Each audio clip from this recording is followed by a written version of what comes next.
John?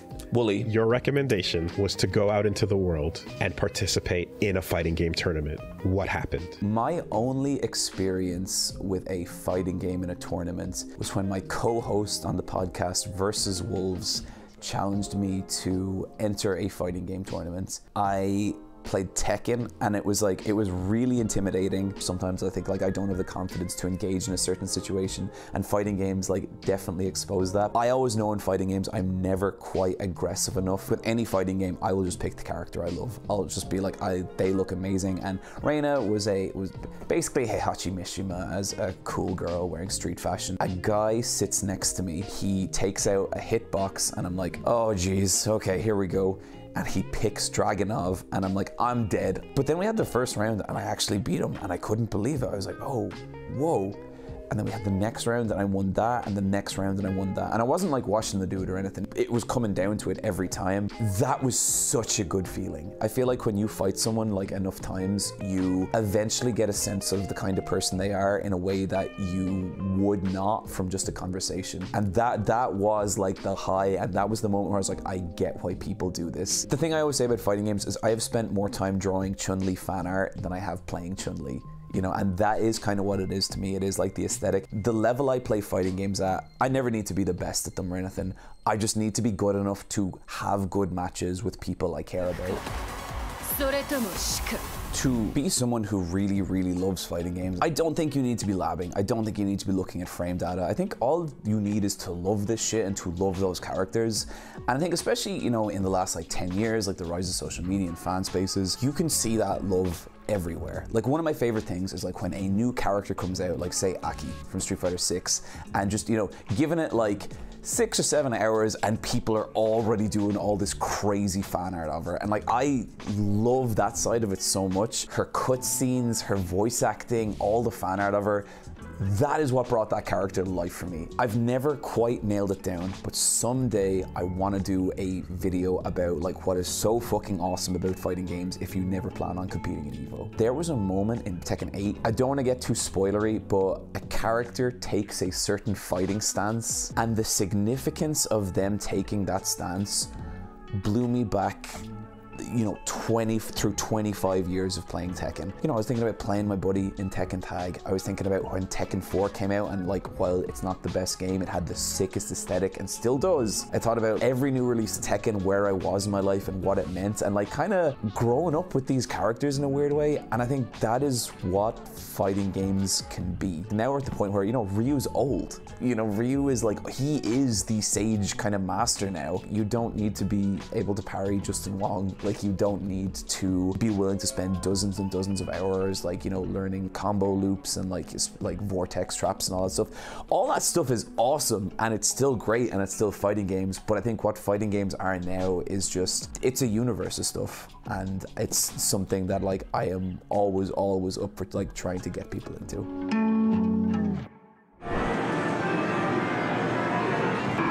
自分が住んでたところがすごい、田舎だったので、いわゆるヤンキー不良がすごい多くて、で時代もすごい昔。Look, who's hungry? We're going to Chipotle. I need people on the bus now. Chipotle on the way. Let's get it. Deal. If you can guess how many beads I have, I'll commentate your Chipotle order. I'm guessing around 1,000. Now that's meaty.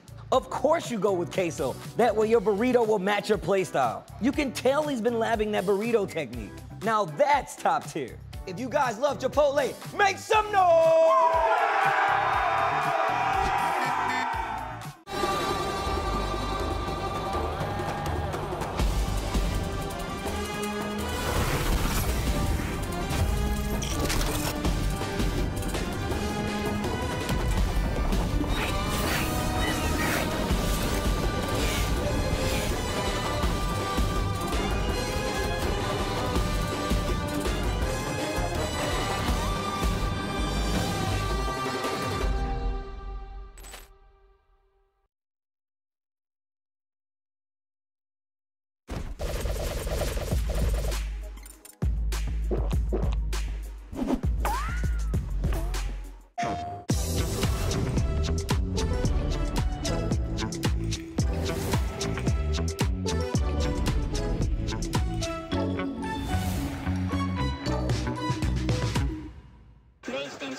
自分が住んでたところがすごい、田舎だったので、いわゆるヤンキー不良がすごい多くて、で時代もすごい昔なので、時代的にもこう不良がいっぱいゲームセンターにいるので、こう行っちゃダメな場所っていうふうには言われてたんですけど、自分はやっぱりゲームをしたくて行ってたので、こう怖がりながら行ってたんですけど、やっぱりすごい不良は多くて、で昔のゲームって結構こうなんですかね、A パといいますか、こう相手をこうワンタッチでそのまま倒しきるみたいなのがすごいあったゲームなので、それでこう不良たちを倒すと調子乗んなよみたいな感じでこう絡まれて、椅子が飛んできたり灰皿飛んできたりはありましたね。はい、In 1996.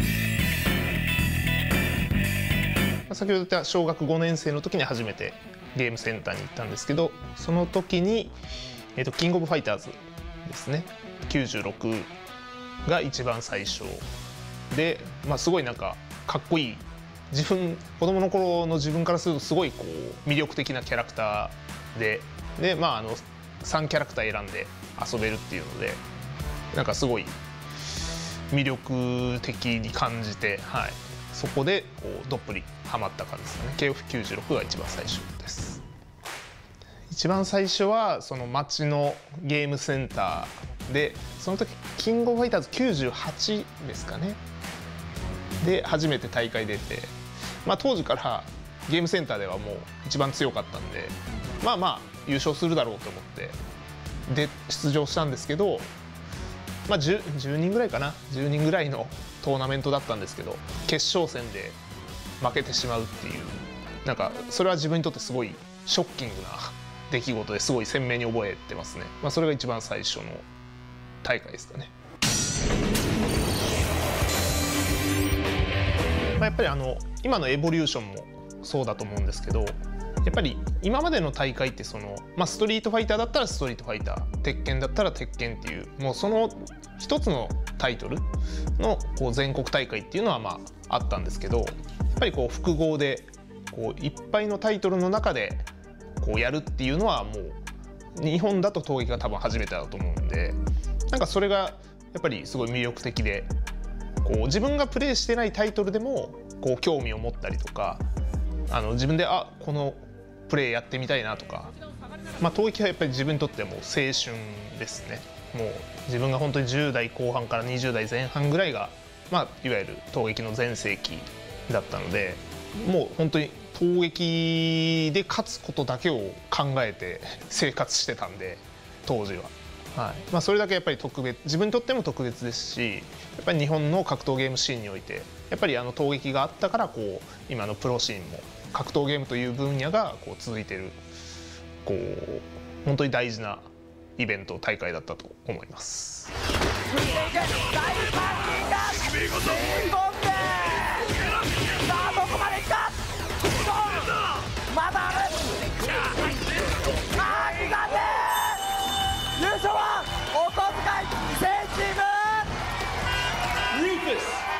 At T-Ray says, how do I get back into playing a fighting game when I haven't touched it in months? Don't go to ranked immediately. Do not just boot the game up and be like, I'm gonna jump online and start. Don't do it. No. If you haven't touched it in a while and you're feeling kind of rusty and you want to shake the rust off, what I would like to do, what I would say that's fun to do is like, go look up a match with like your character. Go look up like maybe some combos or some tech or something like that that's going on, and then like take that into training mode, practice a bit, see if you can like learn that new combo, and then go into casual matches and see if you can like pull something like that off. I'd say labbing a little bit to feel out the characters, like what it used to be and stuff, getting some of that timing back, and then playing it in a low stakes match online is probably like the best way to get reacquainted and get yourself back in there. Jack Nee 141460002. I'm just reading them as I see them. How does it feel knowing you and your pals single-handedly inspired a generation of people to try out fighting games for the first time? Yo. I say the same thing I say to everybody when they tell me that in person. Mission accomplished. Like, legit, that's what I'm trying to do out here. I'm glad it's working. It's why I called the show Get Into Fighting Games. It's like, you know, not about fisticuffs or scrub lords or stuff. It's just like, it is an imperative, it is a directive, it is an idea, it's a thing. I'm super happy about that, but the truth of the matter is that it's a selfish objective. If I get you to start playing fighting games, then I have more people to fight. And there's gonna be more games that come out, and more people playing just gives me more for my own hobby. So it's a completely selfish objective. Don't get it twisted. This is more for me at the end of the day. You getting in is just, it's all about this. Choose Duck says, have there been things in other genres of games, for example, FPSs, that you would like incorporated into fighting games? Yes. There's been a lot of these over the years, and so my answer has changed many times. So recently, I've been thinking about it, and I think right now, what would be awesome is team queuing. I want a fighting game where a group of people, maybe 3 friends, could get together, almost like you do on a Discord, and just together with the homies, you queue up and do ranked as a group. And that doesn't mean you're gonna like all play, like you're gonna take turns playing and watching each other's matches and then labbing and then talking together and then maybe doing some casuals. Like the experience of people kind of jumping into a team shooter or something as a group and like playing together on a Friday night is a big fun incentive. People look forward to that. And I think fighting games would benefit from the ability to like form a group, jump online and do all kinds of different online activities from ranked to casual to labbing together in the game. And I think the game should support that and encourage that with its own kind of mode. Sparky974 says, how do I get my friends into fighting games without being annoying? That's a really good observation. Yes, there's a lot of ways to be obnoxious about it. You don't want to do that. The number one thing I'd say is confirm their interest. If you love fighting games, but your friend doesn't, they might, but don't assume that they will and be too forceful about it, right? Make sure that they actually find something cool in the genre and they've expressed that in some way. Once you've identified that, yeah, I'd say it's about following that point of interest. If there's a character they think is awesome, if there's like, you know, even just like music they hear from something just very simple in observation, a match they watch in some way, or they see a player that's doing something really cool, like follow the point of interest and the thread and kind of tug at it with that friend, you know? Once you've identified what they like or what kind of character, what they want to get into, make it a collaborative effort as well. Like go. This is the best Chipotle order. I would like a bowl. Triple wrap. Mild, medium, hot. Then dip it in here. Sour cream inside the vinaigrette. 2 tortillas. If you know, you know. Lettuce, cheese, waffle. Yes. Oh, that is good.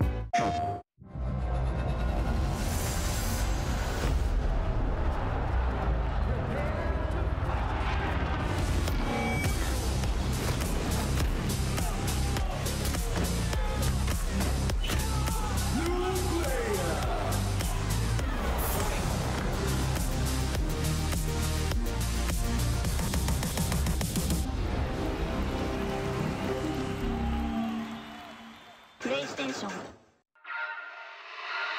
I got my hands on my back. No, I don't want your man. You can't keep that. I make it pop like bubblegum. I'm hot now, wait till the summer come. Shake some. Those who have lost their lives will never return. Nothing can bring them back. So where we going, old man? A hotbed for demons, the entertainment district. We've killed off anyone who's ever crossed us, anyone who's ever slighted us. We're going to slash through your gullet, just like we did to all who came before you.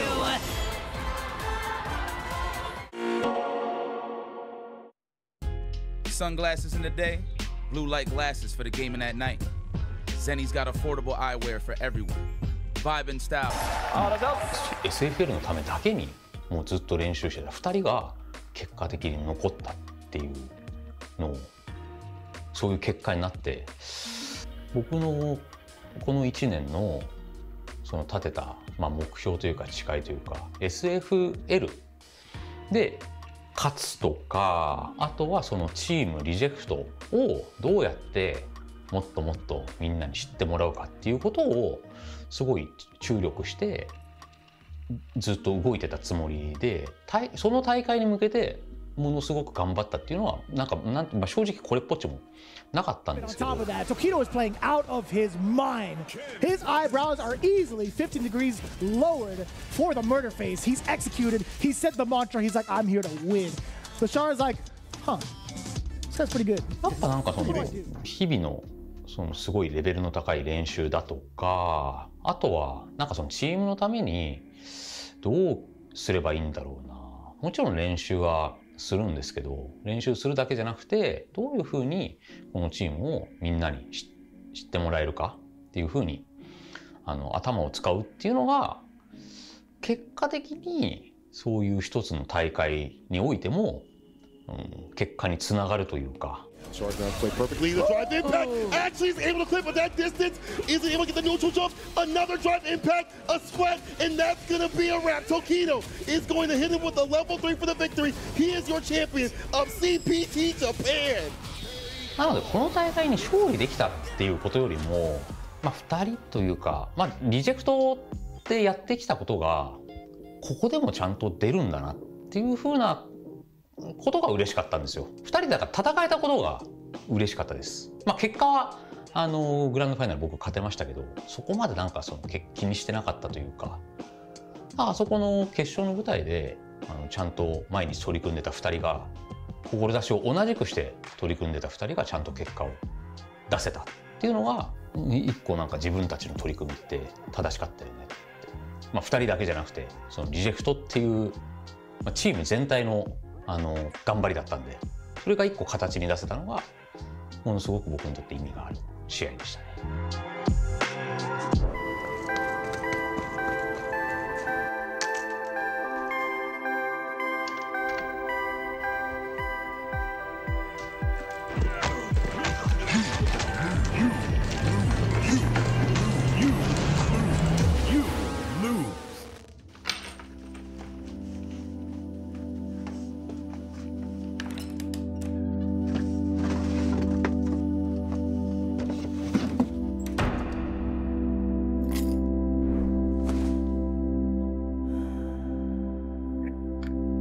Arrive soon.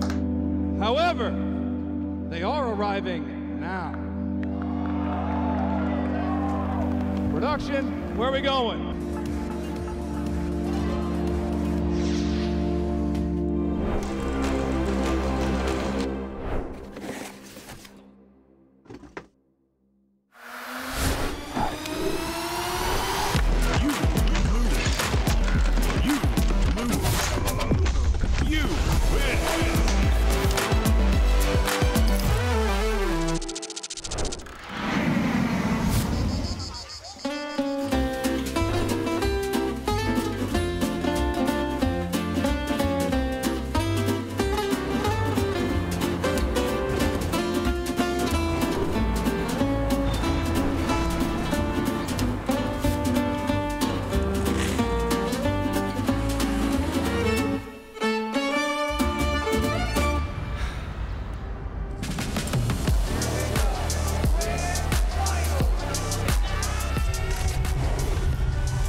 SNK is one of the most influential companies in fighting games, with over 40 years of history in the genre, spanning titles such as Fatal Fury, Samurai Showdown, and The King of Fighters. On our recent trip to their headquarters in Osaka during EVO Japan, we were lucky enough to see some of this history firsthand with a personal tour of their in-house museum, featuring all sorts of SNK-related memorabilia and artifacts. Hello, SNK のショールームへようこそ。今日はですね、SNK 大阪の本社ビルの中にある SNK のショールームの中から非常に貴重なアイテムの数々を紹介させていただきます。かつて SNK が発売していた家庭用のハードウェアの機械になります。これはですね、1990年に発売したネオジオ、それからこれが94年に発売したネオジオ CD の本体になります。今もう発売はしてないんですけども、今でもまだ熱狂的なファンの方が集めたり収集したりっていう形ではい、人気の商品となってます。こちらはですね、実際ネオジオに差し込んで遊ぶためのカセットになります。とても人気のあるラインナップが今展示されてまして、非常に貴重なものになります。手に入らないようなものになります。はい、こちらご覧ください。これはですね SNK のポスターですとかいろんなアートワークに使われているイラストの原画になります。当時、新喜郎さんというイラストレーターの方が実際手で描かれたものになります。実際1998年より以前っていうのはデジタルではなくて、当時本当にイラストレーターさんが手書きでこのような形で描いていました。なのですごく貴重なもので、今は本当になかなか目にすることができないと思うんですけど、これをですねポスターサイズですとか大きな B1 サイズに引き伸ばして使っていたその元になるようなものになります。これなんかすごく人気のイラストでですね、キングオブファイターズ98のポスターのイラストなんですけど、実際はこれぐらい大きなサイズなんですけど、これぐらいのサイズで描かれていたっていうようなものになります。こちらですね、覇王丸、サムライスピリッツの覇王丸が実際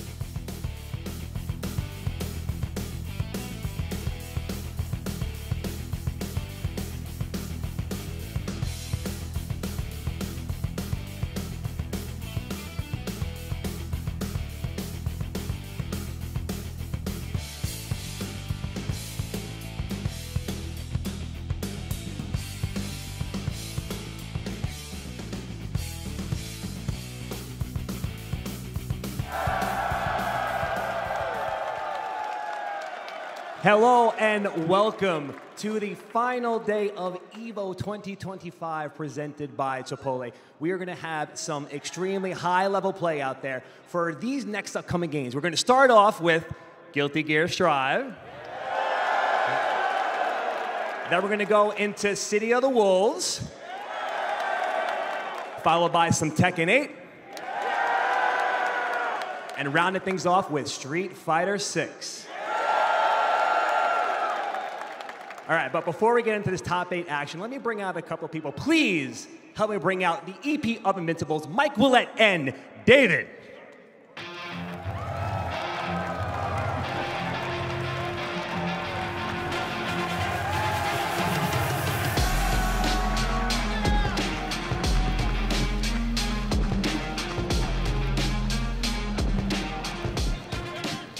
Whoa, what's up, EVO? EVO 2025. How's EVO been for you? Dude, this has been crazy. It's been over a decade since the last time I've been here. It's been so awesome to just see the fans, get people playing the game. Wow. This is my first EVO ever, guys. It's actually insane. What? And we're here to celebrate a very, very special game that I actually had the pleasure of playing way back in March. So to be here right now, seeing it again is insane. I have one question for you, though. What's that? Where's our guy? Which guy? You know who I'm talking about. Wait, who? What? Him. The guy. The guy. The guy. The guy. I came to this planet for one reason. To conquer it. Come on, get up.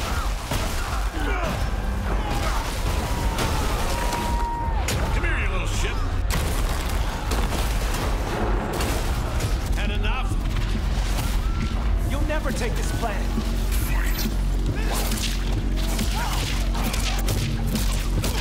Pay attention.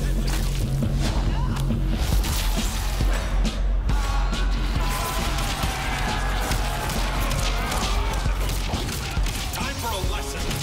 I'm not even trying yet. Soft fur you got there, kitty cat. Your little fireworks can't hurt me.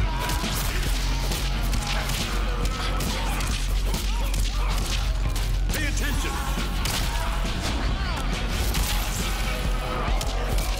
Coming in. Thanks.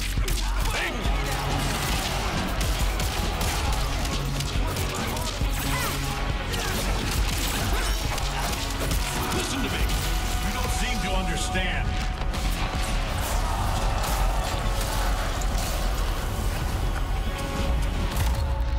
This battle isn't yours to win.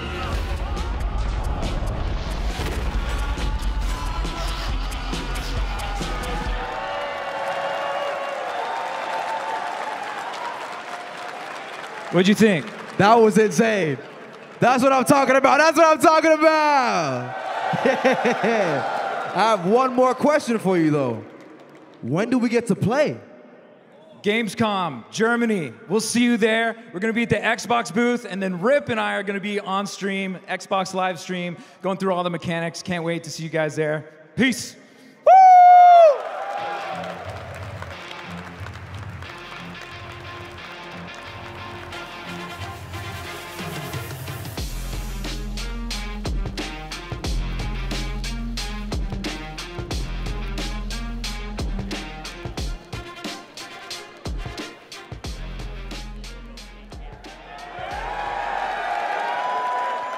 Guilty Gear, Guilty Gear, Guilty Gear. You want this top 8?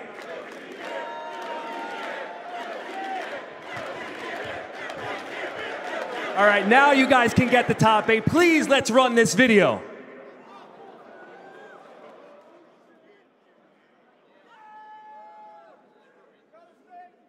Mankind knew that they cannot change society.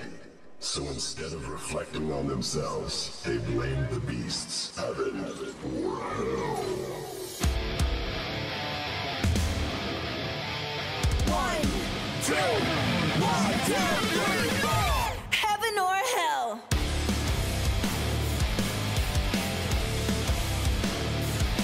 Yeah, yeah, yeah.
All right, let's keep that energy going while we get these top 8 players out here. Please make some noise for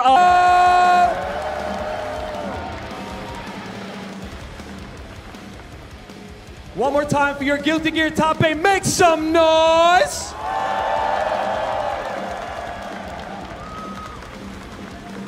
All right, let's get this top 8 started. Commentators, take it away. Ooh-wee, baby, we are here. EVO 2025, myself, Ringe, alongside me, the Brit with the explosive wit, C4 IQ. How you doing, fam? I'm feeling the type of way. Yeah. A good way, though, bro. Oh, yeah. We're going to get some fire games, man. Oh, I can't wait. I'm literally itching. Yeah, absolutely. That intro video, as per usual, the EVO team smashes it out of the park, right? Definitely going over the history of the game, not only at EVO, but just in general and the way it's affected the community, starting at a time where society was not at its peak, right? And I think it really pulled us out and then got us to be where we are today. So I am very excited to get this top 8 popping. Yeah, the connections made through this game, man. People from all across the world have been able to enjoy this insanely sick franchise. Here we can see some of those players. Let's mention, starting from the top right up, he has been causing a bit of a madness here. You know, let's not sugarcoat it.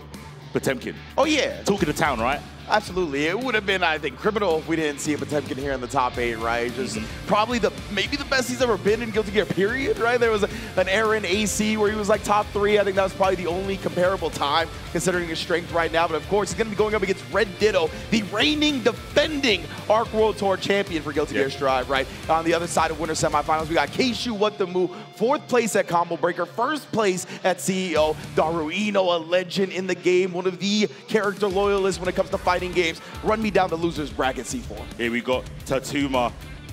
He's had like an insane series of events, right? he was really smoking Gobu back in the day, especially online in the Road to Evo. And I mean, now he's here, holding it down for Soulbag. We gotta get rid of that person. We cannot get rid of him. No matter what they do, he turns up.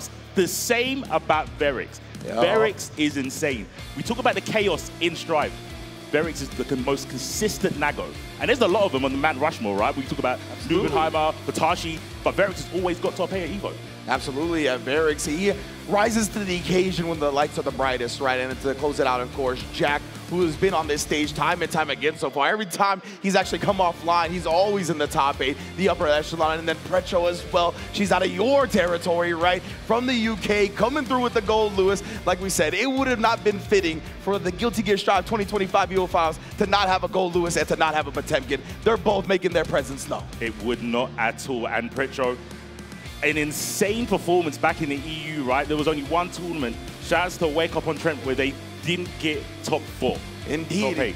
And now we're looking at the top 8. We got the predictions. I believe chat can vote as well as they're going at it. You know, you actually asked me this earlier when we were doing pools block, who I got to win. It's unfortunate that I have to stick to the pick that I said before because this other person slipped my mind. But I'm going to hold it down for Daru Ino. I think it is his year. The character specialist, I think it finally pays off. What do you think, C4? You know what? I'm going to cheat. I'm going to do an OS. My heart says Pretcho, obviously. Obviously, go Lewis, UK holding it down. But when it comes to the brain, the statistics, I got to go with Red Ditto. I got to go with Red Ditto. Absolutely, man. I don't blame you. Honestly, if I didn't already commit to Daru from before, Red Ditto would have been my pick.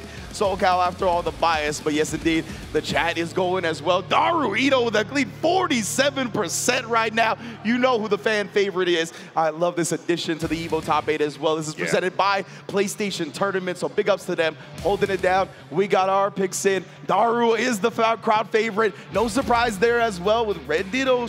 Not that closely behind, honestly, but was in second place. And he is the Arc World Tour Finals champion after all. Makes sense. Yeah, that's it's understandable, right? Obviously, fan favorite, picking one of those characters. Unlocking 50% of the competitive game accessories from PlayStation 5 consoles on PlayStation Direct with the code EVO2025. From pro-level controllers to high-performance audio storage and racing gear, this opportunity won't last long, so get there. And you know here, we've seen a lot of peripherals. Oh, yeah. Throughout the years of Gear Strive. So shout out to PlayStation now, they can be doing that for us. Yeah, absolutely, man. It's just dope to see the different stuff that people are bringing to the table, right? And of course, we're looking at the victory path presented by White Claw Zero Proof for a boy to start it off our top of the winter semis. Took it 2-0 over to Tuma, or at least y'all should be 3-0, of course. 3-0 over to Tuma, 3-0 over Jack, 3-2 over Juno Must Die, 3-0 over Clover Dragon, 3-0 over Durbin, and then you can see in the round 1 of the pools as well, complete domination, not dropping a game. The only game he actually dropped was the Juno Must Die in top 96. Must have a hobby as a janitor. Sweeping up people, bro. That's a mad run. Look at all the O's not on both sides. That's more than a baker's dozen of donuts, that's for sure. Yo. When it comes to what he handed his opponents, boy, that's what we were talking about, right? The threat of Potemkin is definitely well known. And on the other side, the other victory path presented by White Claw Zero Proof, and the crowd pops at the image of Red Ditto popping up, and we can see here every single one putting donuts on his opponents, except for, of course, MJ Kurarasi, who was able to bring him to the final game, but not enough to take him down. Red Ditto still in winner's side going into the top 8. Like you said, giving donuts, but we've got a glazed Red Ditto, bro. That's like you said, the performances are so clean. Not just here, like we've been saying, the run up to here. And they're both sitting down. Yeah, remember, reigning defending Arc World Tour champion, right? And he did it in convincing fashion. Like, I don't think he dropped down. He didn't drop a set the whole tournament long. He's been looking good. Ooh, the crowd is anticipating. They're ready. Oh, I see the Eagles in the sky. Evo, can y'all make some noise for some Guilty Gear? That's what I'm talking about, baby. A boy in Red Ditto. This is how we're going to kick off the top 8. Ooh, immediately stuffing all that. Red Ditto's going to be aware of the armor, right? He's going to have different options to quickly go into it, whether that's chaining to a heavier normal, whether it's throwing sword, whether it's counter hitting with 5H. Oh, a little bit tough to get the rock conversion.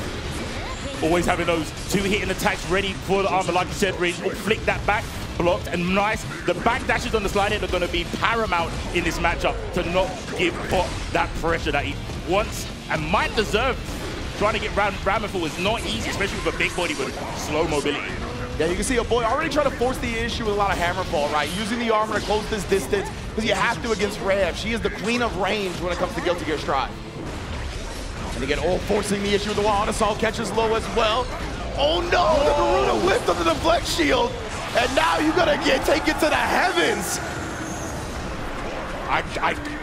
I understand the deflect shield. That's the most thing you want in this game, is to get put away from you. Yeah, that's what happened last time, right? A boy had knocked down Red Ditto previously. We saw the deflect shield get out. Looked like a boy took that into account this time. Red Ditto, beautiful backdash. We talked about it, right? Not only for the backdash is the dodge slide head, but just in general. Red Ditto's got to stay in an optimal range. If you get close, then it's all Potemkin. Battle of the Far S's, I was just about to say, the round start. Both players really wanted to establish the first strike. Indeed, at 100% tension. Just gonna take the Motabato for now. Still got 50% on deck. Are we gonna use this PRC after the sword toss, keeping them locked down with the explosion. You cannot press a button. It's all Red Ditto's turn with the perfect. It's too hard, Ring. You block the initial mix from Ram and you think, it's my turn, can I play the game? There's always layers behind it. Even with the armor, you've got to be careful, because the strike and then the explosion from the swords is going to make you have a real bad day. Yeah, that guard bar crank. You see the micro walk under from Red Ditto.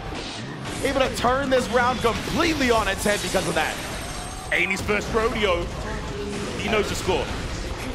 For Dan Sharp, beautiful IBFD to get him away, and then flicking away the sword toss after. Wow, a boy on point.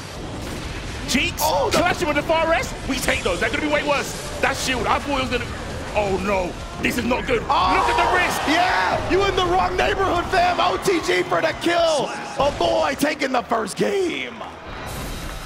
I wonder, Red Ditto did have the burst available at the end there, right? I think maybe he was trying to time it to the point where a boy couldn't do anything, because you get a burst before the OTG hit comes in, but that's one of the gambits, right? Speaking of burst, early one here. Pot's in there now. Burst on Red Ditto side. Are we going to use it anytime soon? Are we going to just block it out? Ooh, and now you're locked out from the burst. Dash that Ram. Looking for it. Scheming. Yo! What's this? Root range. Wait! I never seen Potemkin fly like that. The BRC slowed down, chopped and screwed up Ram the Thorn. And that's such a sign of a good player, right? Doing the full combo, but being mindful of the burst at the same time. Yeah.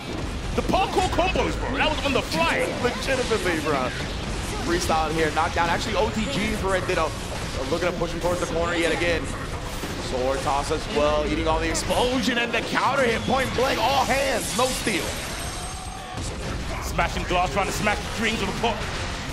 Getting close to the grand finals. Oh no, that's a nice clean confirm from Red Ditto. Holding on to the bar there.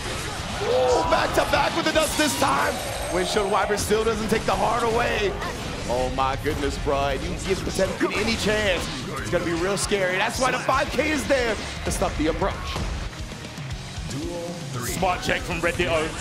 Using the light just in case, and then being able to buffer if there's anything armored coming through. Oh, the floor is lava. Not down again, but the back throw here, that's huge for a boy. Oh, catches Red Ditto, try and escape. Juan Assault to force the issue once again. Aegis point blank, what's the mix gonna be afterwards? Oh, the low into the Aegis to break the wall. Straight up in the grill, nice backdash from Red Ditto. Understood the mission. Barbo's gonna have a bunch of meter here. Gonna have to break the wall. You gonna use any bar here, Red? Yes, you are. Motabato yet again here, 100 tension on the side for a boy though. That is going to be Scurry, BRC conversion as well after the overhead, but we burst it now, trying to hold on to this game. This is dangerous, Grinch. Oh, the late backdash right there. Respecting that one, throwing him before the Aegis could get there. He's still not down though. Actually still going for a ride. Look for the burst, look for the burst. There it is, getting that space. You can't flank the swipe. Wait, don't clean, BRC. He saw it, he saw the startup of it, but there's no punish because of it. Oh, the jabs. Willing to put it all on the line. A boy gets the punish. Takes a 2-0 lead. All the P's, stay away from me. For real. Catch these steel hands. Oh, good start. Garuda, don't even look for the burst. Apply that pressure, the Ric Flair choke. Oh my Nature goodness. Boy. Already off to the races. Hold my heart, fam. He knuckles straight through the wall. Ditto here back against the wall. Yeah, you're gonna have to dig down deep. And this is where it could begin. Did you see the concern on Pot's face when he walked back after the wall break. He was like, no, I don't want to throw this away. The Goldberg connect. Oh my, don't jump. Red Ditto, do not jump. Yeah, okay. Beautiful stuff. Great call out from C4. Red Ditto also well aware. Air throwing the ICPM, avoiding the Aegis in the process. This might be the Red Ditto we know now. Where we going? Down the canyon. Positive bonus in tow, but a boy killing the neutral with the BRC. Yeah, looked like I got the backdash from Ditto. Very unfortunate, but the whip punish. Oh, you have to dash it a little bit farther for that 5H punish. Couldn't get what he was looking for. The deflection, that might give him some breathing room to get away. What flicks? Are you crazy? The flicks, bruh. To thwart all these explosions, he keeps trying to use those for plus frames, but that's one of the unique abilities that Potemkin has, and we're going for a buster again. He did that without RC. He's in the zone, bro. He's in flow state right now. He's 2 games up. Oh, he's trying to call it out again, bro. Uh-oh. Don't let that be why you lose this set. Please. Go back to the game plan that was winning, that was working. Composure now. Red Ditto has been given a chance here. Clean IBF getting to the back dash from a boy. Doing a great job. Yeah, PRC. Oh, with the flip. Burst again. Red Ditto trying to hold on to his winner's side life. Gets the throw, but you cannot afford any mistakes at this point. Gold burst up. Mind the low. Mind the low. Oh, does he actually blocked it when he was thinking about the low? I agree. Hammerfall in again, Garuda. You gotta use your FD. You can't get chipped out here. What an anti-air. But that's the 4P didn't work, but the 2P does, and that is 3-0. Potemkin taking over Ram Lethal. Wow. What a way to start. Indeed, man. A boy able to take down Red Ditto. Again, coming off the Arc World Tour Finals victory. Only dropped games to MJ Karase, but we can say the same for a boy, right? There was only one set that he dropped any games as well. Incredible showing out of the gate to 3-0, somebody like Red Ditto. And that, there's not many people that can say they've done that, right? I think it might be just him and Daru. Yeah, legitimately, right? Wow, so oh boy, what an impressive showing, man. Taking his spot in Winners Finals. Considering the meta and what we've come to expect from Strive this year, very fitting, honestly. It is kind of pre-written, right? Yeah. It is kind of pre-written. It was the way we expected it. But, you know, that just makes a storyline, right? Who can take down Chumpkin? Yeah, most def, right? Some man's power level is out of this world right now. So, boy, with a 3-0 over Red Ditto, you know, obviously that's not only going to put him in the Winners Finals, but in general, boost that morale, boost that confidence. Now you feel like I'm sure you could beat anybody at this point. That's the thing, right? But that can also work against you, right? And like we saw a little bit in that round, right? With the reads, with the, oh, I think they're going to jump. And then it started to tilt back into Red Ditto's favor. Yeah. But, you know, the lead was a little bit too much for him to mount. So, yeah, it'd be like that. But Red Ditto's still not out. That was a winner side. Absolutely. Yeah, those lights from Potemkin were at a range. They definitely shut him down. But let's take a look at the victory path presented by White Claw Zero Proof for our next participants. Keishu What the Moo with the Johnny Had a Katana cosplayer, bro. Again, a lot of dominant victories for these players coming into this winner side top 8, right? Keishu What the Moo only dropping one game to Super Raptor and then only dropping one game to the defending Evo champion in Nitro NY from Guilty Gear Strive. Yeah, and before that, since Keishu's been on the Johnny, top 8 placements all over the place. Frosty, LCQ, Combo Breaker, CEO. You know, sometimes when a player meets a character and they're a perfect match, I think this is what it looks like. Yeah, it's been looking like it so far, of course, and he's going to be going up against one of the legends of Guilty Gear Strive in Daru Ino. So yeah, man, you can see the result from him. Immediate pop from the crowd. Like, I know people want to see Daru bring home the Evo title, of course, coming off of his Evo Japan victory, right? So he's already got one Evo title in the books this year. He's looking to add another one, only dropping games to Kuko, Ikishishu, and Wabami, excuse me. And yeah, having a, I think legendary sort of status is the best way to describe Daru, right? From like 2016, back in the day in Exod, and there's been quite a few Americans that are taking him out. Yeah. Lost Soul back in the day. Yeah.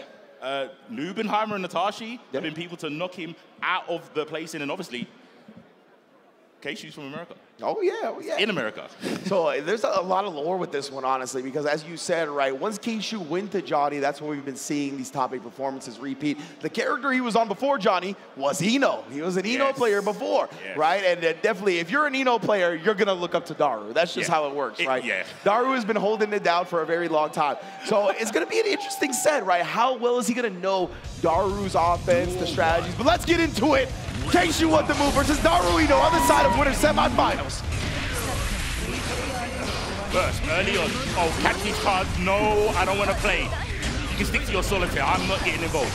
You know, those hover dashes, they are definitely going to be susceptible to the big options of Johnny, whether it be misfire or otherwise. Really solid blocking here from Ino. Daru. Say the other way around, man. Put some respect to the name. Faki is blocked, but not the 2S. Yeah, Ray right, calling out the fact that it's going to be a short hover like that. Waking up with the super. Keishu looking to establish. Flew into reversal nice and early. Keishu, from the matches I've seen today and yesterday, has not been scared to graffiti in your face, bro. He's ready to put the J's on you. And I'm not talking about trainers. Okay. Again, Daru here is going to be able to not actually bypass the wall, sliding get the reset. Beautiful calculations from Daru Ino. Mentally bamboozled. That's what that BRC was. That was smokes and mirrors if I've ever witnessed. Trying to get him lost in the lights, and he did so successfully. Oh, back dash to the 2K. Stay safe side. 4-man side smander. The card's out there. Who's going to pick it up? Not you, Johnny. You're going to pick up some music. With a deflect shield, pretty much sent Ino nowhere. Point blank in your face again. Oh, yeah, going to take the wall break this time. Best believe. Daru, positive bonus on the side as well. Yeah, built the 50% tension, slowed him down. It was so delayed, the RC, after the stroke the big tree, right? Because it was coming from that positive bonus. Definitely caught him off guard in that moment. Just a scramble that goes in Daru's favor. It looked like a real shock to the system, right? Because Keishu was like, I can't challenge because I know the RC's there. Yeah. But then he hesitated because, like you said, the BRC was so late. He's like, does he know he's got RC? Yeah. Maybe he doesn't. Maybe he has no clue. Let me press a button. Whoopsie. Oh, man, Daru. Chewing away. Over in second. Immediately, Daru going to use the burst to keep Johnny in the corner. Oh, no. The instant again. That's a really clean way to exploit the lack of reversal opportunity from Ino. Oh, we just make up the combos on the fly. Graffiti time. The fact that the 6K hit on the other side, but still pushed Ino to the corner. Like, couldn't have worked out better for Keishu. What's the motive? Ooh, read him like a book. Like I said, right, Keishu, he studied the Daru Bible. He's going to have some reads on the tendencies. Oh, 6P on the other end. Okay. Daru, wide awake for sure. Burst gets the space, and Ino doesn't want to be that far away from for that long. 6P right back at you. Great challenge from Keishu. Ooh, what back dash from Daru. Puts him at perfect 2K spacing. Opens him up with a high again. Ino's truly a modern lady, bro. She ain't scared to approach the man then. That's facts. She will do the inviting. MLA as well. Get your formats on point. Into the round ender. Bit of backdash. Keishu, get the space. Oh, jump forward, trying to fade away, but yeah, too close to 6P. Interesting goal burst. Didn't work out in Daru's favor. What's the motive now? Late cards. Try to go for a grab with a bareback one as well. No RC to make it safe. The hover dash in there. Saps the throne goes low, and Keishu first out. 5K whip, 2S whip. Oh yeah, I mean, Ino's screen control, even though we don't see it too often, is really potent. There's so many angles that they can cover. The only delay from Keishu. What a conversion right there to keep it clean. Yikes. Like trying 6P, maybe anticipating the hover dash, but instead uses the super to shut down the chemical of pressure. Yo, has Keishu missed a reversal overdrive? Well, definitely not, at least in this set, as we get a tied up winner semis, 1-1, but a bounce back. Duel 1. James on my let's rock. Ooh, 6K, yeah, that was an emotional one. That's like, nah, I don't want to start my day off like this. Yeah, willing to use the wall assault nice and early, right? Both players already taking damage to their burst gauge because of that. It's such an interesting matchup, right? Because they've both got such committal forward dashes. Yup. It's so hard to space, but they've both got tools to maintain the space, but they're so aggressive, they don't care about that. Exactly. The BRC forward puts them in perfect range to clip the back dash, the freeze, the slowdown also let him quickly identify that. Oh, beautiful stuff from Daru, right? You gotta shut down my stage transition, still got an overdrive for you to deal with. Oh, it was an expensive one though, look. No resource, TK, gonna take Ino to the corner. Pick a card, any card. Yes, indeed. Telling Ino she is the queen, but I might be, oh! Johnny that puts him away. What's the motive grand start? Violence. Yeah, again, going with the S buttons. They've been potent for Johnny, always have been. Ooh, the 2P goes astray. And Daru takes it to the bank. But now on the receiving end of some binders. But can you find the win here? Keishu. A little bit too overzealous. Daru knows how to match with a character that's not got a reversal outside of tension. You have to know these things. Now the misfinder knockdown, and Daru is getting clipped by the same jump. Not sure what he was attempting to get out. Maybe an IBFD gone wrong. Oh, no, it's still not your turn. You might have got the bait, but that was mine. The quick RC, Daru, exactly right. He finally missed. Even Daru, I think, had that same emotional response where he quickly tried to press the button. Keishu with the quick RC counter hit to go up in the set. Mentally, all I had was psych. Johnny. All part of the game plan. I wasn't even looking at the tension. I just saw the overdrive, was like, yeah, he's been spending bars, surely. Like, he can't have that much in the bank, but he did. Man's been invested. Yeah, great. You just have meter management, resource management from Keishu. He's bouncing back huge after that first loss to Daru. We're going to be going up 2-1 now. Duel 1. Let's see what the round start is this time. Oh, tried the 2D actually, and Daru just dive bombed them away. Catches the backdash after the 2K with their own throw. Oh, we're gonna break it. Yeah, Daru's opening gambits right now, not even going for a slump setup or a corner keep. Rather just get the positive bonus. I mean, he is running over Keishu right now. Oh, wait a minute, back throw incident 2025. Wasn't interested in all those shenanigans. YRC go what? Burst to keep the corner. So smart. I've seen him do it a couple of times. Was to kill the momentum. Oh, hold on a minute. Hold on a minute. I'm just surprised you had the faith to invest this much with such a life deficit, but look at this now. He's pretty much evened it up. BRC as well dodges it and slowed her down enough to still get the punish. Keishu brings it back. That was such a Galaxy way to beat the low challenge. Oh, and then the possess as Daru approached. Keishu, he's turned this around and hasn't taken his foot off the pedal. Huge damage done with that one convert. No shot. Oh my God. Kinetic fire. I'm telling you, his conversions are always so on point. Gets hit by the Bluebirds trying to go for the 2K. Back in. Oh, the whip punish. Is that going to be it? Keishu, what the move in winners finals? That was an insane whip punish. Wild. Immaculate spacing on the 2S. And that might come in effect because of, like you said, being an Ino player before. Yeah. They know the ranges. And I think even at that range, it's like, I can react to stroke the big tree. Yeah. You can't do anything here. It's checkmate, and on the perfect to end that set as well. Dominance. That's what it really felt like to me, right? Was that maybe he didn't have the right reads a lot of the time up against Daru, right? We did see the bait out on the reversal super. That was really good. But it was all about knowing those Ino ranges, and that's really what let him kind of shut down a lot of what Daru wanted to do, right? Always putting himself either at range where he can misfire the hover dash or be safe if he ends up approaching on the ground, calling out the stroke the big trees with 2S. Just in general, made sure to cover every angle that Ino wanted to approach from. The level of mental fortitude you need to have all of these things in your mind. We're going to see that here with some of these replays. And we've been talking about Ino throughout, you know, her lifespan in the Guilty Gear franchise. She's got such a unique way to approach, and it's really difficult to always judge it.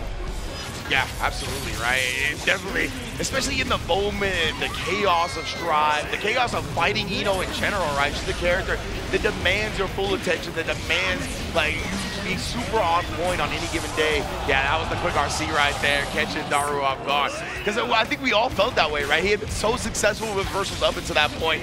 You're just like, oh, finally I can punish him. But nah, he was definitely keeping that locked and loaded. Good stuff from Keishu. And thank you to PlayStation Tournaments for the replays as well. Needed, very much needed. Here we go, looking at the bracket so far. We've got some W's, some pretty convincing ones as well here. 3-0, 3-1, Keishu, Abo. Johnny, what? making statements here with winner sides. Definitely, man. Ooh-wee. And that is the winner side, right? So the loser side is going to be coming up very soon. But before we get to that, we are going to take a quick break here at EVO. Don't go anywhere. We'll be back with the top 8 of Guilty Gear Strive. Look, who's hungry? We're going to Chipotle. I need people on the bus now. Come on. Chipotle on the way. Let's get it. Deal. If you can guess how many beads I have, I'll commentate your Chipotle order. I'm guessing around 1,000. Now that's meaty. Of course you go with queso. That way your burrito will match your playstyle. You can tell he's been labbing that burrito technique. Now that's top tier. If you guys love Chipotle, make some noise! I won PlayStation's Road to EVO and went head-to-head with Arslan Ash. I won PlayStation Road to EVO and battled against Sonic Fox. I have never seen that in my life. To compete on PS5, choose your game, find PlayStation tournaments, and register. It's that easy. Sign up for PlayStation tournaments for opportunities to win unique prizes and much more. PlayStation. Well, Vaya is laughing right now. Look at Vaya laughing right now. Oh, he's doing a dance. What is he doing? Man, he's too ready, you know. Not today, man. Oh my God! Oh! 参加して、でその時また賞金額が上がって、いや気持ちは調子良かったですね。So it's much more than just playing. It's being a part of this community.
We are back here, EVO 2025, baby, myself and C4 in the building right here. Big ups to everybody that's happening. And of course, this camera shot is presented by Zenny. This is the Envision Victory with Zenny, the official eyewear partner of EVO. You can pick it up, the co-branded Zenny EVO glasses at the EVO merch store right now. Legit chill. I've got these on right now. I've got 20/20 vision. It's 20/20 vision. I can see everything. Clear as day. The frames. You would have got that whiff punish like Keishu. Easy. You would have been able to guess the amount of beads that Tasty Steve had on. Yes. I don't see the screen. I see the player's thought process. I can't believe Tasty Steve called that person's playstyle cheesy. Like, I picked that up, Steve. Like, I knew what you did right there. But regardless here, let's take a look at the victory path presented by White Claw Zero Proof for Tatuma, the second place finisher at Guilty Gear Strive last year for EVO 2024, right? Definitely had quite the path here. Actually, getting put into losers by one of the players in winners finals in a boy. Yeah, a lot of mix of characters there. Athena was a Jacko player, got really far from EU. Bested her with the 3-0. But in the past, like you mentioned, right, falling prey to Nitro's dominance last year. And one of the few times that Tatuma didn't get top 8, the person who stopped him, Super Noob. Oh, never forget. Boy, definitely never forget. Big ups to the Noosler, as always. The opponent, though, out of Senegal, Barracks in the building, right? A former Arc World Tour champion himself. We see actually falling to Presho, who's also in the loser side of the bracket. So plenty of players that he took down on the way there, though. MJ Karase, Cheerio, Danny Phantom PR, so many that he had to go through to get into this point in the first place. And you mentioned, right, on the Mount Rushmore of Nagoriyukis, you got to put this man, and maybe he might be at the very front. And another thing we mentioned, right, the chaos of Guilty Gear. This man right here, every 3 EVOs here in Vegas, he has made top 8. He has made top 8 3 times. Wow, man, the consistency is out of this world. Like, you know, in the volatile world of modern day fighting games, right, where people have tough times being consistent, that is not a problem for Variks. He is showing up when the lights are the brightest time and time again. So let's get into it. Losers round 1. Tatuma versus Variks. See who's going to survive and who's going to be put in a body bag. Oh, I'm not gonna lie, he's looking omega aggressive. I do not expect Variks to come out the gates swinging this hard. He knows something that I don't. Maybe he's got the, you know, the Zenny glasses on too. Perhaps, right? Got some insight. But yeah, maybe wanting to beat Tatuma to the aggressive punch, right? We talked about fighting against Soul. You got to get this guy out of here. And of course, Nagoriyuki, he is rewarded more if you can really set up the blood pops. It's huge damage, and he's going to look for that. He doesn't even need to get there. Just slices the Soul in two.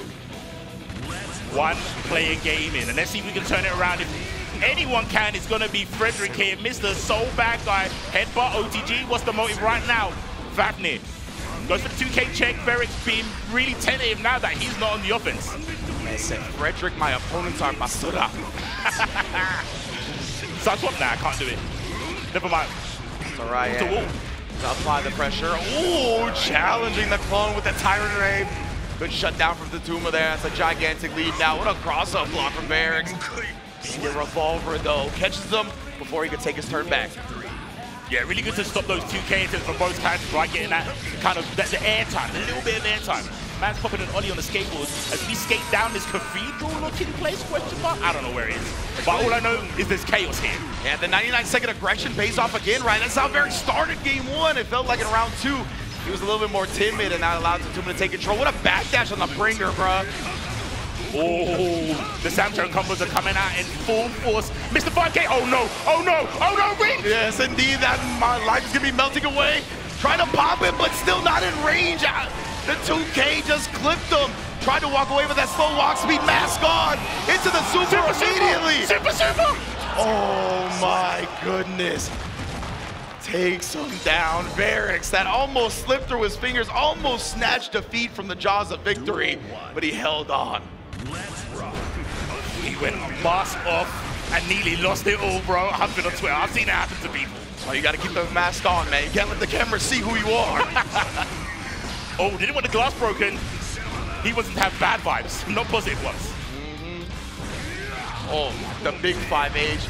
With the level 2 blood and just not letting Soul do anything. What an RC to the backdash to avoid the 6S, and the second into the Shizu reached. What? Me and C4 literally reeled back in our chairs. I could not believe that Shizu hitboxes that far. I've never seen Fuzzy so immaculate like that, bro. That was wild. Yeah, that's why Tatuma, you see, after the first hit of the Shizu this time, he's backdashing. He's like, I'm not dealing with any more nonsense here. Phantom hurtboxes. 2S, check the run up. Oh, keep that mask on. It's going to be hard to make this comeback with that blood that high. I don't think it's going to be on the table as an option. Tatuma cleaning into back and forth, round to round. Have been stunning, man. Both players are so focused when they go back to full health. Oh, get the fight, win the fight. Tell me that the Toms don't lie to me. Okay, yeah, he's willing to crank that blood as well with all this pressure in the corner. After getting that commander, we'll see if he paws on it again. But man, so much life taken away. That guard bar is getting cranked in the process as well. The chunks, he's done probably like 50% of just chip damage, bro. What's he going? Fight back, please! Another fight, and that's gonna be it. Man, that's so tough. Don't lie. Get the bite, win the fight. Yeah, it's scripture, I'm telling you. That's how it started, man. Variks, the snowball capabilities right now are just out of control. Every time he's gotten a chance to play offense, it feels like Tatuma has not been able to fight back. Even in rounds where he starts a little bit more timid, he doesn't come out of the gate with some type of Beyblade gambit or anything like that. As long as he gets one knockdown, Tatuma has not been able to play the game. That level 2 blood is so powerful in this matchup. Like I said, I don't think it's about the character, I think it's about the play style. You can see how much chip damage Tatuma took just trying to scheme their way in, and by the time they realized it was too late. Exactly, and by that time they had been conditioned to block it. He got command grabs. Like Variks' reads are just out of control right now. Here we go, though, Tatuma, he was about to get the wall break. That's why Variks not wanting to surrender that positive bonus.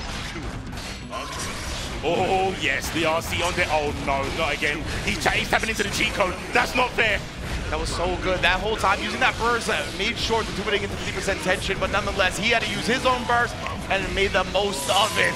But the big body of Nago, he's still alive for now. Oh, yo, I hear the Halloween theme playing in my head right now. Horror movie villain Nago unlocked. Until then, Bandit Revolver into the quick RC overhead, very smart. Yeah, there was a lot of tension on Verix' side as well, so the tabs was just, you know, just to make sure the YRC came out, had the ability to probably land and block in time. Or the delay, yeah, like you said, you mentioned it right. He ain't trying to get touched by the tip no more, bro. His back dash is going all the way back. Absolutely, bro. Give me my distance, give me my space at the Tuma. What a King 3 this has been, honestly. Turning everything around, Tyron Ray for the hard knockdown. Really pretty standard with the pressure here. Oh, mixing up. Oh, okay. Has no choice. This is it. This is your moment. We can take it right now, or you might have to go into a next game. Oh, no. That was huge, right? Because he needed to lower the blood to make this comeback. Now he's going to be able to do something like this. Beyblade into the Shizu, juggling off that as well, and just measuring the blood so perfectly here. The quick RC, he's got a two-piece. He just needs one more for the kill. Oh, he backed from the 6-8, that was so smart. Gets chipped by the leg, 2K2D, bashes away from the wild, throwing wild comeback in from Verix. And again, his combos are so quick, he does so much damage with a two-piece, right? Tatuma might have wanted to burst, he does burst early here, but the 2K to the 6H is too fast for you. Oh, he's playing so cerebral now. Even earlier with the 2H, the bait, the good reaction from Tatuma, paid off, put your hands down, do not touch me, this ain't over yet.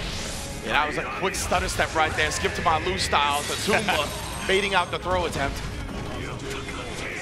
Jumps away. Oh, that was a classic 6-speed. He got the burst in the corner. There's no way to go through any side range. And then the counter hit the star, bruh. Tatuma back against the wall. I like that. Tyron Ravy had the tension, but he couldn't get the RC out to make it safe himself. Tatuma puts himself on the board. I think Tatuma understands is that to stop the tsunami of Verix pressure, he has to act quickly. Yeah. He can't wait. So I understand that. So good. I don't understand that, though. I don't understand that. Instant block round start and then backdashing the Beyblade. All right, he might have some Nago tech ready now. That was out of control. Oh, leave the committee. Don't know what you're talking about. Man like Nago, oh, blocks just waste. He's baiting the backdashes. Whoa, bro, Tatuma. The reads right now are on another level. Like, that whole round was just like, it felt like he knew exactly what Verix wanted to do at every angle. The first two games, just data. Oh no, he did not get the micro dash with that grab. Oh my, Omelette, dude, that much. Look at this guy's health bar, bro. That's a big 22. Oh my goodness, yeah, you don't need the laboratory for that one. We see how much damage it is outright. Block the dust. All the mids, that's all we need, baby. Just mids. Taking me back to Majin Obama videos in season 1. All day, every day here, Tatuma. What a way to come back in this set, because it looked like Verix was gonna completely run away with it after the first two games. 100%. Oh, again, bruh. Micro dash block in the 5K, backdashing the Beyblade, spinning the burst to keep him locked in the corner. Yeah, the tempo's changed, bro. I can feel it in the air. Tatuma saying, oh, this aggressive start thing kind of works, bro. Like, hard calling out. Having the timing so consistently. I think the smaller bodies only got 5 frames of invincibility on that backdash, right? So finding that moment to avoid the Beyblade is wild. Forest chain. Trying to hit with a start step backwards. Oh. Yes, indeed. Double slice. Look at the tension, though. Oh, my, the tension was in the air, honestly. Taking down the Bandit Revolver. Good check. Okay, this is defensive. Defensive Verix is back in the building. Yeah. Watch the switch up, Rich. So smart, right? This is kind of what we're used to seeing from Verix, right? I think he's usually a more stable defensive style, Nagoriyuki. Falling back on his head, but look at that. Tatuma calling out the button times perfectly again. Oh my gosh, did you see the micro dash block? Oh! 2-8. Just as he got into the level 2 blood as well. This is huge damage here. Tatuma, he doesn't build burst till he gets wall splat. Oh my goodness, he still has a chance though. No way. Put a Moscow back on, please. Look at the tension of the Tatuma side. He's scheming. Oh, he poked him. The RC clipped the backdash still with the RC conversion. We're going to a final round, baby. Ooh, baby, let's go. Oh, he can't escape. He got the pick up from that. No shot. He is locked in. The lightning is coming out of his eyes right now. Everything is being seen. Can you compose yourself in that last round? That's going to be a heartbreaker to lose. Back to basics. Yeah, needing level 2, needing level 2. Oh, it's going down, it's draining. I think he wanted to go up, yeah. That's why he went for the build-up. And I think the Tuma realized he was like, I need to stop him from getting into blood level 2. And he's doing it really clean here with a Fafnir glass break. And that Bandit Revolver beating the lows. Yeah, Varix keeps looking for this 2S. He's trying to bait the burst there. He's not going to give it to him easily. This is winnable. Oh, the S was there. He had to burst to survive. This is winnable. This is winnable. But he needs to defend for his life. There's a YRC. I don't think he won it. I think he won it back. That's BRC. Oh, there's the Tyrant Rave as well. And I gotta agree with you, C4, because we hadn't seen a YRC once from Varix the entire set, right? I think he definitely was looking for that. Was still locked in block stun. That's what happens when you try to do it just a little bit early. The YRC is the thing that still comes out. So Tatuma completes the 3-game comeback and keeps his tournament life ahead. And you mentioned it, right? It's not that it was just 3-2. It was convincing. Yeah. At the 2-0 point from Varix. Yeah. And I think it worked because it was a way of playing that people aren't used to seeing from Varix. Like, he's been here 3 times, bro. He's no stranger to the top 8, and everyone's seen how he plays. And he's like the stoic Nago player. But he came out of the gate swinging. And I think he just, I think because he got the success from that, when he went back to the kind of slow down style, it kind of just made him feel like, well, this doesn't work. This wasn't getting me the W's. Yeah. And Tatuma just capitalized on it so well. Yeah, it really feels like in that last game specifically, there was more hesitation, more second guessing than I'm used to seeing from Varix, right? It felt like he was consciously thinking about the match a little bit more than usual. A lot of the time, that's going to make you slower to react in the moment. It just felt like Tatuma was able to bring it back. And, you know, we talked about how convincing the set started for Varix, but that first game Tatuma got, we knew things had changed, right? Like, he was showing off that he was like, okay, no, I'm locked in now, showing the instant block at 99 seconds against the 2K, and then backdashing the Beyblade. We saw the micro dash block into the Beyblade backdash as well. Like, so many things where he started getting nuance with how to counter Nago and did it perfectly. Yeah, you spotted it, like, on frame 1.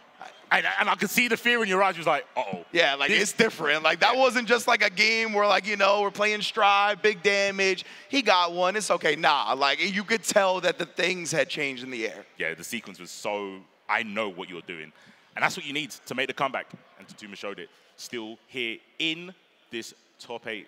All right, well, let's take a look at the victory path presented by White Claw Zero Proof for our last match of round 1 top 8. Of course, Jack in the building as well. Actually fell to a boy who is in Winners Finals. We've talked about that previously. Defeated Nitro NY to qualify into top 8. Leaf getting revenge from last year, if I'm not mistaken. And I think Jack's got a couple of more vengeance runs in him in this one, right? Because I believe he's had trouble with Go Lewis in the past, and there's a couple of other things that have thwarted him that he's going to have to overcome today to try to become champion himself. But he's definitely one of those players where it's like you've seen their progression from like online to offline. Oh, yeah. And he's kind of like a fan favorite. I mean, not many people like Happy Chaos, but I think the way he plays it, people can get behind it. I think there's more enemies of the state than Happy Chaos these days. But you have to cheer for them. Just like I have to cheer for my girl Precho, doing so much damage here in one of, I believe, the first time traveling outside of EU.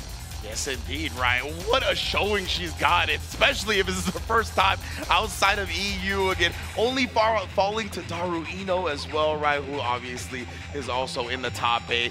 Defeated Varix to get here, defeated Classified, defeated Lolo. What an impressive showing she's had, and maybe she's only getting started.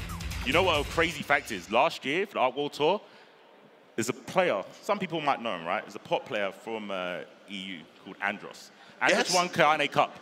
And if Precho beat Andros, she would have been above Daru Ino in the qualifications. Oh, wow, man. So, yeah, she's been knocking on the door for a while, it feels like, right? And now she's kicked it down here to make her debut top 8 EVO appearance. Of course, Jack, we talked about, right, since he came offline, there's only been fantastic results for Jack. This isn't his first EVO top 8 at this point, so he's going to have a little bit maybe of the experience stage advantage.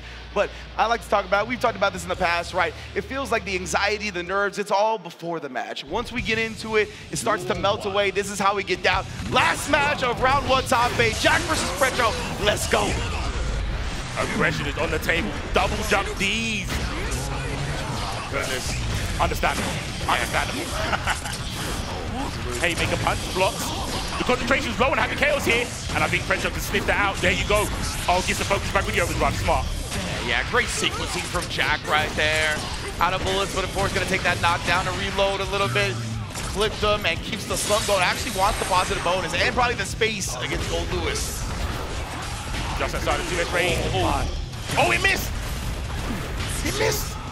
Hit on the big boy. I don't know how that happened, right? We were talking yesterday that the reticle should never miss the big bodies, but it's okay. I'll use the headbutt, the Halo special.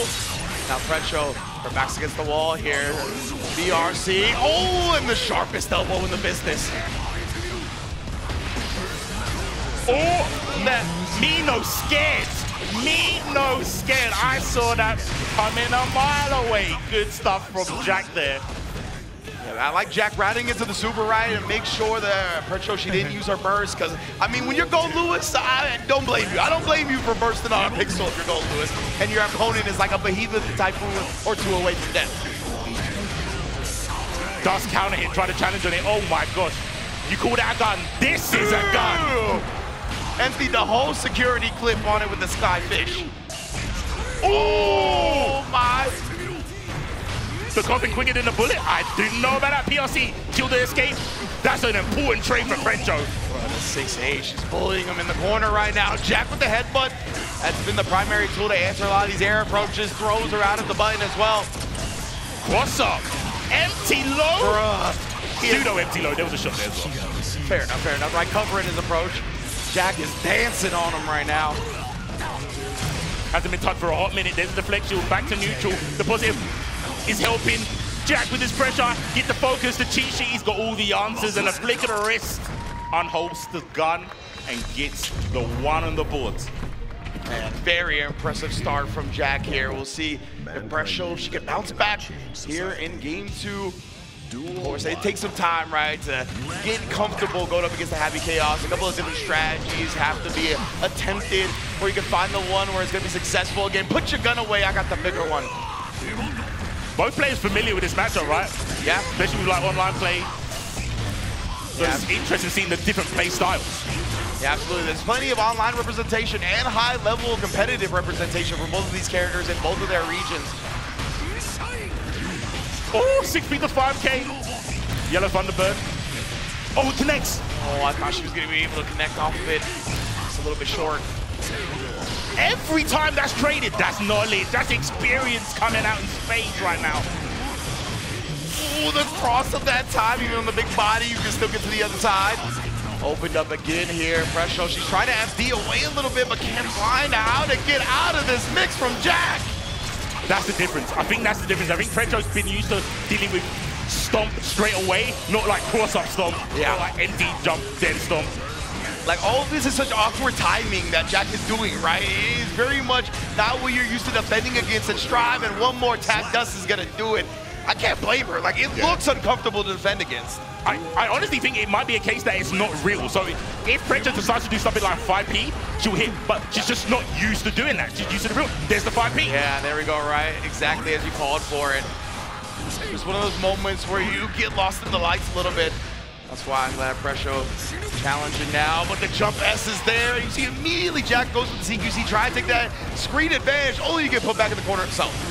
Yeah. Probably one of the closest. They got 5S didn't confirm. Yeah, just stalking with your Thunderbird. Oh my gosh, how did he know he was going to disappear then? The great master, Jack. Yeah, try to get her flinching, but again, she's been mainly relying on the FD, right? To get some space back, pick her moment to counter poke. And right now, Jack is getting stomped out. Out of bullets, out of life. You know what? That was so gas. Precho's so good, she doesn't need to do jab into BT, but she did jab into low. Because it's like, come on, bro. Right there. Ooh, but Jack, you see the little hesitation right there, baiting it out, but he didn't have any more concentration, so not a big conversion on the combo. Has it back now, pulls out the get. Back to the wall, but no matter. It's going to throw you forward. Same side, blocks it out. There's the roll. Yeah, I have to imagine that's why she's been doing FB a lot, right? To try to prevent the cross-up roll specifically. But Jack sequences around that. He'll stop his pressure to that micro dash and get closer beforehand. Like, it's tough, bro. Decent block so far. Not opted to go for the FD. Wants to hold us in that bar for the comeback, but it's not going to happen right now. And great awareness again from Jack, right? Quick RC after the throw into wall of assault to take away the burst. Not going to let Precho use that to survive. Jack needs one more to end the terrorizing run from Pretro. Can he do it? Let's find out here. I mean, we've already seen one 3-0 come back, right? True. Threshold, that might be what's in the air for her. Oh, 6P on the approach. Put your fist away. Burst, no momentum for you. Did Jack air instant block that cross? It did look like it. It did look like that, right? That was wild. Ooh, but again, spinning coffins. Couldn't air block that one. Oh, just trying to take it to him. Real quick with the run up. But Jack sticking at those toes, keeping that distance. Not massive damage. Oh, the high 10 as well to catch Pretro trying to press buttons at the round transition. Okay, that one did a bit more damage. Okay. That was nice block. Oh, stay down. Oh, I love the early deflect shield. That was so smart. Yeah. The flex shield, I don't know if the active frames get extended via the slowdown, but Jack tried to take his turn. He's found it here regardless. Gonna be enough damage. Not quite to the big body. There's no way you made this comeback with a focus test, right? Oh, so Jack now on set point with the perfect. Pretro back against the wall. She's got to respond here. Okay. Oh, we got aerial raves. Okay, I'm here for it. Oh, stay in this corner. Oh, the back dash. But how did Pretro know that it wasn't going to work? That's what I was going to say. How did she react to his back dash with her own back dash so quickly? Burst. Yes. Like that with the nuke on him. Oh, Jaggy tried to get cute with that one a little bit, right? Keep him at bay, but no, we're in there. Jump deep. Pretro is on the board. You mentioned it. We've seen it before. Seen it. 2-0 isn't that comfortable. No, definitely not. Especially going up against big bodies in this game, ones that can output damage so quickly, so heavily in an instant. You could never feel comfortable. Pretro, what a bounce back right there. It's hard, right, to maintain and execute a plan when you're 2 games down. Oh, yeah, absolutely. That was extremely impressive. Oh, what? Check. Bro, the sharpest elbows in the business. Oh, Lewis. There's got to be some canon where he's a Muay Thai expert, bro, I'm telling you. Yeah. Oh, how did he get back to the original side right there? I can't blame her for getting hit by that one. I definitely would have. Yeah, that was grimy. Okay, still alive, though. Gold Lewis only needs a speck of HP to make the comeback. Oh, everything's just out of range. Yeah, Jack is keeping his distance, right? He said, let's go back to the era of pandemics. I don't want to get any type of close to you. Best on both sides. Oh, nice block. The rising jump as here, BRC again. Yo, what? How did she block that? Micro walk forward and she just held it? Oh, we just skipped the neutral. It's my turn. No, 2D whip. No, sure, I've never seen that. Oh, man. The FD. What a heartbreaker. Yeah, it was the FD manipulating the space. That's what we talk about in Strive and Guilty Gear in general. You got to really be aware of how the FD is going to affect people's strings. Okay, didn't back dash it this time. Oh, headbangers. Enjoying the rock music. Oh my goodness, yeah. It's about to turn this into a mosh pit right now. Oh, rise up, bro. These BTs. Even Typhoon, bro. Pretro. She's on the verge of tying up this one. Yes, indeed. The 2 S's there to stuff the approach. Wait a minute, fam. Check with the 5P. Oh, it's the roll. It's too strong. Oh, my. You know what? Block is for suckers. Shit. Pretro's just picking her spot so well. It stayed on the same side this time. Jack's starting to get mixed here. What a press back. Finds the perfect opportunity to do so. PRC super. Gonna take my turn. Oh, we're getting buttonsy. Okay, it's cool. Damage is low. The momentum, though, is in Jack's hands. Needs to not let it go. Meter advantage is probably going to be in Jack's hands in a minute as well. Let's see if Pichu can stop that. Oh, no, the dust connects. He's got bar. Deus Ex. Ooh. I was going to say, it's all about win Pretro burst at this point. Brings him back close. What blocks from Jack, but the jump D is there. Burst is forced out. This is such a hard thing to come back from. I don't think it's going to happen. There's so much meter. After the throw, the Deus Ex Machina. Perfect once again from Jack to close it out. Survive in a top 8. but an incredible showing for Presho as well, especially with the first performance you said outside of Europe, right? That's incredible. Yeah. Try not to be biased, but yeah, Presho has just come strides from when I saw the back in the EU on online and offline. I mean, to get top 8 here, kind of like Jack's story. Yeah. Kind of. Yeah, just a generation after, right? Yeah, 100%. And Jack, of course, holding it down. All right, we're going to go to the replays, of course, presented by PlayStation Tournaments. And yeah, man, I thought, honestly, Jack looked like he was going to run away with it, but Presho, she battled back, put a game on the board. I thought we were going to do a final game, honestly, with the way Game 4 was going. Yeah, there was some really, like, awkward and clutch. So sometimes, you know, you can be dealt a decent hand. And I think sometimes with the whiffs, not lucky, but it was the case of Jack was like, in case this goes wrong, I'm ready. And that is a sign of a top player, right? It's not a case of like, oh, I wasn't ready for the mishap happening, like we said with the 2D into, the 2K into 2D. That very rarely doesn't connect. But Jack was on the P's and Q's on point and capitalized on it so well. Being ready for the mishaps is a huge part of high-level fighting games, right? You have to bake those in to the point where they are second nature. So when they happen, you can react as quickly as you need to take advantage of the match. And Jack had all of that in spades. Yeah, phenomenal match. I'm glad we got the replays, like you said, from PlayStation showing those. Super, super sick. And we're going to need a break because these matches are getting insane. My voice needs a break, for real, for real. So, yeah, still got a long top 8 to go, baby. Yeah, a long top 8 to go. But yeah, we'll catch you guys on the other side. Stay tuned. Be back in a sec. New Chipotle Honey Chicken brings a hint of pure honey and seared smoked peppers with fresh chicken hot off the grill. For Chipotle heat with a touch of sweet and a perfectly balanced sauce. Chipotle Honey Chicken takes heat and sweet to a whole new level.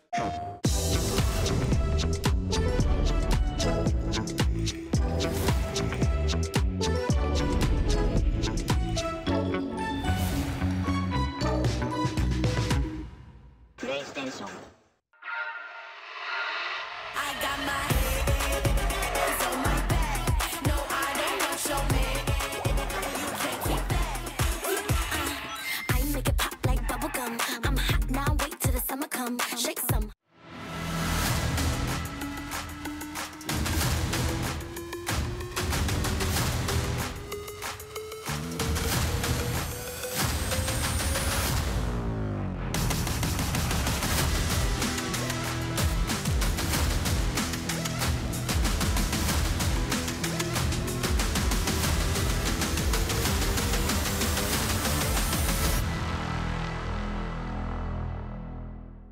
We knew pretty early on that the game was fun to play.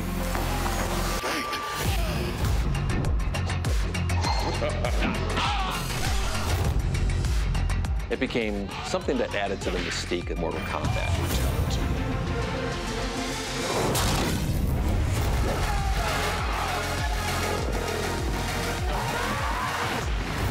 Flawless victory.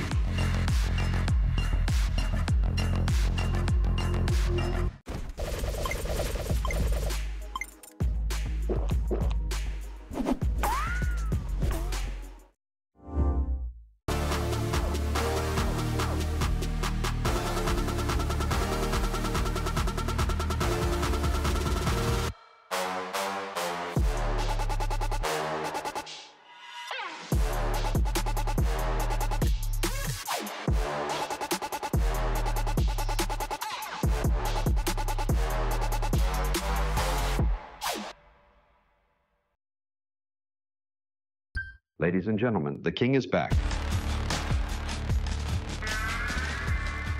自分の名前は達馬と言います。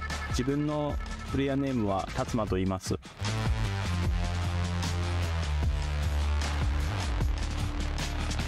アメリカに来るのは2回目で挑戦させてもらいました。去年も同じロードトゥエボでエボに参加させてもらいました。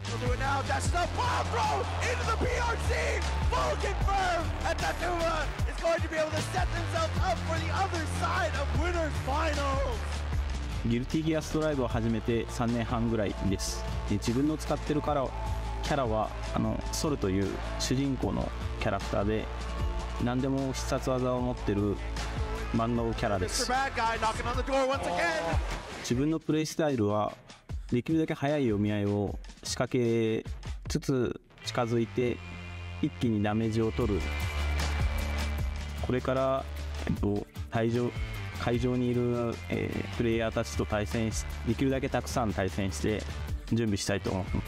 アメリカにいるときはあまりコミュニケーションは取れないんですけど、本当は対戦した後、対戦相手と話をするのはかなり好きで、かなり余計なことも話してしまいます。できれば3日目の壇上に残りたいと思っています。難しいとは思いますが、頑張ります。楽しく対戦して終わっても楽しく対戦を終えられたらいいと思っています。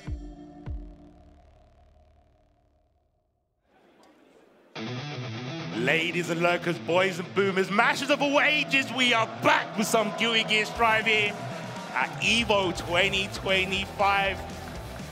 Rinch? Yeah? How you feeling, bro? I'm feeling great, man. You just got certain things that make me smile, like legitimately. So great intro coming back. Thank you all for joining us here at EVO 2025 as well. The first round of Guilty Gear Strive Top 8 is in the books, baby, right? We got our winners finals established. We got our losers quarterfinals established. That's what we're gonna get to here in a moment. But of course, let's go over it so all of y'all can follow at home. A boy versus Keishu Watamu. That's gonna be winners finals and all US affair. But when we drop to the loser side of things, we have, oh man, the Asia Civil War right there with Daru Ino versus Tatuma. One of the few Asian representatives going to be remaining, and then Red Ditto and Jack is going to be US on the other side. Yeah, these are going to be some interesting matchups because I think none of these players are like going to be surprised with who they're interacting with, right? And they're all like kind of different generations. Absolutely, I mean, they put the bets against each other. They're trying to clean up, right? They want that new generation to take over, but they might not be able to stop them with the performances that we've seen so far. I actually can't call it. I still think, you know, Daru's seeming pretty solid. Yeah. But he's already in losers, right? Exactly. It's so hard to win from loser's side in top 8. So, like, yeah, it's a tough position that he's going to be in now, right? I believe we're going to watch Daru versus Tatuma next as well, coming up for the top 8, right? But yeah, man, Keishu Watamu and a boy sitting in winners finals, that is going to be a barn burner as well. Pot Johnny, I want to know what character has the most haters out of them two. I actually want to know. Because I think at the start of the game, they weren't, well, obviously Johnny wasn't in the start of the game, but when Johnny dropped, people were like, he's kind of lacking. Yeah. He's got a couple of, you know, quality of life changes, I would like to say. Most definitely. Yeah. Some love has been shown to the Johnny, absolutely, right? So definitely a character that has plagued a lot more people now than when he first got put into Guilty Gear Strive. On the other end, Ino is just one of those characters that is always going to rub certain people the wrong way, right? I am one of those people. Yeah, exactly. Like, there's certain characters that we as players have that we're just weak to the archetype of, and for plenty of people, probably myself included, along with C4, Ino is one of those characters, right, where she can just get in your face. She plays by different rules than a lot of Guilty Gear characters via the hover dash, via the accessibility to these mix-ups, like the length of mix-ups she can go to is just different. She can bully you with plus frames via the MLA on the guard break. Just so difficult to deal with, and constantly having to force a check out of the opponent. I love how you described the high-level play. Me, I just want to crouch, bro. I just want to charge flash kick. I just want to charge flash kick. And that's not easy against Ino, right? Because we talk about the hover dash, the overheads come in more frequently than they do against other characters, and it plagues like your characters like Leo, who rely on a down back charge for some of their key moves. Yeah, it's archetype-wise, it's just not in my favor. But I mean, I'm not one of the top Leos to complain, so I'll just sit here, stay in my lane, and watch these good games. Let's see, maybe I need to have a pocket soul. I was going to say, yeah, the good thing about Tatuma, right, is that he's playing Soul Bad Guy. No charges necessary. You just got to have the DP inputs on point. But yeah, I'm very interested to see how he goes about checking Daru, right? Are they going to just mainly rely on like fuzzy jab timing defensively after like certain hover dash setups? Or are we going to try to actively beat Ino to the button itself? It's going to be an interesting one as well. So Daru Ino versus Tatuma. Evo, can I hear some noise for some Guilty Gear again? Ooh-wee, I love the arena noise. Ooh, I love the aggressive round starts here, Tatuma. Maybe coming off the energy from the match they had with Varric, saying, I want to get this done. Legit, right? Saw how the aggression worked, especially early on in the set. Maybe Tatuma taking that to account himself. And already that Titans. Hey! Yo. Straight through. Yes, sir. MT, oh my, there were so many layers. Bro, it's hot here already, man. I don't need any more layers. Jump, throw, and then punish on the way down. Tuma, this is what we talked about, right? Where you have to be ready for multiple scenarios at any given moment. That's exactly what he went. Went to cover the hover dash with the air throw. Saw wasn't there. PRC punish. Beautiful. Back dash, oh, delayed overhead. Nice read there from Daru. Break that glass. Back 50%. Nice chunk. That's a great start from Daru right now. Oh my goodness, and challenging the stroke cancel. Not today, fam. Late burst. Yeah. Didn't want to see where that combo was going to take him. You're just kind of trying to guarantee that the burst gets off successfully, but nonetheless, you're pushed to the corner quickly anyway. Try to catch on the other end. Gets at least the pressure. The guard bar is getting cranked. Yeah, you're going to start fighting back here. It's a great opportunity for Eno. Ooh, backdash DP. Okay. We're understanding what the mission is. Again, catching the backdash with these delayed overheads. Yeah. Daru knows, right? Tuma has these fuzzy timings defensively, but does run into the far S this time. Side switch as well with the wall break. That might be it. Oh, yes, indeed it will be. Fafnir put the exclamation point on it. Yeah. Get hydrated.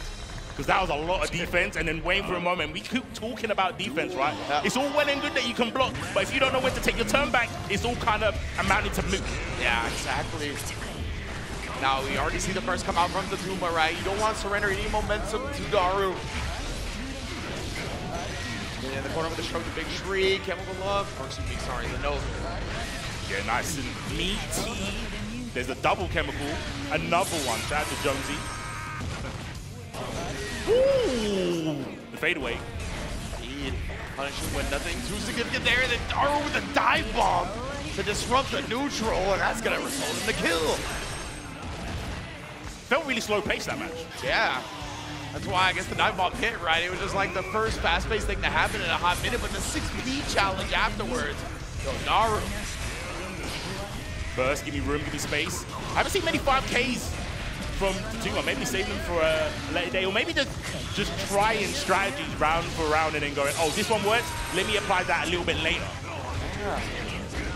Oh, the counter hit again. Daru's timings just blowing the Tuma up, right? We saw after that hover dash, if Daru immediately presses like a punch or a kick bud, he's gonna block. Like that timing was to specifically blow up a slightly delayed reversal button, and perfect for Daru. That's what I'm saying. I think maybe he's going to try it late because the DPs were kind of hitting in the last game. Yeah. And he got a W. But I think he didn't want to be too risky too early. Yeah, and then he doesn't want to go behind as much as he did against Varus. So let's see what the motive is now. Keeping it pretty standard, right? Beating the FD allegations by just doing run-up throws. Like, you want to hold that down? Cool. Misses with the 6H. Indeed, and now both players showing a lot of respect. Tried to, I think, extend the recovery of that back dash with the RC. But nonetheless, the Tuma picks it up, takes him down. Not much health here. Stroke the big tree afterwards. Oh. I don't know. That might be a little bit of anger in the hose, right? Yeah, definitely. But sometimes it's all about how you harness that emotion, right? Some players, they can definitely use it to their favor. Some, it's a detriment. See how it plays out here. Wow, what a 6S after the deflect shield, right? Sees that the space was created and immediately nullifies it. Leon Deck is rolling RC off the revolver, obviously. Oh, he's scheming for a wild throw. He is scheming, but I think he's going to bring it out later in the set. Yeah, these 2Ds on the jump back, or excuse me, like the far S on the jump back into the 2D as you're landing, it's caught Daru a couple of times as well. Something to keep in mind as we watch forward. Man, Salvatore Ganache holding it down. Oh, the 6H interrupt on the 2H word? Show you the tombstone, bruh. That's when you're 6 feet under. Oh, he's running the deep wild assault into dust. And just backs away. Gunflame maintaining space. Holding on to the life lead. Not trying to end it quickly. Has 2 games up. And yeah, Daru was holding FD for his dear life. But the Tuma, he just kept nullifying all that space. Whether it be the 6S, whether it be these dashes in between the string. Oh my goodness, even the Night Raid to go under the nose. That ain't fair, bro. Bruh. Man was wobbling, bro. He did a Harlem shake with his legs. And went, yeah, I'm gonna go low, real late. On the counter, that does 6-6 and goes airborne. Yes. The way Tuma has really controlled this set so far. 2-1. Oh, it gets the close S, countering it up. 50% mid-screen damage. Thank goodness you went in the corner, but you are now, can't afford to get hit. Daru, where's your escape plan? Oh, we praise nature. Go to the trees. That's always the answer. Man, let the H2O flow through your lungs. Breathe life into you. Daru now. Man, some escape dodging. Both players here, though. You can feel the tense air. That PRC forward drift. Oh, we picked it up. Yeah, we're a soul player. Stop playing with me. Base hits! Oh, indeed. It's a Tuma. He's been baking in those moments, right, of pausing to give Daru that chance to reversal. He finally took it, but the Tuma was ready once again to survive into losers. Yo, love seeing the crowd hype. Definitely. Hey, yo, can y'all give it up for Daru? Of course, fan favorite. Everybody loves Daru every time he's coming out, always representing the Eno as well. It's in the gamer tag for a reason. That is the Bay, but Tatuma, oh, yeah.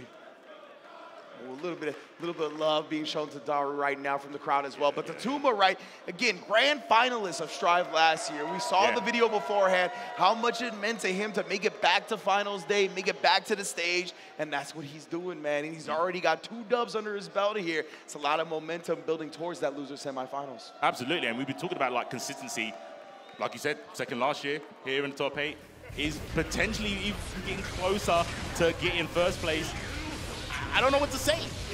I keep having to reiterate it. Chaos, yes, sure. But the consistency from these players turning out big tournaments, biggest tournaments, should I say, and still getting here. 100%. Like, the level of competition in the modern day fighting game, right, is so high, especially for games like Strive. So that and the chaotic nature of how much damage can be output, right?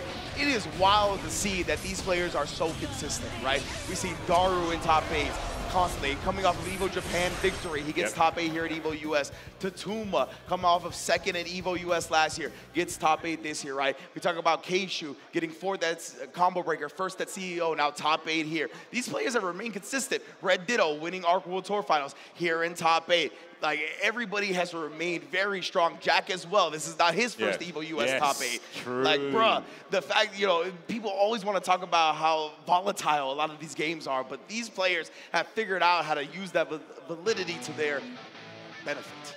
And that's why they're here. And that's exactly why they're here. Being able to assimilate the information so quickly in these hectic games. There you can see Tatuma, like you said, trying to make it back to at least the position they were last year and maybe take it a little bit further. Their opponent is going to be between Red Ditto and Jack. Ooh. So the next one we're going to get right now, Red Ditto versus Jack. I have it on good authority that, like many Guilty Gear Strive players, Red Ditto hates this matchup. Right? He's not gonna have fun playing against the Happy Chaos, but it's always interesting, I think, seeing this matchup because we talked about it yesterday. Ramlethal's got that 0 to 60, right? She's got the NOS that she can hit at any moment, the red button, the acceleration on her dash, along with her range, means that Happy Chaos can get set up from full screen as comfortable as he does in other places, right? But of course, that whole full screen game from Happy Chaos has been toned down a long time ago. These Happy Chaos players that are quite strong nowadays, their CQC skills are as strong as their zoning skills. So because of that, Jack should be comfortable in that range regardless. So I want to see if Red Ditto tries to play point blank. If he tries to play at like that far S, far H range with Ram, it's going to be interesting to see. It is cool that you mentioned that. It's because both of the characters, me, a character playing Leo, doesn't have a run. So I'm a dash blocker. Both of these players, for me, they're made for each other. I hope you don't like it as much as I don't. But like you said, they've got the dominance from the far ranges, right? Keeping people out and then switching that into massive corner pressure or damage. And like you said, the close range, I think with Happy Chaos, is a bit more tricky, but doesn't get much damage. But Ram does get a lot of damage from the close range stuff. But I think it's a little bit slower. It's not as nippy as it is with Happy Chaos. Absolutely right. So it kind of equals out a little bit over time just because Happy Chaos is able to scratch and claw some life away from you a little bit more, right? But yes, indeed. I like that you said they're made for each other because it really feels like two super high-powered characters that are tamed by one another. And like one of the only characters that can tame them in this game are each other. Oh my goodness, already. Slugging. Get your jaw spun. Break the glass. Indeed, with the shot. But had to put the voodoo on her first. Cursed up. Oh my gosh, the Deans are down. The headbutt from the hell. Getting the throw established nice and early as well. Oh yes, let the shots ring out. Ex Machina through the wall. Ramlethal holding on for dear life. YRC, it actually reached. Oh my god, trying to give it the Avatar Earthbender, but out of range. Yeah. Back to the temple. Opening gambit, both players just walk back. Real recognize real. That's what we're saying, right? Showing the respect of the other's skill and, of course, the character personality. Goomba stomps. Oh, the pickup as well. Because of the new improved ground bounce. Scratch and sniff. Straight for the glass. Oh, this stage is beautiful.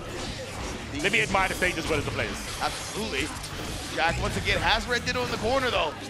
That's what we talked about. Nullifying this range that Red Ditto wants to play at. Jack has made him uncomfortable. Let's see what the approach is here. Just a throw PRC, waiting for the burst. Great delay from Ditto. Oh my, the fadeaway shot though, action movie status. One-handed. Shit, bro. Okay, Red Ditto, it's time not to die hard.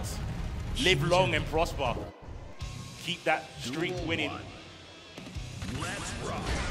Oh, the high 10 to start it. That's why Red Ditto immediately bursted out. What a 6-beat dodge on the sword toss as well. And then Jack getting the punish from that range, getting the cross up blow. Afterwards, we're already in the corner, and we might go all the way through the wall. Jack is so good at doing real stuff and fake stuff. It's so bamboozling as the opponent, because it's like, bro, this is Evo, main stage, top 8. Why would you do something unsafe? You're Happy Chaos, you don't even need to most of the time. I think so. But Red Ditto, it's how you get lost in the lines, right? Especially when you have a lot of respect for your opponent. When they start pulling out stuff like that, you get kind of lost. Off the BRC, oh, couldn't block in time. West as well, bringing the rock close. Jack's not looking to surrender any more damage. Ooh, and then you got the backdash clean away from the earth. But Mother Nature claims another victim, has the YRC to release the pressure. Oh my gosh, he's missing. He's missing. Say a rare moment where the reticle didn't actually connect. This is what actually bought Red Ditto this opportunity. Put him in the corner here, but all the respect being shown yet again. Sword starting to float back, and as soon as he saw that, dashing in to apply more pressure, putting the sword on, getting the tap dust after. Yo, Red Ditto, let him know. You tend to forget about the RNG factor of the crosshair, man. And again, it's coming to effect 2 times at least. The cursing is so paramount, I guess, back in these days. I heard RNG shot was the determining factor in his victory over Nitro NY to get into the top 8 in the first place as well, indeed. And now, oh, the double overhead right there. Jack looked like not expecting the second one. 2S, but no one's home. Look at the tension on Red Ditto's side. All right, so Red Ditto, wait a second, bro. Didn't actually finish the job, but the 2S has been big, right? At that range where it looks like Jack might press the button backwards. There's been a lot of 2S from Red Ditto to shut down anything. And that might have to do with the 6P representation, right? Because that sometimes can dodge the far normals of Ramlethal. But there was a lot of far S harassment in that round too, which makes me believe that Jack will look more for the jump 2K, like the instant air dash jump 2K, because the far S from Ram has a significant recovery. So if you're sending the jump 2K, you might find some punishes that you otherwise wouldn't. There's the jump 2K just straight jumping on him though, not even a dash necessary. Keeping it simple, Deus Ex Machina, trying to get that momentum. What's the motive? Same side, into throw, keep it going. Yeah, you mentioned it, you called for it. Keep it going right there with the throw. Trying to tap dust the finisher, but finds the kill anyway. Like Red Ditto, not surrendering to the panic or anything like that. Holstering the burst, keeping it for another round. Too much of a light deficit. Yeah. I think especially when you do have the bar as well to RC going for a throw against Ram is fairly okay because of the threat that the other options from Happy Chaos are. Really a positive bonus. They're gonna keep flowing right here. Puts him down. PRC tries to fade away, but when a block goes right back to the overhead well, this time with the dust. And Red Ditto, man, looking much more comfortable than he did in that first game. You called it like the classic anime shimmy, right? Yeah. ID back. Yeah. Claims the victim once again. Always will do to the end of time. Oh, punish. Maybe try to go for a cross-up low. I don't get I thought about that at first, but then I saw the stomp animation. Maybe that was just to land. But either way, yeah, Red Ditto was ready to get the throw on the ground. Going in for violence, going for the haymaker, forcing the block. Oh, baited. Tension, more than 50 on both sides. PRC from Red Ditto. Close S. Oh, it looked like they were paying it. Yeah, their timings on the burst have been so good, right? Oh, what? The 5K stuff on the instant BRC dash? You don't see that type of thing get stuff very often at all. That was gnarly, bro. Like, we're so conditioned to see just 6P if they jump at you. Legit. But the spacing was so clean. He was like, nah, I can show you the toes. Don't even need to subscribe to me. That's what I'm saying, bro. You know the pedicure is on point when it comes to Ramlethal, bro. The 5K, free of charge. That's how you get him in, bro. That is how you get him in. That's how you get him in. The first 5 are free. You want to see the other 5, you got to have to cough up some bucks. Good marketing. Let's see if Jack's going to be a fan now. Nope, he's going to keep going back to the same well like you mentioned, right? I'll jump in at you.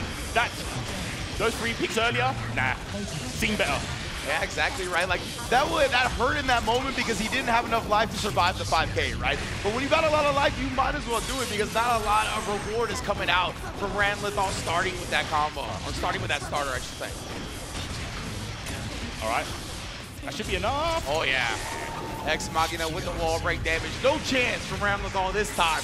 What a response from Jack, bro. Perfect, mad quick as well. These players are ridiculous, man. I like it, 2S. Mino scared straight to the 5B just in case of the approach, and it did work out. Scary to do against Ram as well, but she can backdash away from 2S and still punish you. She doesn't have to go forward after that. Oh, we both got toes. We've all got those 5Ks here, baby. Yeah, so you ain't the only one visiting the salon, bro. Oh, catches again here. No backdash escape for Red Ditto, and I mean, in the blink of an eye, Jack has tied up this set 2-2, and we're going to the last game. What goes through your mind as Ditto now? Right? That game went so quick. Was there any info to gather? That's what I was gonna think of, right? Like, do you even take that game into account like that? Maybe if there's like some real like headlight type thing that happened that you're like, okay, I have to make sure this doesn't happen again. But besides that, in terms of general overall strategy, I don't know how much you glean from that. Let's see. Oh, backdash to the 2K. That might have been something. Oh, flip. This might be what Red Ditto's looking for now, right? Some different ways to like show Jack this moment that he can take his turn back and then stuffing that moment. Okay, just going with a flip here to continue this pressure, put him towards the corner. Ooh, the fuzzy overhead actually hit, but no combo afterwards. Wow, BRC out and then straight back in to the clammy feet of Chaos. And Red Ditto. Oh my god. Felt like that was a very confident burst where I think he could have let that combo rock and then maybe save the burst for another time, but I think he felt the momentum, but Jack has stuffed it regardless. Nice block. The reticle though, still locked on Ramlethal. The whip punish with the bullets. The awareness of the S-range, we've seen it from day one. Everyone's been trying to battle it, and Jack maybe came into the scene a bit late, but knows what's good. Does he know how to get around tension? On Ditto's side, he's got 50. Goes for the burst. There's the RC. What's the motive? Explosion cross up, same side. Trying to make the burst. Jack did not give it to him. Ah, the sword stabs him into the ground somehow, some way. Red Ditto on set point. Oh, too early with the 6-speed. Gets to the other side, gets a hit. And that burst won Red Ditto the last game, but might be the reason they lose this round. Let's find out.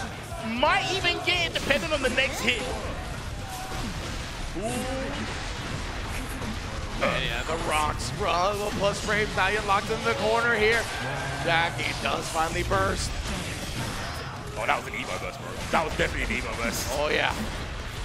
Under tension on his side as well. Oh, my goodness. Cuts off the S. Oh, my. How did you block that? Get counter hit anyway. Red Ditto here. He's cooking. My man put the chef apron on. The Hennessy's right next to him. He's cooking. Look at the meter, though. Oh, we're headbanging. I like it. I like it. Keep it simple, straight into the positive bonus. That should get the wall. Yeah. I like it. I like it. You need that to combat Red Ditto's meter game. Oh, my gosh. Red Ditto. Hard knockdown. You're going to wake up, dash up, throw. If this man, if you didn't know he was built different before, you damn sure know now. That is what we call I am the main character. Legitimately, right? I am the main character. That was probably the most protagonist energy I've ever seen in an EVO Top 8. Like, legitimately, bro. Like, of course, after like a stage transition where it's neutral, we see dash up throws all the time. From the person that got hard knocked down, never do we see that. Incredible read from Red Ditto once again. I think Jack had a lot of attention to his name as well, right? Red Ditto just said, put his cojones on the table and was like, this is the time to do it. And what a way to clutch out the loser's quarterfinal, man. If I was one of the other players in this top 8 and I saw that last interaction, I would be kind of concerned. Yeah. I would be kind of concerned, because how do you condition someone who believes that they can see the future and they've won it? Yeah, yeah. This right here, I don't know how Jack blocked that, right? Like, I love the fact that it was like cross up into the jump over back to the original side. Like, some of those mix-ups are completely unblockable, honestly, but Jack, either defense immaculate or maybe the timing was a little wonky.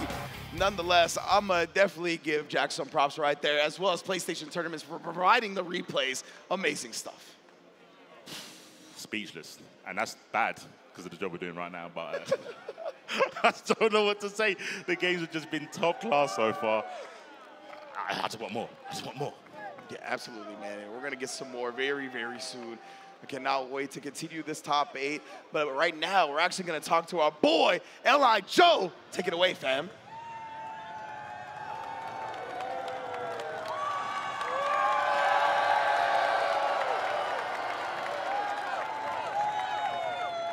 All right, listen, everybody, do not go anywhere. We have a new EVO Connections Trivia Challenge coming right up, where you can see if you know more about EVO than some of the biggest names in the FGC.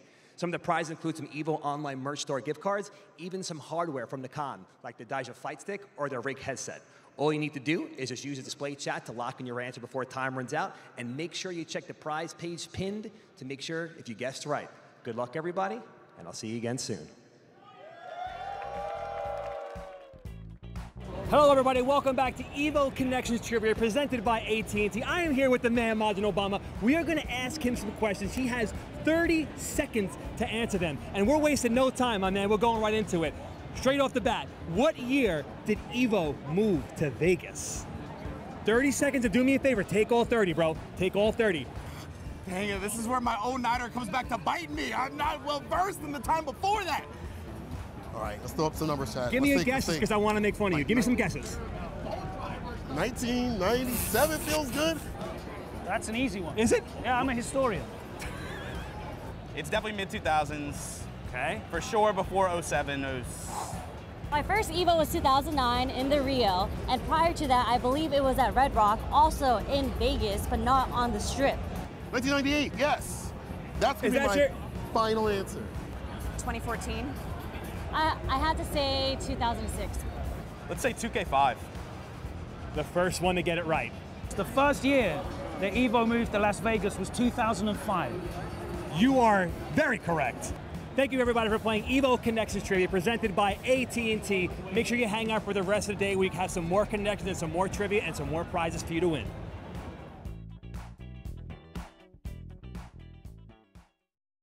Look, who's hungry? We're going to Chipotle. I need people on the bus now. Come on.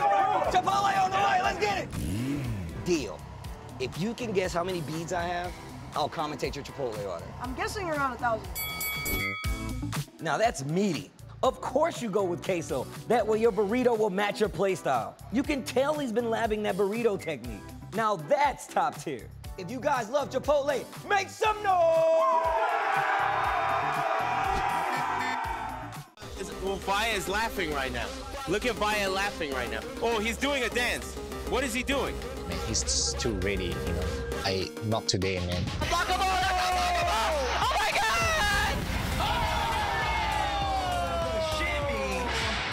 円に参加して、でその時また賞金額が上がって、いや気持ちは調子良かったですね。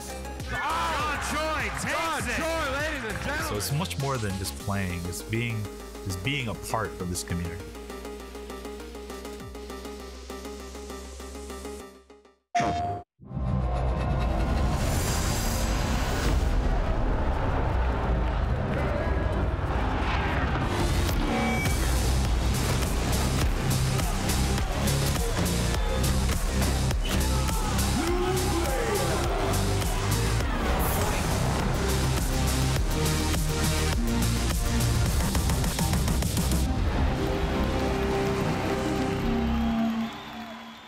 PlayStation. All right, Jay, you ready for this block? You already know. I feel like we've been killing it lately, and everyone's been loving it, but we gotta let the people know where we're gonna be at. Let's just do the meme real fast. You know, my heart meme, get the engagements and everything like that. Yipes. So, you understand me. It's not about the engagement. I'm just always thirsty for a drink, especially for this White Claw Zero Proof. Yeah, but that was corny as hell. But I'll drink to that. Cheers. Cheers. Yeah, I'm thirsty.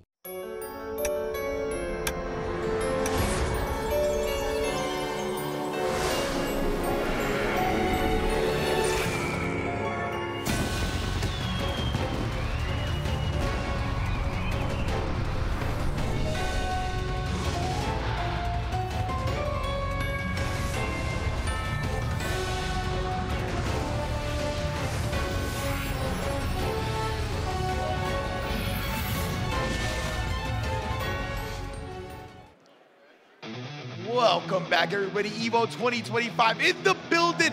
We're kicking off the Sunday Arena Finals with Guilty Gear Strive, of course. And it started with 8 Elite Warriors, and now we're down to the final 4 C4. Hey, look at that. Hey. Very fitting for you to be here after all. So I'm glad to see a bunch of players bring in their S-tier game, and we're going to see who really clutches out and becomes an EVO US champion. Indeed, indeed. The character variety has been pretty good so far.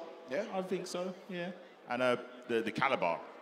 I think even though we've got some kind of clean sweeps earlier on with the 3 O's and the 3 1s, right? They've been getting closer and closer, better and better. I'm here for it. I hope everyone in the venue is also. Yes, indeed. I love the energy from the EVO crowd. Of course, let's get you updated if you're just tuning in when it comes to this top 8. A boy and Keishu, what the move. I believe that is going to be our next match, the winners finals, to see who gets that grand advantage while in the loser semis. Tatuma, after falling before top 8, took down Varix 3-2, took down Daru 3-1, finds himself going up against the reigning, defending Arc World Tour champion, Red Ditto. This is going to be a case of prestige into Tatuma. The consistency to be on the back foot and still make it happen. And then with Red Ditto, it's the kind of momentum that he's been carrying so far. But first, we got Keishu, Damu, going up against a boy.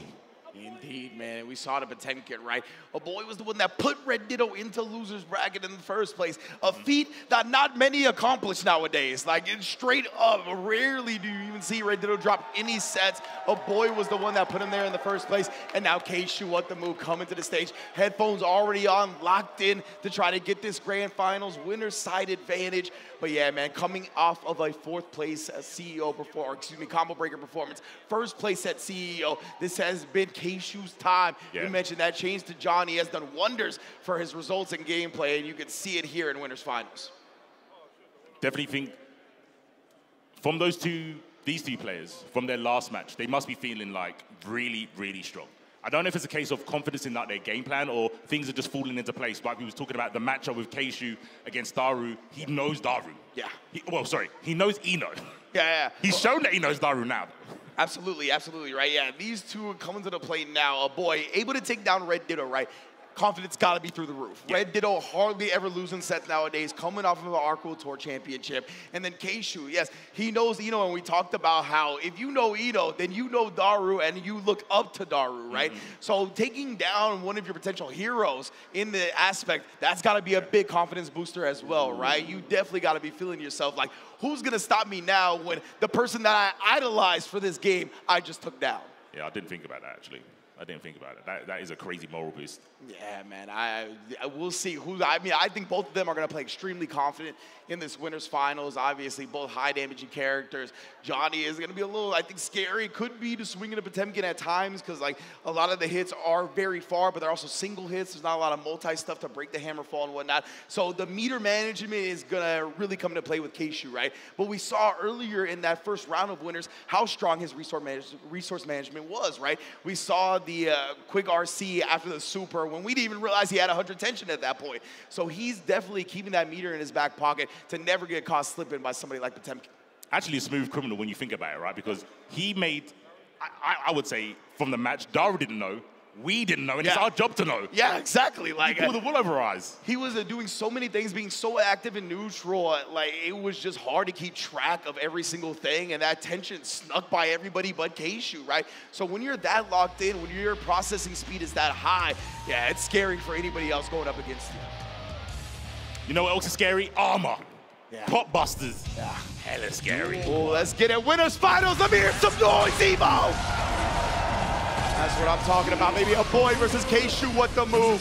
And we say it's going to be a scary set, considering we got Potemkin versus Johnny. Yeah, the drastic movement from, Johnny is going to be tough to get around the Ric Flair chop. Fares. Oh, that hammer falls. Yeah, that's another thing, right, is that he's a dash blocker. He's not a runner. So because of that, there's going to be these moments where you might be able to move just a little bit in with other characters. Johnny's not going to be able to do that. And instead gets his dash, Potemkin Buster. Ow. Oh, dear. Oh, no. Oh, my God. You can't even backdash. He did that without RC on deck. He doesn't care. And this is what we're saying about. These are the kind of movements, choices, battle calibrations in your mind of, I can't move.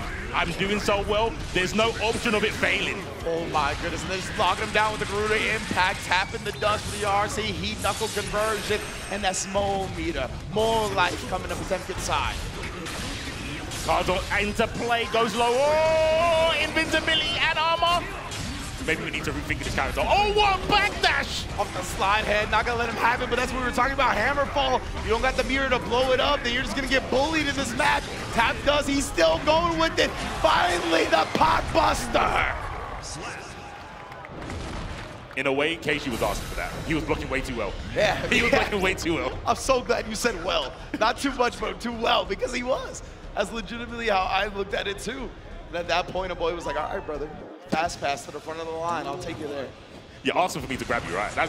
When you block a dodge, you're actually asking to get grabbed. Yeah. Oh!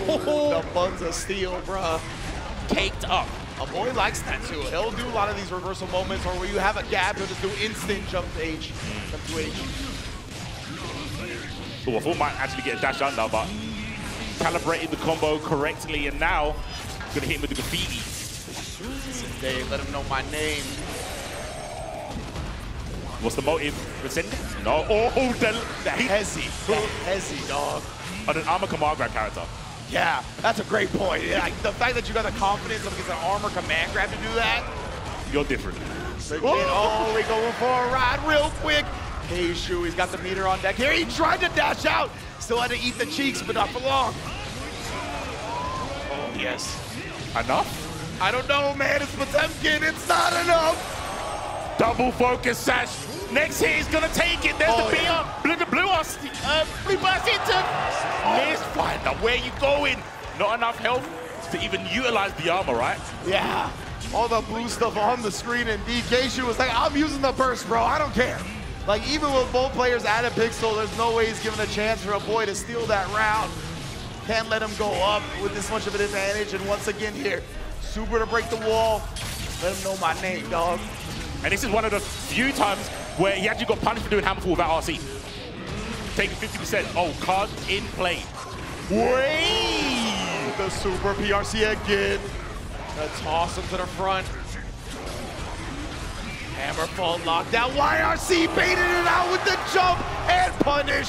A boy here on the verge of tying up this game too, and does so with the flamethrower. Double Garuda. He has been liberal with that move so far. Oh, he's done it again. We've seen the Hammerfall break into Pot Buster. He is actually so good at playing pot without RC. Yeah. Actually. And again, right there, he does commit to it that time, but look at the punish. Like, you can definitely eat that all day, and then again, bruh. BRC remix to it. Oh! All right. Put my name on the track, though. Sometimes you gotta shoot the J. We're in there. Oh, put the cards on the floor. The 2P immediately into the Mistfinder, clipped up. Aegis, how are we gonna navigate this? Just locked in the corner here. Oh my goodness, the patience from a boy. Yo, that was so sick, right? Because when he first got into Potemkin Buster range, Keishu immediately did instant air backdash. He was trying to avoid it by any means. A boy didn't make a move. He waited for him to do that and then pop busted him as he landed. Diabolical. There's a difference, right? That's a killer instinct. Yeah. Because he could have just gone, oh, I'm going to 6P the INE back. He said, no. I know exactly what you can do. I'm just going to wait for you to come home. Yeah, that was, oh my goodness. We've seen a boy really start to feel it in the moments right here, and he's bypassed some optimal decisions to send a message, and he did it again there. Oh, we're punished. Mind your noggin. Bless that dome. Keishu trying to stabilize a little bit now. We got to settle down. We're going to bring this one back. Tried some shenanigans with an RC movement, but instead Keishu put him away. That's one of the best options when your opponent has RC capabilities from a round start situation. Just misfind out, and I believe that Keishu had RC anyway. Yeah. So even if Pop somehow got over it, he could have made the save. Oh man, the 4S, that was such big damage for a 3-piece on a backdash, man. See how quickly it adds up, how scary it is to play against this character. Yeah. Overdrive, knocked down from the glass break. I don't think that was a super attempt. No, I wonder if it was like the instant jump to H thing again? Like, maybe. It was very a funky animation for sure. Oh, the air throw. Put him right back down. Guard break into the dust, open up, Keishu. Can he get to the wall? He will. With the super, with the wall damage, we got ourselves on the board. King of Hearts. Oh, yes. Show some love to the king, to Johnny's, Keishu. Duel 1. Doing his thing. He's the KOJ. Okay. The spacing's leveled up drastically now. And a big misfinder canceled a blow up after that first hit from the Hammerfall got absorbed. In case you keeps that on deck here. Oh, that was nasty. Try dashes in my Q again. Say it's not so. By Johnny, of all people. His character's got some sauce and stride. Let me tell you what. Ooh, the quick RC 5K. You trying to press back on me? That was such an Omega offensive PRC. Yeah. So, he doesn't care. He's actually like abandoned. He's abandoned the fact that I don't care what tools you have. I know what I'm doing, I'm gonna do it well. Yeah, it looks like that, right? Like, Keishu might have been in his own head a little bit about how to play the matchup rather than just imposing his will. And we're seeing a switch up now where it's like, all right, can you really deal with my offense? And right now, he is testing a boy, and the results are not looking good.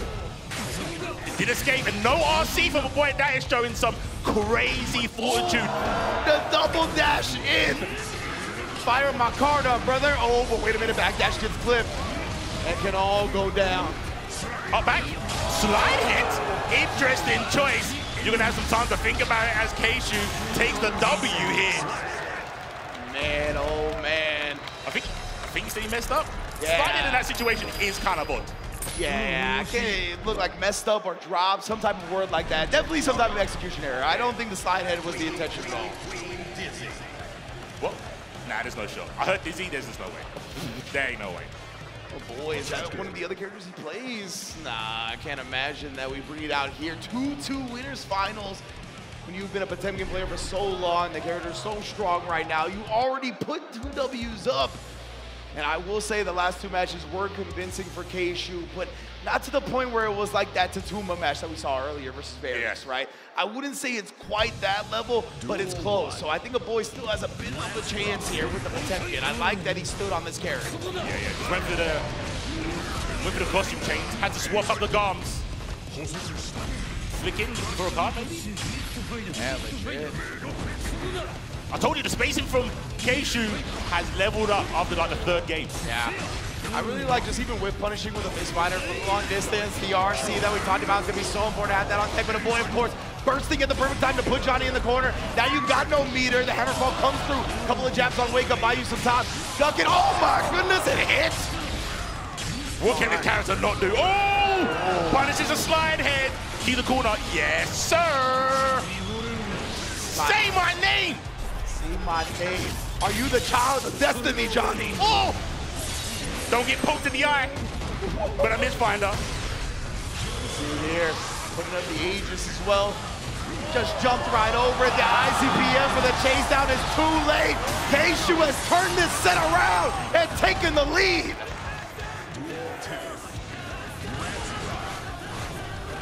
Backs away, waits for the landing. Oh, that's a big start. Counter hit. Hasn't got needed to overdrive.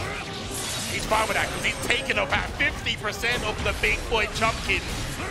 Look at this now, just pulling him into the corner here. A boy using the deflection and the slide head for the knockdown. This could be the beginning. You see the weight on that process. Yeah, man. Sinister. Lots of respect being shown right now, trying to MD, but again, he's gonna use the flip to nullify that. Nice, the backdash clipped again, but not for the H. He backdash the slide head once more. Oh, going through that with the backdash. Reach.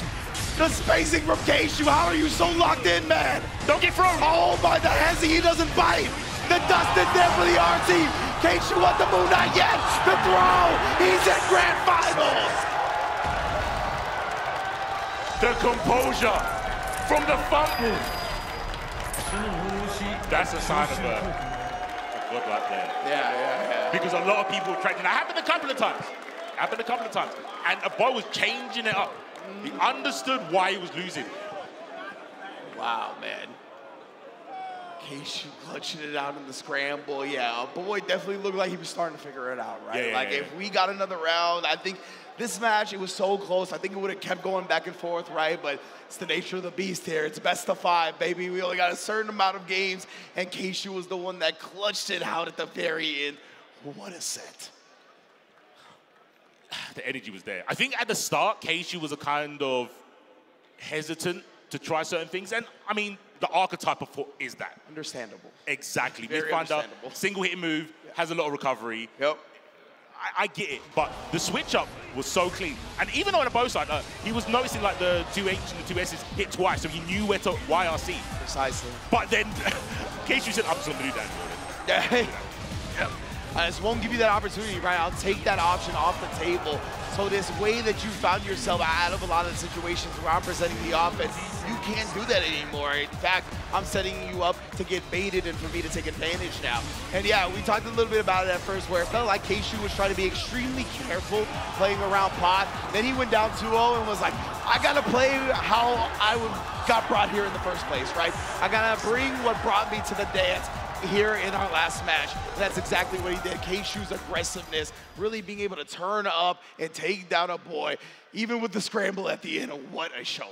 Yeah, the replay presented by PlayStation Tournament. You could see this, like you said, it's just confidence. It was a case of, I know what the matchup is. Actually, let you deal with what I'm doing to you. Yeah. That's all it came down to. 100%. Great stuff from Keishu, making that adjustment. Not getting in his own head right down 2-0. We've seen a couple of epic 3-game comebacks already in this top 8. Hopefully we can get some more. Hopefully close games are inbound as we move on in this bracket. I mean, again, I think sometimes when you're in these situations, especially on our loser side, you have to look to the future and who you're going to go up against if you win. But sometimes that could be the step that you trip up on because you wasn't paying attention. Yeah, it's a balancing act, right? Like, you can afford to look past your next opponent, but also, like, you got to start preparing mentally for the next caliber player because everybody in this top 8 is elite, right? They all have the capability of winning the tournament. So it's going to take as much mental preparation as possible to get past them. And you want to start that early, but then as you said, you might get jumbled in your mind. You start juggling points about this player when you're playing somebody different on stage. It's tough, man. That was an incredible showing for both players, though. Yeah, I'm just thinking, again, when you're backstage and you're seeing these matches and you're seeing the intellect in the virtual combat arena, which is this crazy game of Guilty Gear Strive, what's going through your head? And I think someone like Tatumo is coming to the stage now, is one of those people that pays so much attention. We saw it in his sets in real time. After losing. Do you know how hard it is to not lose your head in those situations? But it seemed like he actually got stronger. He's literally got blood of a Saiyan, bro. Legitimately right now, right? Like, I have never seen somebody look so convincing in a 3-game comeback after going down 2-0, right? Like, usually I'll see them scratch, claw, they're clutching it out. It's like an amazing comeback. Tatuma dominated during those 3 games that he came back on, right? Like, he legitimately figured it out how to play against Variks in every optimal way. So, yeah, both of these players are students of the game, right? They're constantly in the lab. They're constantly doing work, looking to not only evolve their gameplay, but evolve the game in general, right? Trying to push boundaries, trying to be pioneers for the way this game's played at a high level. So I am extremely excited to see these 2 clash. It is kind of crazy to add on to what you're saying. I feel to a degree, both of these players are using kind of the lost characters. That's true. Ram and Soul. Yeah. Yes, in the beginning, they were the problem. I was going to say, they were the stars of the show at the beginning. Yeah.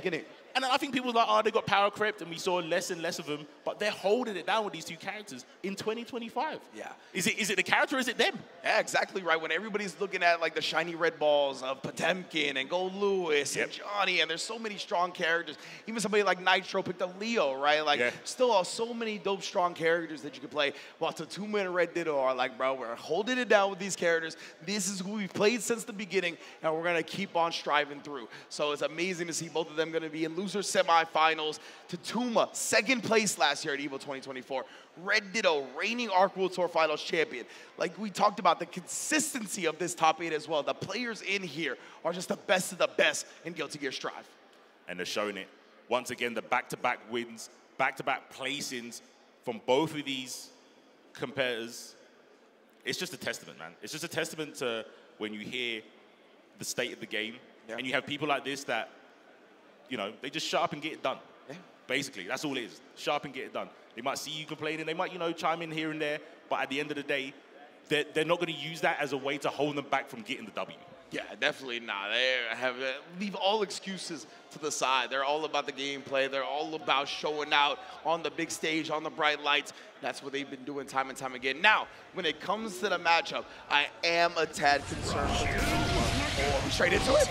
Oh, yeah. Oh, okay, let's get into it. I am a tad concerned with Tatuma just because Red Ditto has Jonathan Tene, right? One of the premier soul bad guys in the world. Obviously, another lab monster. He doesn't just do things. He's got reasons for everything, right? And I'm sure he explained those to Red Ditto for this matchup. Yeah, the phantom knowledge. Jonathan Tene. Yeah, man. Let's see if he can give me energy. I got some more respect today from Raynon. And that knowledge that you said might backfire because Red Ditto might be looking for what Jonathan told him, and Tatuma's like, who's Jonathan? Yeah, exactly, Jonathan, right? Bro? That's another balancing act. YRC baited and blocked. But yeah, that's another thing, right, is that you have to take that into account. But remember that you're not playing that player anymore. So some decisions might be different than you see earlier. So while Red Ditto juggles that, he's mainly just going to be looking for matchup stuff, I imagine. The dash block, wasn't close enough for the DP. I love the creativity to try and blow that up, though. Like I said, we saw the dash block. I just think they didn't get the IV they wanted. Yeah, exactly. Tatuma is a dash block monster. Like, he's always trying to gain ground in any type of block streak. Tap, tap, who's there? Oh, the dust as well. Red Ditto off to the races here in game 1. Very close to closing it out. Still alive, though. Oh, no explosion, just jumps away. There it is, over the top.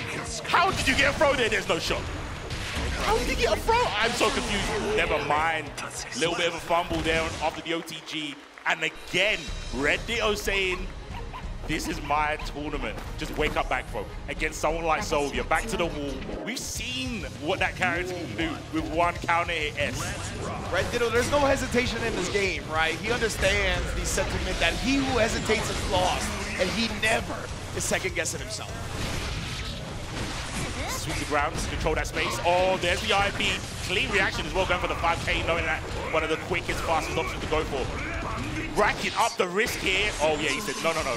None of that, please. Oh, the fade away of the explosion gets the confirm.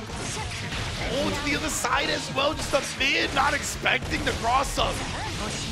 Why is that so ambiguous? Yeah, right? Like, the way she landed like that, it felt like she just stuck to the other side at the last second. Kind of just appeared with a close S for that ass. Oh, wasn't close enough as far as that time was. Take to the wall, yeah, with a wild assault, easy peasy, jump deep. Oh no, just another DP. Oh, yeah, beat him to the bite immediately here, Red Ditto. That's what it's talking about, going up against Soul in that neutral range. difficult. Chunk of health. Remove. Oh, in the air. 5P, I'm guessing. Oh, the scratch and sniff bring to the ground. Jumpies all day, every day. 6P into the Mortafato. I'm going to alley-oop to myself real quick. That's the all-star game alley-oop. Oh, the backdash BRC overhead. Red Ditto sends the sword. Yo, he's giving us throwback tech. Legit, yeah. Throwback tech. You remember this one, guys? Bringing out all the Ramlethal classics. Are you ready? Are you ready for the old stuff? Bet you guys forgot. And goes back to what you were echoing though, right? About how both of these players have stuck with the characters. They're doing it even though these characters aren't the most popular in the meta right now, right? And that's something that is an advantage when it comes to their player skill, is that you might have forgot something. You're over here trying to lab how to defeat Gold Lewis, how to defeat Potemkin, how to get out of this scenario. You could slip through the cracks when it comes to Ramlethal stuff at the end of the day. Displaying the dash blocks like he was mentioning earlier, getting IB early on, but still out of range for anything meaningful. This time, you know what? We'll just get out of range and put ourselves back in it. Yeah, exactly. Oh, I was going to say, that's another thing that's pretty strong about his gameplay, that he tends not to flow in a predictable or autopilot type fashion. Right now, Tatuma shutting down anything that he wants to do. Oh, very delayed on the IAD. Didn't get hit, wasn't too confident in the OTG. Oh, just so nice to do it twice. You already know. Tombstone to 6H. Pulling people away, but wow, just a slight walk back from Ditto. We're punishing the dash button attempt with the Tatuma, the 6S stuffs Red Ditto's attempt. And he conditioned him to block, so you see Red Ditto didn't wake up with the button here, but still getting counter hit in the corner as he landed. Very good to 6P. Oh, he saw the IB. DP dust doesn't kill. No asbestos today, but the Fafnir will take the last remaining bit of health on Red Ditto's side, and that's one on the board. This is his prime situation, though. Talk to us about him. Bro, Tatuma, why is he like this right now? Another instant block air on the 5K. Like, legitimately, when he makes adjustments, it feels different than other people, right? Like, he is hard calling out timings, IBing, DPing the thwarted, but Red Ditto right now, he's gonna start trying to stabilize yet again. Don't full press. Oh, DP stands for don't press, never forget. Oh! I mean, you can press on long range though. Long range pressing, that's fine. Oh, it's definitely right there. Red Ditto just sent the sword, kind of pulled Tatuma with the spacing. Maybe Tatuma thought he was gonna go with a flip or a Garo or something like that. Garo, excuse me. Backdash, chased it. You can smell the fear. Swipe with no swords. And Red Ditto, one round away from losers finals. Oh, the confident walk forward at Rad start paying off, getting underneath the jump, but the big swipe doesn't connect correctly, and now you're getting your face punched in by Frederick. Bro, in the corner, right? Red Ditto choosing a burst here, right? Has a round to sacrifice, so you might as well do it now so you can ensure a burst if that third round comes. Yeah. Straightaway S again, saving another one, couldn't get much of a jump in. Oh, the dash forward, and maybe going for a 6B because it was counter hit. Yeah. Maybe a little bit too late. Definitely, it was one of those scrambling moments that Red Ditto couldn't get his play out in time. But that was a good button choice by Tatuma as well. It's a nice downwards hitbox of that jump button. Ooh, and then going straight through on the Bandit Revolver here. Takes the heart away from Red Ditto. One round to beat the 5K, oh my gosh. That has to be one of the MVP bombs of the tournament. Absolutely, bro. We've seen the 5K stuff, some weird BRC movement. There's been a plague at round start. See again, man, that guard bar's getting cranky. You're about to find yourself in the wrong neighborhood, fam. The defense here has been so clinical, but can you escape? That's all that matters right now, Tatuma. Blocks the dust, and there's the DP. No swords, never mind. We got toes though. 2K, there's the burst. Only one sword on deck. There's the other one, the explosion. Cross up, that was Raimi. And that should be. Not quite yet. Maybe it was the Noble Dream, but I think it was going to be too slow. And now we got the rock deposited frames here. Red Ditto, he's a pixel away from closing it out. Wait, let his version in the back, and the DP goes astray. But Red Ditto goes further in this tournament. What a match. Red Ditto clutching it out. Tatuma, though, played valiantly. Ditto staying alive right there. I love how good of a sport Tatuma is. You heard in that video how he loves talking with players afterwards about the matches. You saw him do the DP motion mimed it right there at the end. Like, yeah, you got me. You knew what I was looking for. You know what? To add on to that, it's so sick when a player does something like a DP and it doesn't work and they go, yeah, Yeah. Yeah, I tried it. You're right. Yeah, they don't sit there and regret like, oh, if I didn't DP, maybe I couldn't get the comeback. It's like, no, you can't think like that. Otherwise, you're too hesitant in matches and you never do anything. Yeah, absolutely right. You can't second guess. We've been going over that. You got to really hone your instincts. You got to train the things that you're going to look for first and make sure that you have a lot of aspects covered. That's a big part of playing high-level fighting games, man. But yeah, what an incredible set. Now we're at our top three, brother. K-Shu in winner's side grand finals of Boy and Red Ditto. Boy put Red Ditto into losers in the first place. Now he's got his chance at vengeance. Vengeance matches, like, they hit different. Oh, yeah. They hit different. I think the fun part about them is, what do you do as the person who won? Do you change it up, thinking that the opponent who's coming back is going to come with a new strategy? Or do you go, nah, man, I'm just doing what I did that? Like, are you going to be stubborn about it? Yeah. Are you just going to be like hard-headed and go, they couldn't stop it then, why are they going to stop it now? They've got more motivation to stop it now, though. Yeah. And Boy was definitely, that was very convincing fashion that he won in that winner's side, right? So I imagine he's going to stick with a lot. We'll see how Red Ditto adjusts, but we're all going to see that when we get back from a quick break. Please don't go anywhere. When we get back, we will conclude Guilty Gear Strive Top 8. That sizzle, that's the soundtrack of Chipotle. Literally melt in your mouth tender. Let's see our chicken glistening, our fajita sizzling. It's magic happening. And this is gonna be in your bowl. This is it. I got my hands on my back. No, I don't want your man. You can't keep that. I make it pop like bubblegum. I'm hot now, wait till the summer come. Shake some. I won PlayStation's Road to Evo and went head-to-head with Arslan Ash. I won PlayStation Road to Evo and battled against Sonic Fox. I have never seen that in my life. To compete on PS5, choose your game, find PlayStation tournaments, and register. It's that easy. Sign up for PlayStation tournaments for opportunities to win unique prizes and much more. PlayStation. Whether it's sunglasses outside, blue light glasses inside, or night driving lenses in the dark, Zenni has affordable eyewear for everyone. Get 10% off at Zenni.com.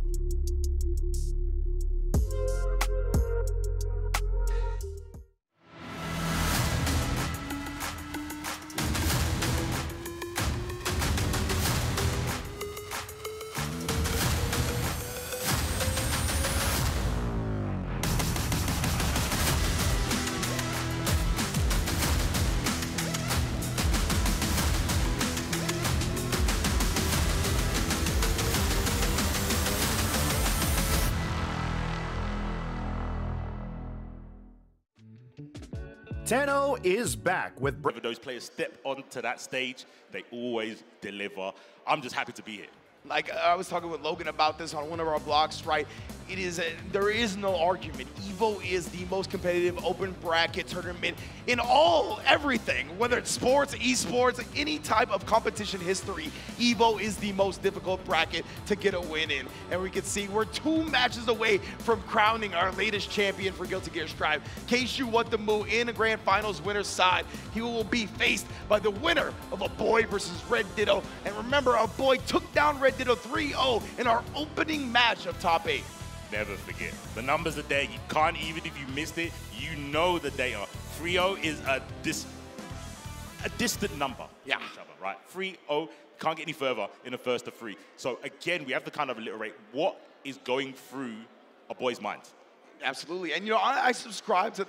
he just, oh, yeah, he's got the headphone off, so he's like, yeah, I don't know what's going on in my mind. How does my opponent know what's going on in my mind, huh? There you go, yeah. Yeah, he's just like Hammerfall, you know, like Pop Buster here and there. We'll see how it goes. To be fair, it is hard to read someone who does Hammerfall without RCing. That's some Braille stuff, bro. Exactly. I ain't reading that. I ain't reading that. I'm not equipped. Not equipped to the reading level you are. Oh, my goodness. Losers, finals, EVO, make some noise! Duel 1. Red Ditto versus the Boy. The revenge match is here. How are we gonna do it? Forest Daru, that's a good start. Oh, dropping on the big bodies. Scary stuff. Jumping. Oh, I like how Red Ditto was like, nah, you're probably gonna burst on this. And just went for the PP and then stopped. But still got hit. Back dash on the S. Yeah. Hammerfall raw. Bro, I'm telling you, people just expect the Potemkins to holster until they got the RC right, and a boy has been playing that expectation against them. There's the ball, splat, and the break. Oh, it's like we're playing outside of Vegas. Oh, oh, the ICP, that was so weird to recognize in the moment. Can't blame Randitto for getting grabbed on that one. Oh, big bait. Yeah, can't cheek. Oh, you did cheek. Someone was going to wait for the RC. Oh, I get having faith in the Cheeks of Steel, but wait. Potemkin, the hell, he's still living. Oh my God. Why did he do nothing at the start of stage transition? I swear to God, I thought he got disconnected. Yeah, I just thought he got disconnected. Literally, he just stood there for a heartbeat and gave us both heart attacks. Like, come on, son. Jump up, Cheeks. Oh, that Cheeks, yeah, that's why he has faith in it, right? Like, it's got such a wide hitbox. I'm honestly surprised Red Ditto was able to dodge it in the last round. Yo, my man is flowing right now, and Red Ditto is dodging it all. Oh, jump P, keep him pinned down to the ground. Empty low, good blocks. Went for a really big button, not the 2K. Might have been a bit quicker either way. Breaking the glass. Positives on deck. Bunch your heads, stand blocked. Oh, and then tap the toe on the fadeaway. Perfectly timed with the explosion for the follow-up. Red Ditto already more dubs in that winner semi-set. Already. The PP has been broken. Personal best smash. Can he keep it up though? I'm telling you, man, when you're losers and you don't have that cushion to fall back on, you play different. Absolutely, man. And Ditto, remember, he's from Southern California. Just a stone's throw away from Las Vegas. He's got a strong crowd support here as well. Explosion, yeah, blocks it out. Airborne, yeah, overhead low. What a frame kill, what? I was gonna say, that flick was a frame kill, like a fake setup type thing. All right then, well, either way, cool to see from a boy, but Red Ditto's not having any of it right now. RC in, a boy's got meter on his own right, but instead gets tripped by the low while he was locked down. Wow, the dash forward, look to the skies. Oh my gosh, chest, all chest. He's got Wild Assault on deck as well. There we go. YRC, it was about to happen. But our boy's got RCs too, if he needs to use it. Super, oh my God, I can't believe he didn't heavily protect that. No RC on the snipe, on the hammerfall. Yeah, he had it available right there, but that's the gift and the curse of playing like this, right? Definitely sometimes when you're not automatically doing it, it'll slip through the cracks when you do have the meter. Little stop on that move, just getting met in the air with the JP. That's 2S from Ramlethal. Definitely been blowing up a lot of people's button presses. Gets over. Oh, there was a throw attempt there. I respect it. Trying to air throw Ram up. Oh, the counter hit. The boy trying to escape the sword toss. Not easy to do so, though. A bit early on the air attack, making it win from the grounded Ram. And there we go, 2 games up. Red Ditto back for vengeance with a perfect. Let him know it wasn't a fluke. 2-0 right now for Red Ditto. Remember, we talked about how rare it is to see Red Ditto even lose a set in tournament nowadays. So the fact that you had to face him again, beating him twice, that's a mountainous feat that you gotta climb, bro. Red Ditto's been looking different all from that throw. I'm telling you, wake up throw has changed the way he's thinking, but the throw from Abu might change the set. Oh, what we doing here? Oh, once again, the chopped and screw combos. Houston in the building. Slow down, baby. Oh, IBFD gave us space, but it was really awkward. I mean, Ram just closes the gap so quickly and suddenly. Sword toss again, man. You see the link to the jab to make sure the explosion connects all the way through for the wall break. The confidence in the throw is too much. Too much. What do you do? What do you do? Mortamato yet again here. Got 50% attention and burst available, but obviously Red Ditto is not going to look to surrender that. He's got another round to go, and now he is on set point to get into grand finals. Really saying he ain't here for a long time, just a good one. And he's going to make sure that you feel all the stuff that he has to throw at Keishu in the final because he wants it bad, you can tell. But Armor might be able to stop that plan. Let's find out. Hammerfall again with no tension, right? Just believe that Red Ditto's offense will continue. Actually using the deflection and then throwing him out of the approach. Explosion. Oh, late burst. I'm not mad at him because, yeah, he's got the tension to put the super out there. Oh my gosh, outsource the neutral. Not much blocks down, just waiting. Oh no, what a treat! Bro, he got caught flinching in the face of the Garuda. Oh, he blocked that! Yes, he did, and then IBF feed him back to the corner. He dashed out under the Buns of Steel, blocked the cross up. Yo, the defense immaculate from both sides right now. Fade away overhead. Are you gonna survive this corner pressure, our boy? The throws, they're too powerful. Ah! It's what I would say if I was a Chumpkin player. Exactly, bruh. The throws are too powerful at the end of the day. None more powerful than the Potemkin Buster. Need to put some respect. The original grappler. Armor, no RC needed. Oh, reaching for the skies. Oh, and the goal burst. Oh, whoa, what kind of energy is this? Legit, bruh. A boy knows, right? That's when he's been at his best, as he's flowing. Not necessarily making the typical optimal decision. Getting the Bomb Buster in again. It's all about making yourself hard to read by the opponent. It's exactly what he did in that round. We gotta switch up. Got to switch up. These 2-0s are just fake news, bro. They just don't happen. Yeah, bro. Legitimately, right? Every time we got in there, it seems like the set's been pushed to the brink. What's the motive? Break the glass, obviously. Oh my god. Yo. Red. That was crazy. Yeah, you were in the wrong neighborhood on that one. She's wearing blue, you were wearing red. This is what happens. Red Ditto. Once again back on Grand Finals point. Putting his name in the Bose health bar.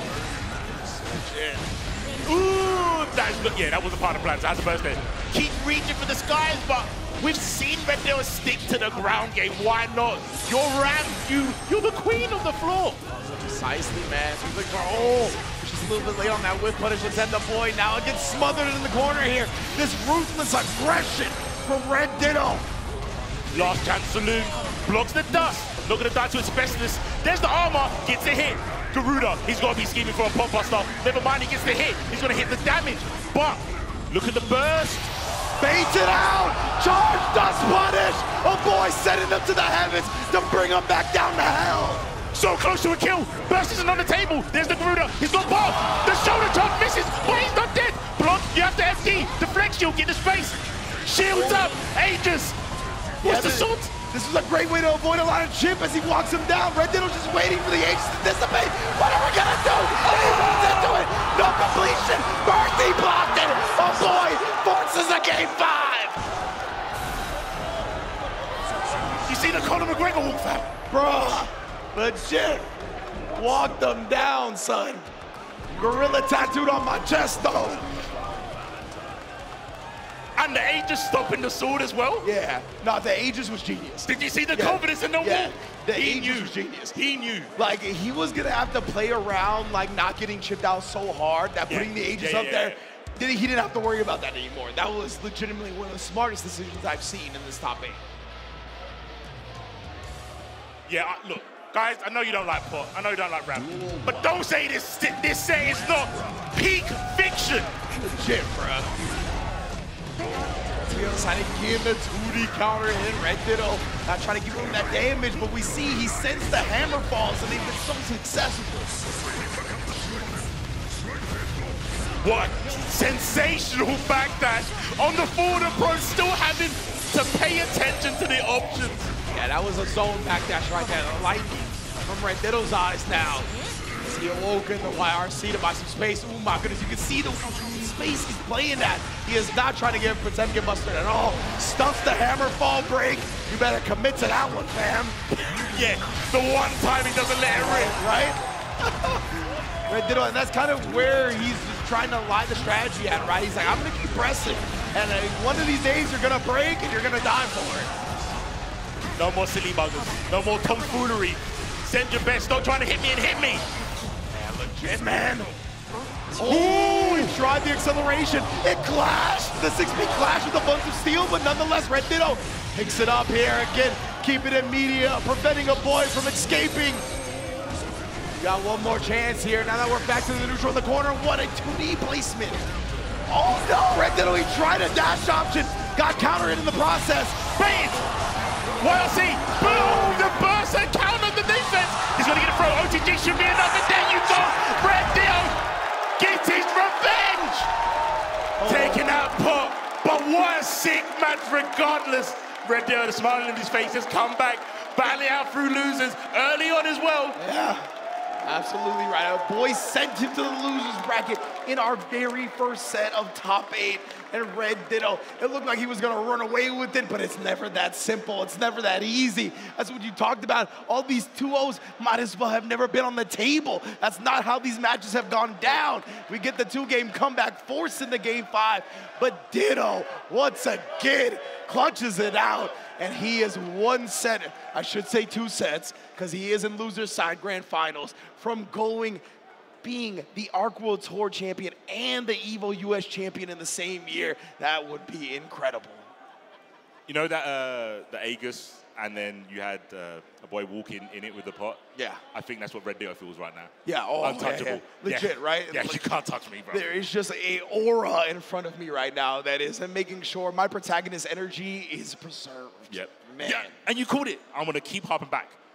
That throw on Wake Up, that's when everything changed. Absolutely. That's when everything changed. You could feel it, like the energy from Ditto, the energy in the room, in the arena, changed when he had the cojones to wake up on hard knockdown, dash up and back throw you for the set victory. Like, wasn't even just like early on in the set. That was the clutch moment. And you know, when something happens like that and it works out, your belief in yourself skyrockets, right? You're like, why would I second guess anything at this point? Look how right I continue to be. Can't miss. Actually can't miss. Shiny Ditto right now. Oh, man, but of course, right now, everybody tuning in at home, I need you to get your stuff ready because there is a Chipotle code. So if you want a free entree, text GXN725 to the number on your screen right now because you know Chipotle always got EVO's back and we got yours. You're lucky it's unprofessional to get your phone on cam, because otherwise I'll be typing that in. You know what I'm saying? We are not allowed to come in on this Chipotle entree, but hopefully everybody right now at home in the arena can text and perhaps receive one themselves. The burrito bus, the Chipotle bus this year was such a sick addition to EVO. Actually, I really love the skit with Tasty Steve as well. We'll talk about the queso thing another time. Yeah. I'm interested. You know, coming from the UK, we don't have many of Chipotles down there. Not many Chipotle shops, so gonna enjoy while I'm here. Just like I'm gonna enjoy this next fight. Keishu. What the move against Red Ditto. Johnny Ram. Similarities are there. Long range swords. Carted explosions. Similar. But here we go. The bird is flying. Ringe. What are we doing right now? This is grand finals of EVO. Can y'all make some noise? Keishu, what the moo in winner side. Red Ditto in losers. Let's get it. Starting off strong with a 6P. Low miss finder doesn't connect a little bit too early. Dasher card, 6K trying to chase the air mobility from Red Ditto. Alas, he gets away. Red Ditto putting the swords with a Sundo shine on Johnny. That's for damn sure. With the Monzo to get the hard knockdown wall break, but right back at you. We've seen a Keishu willing to represent the reversal super. Not trying to just sit there and get bullied by the block strings. Open her up, put that green wall down, and you put the swords down. There's explosion. Didn't cause much. Whoa, gets the S on the approach, counter hit. But Red said, nah, not today. Oh, looking for the burst. There it is. You wanted it, you got it. Red Ditto with the dash up throw this time. Oh, and they're staying on the same side. He's up. Keishu might have been trying to backdash, might have been trying to jump either way. Thwarted. Oh, and the round start. Far as beating Red Ditto to the button again. Now we're in the corner. Give me my positive vibes. Thank you. That's such a game of chicken that we're going to see over and over again, I think, at Rapstar. Who dares win? Who's going to press far edge quicker? That's the thing, right? Both of these players are extremely confident styles. Keishu has been the one representing it more and more at the round start, though. Frames, he waited, right, because the 100% tension.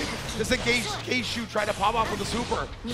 Keishu's one of the players that will utilize that. We were talking about not just the meter management, how you manage his meter. There's the RC on the graffiti. That's going to combo. Yes, sir, but I don't know if he's going to be able to get the corner. Close enough, though. Ooh, Red Ditto, he picked the spot for a second there, but tripped him up immediately. Bounce on hit. Yeah, legit. And then Red Ditto jumps over on the explosion. Can't quite finish the job here, though. Great block. Oh, my fight keeps better than yours, and the dash up throw once again. I remember you talking about this a couple of days ago about the acceleration of Ram. Yeah, the speed, the 0 to 60. Nobody matches how quickly she excels across the screen. You're always in threat of throw range, no matter where she's standing. And then the guard break here, respect shown, Red Ditto, what defense shown. Yo, that was Rasengan life, bro. Check with the 2K. I mean, in the sets previous, Keishu's taken a while to get warmed up. Yeah. So this might be a day match. We'll find out. Shall see indeed. Red Ditto continues rolling. Gonna get both swords back as well. Does get the reversal super off, right? You can see Red Ditto obviously less inclined to respect it if he doesn't have the meter to RC it safely. Those have been the ones that have hit. Keishu just plays it out there. There we go. I got swords too. Deuces. What's the opening gambit? Backing away, Keishu being a little bit more passive. Scheming or maybe just collecting data. Find out. See how he uses that intel later. Oh, you were in the wrong neighborhood, fam. So even with this starting from 2K, look how much life it's doing. The guard bar was cranked so high. That's actually wild. Yeah. Yeah, and Ram does usually not get that much damage from her lights like that. Wrist great equalizer. Oh, I think that was JS. Oh my goodness, the backdash GRC cleaning the hat. Oh, another counter hit. We will take those in your case. You baited. He said, I'm the only one who does reversals in this building. Yeah, exactly. You gonna sneak that by me because you don't got meter to RC it? Oh my, literally counter. Baited super, counter. Like just an amazing breeze from Keishu on offense in that sequence. We're picking up right where we left off. Yo, my eardrums, bro. I'm telling you, if I hear any more bass from these counter hits, I'm gonna go deaf. It's legit starting to sound like a DJ drop. Like, run that back. Run that back. Taking to the corner, explosion, stay. Yeah. Normalize this, stabilize the combo, but look at the tension. This is the massive mind game. We saw the start of the overdrive, but didn't lose the bar on the RC because got interrupted. Indeed, man. That was good stuff from Ditto. A commitment actually paid off huge right there. Oh, and then Keishu gets clipped. Trying to bait out the burst. Good discipline to find the timing that Ditto wasn't looking for. Uh-oh. Oh, slow down. Point blank before the close S. Grab that. Oh, yeah. Yeah, I'm familiar now. I wasn't earlier. I'm familiar with the grab game. Yeah. I'm familiar with the grab game. Yeah. 100%.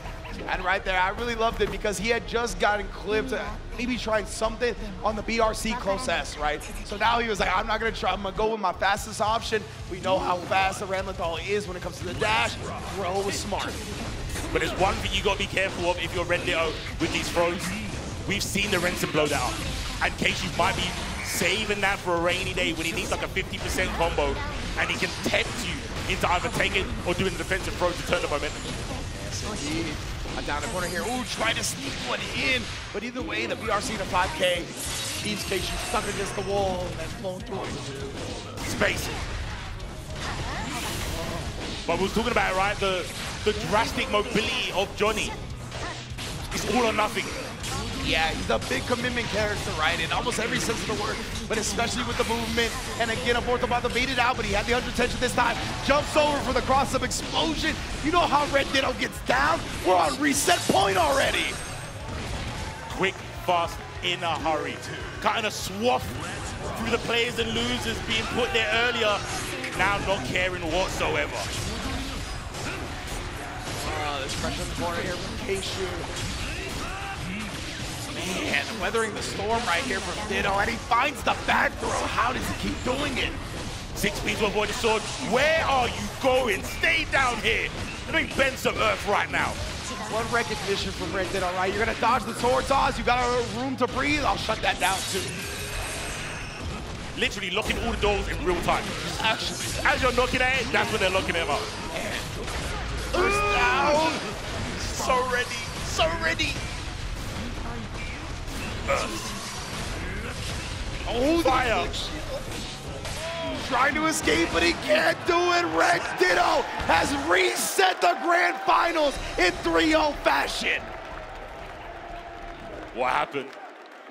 What happened to the Keishu? What happened? What did he do? What did he do? 3-0. I mean, it feels like Keishu barely got chances to play. Like, it feels like in the neutral, Red Ditto has just been picking his buttons, getting to the space that they're both trying to attack that much quicker. Goes back to the dash speed, goes back to the range of the normals. It's just a little bit in an advantageous spot compared to Johnny. And when Red Ditto has a little bit of advantage, he will stretch that to seem like a Grand Canyon-sized gap.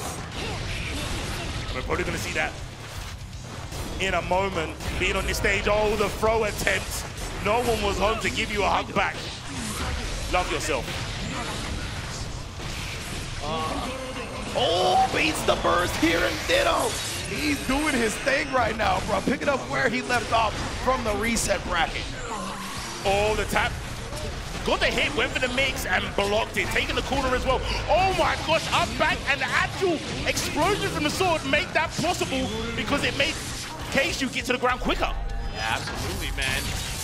Great awareness from Keishu, starting to sprinkle in some adjustments here. Try to stem the bleeding of Red Ditto. Staggering away, there's the YRC. Same side, dash up low. Keishu, nice patience. BRC to make it safe. Whoa. Man, protected his neck with an air throw right there. Baits out the Mortabato as well. It's still anybody's round. What a stop sign of a 2K. Oh, looked like he got caught committing that time. It was the weight from Keishu as well. It's like, I know you're gonna press the button. Yeah. 1, 2, 3, bang. All right, Keishu. Maybe some of the timing, the instant block immediately just gets shut down. Yo, the movement from Keishu right now. The misfinder back into the 6K, moving forward. Really playing with Red Ditto's expectations. Oh, BRC straight to the throat. Okay, trying to get cute with it. And didn't get the overhead he was looking for until the dust, of course. And now just like that, in the reset, the first game, Keishu back in the lead. Hit with the dust killed him. Asbestos, bro. He's done. Okay. Keishu, where'd he go? I don't know, but he's back in the building with the one on the floor. Skull locked down in this corner yet again. Keishu, though, he's been comfortable with his back against the wall. Not going to be any more. Doesn't want to surrender the positive bonus to Ditto. Slow approach from the air. Now I told you the Brisenga's gonna come out now, trying to entice Red Ditto to go for a defensive throw. Indeed. We saw that at the end, even when Keishu did the little hezzy button, it felt like Red Ditto committed to the throw in that instance as well. So doing a good job trying to read these moments. Oh, my queen. I'll take it to the club. With those toes, 100%. Oh, mine's a noggin though. I saw the bar there, by the way. The club and the cards too. Yeah, I got you. That's why I said it directly to you. You already know. Yeah. Pull back throw in the corner as well with the RC. Took away the burst with the wild assault. Keishu, a mastermind. Intelligente. Oh, that's a crazy trade, but we keep swinging. We squabbling out here. But you do something, my man, and Red Ditto. We're getting the positive bonus and the hard knockdown. What's Keishu gonna do?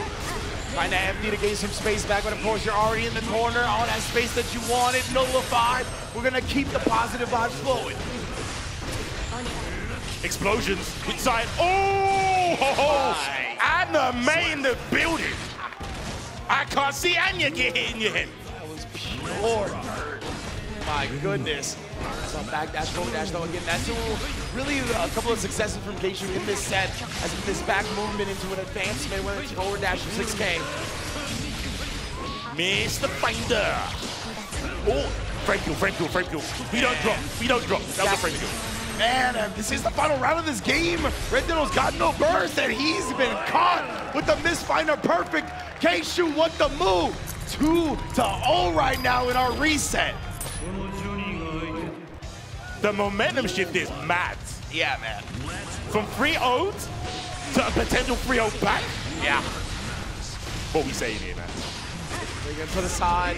Red Ditto, this is the time to wake up, right? He's a cornered animal now. He can no longer afford to drop any games. And as we see the truest potential of any player. Oh, just delaying the buttons.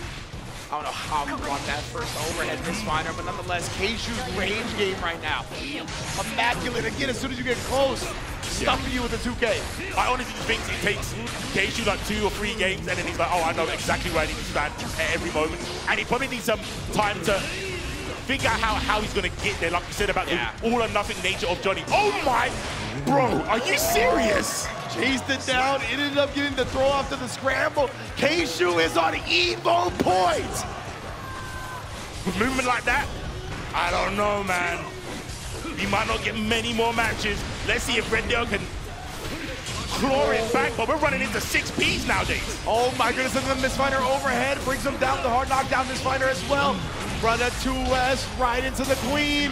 Let me treat you right. Oh, the break of the gun, and there's the dust. I think that's going to be asbestos ridge, and I think we've got a new Evo champion. K-Shu, what you do? Win Evo 2025. That's right, baby. That's what he's doing. Running off the stage, jumping up and down. Oh my goodness, K-Shu has done it.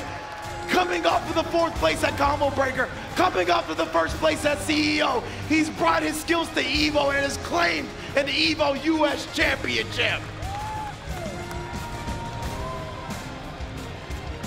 Insanity. Man, incredible stuff right there. To weather the storm of the 3-0 reset for Red Ditto, to not get in your own head about it on the grand final stage. Incredible composure, immaculate adjustments. Dude, that is what champions are made of. Hook and God, I know your dog is in shambles, bro. That's all I gotta say about that one. My mind would be in shambles if I was K-Shu after going 3-0 like that. I would be like, what am I doing?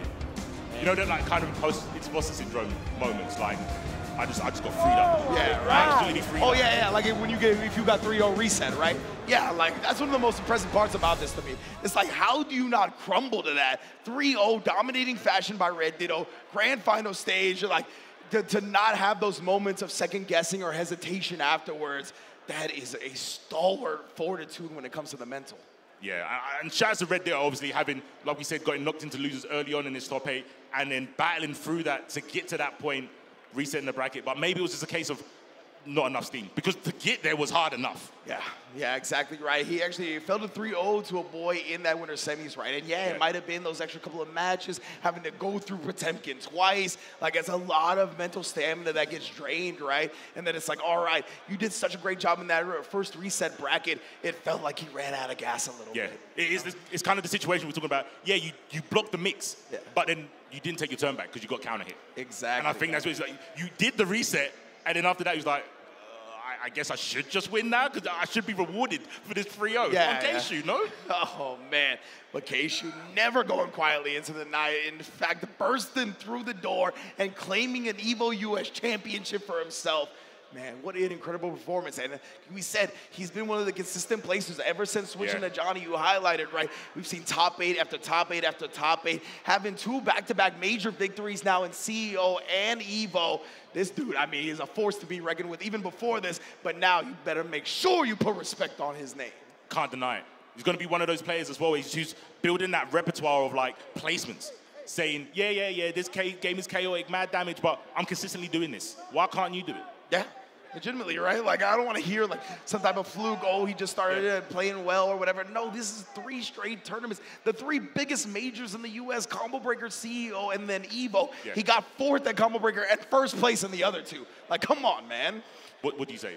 You know what? The statement says it all. Yeah, 100%. Just don't add anything else onto that. Yeah, and again, the rest of our top 8, all consistent players. Red Ditto, our World Tour champion. Jack, multiple Evo top 8s. So, like, again, they have figured it out, right? Despite all of the chaos, all of the volatility, like, they are here and they are making it work. And on top of that, Tatuma, Verix, every Evo's been here. The only new person was Precho. Yeah, legitimately. She made her debut, had a great showing as well.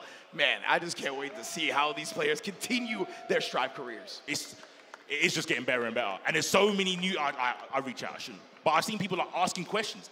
There's new people still coming to this game, which is sick. That's what's so cool right now. The fighting game community is in a growth stage, right? Yes. Like, there's more people coming in more than ever. Whether your game's 3 to 4 years old, they're still getting new participants here, and the devs are still supporting them, right? We see Unico. We got to see her a little bit in the bracket. I know she's going to be more developed, especially with changes that come out. Still not done with the DLC characters yet either. You already know, you know what I'm saying? But ooh, let's go up to our boy L.I. Joe and hand out these medals. Yeah, that's right, everybody. Let's go get loud. Make some noise for your Guilty Gear Strive top 8. That's right. All right, help me welcome these players and congratulate them. Please, in 7th place, give it up for Precho!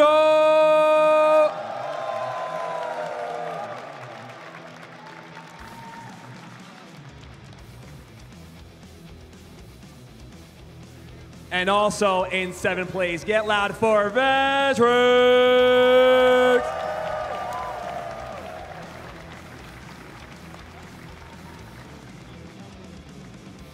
And in 5th place, get loud for Jack!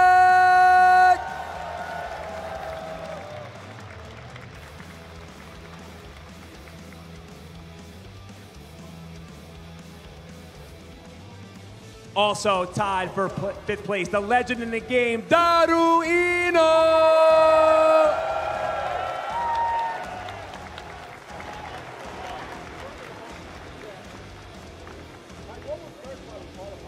Coming up in 4th place, Tatuma!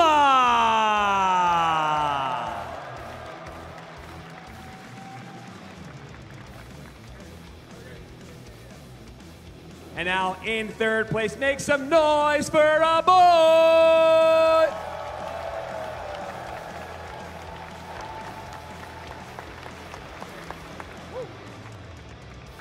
In 2nd place, we got Red Ditto!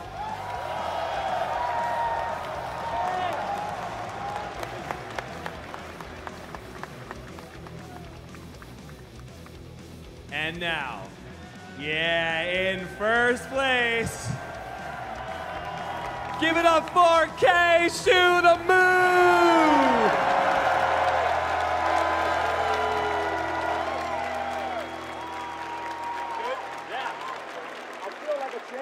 And as you know as well, yeah, come on!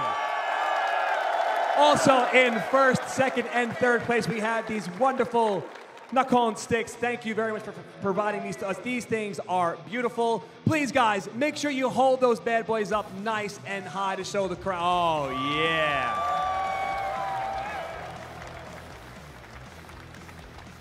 All right, now, please, EVO 2025, one more time for your entire Guilty Gear Strive top 8.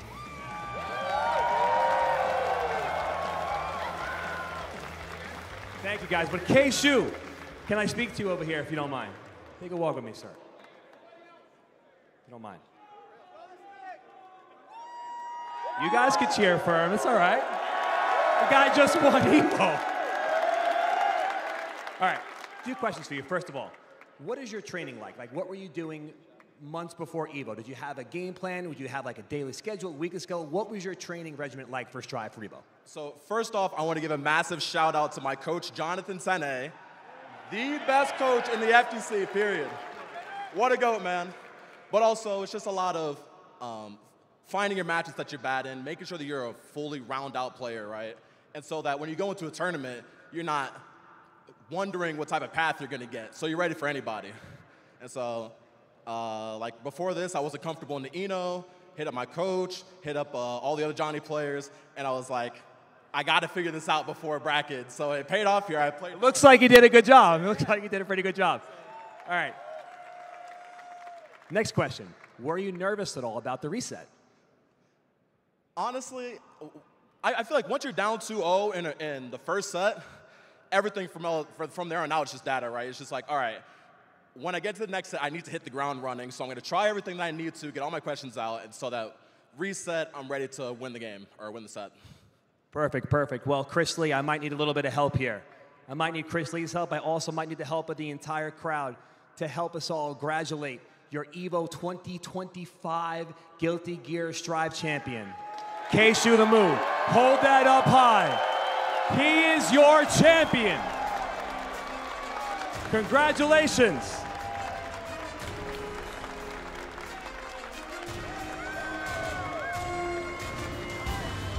All right, guys, I have news for you. I suggest you stay seated, but commentators, please take it away. Man, oh man, C4. You got to be happy. I am. K-Shu kept it in America. He did. And the legacy's there, right? Hitachi was the first to maintain it here, and we only had it one time when Leffen won it, but you guys are holding it down. It's true, man. And Keishu, always love hearing that.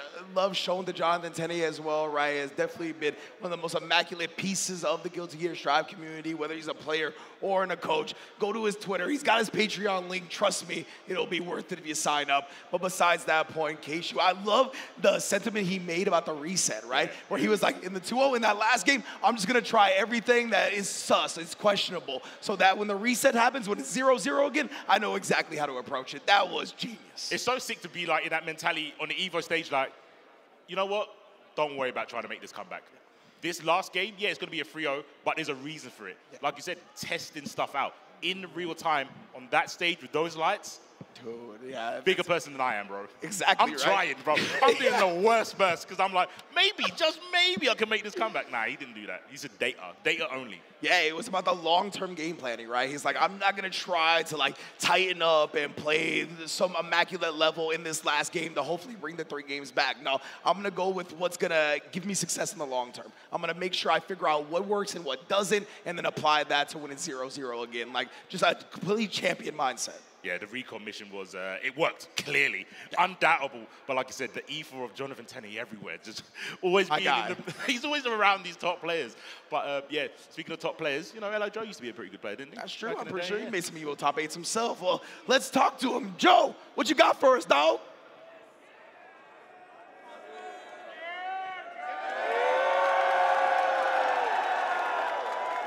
All right, I'm glad all you guys stayed in the arena, because if we can make enough noise, somebody might come out and maybe, you know, give us a little more information about Guilty Gear Strive.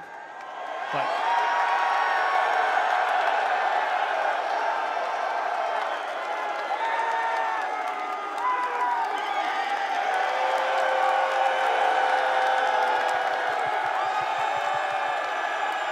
all right, everybody, please help me welcome the producer of Guilty Gear Strive, Ken Miyauchi.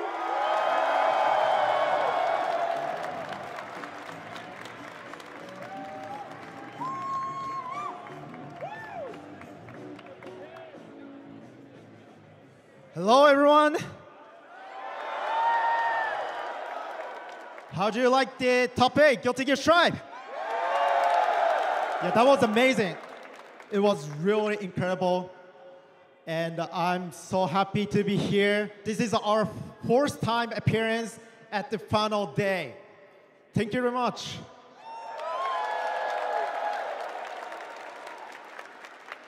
Well, before moving into my announcement, I would like to say thank you to everyone else supporting the game and the communities. We are here because of all of your support, so thank you.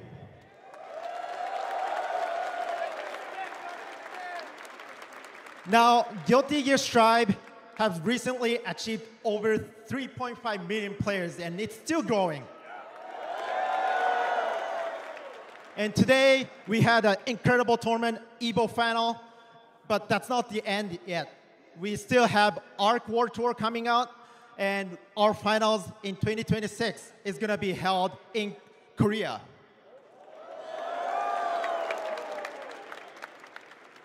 And so, not only that, of course, the update to Guilty Gear Strive. And you're waiting for the new characters trailer. So I prepared for it, and it's going to be rolled. And we will have something else more than that, too. And that's going to be my huge thank to everyone else here. Thank you very much.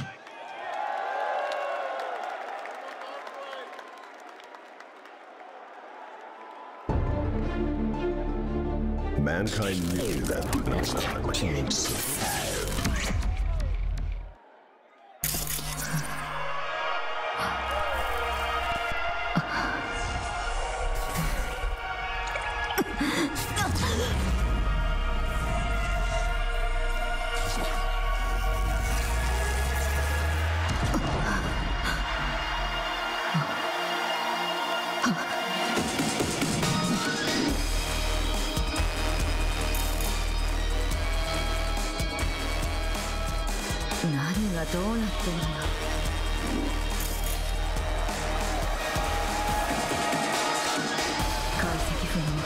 一応ハッカー可能か。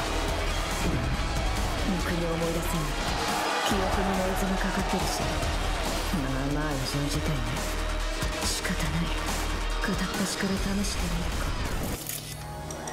なめみの相手にハックできるってのも新鮮な感覚ね。あんたの言う向こう。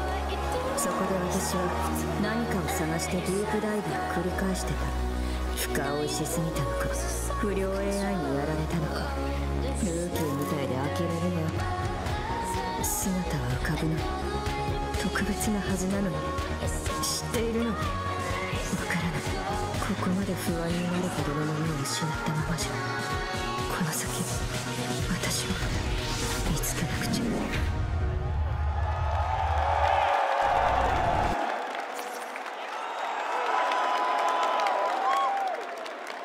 Can't you see I'm blazing? Still my heart is blazing. If the words kill me, I don't need a new world. My tongue is my word. Your words will never let me disappear. Bullshit blazing. Still my heart is blazing. If the words kill me, I don't need a new world.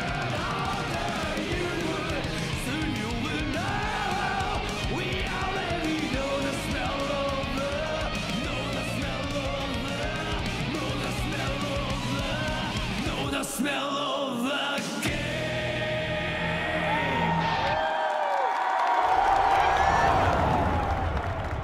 まさか終わりじゃねえよな。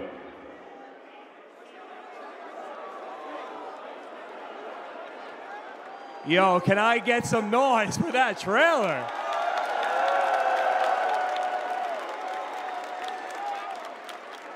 Right, beautiful.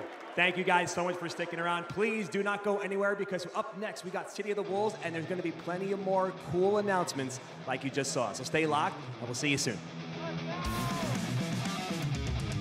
Look, who's hungry? We're going to Chipotle. I need people on the bus now. Chipotle on the way, let's get it! Deal. If you can guess how many beads I have, I'll commentate your Chipotle order. I'm guessing around 1,000. Now that's meaty. Of course you go with queso. That way your burrito will match your playstyle. You can tell he's been labbing that burrito technique. Now that's top tier. If you guys love Chipotle, make some noise!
SNK is one of the most influential companies in fighting games, with over 40 years of history in the genre, spanning titles such as Fatal Fury, Samurai Showdown, and The King of Fighters. On our recent trip to their headquarters in Osaka during EVO Japan, we were lucky enough to see some of this history firsthand with a personal tour of their in-house museum, featuring all sorts of SNK-related memorabilia and artifacts. Hello, SNK のショールームへようこそ。今日はですね、SNK 大阪の本社ビルの中にある SNK のショールームの中から非常に貴重なアイテムの数々を紹介させていただきます。かつて SNK が発売していた家庭用のハードウェアの機械になります。これはですね、1990年に発売したネオジオ、それからこれが94年に発売したネオジオ CD の本体になります。今もう発売はしてないんですけども、今でもまだ熱狂的なファンの方が集めたり収集したりっていう形で人気の商品となってます。こちらはですね、実際ネオジオに差し込んで遊ぶためのカセットになります。とても人気のあるラインナップが今展示されてまして、非常に貴重なものになります。手に入らないようなものになります。はい、こちらご覧ください。これはですね、SNK のポスターですとかいろんなアートワークに使われているイラストの原画になります。当時、新喜郎さんというイラストレーターの方が実際手で描かれたものになります。実際1998年より以前っていうのはデジタルではなくて、当時本当にイラストレーターさんが手書きでこのような形で描いていました。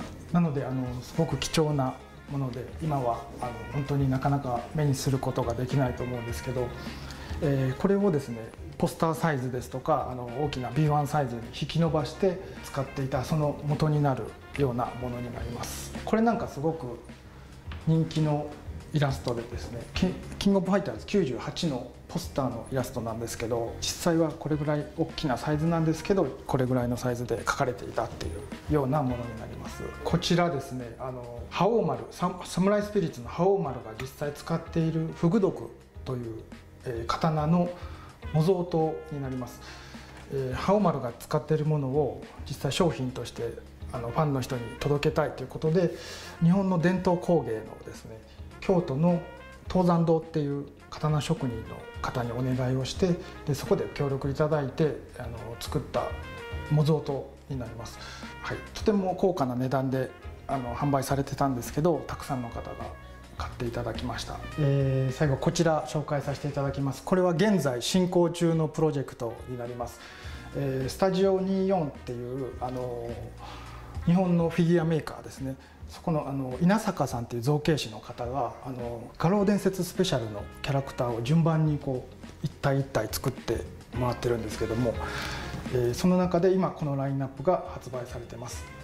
とても精巧に作られていて、でこの後まだ出ていないダックキングですとかアンディとかジョーとか今後続々と発売予定となってます。はい、これもすごく人気の商品です。はい、どうでしたでしょうか。かなり貴重なアイテムの数々見ていただいたと思います。これからもですね SNK どんどんいいグッズとか出していきますので、応援の方よろしくお願いします。ありがとうございました。バイバイ。There's tons of different ways to cosplay. There's no right and wrong way. You might have a cosplayer who makes a look from head to toe. Everything's from scratch. They made the patterns, they sewed it. You might have cosplayers who buy pieces of clothing and they alter it. And then there's also a ton of online resellers who sell really amazing costumes. There's just so many opportunities out there to get into it. So it's a lot easier than most people think. So actually this is my first EVO. So I wanted to make it special by cosplaying as the character that I love. And this is actually the first fighting game I got into, Street Fighter 6. So I was like, why not? So for me, I would say my favorite personal cosplay is obviously Beerus. It's a character that I love so much, and the community has just been so warm and receptive to the costumes. This is my second Beerus costume. I have his default outfit that people just seem so happy to see, and I just really love making costumes that make people happy. I'm so passionate about it, just always pushing myself to get better and just learn more along the years.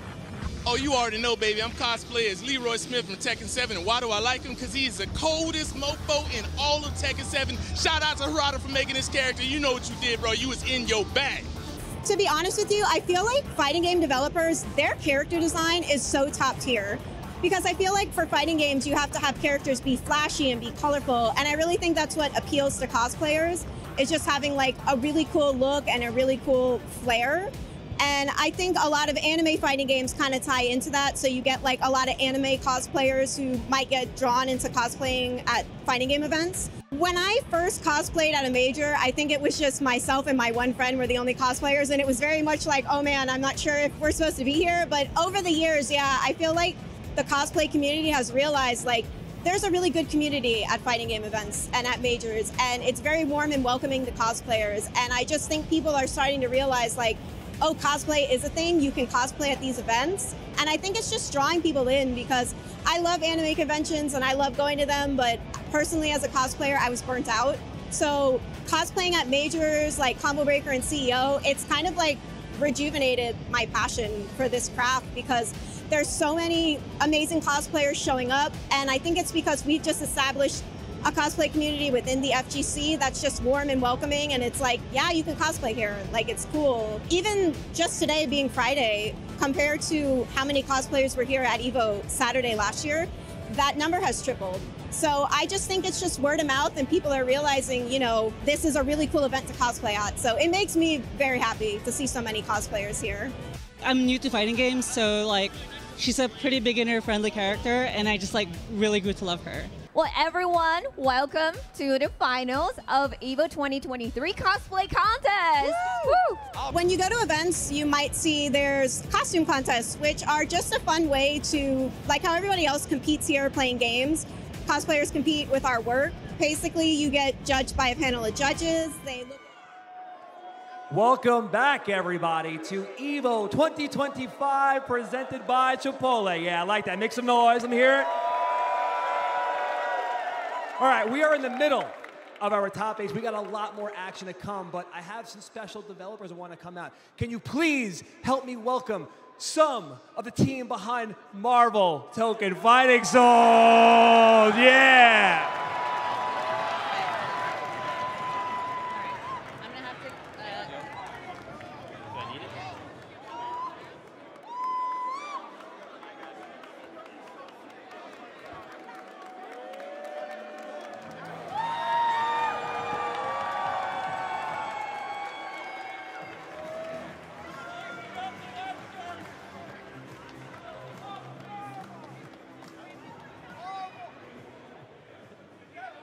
Hello, EVO.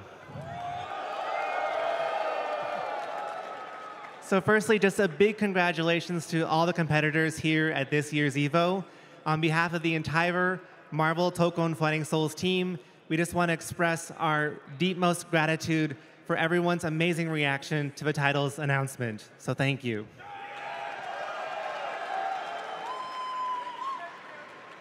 Hi, ありがとうございます。今回デモを持ってきたんですけども、正直、この我々アークシステムワークスが作る新しいマーベルファイティングが皆さんに、受け入れてもらえるかどうか不安でした。So we brought a demo here to this year's EVO of the title, and we were honest, we were a bit nervous on how the fans, if they would receive well our Arc System Works new take on a Marvel fighter. ですが、アークのブースの方に本当に多くの皆さんが、デモをプレイしに来てくれて、そして、楽しかったよ、発売、完成を楽しみにしているよと温かい声をいただきました。本当にありがとうございます。So we had such an awesome turnout at the Arc System Works booth with people playing the game and saying how much fun they had playing it and looking forward to seeing the final version come to fruition. So just a big thank you.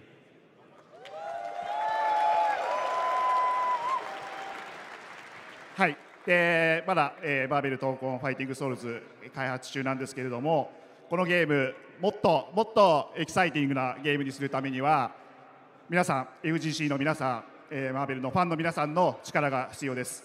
僕たちも精一杯頑張って何年も5年も10年も続くマーベルファイティングを作っていきたいと思ってますので、これからも応援をよろしくお願いします。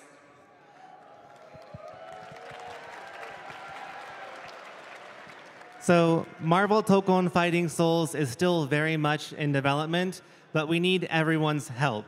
From the fighting game community, to the players, to the Marvel fans, we want to do our best to make this an even more exciting experience than it can possibly be. For the next 10 years, we plan to keep making this game the best experience ever, so please, we'd love your support. We want to make this and work with you. Thank you very much.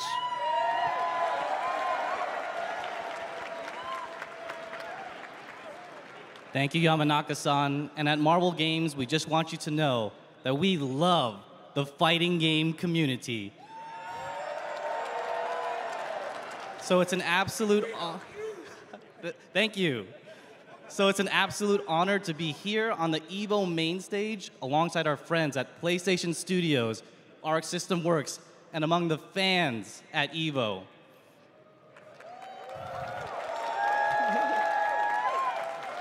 So as a reminder, if you haven't got a chance to play the demo yet, you can do so at the Arc System Works booth, and you can get your matches in until the end of the day. So come to the booth while you still can.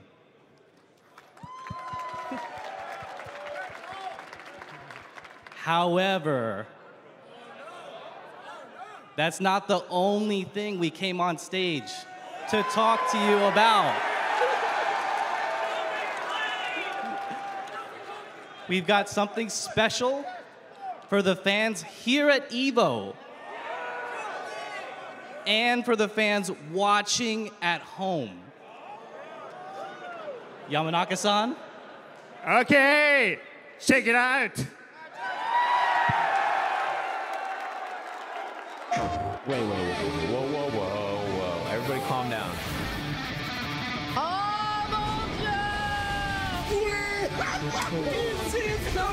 We're getting a Marvel fighting game, are you kidding me? The game looks phenomenal. I want to play this game so bad. すごいな。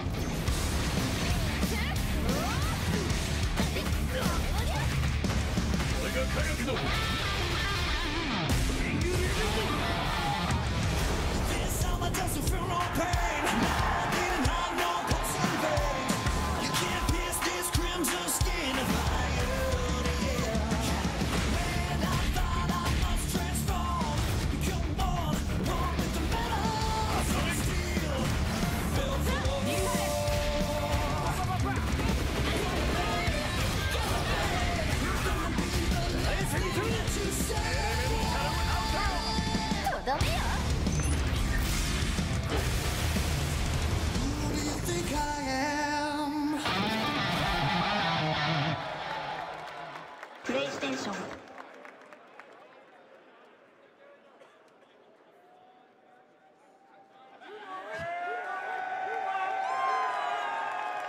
Can we give it up for Marvel real quick? Can't wait. All right, before we get into finally our Save the Wolves top 8, we got another AT&T RPS coming up, so get ready. Let's roll this clip. It's the EVO 2025 Rock, Paper, Scissors Battle. This year sees the return of the Wazzler, and this time he's brought a little hell. Vicious. Yikes. Tasty Steve. And the other guy. Damn, I got a little scratchy. Dude, that's the Wazzler! You don't want to mess with him. I heard he wazzled somebody so bad, they refunded rock, paper, scissors. He's never lost a battle, except for that one time we don't talk about.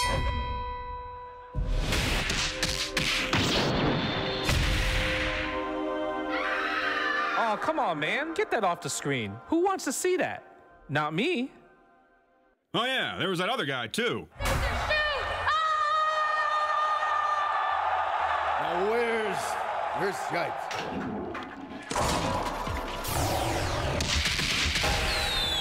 Round 3, fight!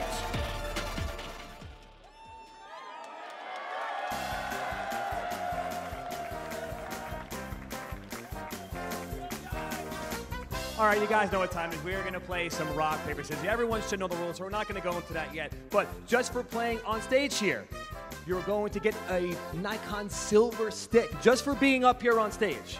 All right? If you win, you will get a PS5 Pro. All thanks to AT&T, by the way. Thank you very much, AT&T. So, with that said, sir, name? My name is Chris. Chris, what's going on, Chris? Can we get up for Chris, please, real quick? Come on, Chris.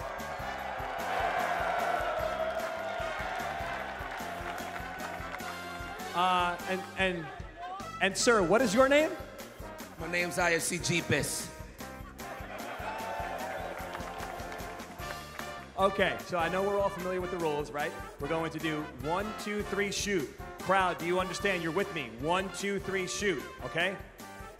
This is one game. No 2 out of 3. Obviously, the ties, we'll do it again, okay? I need your help out there, so we're going to do 1, 2, 3, shoot. If you guys want to square up, do your thing. Think about it a little bit. Think about it. Look, yep, there we go. It's only the best Marvel 2 player in the world. No big deal. You can outguess him. You can outguess him. You want me to hold you? You got it? You good? You sure? One more thing? All right. Let's line up. Crowd, I need your help. Are you guys ready? Wait, you guys ready? Ready? 1, 2, 3, shoot! The Marvel champion prevails. All right, guys, hold on. Let's please still make some noise for Chris, please. Chris, don't worry. Again, yep. Remember, he still gets the Nikon prize. He gets the stick. Oh, that was hot. He still gets the prize. Oh, there it is, man. Hold it up high. Show the crowd. Thank you very much, Nicole. Boom. Boom. Nice. All right, congratulations, sir. Don't forget your hat. That's a very important part of your outfit. All right, now, everybody at home, and even in here, you guys think you could beat IFC Yipes in rock, paper, scissors? All right, so if you're playing from home, when you see the timer go up, lock in your answer with exclamation point, RP or S. Again, exclamation point, RP or S in the chat command before the clock hits 0. If you pick the right answer, you might be eligible for some prizes. You can check the prize page pinned in the chat if you guessed right.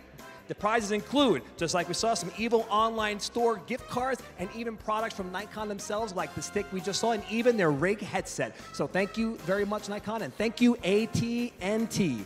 IFC Yipes. I got a question. What's up?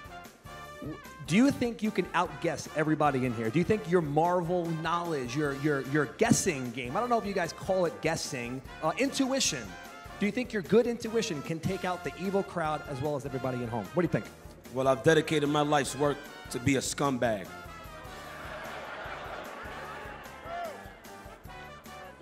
So yes, I'm gonna whoop all of your asses.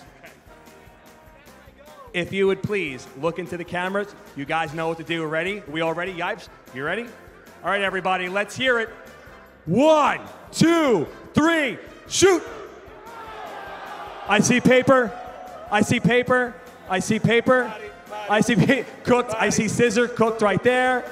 He's got 4 fingers up. I don't know what that is. I see scissors. Scissors are cooked back there. Everybody at home, sorry if you threw scissors. You are no good.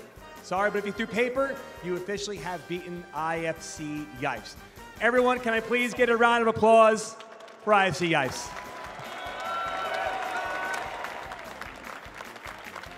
Love that guy. All right, I know we're all here. I know we're all waiting. We're going to take one more quick break, and then we will be back with City of the Wolves Top 8.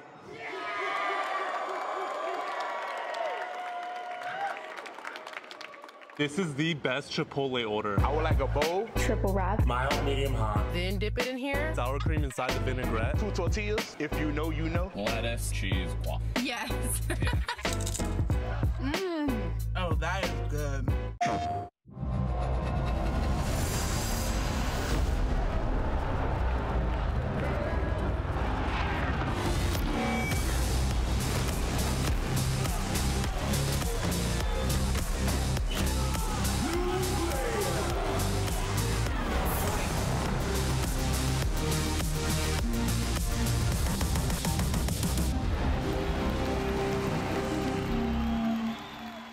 PlayStation. I got my hands on my back. No, I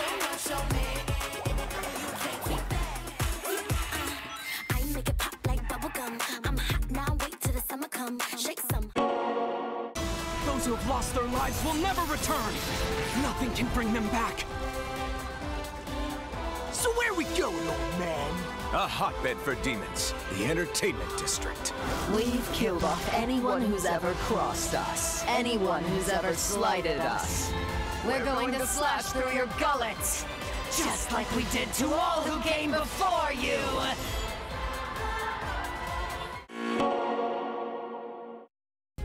Sunglasses in the day, blue light glasses for the gaming at night. Zenny's got affordable eyewear for everyone. Vibe and style while protecting your eyes. Evo sunglasses, available now.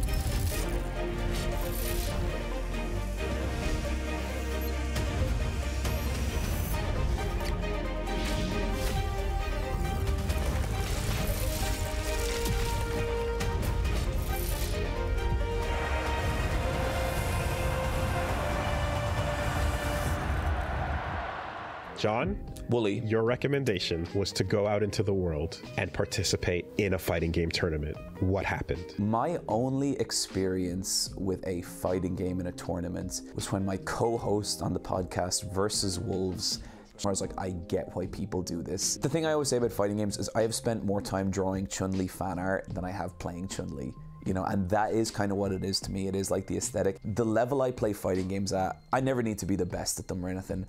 I just need to be good enough to have good matches with people I care about. To be someone who really, really loves fighting games, I don't think you need to be labbing. I don't think you need to be looking at frame data. I think all you need is to love this shit and to love those characters. And I think especially, you know, in the last like 10 years, like the rise of social media and fan spaces, you can see that love everywhere. Like one of my favorite things is like when a new character comes out, like say Aki from Street Fighter 6, and just, you know, giving it like 6 or 7 hours and people are already doing all this crazy fan art of her. And like, I love that side of it so much. Her cutscenes, her voice acting, all the fan art of her, that is what brought that character to life for me. I've never quite nailed it down, but someday I want to do a video about like what is so fucking awesome about fighting games if you never plan on competing in EVO. There was a moment in Tekken 8, I don't want to get too spoilery, but a character takes a certain fighting stance, and the significance of them taking that stance blew me back, you know, 20 through 25 years of playing Tekken. You know, I was thinking about playing my buddy in Tekken Tag. I was thinking about when Tekken 4 came out, and like, while it's not the best game, it had the sickest aesthetic and still does. I thought about every new release of Tekken, where I was in my life and what it meant, and like kind of growing up with these characters in a weird way. And I think that is what fighting games can be. Now we're at the point where, you know, Ryu's old. You know, Ryu is like, he is the sage kind of master now. You don't need to be able to parry Justin Wong. Like, you don't need to be willing to spend dozens and dozens of hours, like, you know, learning combo loops and like vortex traps and all that stuff. All that stuff is awesome, and it's still great, and it's still fighting games. But I think what fighting games are now is just, it's a universe of stuff, and it's something that like I am always up for like trying to get people into.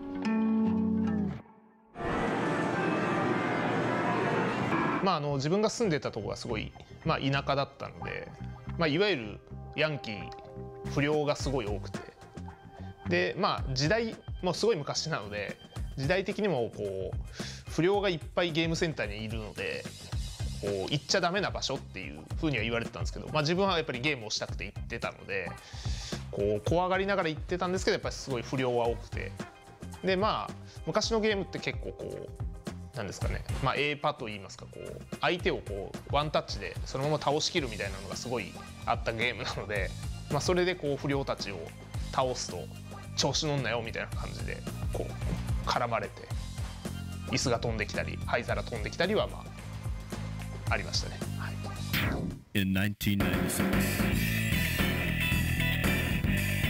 先ほど言った小学5年生の時に初めてゲームセンターに行ったんですけど、その時に、キングオブファイターズですね、96が一番最初で、まあ、すごいなんかかっこいい、自分子供の頃の自分からするとすごいこう魅力的なキャラクターで、まあ3キャラクター選んで遊べるっていうので、なんかすごい魅力的に感じて、はい、そこでこうどっぷりハマった感じですかね。KOF96が一番最初です。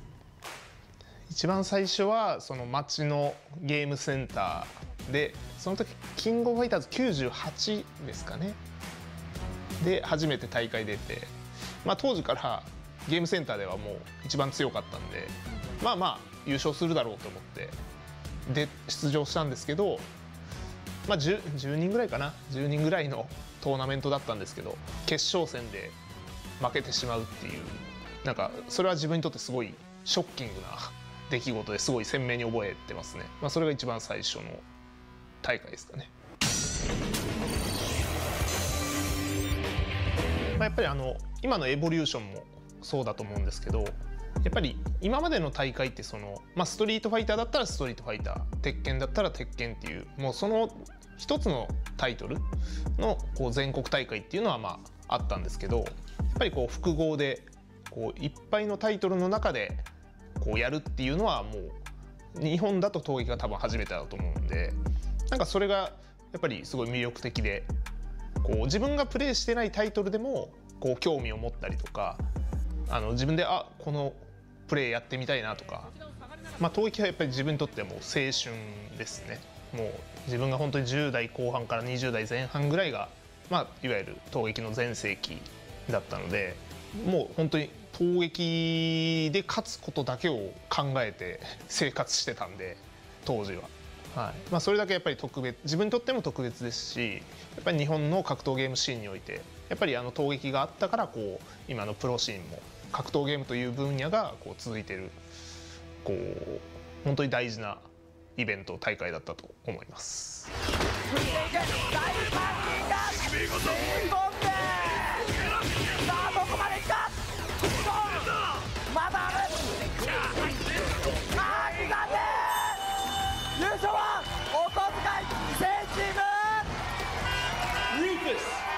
At T-Ray says, how do I get back into playing a fighting game when I haven't touched it in months? Don't go to ranked immediately. Do not just boot the game up and be like, I'm gonna jump online and start. Don't do it. No. If you haven't touched it in a while and you're feeling kind of rusty and you want to shake the rust off, what I would like to do, what I would say that's fun to do is like, go look up a match with like your character.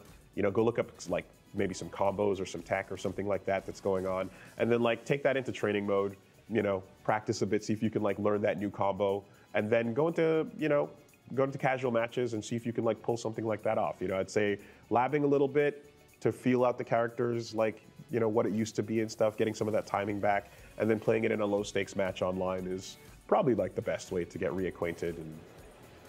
Ladies and gentlemen, welcome back to EVO 2025.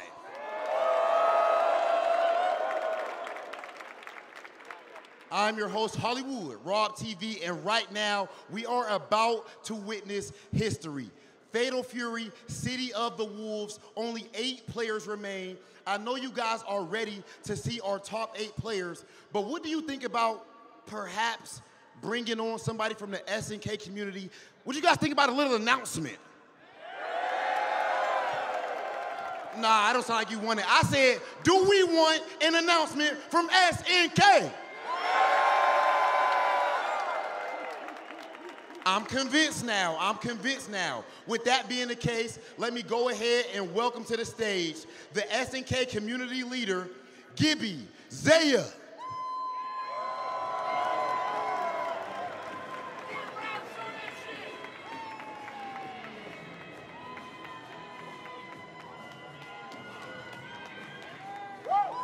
Hey everybody, we're glad to be here at EVO main stage again for another finals this year.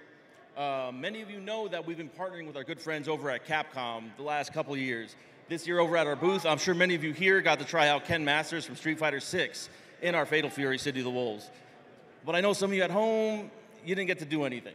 So what we got here is we decided to bring in a very special friend of ours who I'm sure many of you are familiar with to help us with this special reveal. Hit it.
SNK の小田康之です。画廊伝説シティオブザウルブズをプレイしていただきありがとうございます。本日は皆さんにストリートファイターとのコラボキャラクター剣の配信日をお伝えしたいと思います。気になる配信日はこちらです。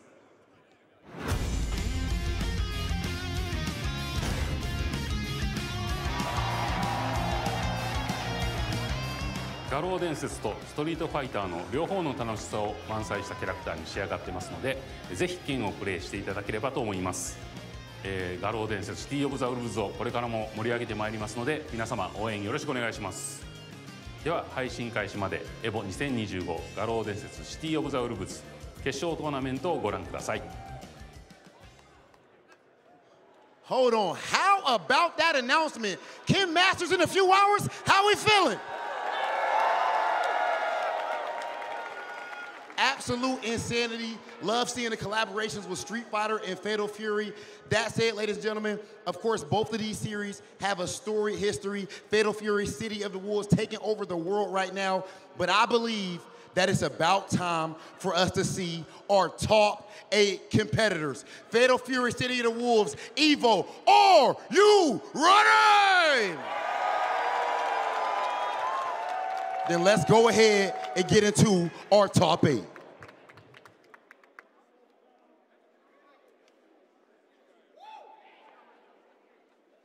Coming up the ladder, running up the axle, just say that you want it. I really want it. The lights come on, so you really want it. Are you okay? In the city of the wolves. In the city of the wolves. Crack me open the shot. Crack me open the shot.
Ladies and gentlemen, for the first time, we have Fatal Fury. It is about to himself, of course, always doing it with a smile on his face, but his opponents cannot say the same. Koji K-O-G!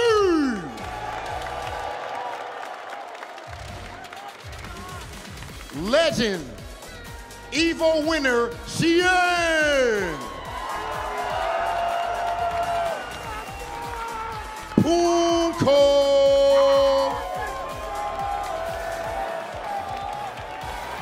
The crowd said, take your shirt off. Kubo!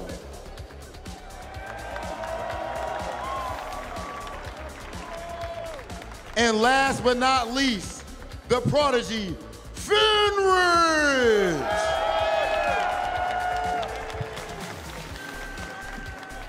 Ladies and gentlemen, this is our 8 competitors, but there can only be one Fatal Fury EVO 2025 champion. Ladies and gentlemen, EVO 2025, are you ready? Then it is time. Let's get started with this top 8. We're gonna send things over to our commentator. I want to thank Rob TV for taking care of all the yelling for me, because honestly, I got to save all of my energy for what's about to go down in the next 2 hours. Fatal Fury, City of the Wolves top 8, and it's already a barn burner. It's already bracket busted. A couple of names ain't showed up, but at least we're here, Aru. I'm Hellpockets, that's Aru, and once again, we're doing an EVO Top 8, guys. Surprise, surprise. How you feeling, bro? I'm feeling pretty good, bro. Like, it's such a treat to be up here, you know, commentating with you here in the EVO main stage. Thank you all for attending. You know, it's a little bit early in the day. You guys, I'm sure you guys had a late night last night, but y'all made it here I to did watch not. some I don't know what you're talking incredible. about. I was a good boy. Oh, yeah, you're okay. Okay, I definitely saw you in the casino. Well, just yeah, I was saying. sleeping. I'm in a hotel, bro. Come on. Okay, okay. Okay, but Fair no, enough. it was definitely a dramatic evening previously because the top 24 was, as it tends to be in situations, an absolute tornado of great play, upsets, domination, and a bloodbath, really. Yeah, it really was. I mean, you take a look here. We got the top 8 bracket for you guys. We got Lagia versus ET coming up in the winner's side. We've got Goichi versus Koji KOG. On the loser's side, we've got Shen versus Punko, Kubo versus Fenrich to round it out. These are, I mean, you look at these names, these are all incredible fighting game players throughout multiple different disciplines. Every single one of these guys has a storied history in the genre. Oh, yeah. And honestly, man, some people would say this is an SNK game. Where's the SNK legacy players? They're currently on the winner's side facing each other in round 1. Yeah. Also, you gotta remember that Shin and Punko have an SNK legacy to their name. And Kubo and Fenrich have been performing well in at least the EVO brand of Fatal Fury City of the Wolves tournaments, with Kubo getting 5th at EVO Japan and Fenrich getting 2nd. Goichi didn't even make top 8 there, but has never looked back because he's absolutely been stomping everybody ever since. Yeah, definitely. All of these guys have a claim to fame in this game right now. All right, so if you guys take a look at defensive maneuvers, JDing, HDing, guard canceling, defensive maneuvers, JDing, HDing, guard canceling, all that stuff. These guys are incredible. And as you guys can see, most of y'all are agreeing with me, Goichi, right? 51% of y'all. So thank you guys for, reinforcing my bias. The man has a track record that is not deniable whatsoever, so I'm not at all begrudging anybody that picked Goichi over Lagia, but I can't wait to put egg on all your faces. I mean, we'll see. We'll see. All these guys in this top 8 have been grinding so hard for this. This is the moment of the year that they have all been training for. Taking the first EVO for City of the Wolves would be such a huge, feather in their cap. Yeah, no, it would be a huge feather in your cap. And honestly, those who haven't jumped on board yet have a perfect opportunity to do it right now because there's a number of sales going on in this PS4 Summer Sale presented by Sony. And your favorite FGC titles, including this one, is a part of it. That's right. That's right. I mean, I took a look earlier myself, and basically everything you could think of is on sale. So if you are interested at all in any of the games in the fighting game genre, which you should be, I mean, you must be if you're watching this, definitely check it out and get those games for cheap. Okay, man, we got some victory paths too because it wasn't easy getting to this point. They had to go through some absolute monsters, people who are not strangers to top 8 scenarios themselves. You look at Lagia right here. Look who we had to go through. We had to go through Kizzy K, Regal Sam. Had to go through Mike Ross. My goodness, what a and it went 2-1. It went 2-1. The guy is incredible. Bisu is up there too. For those of you that are Grand Blue enthusiasts, like these are all incredible names. A very stacked bracket here, as you can see in this victory path, as presented by White Claw Zero Proof. And we got ET, who has always been at least in the top 3 scenario here at EVO, and he had to go through names like Paco, Flaquito, Sinaru, Gindi. Oh man, the NorCal brother went down heavy. Noisy Child, Busta Kappa, Fonzie, and most recently Punko, and an absolute barn burner of a set. It was incredible. Yeah, I'm sure Punko must have been thinking about that one long and hard all night. Man, I saw him in a suite last night running through another couple of sets with people, and it definitely looked like he wanted that one back, and he's coming in angry. Absolutely. But right now, it's about the first match of top 8. See the Wolves, are y'all ready? Lagia versus ET. This is going to be so good. Lagia, of course, a highly technical defensive player, plays incredibly well on the defense. ET, on the other hand, kind of like a guess monster. This guy makes you guess. He makes you guess incorrectly more often than not. He plays a little wild, too. Yeah, ET's main goal is to make you uncomfortable as much as possible, and he's willing to make himself uncomfortable to accomplish that, at least for a couple seconds. But it's hard to do that, like you said, against Lagia, who was just so used to playing, from a position of strength, from a defensive position, and you got to also understand these guys probably play each other all the time in multiple other games. Yeah, absolutely. I mean, both guys coming from a KOF 14, KOF 15 background, so must have a lot of experience with each other, with each other's styles. But this is a different game, Cow Pockets. It is indeed, and then right now, it looks like ET might be getting the better. Ooh, as I say that, but the early drop, it is the first game of the evening. These things are likely to happen, unfortunately. Yeah, another unfortunate drop for Lagia. Could have taken it. Nice, finds the command grab, and that's going to be round 1 to Lagia in this first game of EVO Top 8. I always respect Lagia for being able to hold on to the game plan even after some of the spaghetti falls on the floor. And you see right there, that's a prime example of that. Nice rev guards, but gets thrown. I mean, we're seeing ET go for quite a lot of throws. Nice run under. That was so incredible. And most certainly. And also, you got to remember that both of these characters have air throws, but ET is the only one that's going to be leaving himself hanging and vulnerable to it with these double jumps. We've got to be careful that Lagia doesn't start calling him out. Ooh, that was almost the counter hit on timing. That was so unfortunate for Lagia. He's going to take a lot of damage. He could lose altogether. I think that's a round right there, Aru, yeah.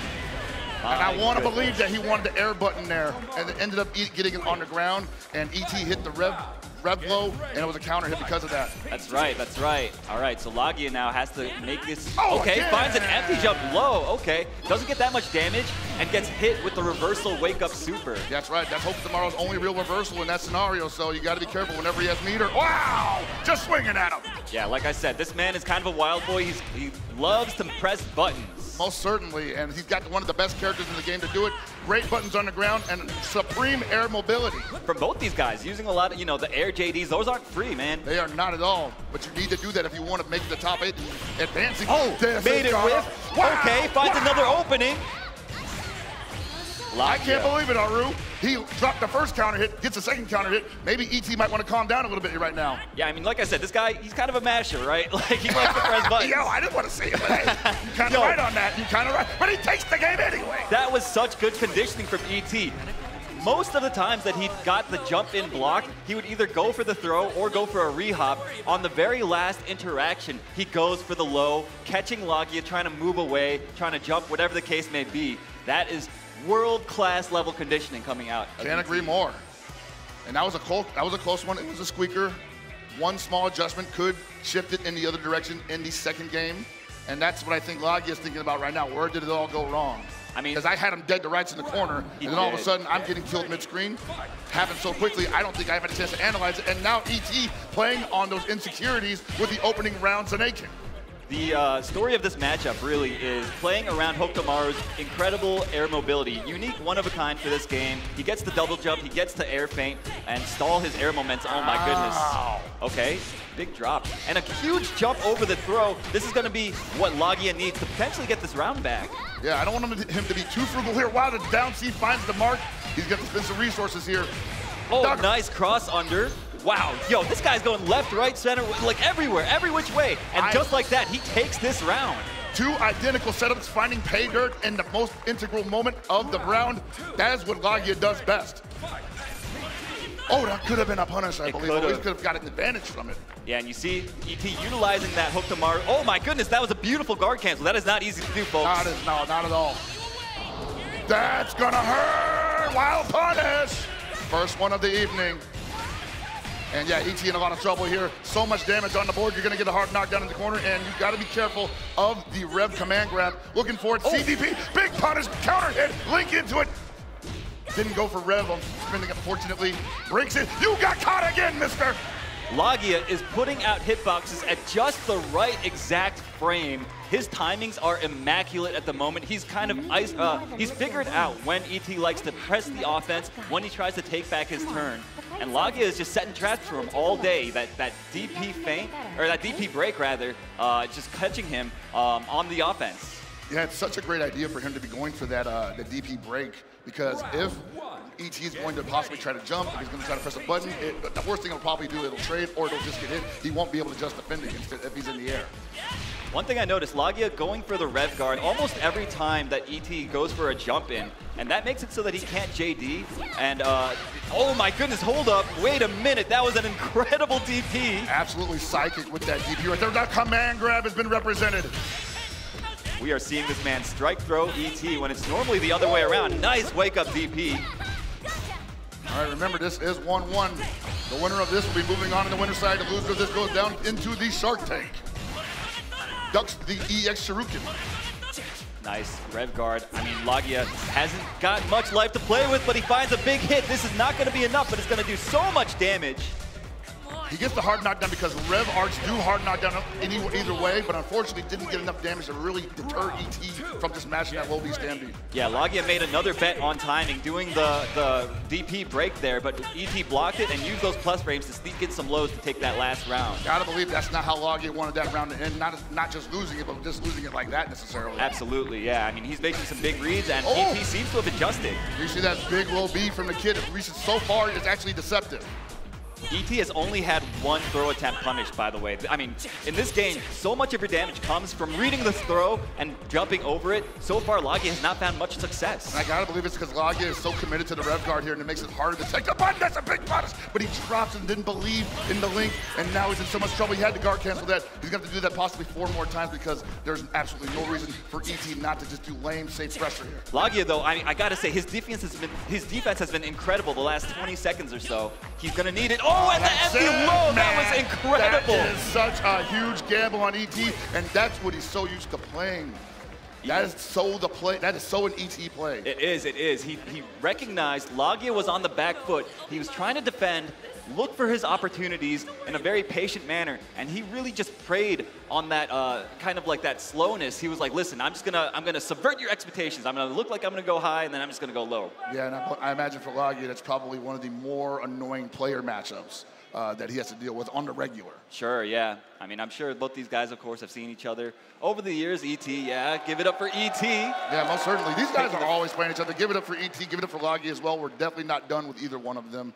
And I can't wait to see what they do next because this is definitely just a fact-finding mission right now. Gathering data, as it were. Yeah, you know, obviously they were both in winner's side, so Lagia does have another chance to rally in the loser side, but it's not going to be easy. I mean, these guys, you take a look at the bracket. Look at all these names that are in the loser side of the bracket. I would not want to face any of them. You got Shin, you got Punko, who is absolutely on a tear all weekend. You got Kubo and Finrich, who has been just showing up the tournaments to stomp on people's guts because he's already qualified for like everything right now. Yep, yeah, he's just coming to get that experience, play the best of the best in tournament settings, and get that trophy, really well. Get that trophy, obviously. Of course, the EVO trophy, highly coveted, the highest honor in our community, right? So. Oh, certainly, man. Like, it is definitely a war of attrition, though, because I've had a couple of conversations with a couple of the people who didn't quite make top 8 but were close, and they've been telling me that this year has been unlike any other because of this game and because how little time they had to get as good as they did,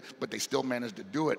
But still, you got to gas somewhere, you know? You're all human, and these guys just happen to be better this weekend. That's right, yeah. I mean, it's really, it comes down to the smallest of things, your condition during the weekend, on even just a given particular day, your tournament path. All these different factors can influence, you know, who we're seeing in this top 8. Speaking of, we're going to take a look at the victory path here, presented by White Claw Zero Proof of Goichi, voted by y'all as the tournament favorite, 51% of you, beating. That was a fun, entertaining set. If you guys missed it, make sure to go back and watch it. But don't do that just yet because we have got some more top 8 matches for you coming up very soon. I think we're still just getting the players together, right? All that stuff. You guys know how it goes. We know how it goes, man. It's top 8. It's all pomp and circumstance. And like, while we want blood, we have to be patient. Patience is the name of the game, especially in this game. I mean, let's just talk about like the game rewards defense in a way that I think a lot of other games currently out don't necessarily do as much. So I think it's been really a breath of fresh air for me, at least. For a lot of people, I think that would agree with you. It has been a breath of fresh air because of the defensive options, but that doesn't mean that the offense is any slouch. Obviously, you have characters like Kind that seem to live and breathe on just ridiculous offense that makes people just second guess, like, hey, how am I even going to get around this? Billy Kind, obviously, another one of those characters that just forces you to play maximum City of the Wolves defensively. And speaking of those two characters, we have got Goichi and Koji KOG up on the stage. They're setting up. I think they're done with the button check. We've got Kind versus Billy. This is going to be an incredible matchup, I'm sure. Both these guys have been grinding so hard. They both want this so much. Kind, obviously, an offensive powerhouse. He sets up these orbs on the screen whenever he gets knockdowns.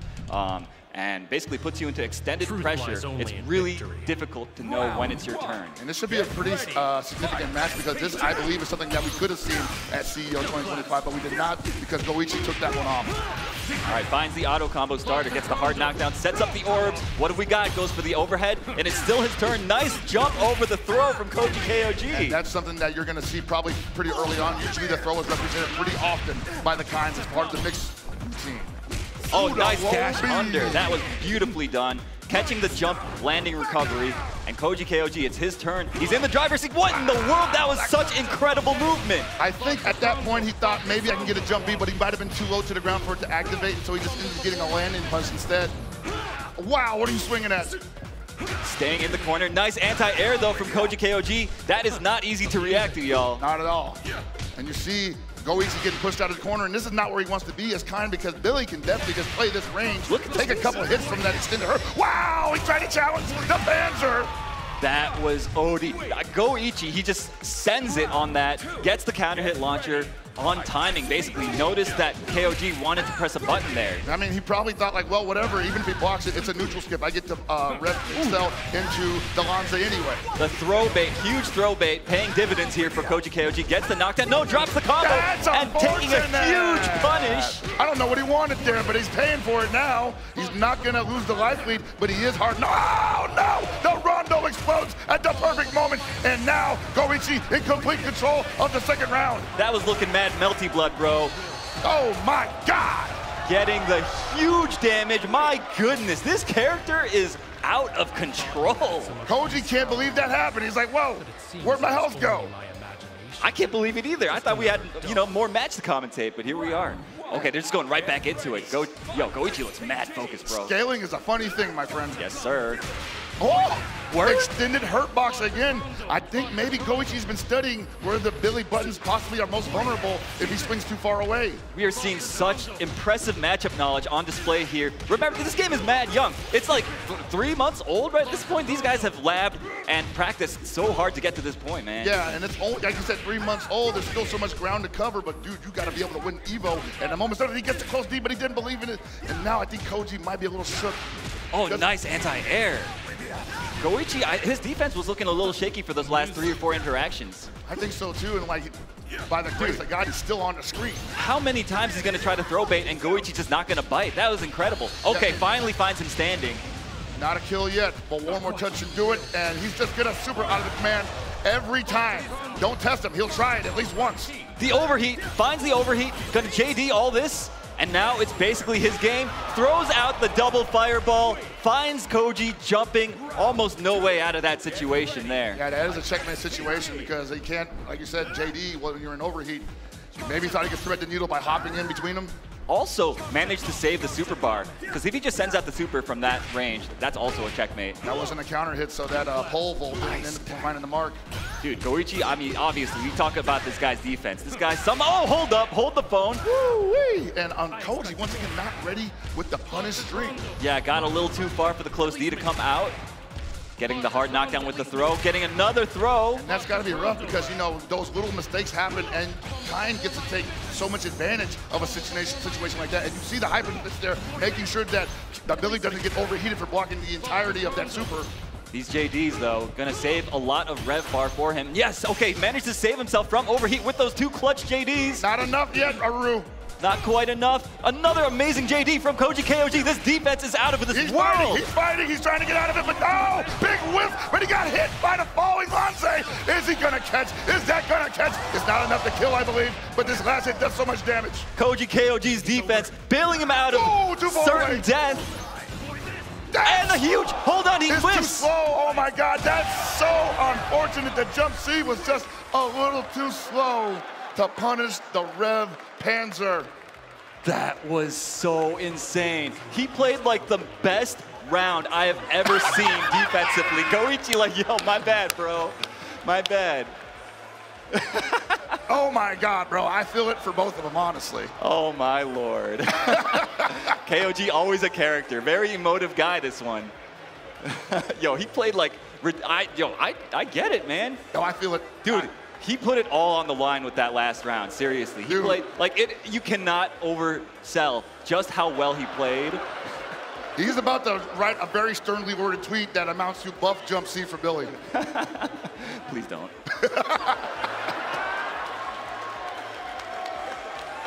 All right. Good sportsmanship. I mean, both these guys, of course, have known each other for a long time. Yeah, dude, he had you, right? should have had. That would have been such a sick comeback if he came back from that ridiculous situation. Oh, but man. you know what? Goichi is just that good. Yes, Goichi is that good, and like honestly, I thought Koji played very solid in the end there, but that was just one of those things where like the timing was just a hair off, and that happens to everybody. Dude, yeah, I am beside myself. That round was so good, and that was just the second match, man. What the hell? Winner's side, man. It's the reason why they were in winner's side and why they dusted off that entire list of people that they put up on the path. That's right, yeah. So just goes to show the level of competition that we have here at EVO 2025. This is just the first year. The game is still quite young, but these guys are pushing the game to the limit, pushing each other to the limit, and we're seeing kind of the fruits of that in this top 8 on this stage here in Las Vegas. Yeah, man. I can't wait for what we have next, but hey, man, we're gonna have to go on offline for a quick break, fix a couple things for the stream. Don't panic, we'll be right back after these messages.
Look, who's hungry? We're going to Chipotle. I need people on the bus now. Come on.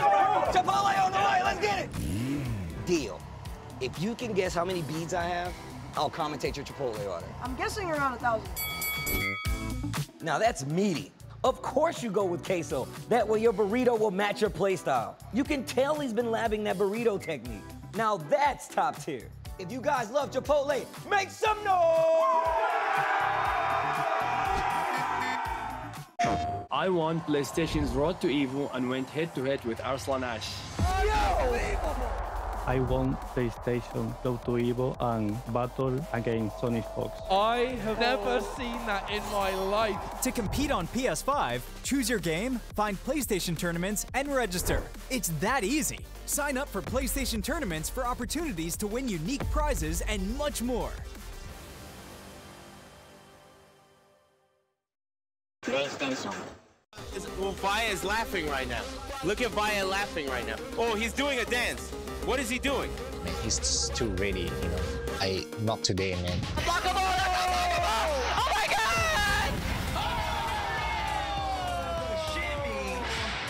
に参加して、でその時にまた賞金額が上がって、気持ちは調子良かったですね。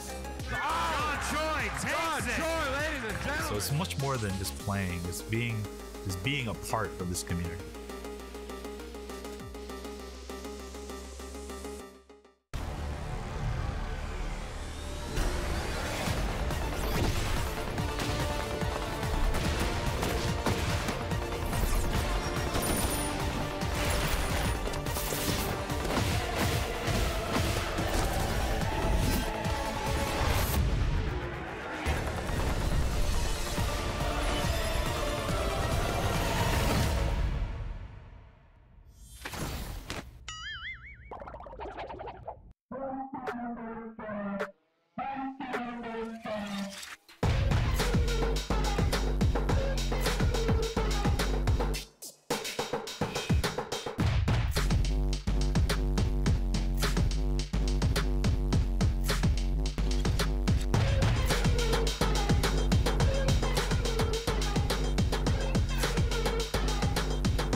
Hey everybody, we're back with more Fatal Fury City of the Wolves action here at EVO 2025, and I hope you're all feeling a lot better than Koji is right now. Oh my Lord.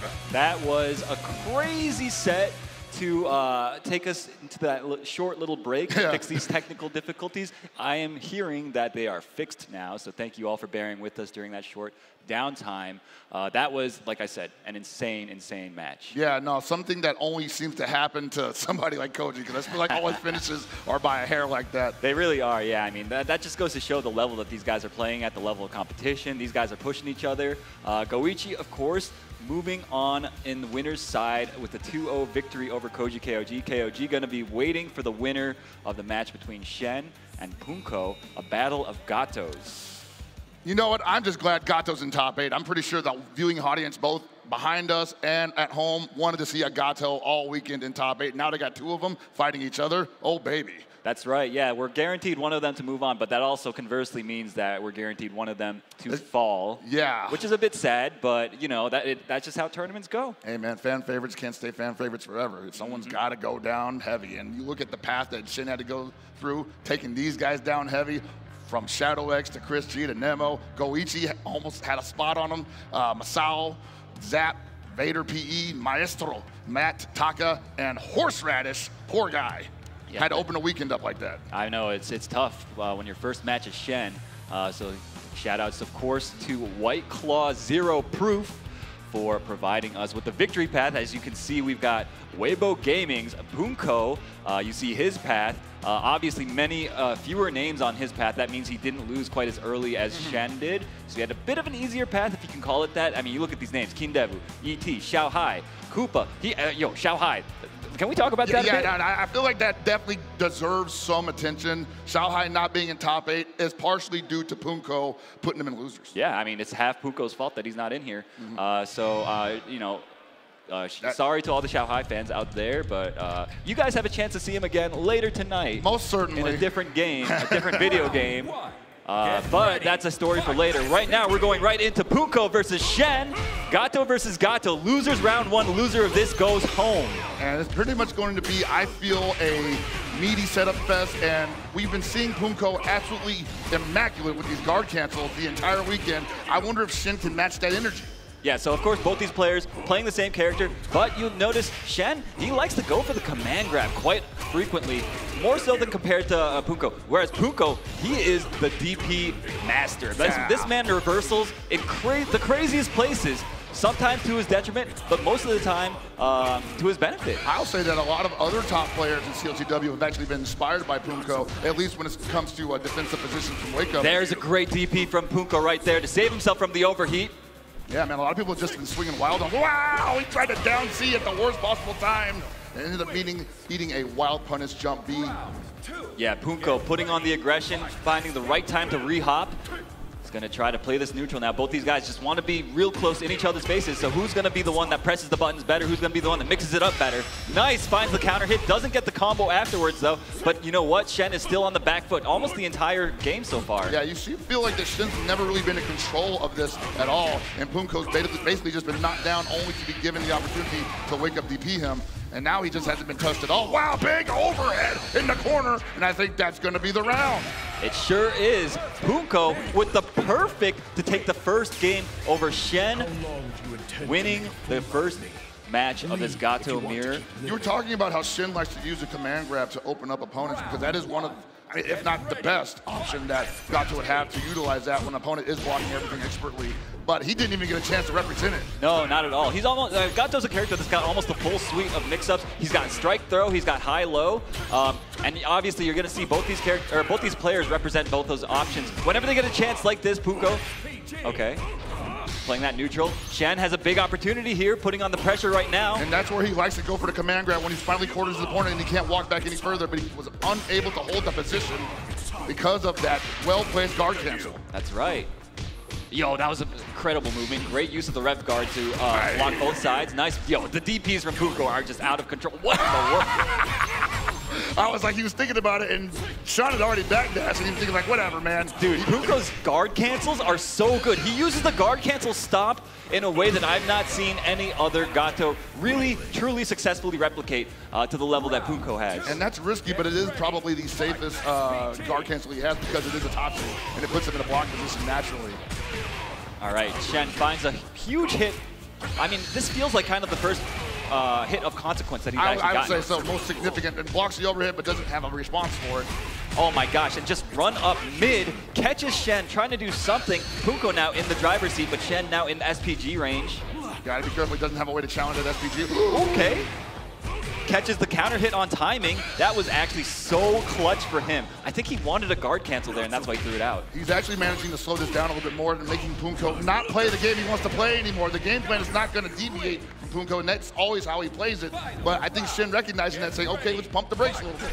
Shen successfully baiting the reversal. Nice guard cancel reversal from Punko. Dude, Punko's guard cancels have been out of control this set, man. And I think that's one of the X factors that he has in his favor. Not a lot of people are utilizing guard cancel that way. A big drop on the slide. Unfortunate for Punko. Big damage opportunity gone to waste. Shen now has another chance, but another guard cancel from Punko. Stepping on his J's. Nice air to air. Dude, Punko looking in full control at the moment, man. And like you said, it's not easy to do that, but not only is it not easy to do that, but that guard cancel technically isn't even a safe option because there's no invulnerability on it. Dude, that anti-air after the stomp, Punko's just in Shen's mind, had an opportunity, but yeah, and there it goes. Punko making quick work of Shen, sending him back home, back to Singapore, but that was an incredible, incredible showing from both players, a great run. You know, Shen, of course, should be proud of what he's done, but Punko going to be moving on in the winner or in the loser's side of this top 8. Yeah, and you can tell he's feeling it right now. Both of those guys have been all over the world in the last 3 months. And I know a lot of the guys in this top 8 have been all over the world in the last 3 months, sometimes twice a month, just to qualify for Esports World Cup or SWC. And now they're here at EVO, putting it all on the line for everybody here in attendance and everybody at home watching this. And for themselves too, right? Mostly for themselves. These guys, they all want this so badly. All these guys, you look at this top 8, these are some old men, bro. Yes. These guys, they've been at this for a long time. They're like, yo, let me come back. A little bit of salt in the beer. Maybe I got time for one more rodeo. You know what I mean? Hey, like, man. So these guys, they all want one more before they you know, maybe ride off into the sunset, potentially.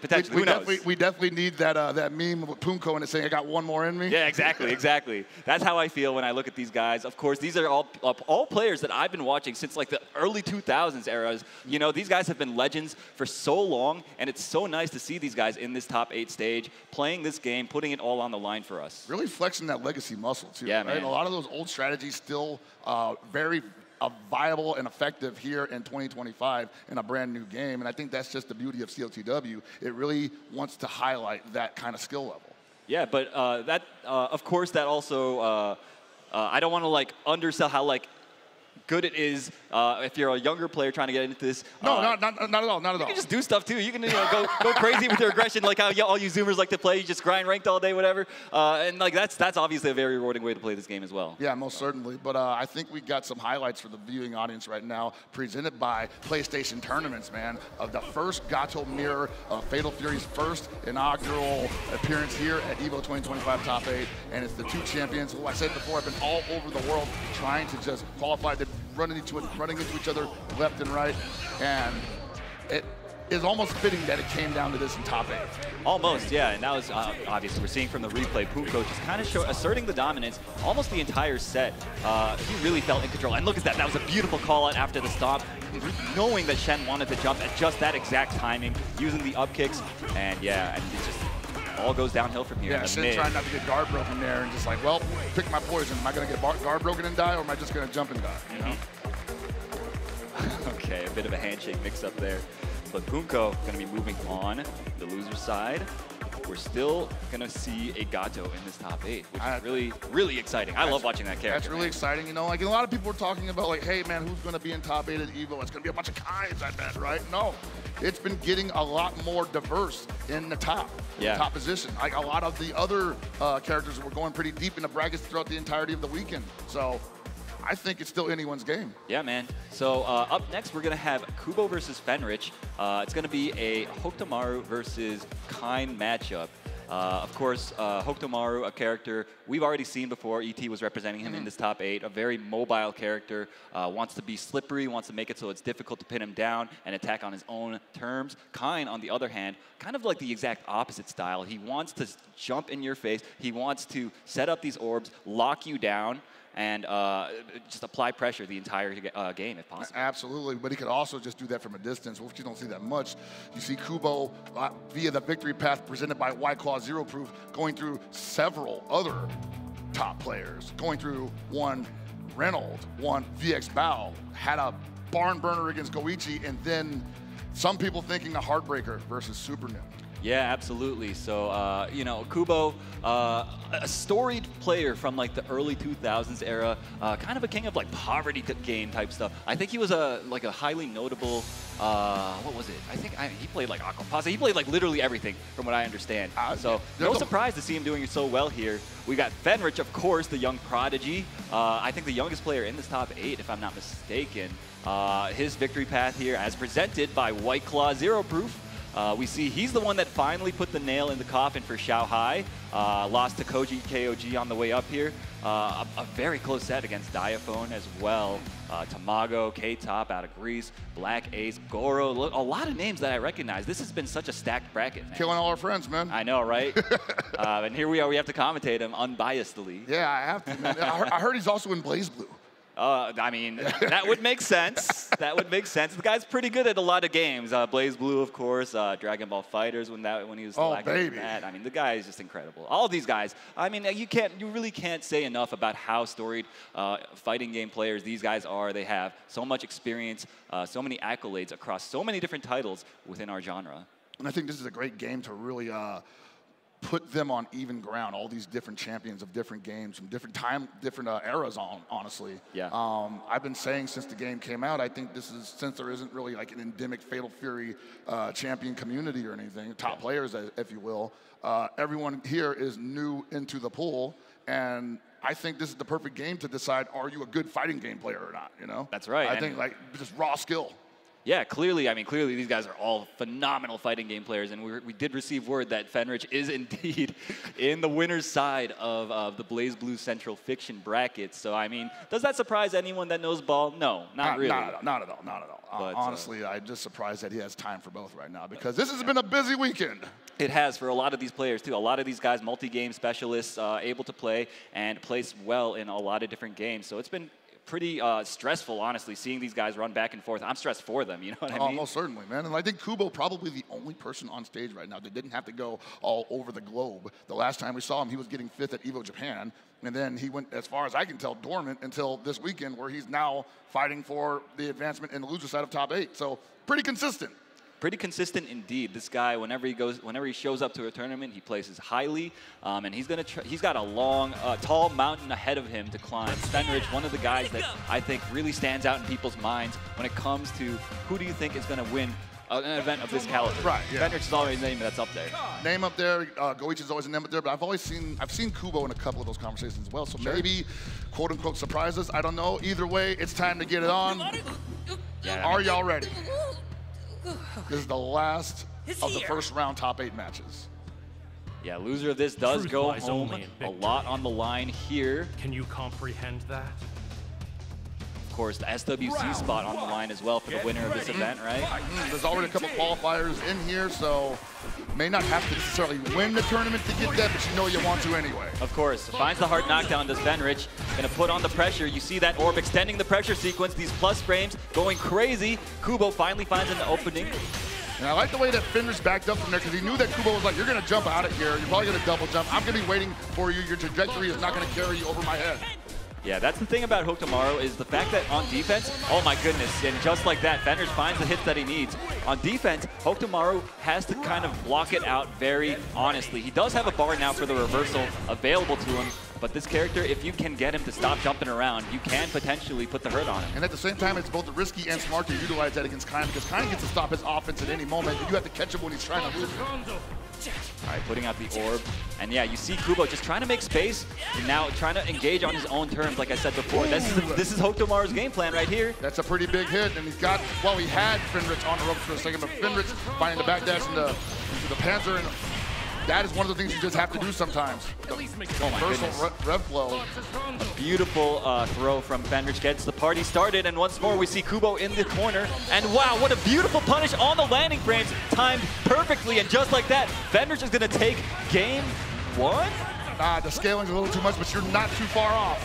There it is, chips him out. That was basically a very textbook Kain round. Like this guy, he just sets the traps, he extends the pressure, he hits you until you crack, and then he cashes out for incredible amounts of damage. What's interesting though is that usually a lot of Kains are so aggressive that they don't want to give you that space, especially if you're Hoku, to like jump out. But you saw Fenrich just like measuring, backing up, because he knew that Kubo knows where the windows are, doesn't want to give him an opportunity for a reversal.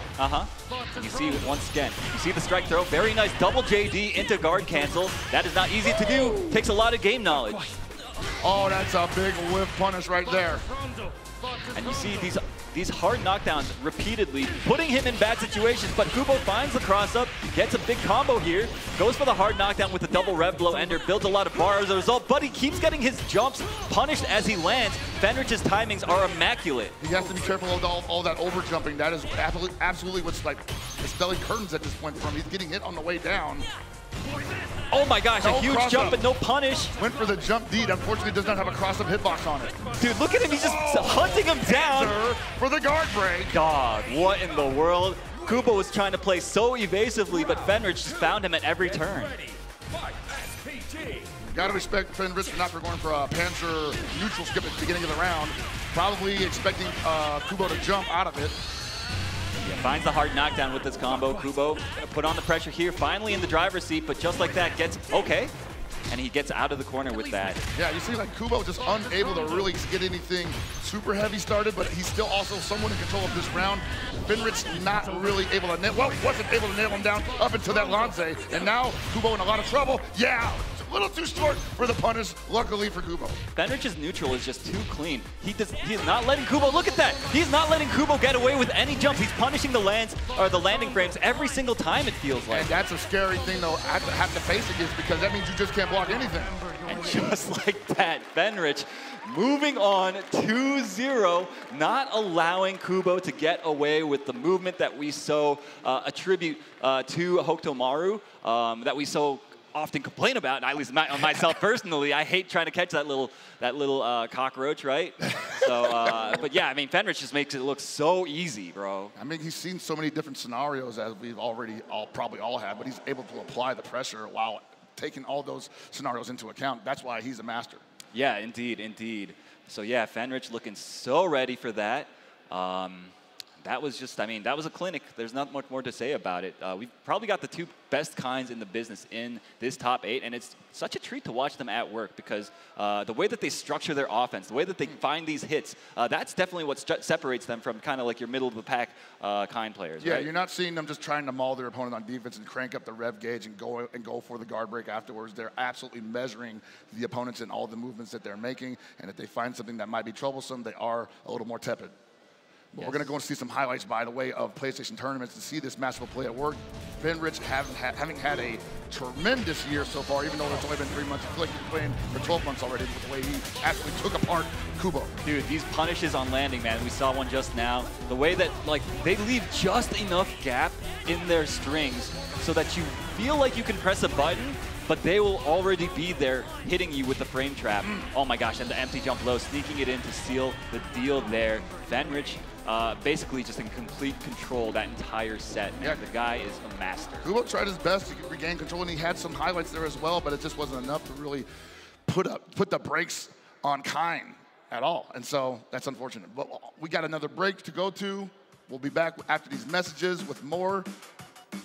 Yes. Fatal Fury action. Yeah, come back. We'll be back with some more messages, or after these messages from Chipotle. Don't go anywhere.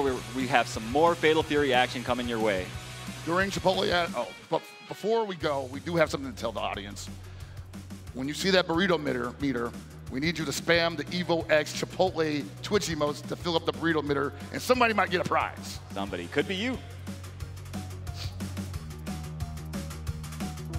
New Chipotle Honey Chicken brings a hint of pure honey and seared smoked peppers with fresh chicken hot off the grill. For Chipotle heat with a touch of sweet and a perfectly balanced sauce.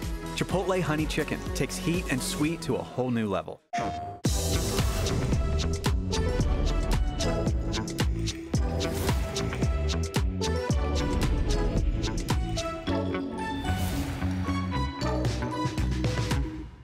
PlayStation.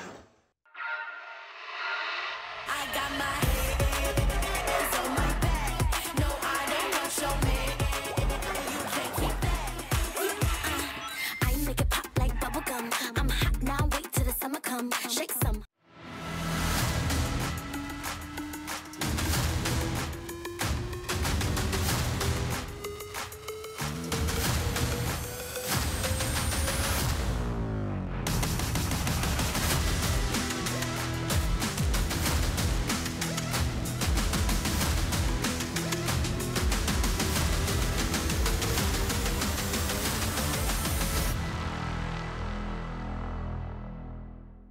We knew pretty early on that the game was fun to play.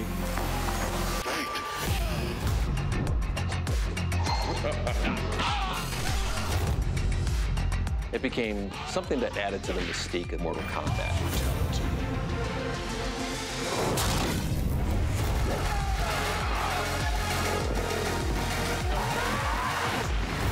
Flawless victory.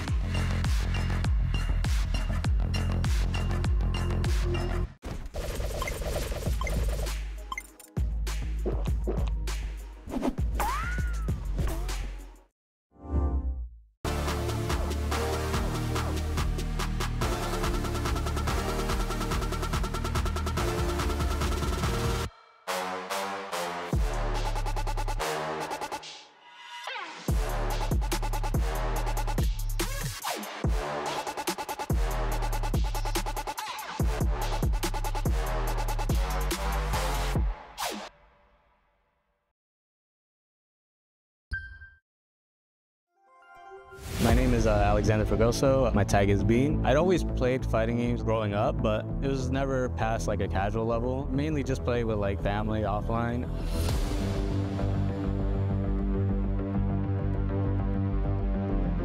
There was an online tournament that was hosted, and I decided to join. Just wanted to see how well I do, and I ended up doing pretty good. The first time I competed in a competitive setting, I ended up getting fourth, and I think after that moment, I started playing more confident. My main in Guilty Gear Strive is a character called Chip Zanuck. He's like a ninja, so he's really fast. I just generally like playing fast characters in fighting games.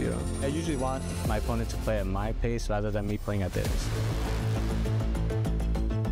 My name's Abdullah. My gamer tag is Blackace. I've been aware of EVO ever since I've started playing fighting games competitively, which was around 2011. I started playing Mortal Kombat casually, and then went on to like Street Fighter, and eventually settled on Marvel vs. Capcom 3. I love the competition aspect and being able to like play against a human opponent, and there's like a bunch of mind games along with that.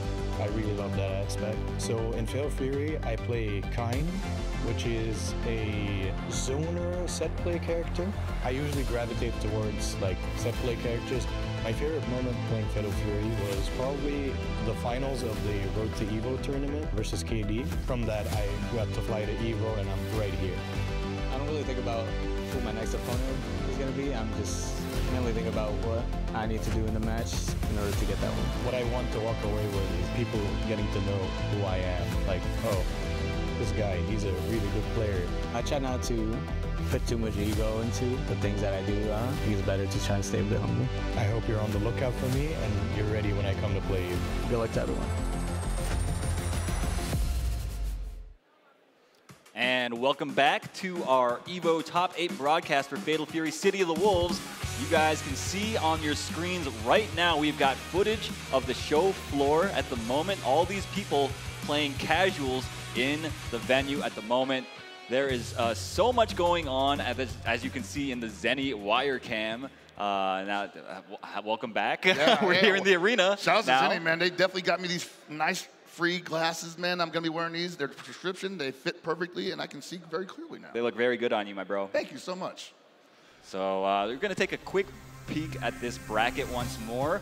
We are done with all of the round 1 matches. So as you can see in the winners finals position, we have ET versus Goichi. That is going to be a first to 3, as it is a finals match. Losers quarterfinals, we've got Koji KOG versus Punko, and Lagia versus Fenrich coming up. Yeah, man, all those hard-fought battles, but somebody had to advance and someone had to go down. And I think we're left with what's going to be some pretty historic Fatal Fury City of the Wolves. And it's been a full year. I keep saying year, but it's only been 3 months again. But it's been a full schedule of great City of the Wolves matches culminating to this moment. And we're really just halfway through it, Yeah, honestly, it's easy to forget how recently this game came out because of the way these guys have been grinding. They've been traveling so many places. We've been watching such high-level play. It feels like we've gotten so many tournaments since the game released that we've been able to watch. It's been quite a treat as a fan of SNK games in general and Fatal Fury, right? Yeah, and I want to say that possibly the coolest thing about it is that every major tournament has had a different vibe to it. I mean, we had the Hotaru era, and then we had the Kain era, then we had the Oh My God Billy era. Remember the Marco era? The Marco era, guys. Remember that? Right after Combo Breaker, right after Goichi qualifies for everything, winning that with the Marco, everybody online was playing Marco. That was very annoying. That was, that was definitely not my favorite time of the year, but at the same time, I've been very impressed with how much this game has not necessarily changed, but evolved. As far as people's opinions about characters and how to approach the game. Yeah. And we've got SWC going down October 31st in Atlanta, Georgia, where we get another chance to possibly see it evolve once more. It is certainly possible. I am looking forward to it. I'm really curious to get my hands on Ken, right, and see if he shakes things up a bit. I'm really jealous of you guys at home right now because I would be, chomping at the bit to try him out myself. Oh yeah, no, I think what's it, 5 p.m. Yeah, something like that. We're probably still going to be in the arena. Yeah, probably.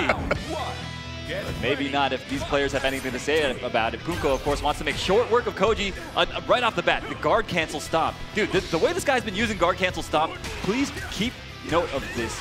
It is honestly so inspiring. Yeah, that's something that only he can do. It forces the launch, and but he's got to be careful with that. I was going to say it forces the launch scenario, which is pretty important for Gato's offense, and also great for just interrupting the opponent's damage strings. But I got to say, Koji, we saw him earlier. He's got to be wanting that one back. He wants another shot at Goichi, even if win or lose.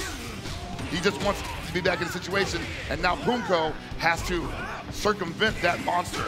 Yeah, man, finds a big wild punish on the errant up pole, getting a big combo, gets the hard knockdown as well with the Rev Ender. What you're seeing right now is something that Punko has to do because he cannot outrange the Billy by any stretch of the imagination. Which means if he gets up close with him, if he gets that corner position, he can't let it go easy. Oh, that's exactly why. A little bit too far for that guard cancel. That was a beautiful sequence. Finds a DP anyway. This man is a nut. That's a great example of what I was just talking about. Wow, it didn't block the string entirely. This man, I want to believe in myself the way that this man believes in himself. Using the 6B, catching Koji KOG out of the air, sniffing out the fact that he wanted to jump out of the corner. I tell you right now, Koji KOG gonna possibly be a little gun shy on defense here, probably not gonna pull the trigger on some decisions he needs to make, and that's gonna be great for Punko as he takes the corner position. And gets the hard knockdown, putting on the pressure is Punko right now. Oh no, anti-air. The low B from downtown. From downtown, indeed. Punishing the palm clean. It's pretty rare to see that. And now Koji on the attack, but unable to hold on to the pressure. That rev gauge is getting attacked, though. Almost at my goodness. Are you seeing this movement, Hell Pockets? Yeah, that's crazy, man. It's hard to blockable. All right, doesn't build enough bar for the level 2. The level 2 would have sealed the deal, but this is all but his. Yes, finds the jab on timing. And that's the one thing that Punko can do. If he can't outrange your character, he's going to outmaneuver the character. Yeah, dude, his offense is looking unstoppable at the moment. And you see Koji KOG, he's like, look, I'm tired of playing defense. I'm going to take the fight to you this time. Oh my God, the backdash? That was so beautifully spaced. From a rarely represented sweep from Billy, how did he know? Okay, soft knockdown here. Still manages to press the issue, does Punko. Okay, gets punished. He was still back turned at the end of that, so yeah, that was a free punish. Wow, he just does not want to hold any pressure whatsoever. Absolutely not. He says, whatever, man. You leave that window for me, I'm definitely going for it. Checking the dash with the down A. Whoa. Okay. Didn't believe. Dude, another guard cancel stop. Punko, it is just firing on all cylinders right now. And that makes you afraid to press a button, man. And chasing the backdash as well with the 6B. Dude, this guy is playing a mile a minute. Like, imagine not being able to press a button as Billy Kane against Gato. Because you're afraid of the guard cancel stomp. Yeah, that's not a world I want to live in. Oh! That is crazy. He didn't have enough time to recover and block that. Maybe went for an anti-air. It just didn't have time to start up. Had to do that. Finally finds a good answer on defense, but it did cost him. But oh my God, yo, Punko just does not care. I told you, if there's a window, he's jumping through it.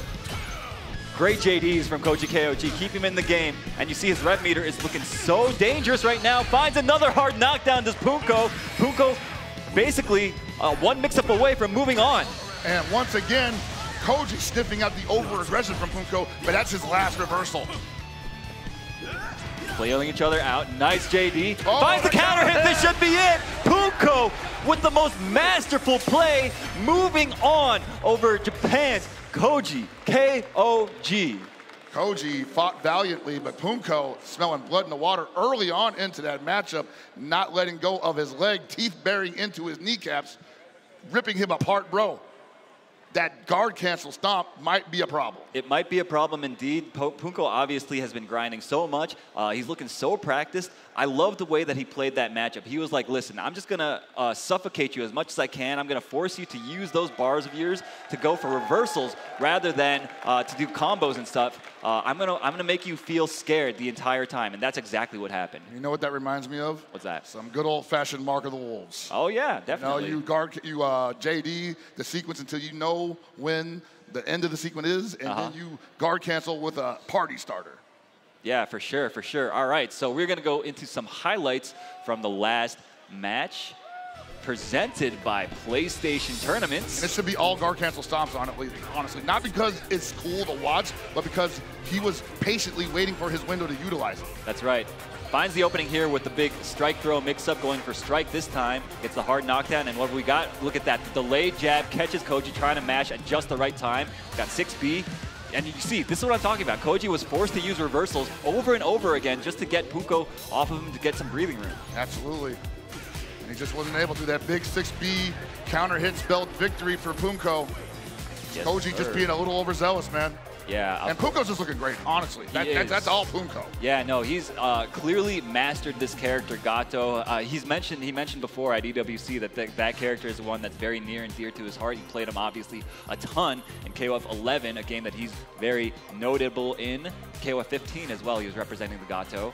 But that's enough about that set. Punko moving on over Koji KOG. Up next, we had Lagia versus Fenrich. Yes, Lagia versus Fenrich. Yeah, now we get to see Lagia again after losing a pretty, I'll say it was ugly on his end. You know, ET dominated, and it looked like he was a little off balance. And I'm kind of worried because that was my prediction to take the whole thing. So hopefully after taking the L to ET, Lagia has got his head on straight and feels a little bit better about how he's going to play out the rest of this evening. Yeah, though I like what you point out about Lagia, not necessarily feeling all there in that set. We talk a lot about how good his defense is, his defensive execution more specifically, and he was just kind of going for like kind of lazy defensive options very often against ET, not calling out the throws, using a lot of rev guard, not going for a lot of JDs and guard cancels, things of that sort. So he really needs to get it together, especially against a character like Kind that just wants to oppress you the entire round. I was going to say that, you know, I did not have in my bingo card that Punko will be representing the best of the defensive options here today when Lagia had done that at CEO previously, and I thought it would just be more of the same. So, like I said, maybe he possibly just didn't think like he had to represent it that early on into the day, but obviously this is top 8. You got to do it when you have to do it. If you got them, pull them out. Yeah, you got to bring your A game, and these guys, it seems like they are ready. They're about to go into it. We're going to have a Hotaru versus Kind matchup. And it's so funny to see Hotaru being kind of like the hero character in this top 8, where it used to be back in, you know, the Hotaru era. She was the terror. Yeah, she was the terror. But, you know, Lagia playing pretty honestly like a nerfed Hotaru and doing so well with her. Yeah, it doesn't matter to him. The game plan he wanted did not get touched. Right. So yeah, he just wants to play solid the entire time. But it's going to be super demanding to play that way against Fenrich, who's also been playing super solid and playing a character as terrifying as Kind. Okay, finds a big backdash, punishing the throw attempt. Okay, we're going to go for a hard knockdown here. Push him to the corner, I say. No, go for the soft knockdown. Trying to see if he'll roll past him. And Lagia seeing possibly that Fenrich would not take the corner very easily. That might be predictable later on. Fenrich's movement, the way that he's moving around, making people jump ins whip, hold of that thought. We see Lagia opening him up with a big mid, gonna be enough, taking the first round. That's pretty big, Elru, because honestly, that was a pretty textbook string from Kind that got stuffed by the C from Hotaru, and I'm not sure Fenrich wants to try that again. Okay, finds the reversal there, and a great anti-air from Fenrich. And he's, dude, look at Mr. Optimal here, setting up the sequence. Bro is ABC, always be charging. Oh my gosh. Dude, how do you convert? Okay, I was gonna say, if you converted off of that. Incredible pickup. Oh, yo, wild punish. Lagia on the attack, pushing to the other side of the wall. Lagia's movement as well, his timings, when he has a feel for when Fenrich wants to do stuff, using that ridiculous air rev blow though. Yeah, I think he probably wanted to catch the Kind swinging a button out there, and the overheat is in effect. I don't think it's enough to kill. No, it's not. And Lagia probably going for the backdash there. Yeah, it looked like it. It looked like it. Fenrich manages to stay alive, evening up the round count, but he has no bar to work with. Meanwhile, Lagia is about to build one. There it is, building a little extra bar with that JD. Oh my lord, the raw panzer in his face, dude. Why not? It's plus on block, baby. Exactly. It's a neutral script at any range, honestly. Yeah, that's how it feels. Charging down. Okay, finds the hits, gets the hard knockdown yet again. We're going to see this situation over and over. It's called set play, ladies and gentlemen. What are you reaching for, he says. It's still my turn. Okay. Swing at him. Big whiff on the ball, super. What does Lagia do here? He eats guard a guard cancel. He eats he runs up. Go see. Are you crazy? No, that was obviously so calculated, finding the hard knockdown. Strike throw. Oh, the whiff on the close D meaty. That was so, like, Lagia was on layer 2, layer 3 even. He did delayed close D. Meanwhile, Fenrich just instantly backdashes, expecting a throw or something of the like, and gets paid out for that big defensive read. You know, that is a guess situation, or rather a read, as you said. You know, honestly, as long as the Kind's not in the corner, he always has an option other than Lanze. That's right, that's right. All right, Fenrich up 1 against Lagia, but that was a hard-fought game between the two of them. Yeah, I definitely like what Lagia was showing us there, but I also like what Fenrich was showing us. It's just unwilling to not let go of the pressure and always charging. Great pickups off of random hits. But Lagia, no slouch in that department as well. But he's dropping the combo. That was a little unexpected. That was a fairly easy combo, I'd say. And this is where the instability seems to be coming in, where I see Lagia possibly cracking early, and that DP is a great representation of that.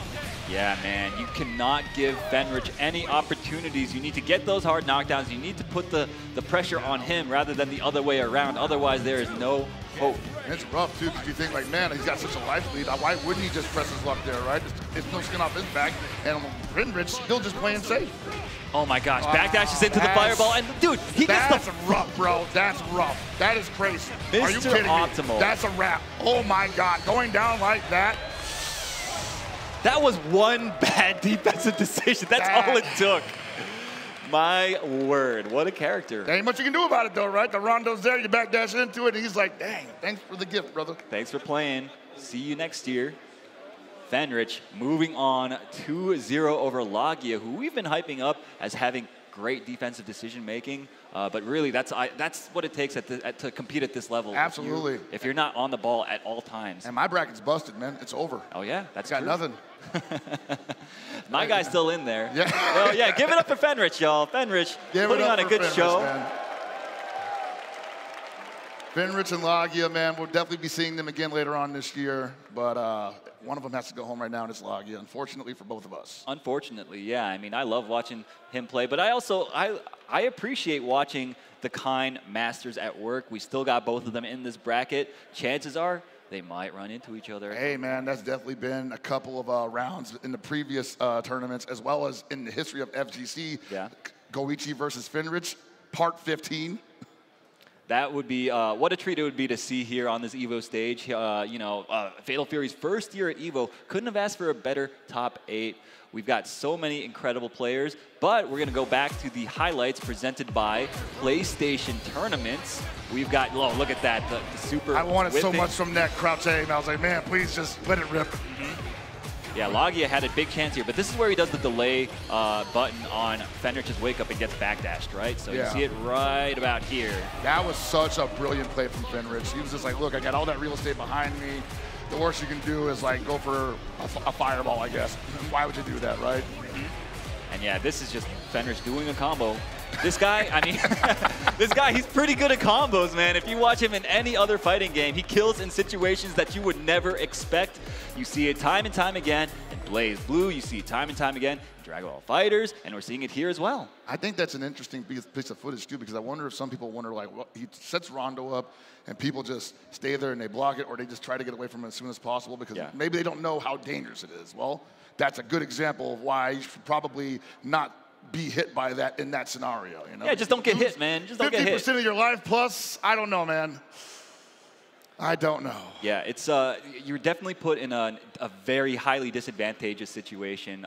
Kind obviously highly unique in that regard in this game, able to set up those pressure extending orbs, combo extenders. They're so versatile. But with that thought, we are going to go to a very quick break. We're going to have the Chipotle ads coming up. During the Chipotle ads, when the arena goes into a chant, make sure you're spamming the custom Evo X Chipotle Twitch emotes to fill up the burrito meter.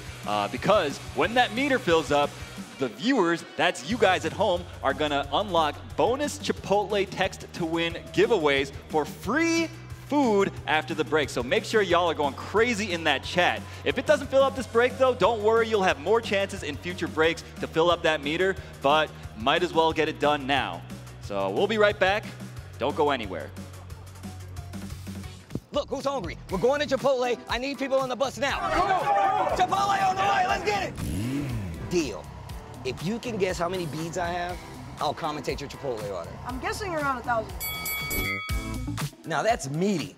Of course you go with queso. That way your burrito will match your playstyle. You can tell he's been labbing that burrito technique. Now that's top tier. If you guys love Chipotle, make some noise! Well, Vaya is laughing right now. Look at Vaya laughing right now. Oh, he's doing a dance. What is he doing? Man, he's too ready, you know. Not today, man. Oh my God!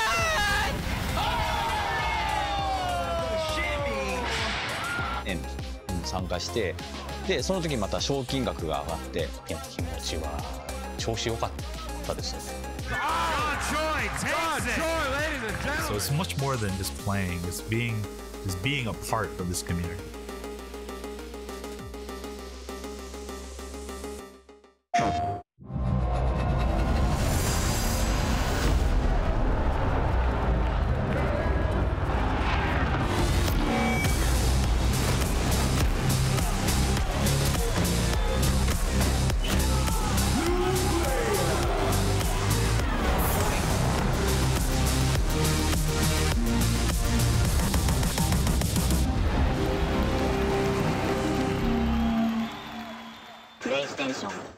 All right, Jay, you ready for this block? You already know. I feel like we've been killing it lately, and everyone's been loving it, but we gotta let the people know where we're gonna be at. Let's just do the meme real fast. You know, my heart meme, get the engagements and everything like that.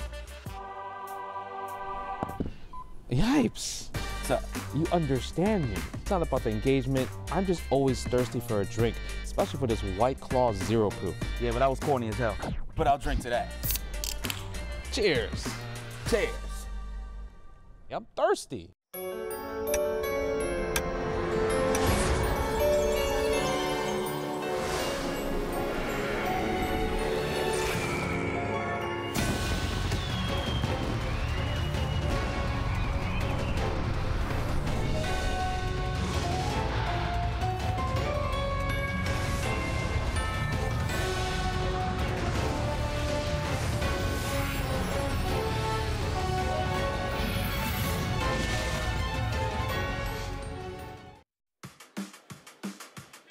And we are back with more Fatal Fury City of the Wolves action here at EVO 2025. And congratulations, guys.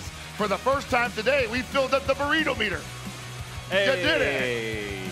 But it's not over yet. There's still chances to earn free entrees. Chipotle Text to Win giveaway for a chance to win free Chipotle entrees if you text that segment code on your screen to 888-222 now. Yeah, be sure you guys do it real quick. They're gonna go real fast. Trust me, I know, speaking from experience, y'all are some hungry people out there. So make sure you get that free Chipotle while it's available. But if you don't get it this time around, don't worry about it so much. We will have more opportunities in the future with some more of these Chipotle burrito meters to fill up. You guys, you've done it once before, you can do it again, I'm sure. Honestly, it's probably the first time at EVO in a long time that I haven't got a Chipotle burrito card, so I was really looking forward to that. Yeah. Been missing the burrito bus all day, all weekend, every day. Been having to eat just other stuff other than burritos, so I'm happy for everybody else who made that happen for them. Yeah, man. Yeah. You guys truly deserve these burritos for going so crazy in the chat. But enough about that. We've got some Fatal Fury City of the Wolves to play. We're going to take a quick peek at that bracket once more. So we have got ET versus Goichi still in that winner's finals position. Once more, that's going to be a 1-to-3 match. And in the loser semifinals, we're going to have Punko versus Fenrich. Kine versus Gato. Only 4 left, my friend. Only 4 left. Wow, we are moving right along. You know, I like that. Yeah? We come from a background where a game can take darn near 30 minutes. You know, I'm kind of digging these really quick bursts of extreme violence that are awesome to watch and probably not so awesome to play against, especially if you're on the receiving end of it.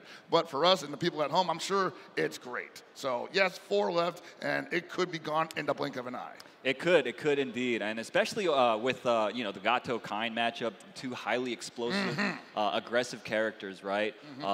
But up next, we're actually going to have Falcons' own ET versus DFM Punk Workshop's Goichi.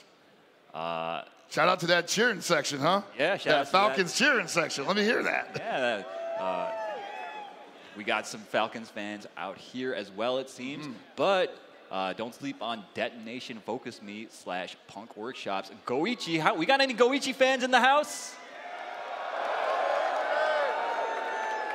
And Goichi, someone who is, as you always bring up, and as I always bring up, a man with a storied past of just collecting W's from all corners of the FGC. And he's already collected probably what's the most currently coveted prize, the EWC Championship. And now he's looking pretty good to possibly get the EVO trophy for the first year of Fatal Fury City of the Wolves here at EVO. And October 31st. We got SWC. SWC. Yeah. What a also run do that it would again, be. yeah, man. Yeah, I mean, Goichi, like you said, looking poised to potentially take the tournament. The way he's playing, he's just so optimal. I love the way, when I watch Goichi play on offense, he's structuring his offense immaculately. He's timing everything perfectly, leaving just enough gaps for you to hang yourself. He's also just like converting off of every hit. And on defense as well, he is just a tough nut to crack. This guy, always just kind of like finding the right timings to go for whatever defensive option he chooses to go for. So it's really, the ball's in ET's court. ET, of course, a very highly offensive player, reads-based player. So if any one of these players left, I think he's the one that might have a good chance at sending this guy into the loser's bracket. Do you think ET's offense then would destabilize Goichi's defense in that regard? It could. He's done that to a lot of really strong players in the past. So yeah, no, he just has that. He puts you under a spell where like he's just on offense and you're like, what's happening? What's you think happening? this man's crazy? Like this dude's nuts. Exactly. Like, why would you do that? Exactly. But I mean, Goichi, this guy, he's blocked some crazy stuff in his time. Yeah, I'm sure you know, right? Definitely aware of that, yes. Yeah. So I don't know. It's going to take a lot for ET to kind of overwhelm this guy, Goichi. But, you know, stranger things have happened. Both these guys, highly successful fighting game players. So it really comes down to the interaction by interaction decision making. And all we see right there, the Red Bull section in the house right there, a bunch of SNK cosplayers. And I think I see King Jobber. That is Jobber. That's and Rome himself. Shout outs to y'all. What's up, folks? The Red Bull hype meter is almost filled up. Keep that thing burning, guys. Yeah, so shout outs, of course, to one of our lovely sponsors, Red Bull, for helping make this event happen, bringing all this high-intensity fighting game action to you guys at home. Would not be possible without their partnership. We love our sponsors out here, folks. Absolutely, man. Can't be out here without them, man. All right, looks like these players might be ready to go. Yes, I'm hearing word in my ear that is the case. Yes, you see the sportsmanship between these guys. They have probably run into each other like 8, 9 times by now. And they're practically roommates at this point, man. Spent the last 3 months together. Basically. So yeah, it's been a crazy tournament season for this game. And we're here basically at like the capstone event of it. Or at least one of them, right? Most certainly. And we're seeing the Billy on the ET side. Okay. Bro, he just gets jumped over instantly, though. Yeah, so ET, classically known as a Billy player in the KOF spectrum of SNK fighting games. Hadn't seen him pick him up in the early days of COTW. Whipped it out at EWC and wasn't that successful with it, but still managed to find some pay dirt. And now we're seeing it again in EVO 2025 Top 8. Ooh, the huge read from Goichi. This is what I'm talking about. He just, on defense, he is always so good at maximizing the situation. He's like, yo, I think you're going to do this. This is the option that makes you hurt the most, if I'm correct. Now ET just second guessing how he's going to approach this, eating a flame. Yes, indeed. Oh, my goodness. No charge, though. No, yeah. Rare oh my gosh. Yo, both these guys just kind of mistiming the throws right now. Maybe the nerves are starting to get to them. Winners finals, of course, first to 3 set.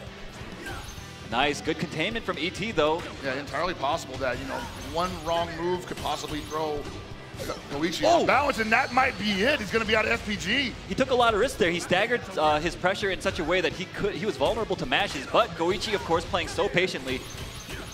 What in the dude? Look at these JDs, bro. Yeah, he's recognizing that Goichi is prepared to JD all of that. And so the remedy to that is staggered pressure. Throw the timing. Goichi tried to dash under, but stayed in front. ET so happy to oblige with a full combo to his face. Oh, almost had something there, but that might have been too far away for confirm. Yeah, you seen that 2B get represented? How many throws is this guy gonna tech, man? He's the best at it, man. His defense out of this world. And My God, ET dude! Right now, just like, hey, why would I do anything else? This guy is a nut. He's just like, listen, I know you want to advance here. Let me just put out this ignorant-ass option. Dude, you can't JD it, right? You had to hold it. Yes, indeed. And you're seeing now E.T. totally altering the way he's approaching it because he sees the JD's on Goichi's side. He says, you know what? JD this throw. Dude, look at the way he's structuring his offense. He's leaving so many gaps. Goichi is still refusing to just mash on defense, though, is the thing. And Goichi's like, bro, did you steal that from me? Did you steal this pattern? this cadence? Dude, look at how patient he's playing. That's on my defense. cadence. Okay. That's my cadence, bro. He doesn't get the air JDs. Unfortunate break for him. Back in the corner. Okay, forced to spend the super. Oh, he tried to go for the hyper defense there. Did he press the button? No, he did not. That's going to be big damage for Goichi. Has a big chance to steal this round and this game. Gets a big hard knockdown, a setup, double orb setup. Looking for the throw. No, goes for the close C. And finds the hit. Goichi weathering the storm somehow. It looked like he was not in control at all that entire round, but somehow he finds the one hit that he needed, gets the one knockdown, and converts that situation into pay dirt. And the question is, does E.T. stick with the Billy here? I liked what I saw there, but does he like the way that ended? I think it's too early. Yes. Do not give up on the Billy yet. Yeah, no, the Billy was looking pretty good. Okay, he could have punched a little bit harder, but it doesn't matter. Finds the throw. All right, Goichi looking a little bit more active on defense already. We'll see if that keeps up, though. Wow, gets opened up by the staggered lights. Yeah, this Billy was an absolute problem with the staggered pressure for Goichi. He had been JDing everything that had been airtight up until that point, but the moment that E.T. just started slowing it down just a little bit, Goichi felt, or at least looked like he felt a little lost. Nice punish on the landing frames using Billy's gigantic down B. And once again, it's happening, the strike throw game. And now Goichi's just fighting for his life, swinging on wake up. Yes, sir. Okay, nice. Blocks the melting blood setup, as I like to call it. Oh, no! Gets opened up. One more opportunity. Nice backdash. Gets thrown. Still one more chance. Billy has the bar, and he doesn't utilize it on the dash up A. No, sir. He chooses to mash instead. Not the worst option to go for there, but Goichi was so ready. What a read on that diagonal. That's going to hurt. Goichi ready with the optimal punish. You always want to dash under it. And even with this, I don't see E.T. possibly switching to Hope Tomorrow if he drops this game to Goichi. But it's early for that. I just want to point out that E.T. mashed again on Wake Up, bro. This man is a masher, man. But he is the best at it. But we always knew that. Oh, we've always known that. And you guys at home are starting to see it. Oh my goodness, a big punish once more. He could die. Oh, hold up. Goichi drops? Hold on a second there. That's not plus, I believe. Another hard knockdown, but a great backdash. What? God. The movement, so unpredictable. Nice guard cancel from Goichi, and that should do it for the round. 2-0 for Goichi. Goichi is looking like he has downloaded E.T.'s kind of off-rhythm Billy play already. It was so fast for him to make these adjustments. E.T.'s going to have to think long and hard about what he's going to do from this juncture. Look, I'm not up there. No. E.T.'s up there. E.T.'s up there. I say stick with the Billy.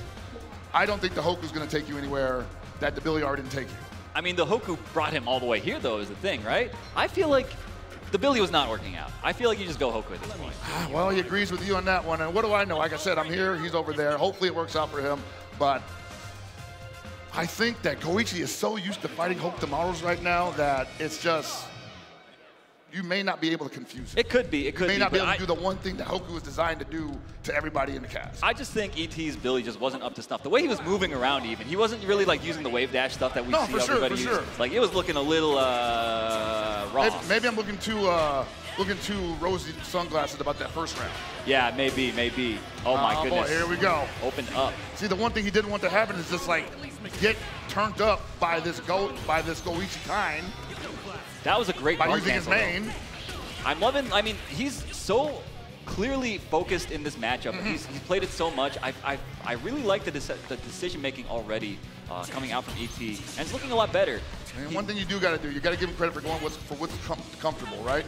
He's obviously more comfortable with the Hoku here than the Billy, but I don't think he can run that same stagger pressure. Yeah! Dude, Goichi's so ready. He's like, yo, you can't steal turns on me, my guy. I'm Goichi. Not like that, brother. Nice. Okay. Don't jump on me. I got a bar. Oh, nice. Oh, my Lord. The empty jump B into the super. Okay, E.T. I see you. Stealing it away. That looked mad KOF, bro. Absolutely. Like, using the whiff jump in to misdirect. One of the classics. Yep. All right, he's going to block it out. Very nice. Good guarding so far from ET, and a great challenge with that 5B. That 5B has great range on it, and it's pretty fast on top of that. Oh boy, and it's not fast enough to circumvent that string from you always see from every kind, and now you're stuck in the corner. Yeah, you have the guard cancel Zanekin, but look how expensive that is. It is so expensive. Finds the hit though. This is going to help quite a bit. Already down to 80% overheat. One throw. He's usually been doubling up the throws in this situation. Nice. I'm loving the pressure sequence though from ET. Mixing it up, and a great challenge with the 5A. This is looking so good already. How does he open up here? Oh no, that's it, maybe. That should be that's it. A wrap. That round is over, and he was so close to closing it out, but that overheat scenario absolutely just made him, his hands were tied. Yeah, man, there was so little that he could do. For sure. Resource. Oh my goodness, that was the deepest cross-up I have ever seen. Dude, Goichi finding just the right moment to mash out. Yeah, those auto combos on block are not nice if you stagger. Whoa! Oh my goodness. How does everyone get hit by everything there, man? You end up flinching and it's just gonna blow up at the perfect time! It's like a jump scare, man. It is. Oh, and that should do it. Finds the counter hit down C, and that's all she wrote. Goichi moving on into the winner's side of the grand finals, finding himself once again one step away from being the champion on one of our biggest stages. Yeah, most certainly that looks so dominant all the way through. 3-0. ET got close a couple times, but as you said, it looked kind of shaky, unstable. Yeah.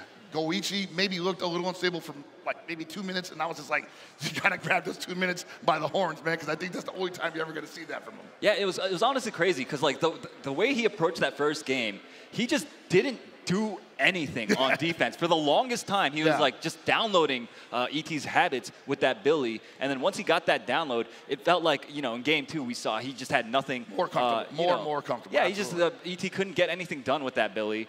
We got Hokuto Maru, didn't also do that much. It was much better, of course. We're going to take a look, actually, at that set once more. We've got the PlayStation Tournament's highlights coming at you.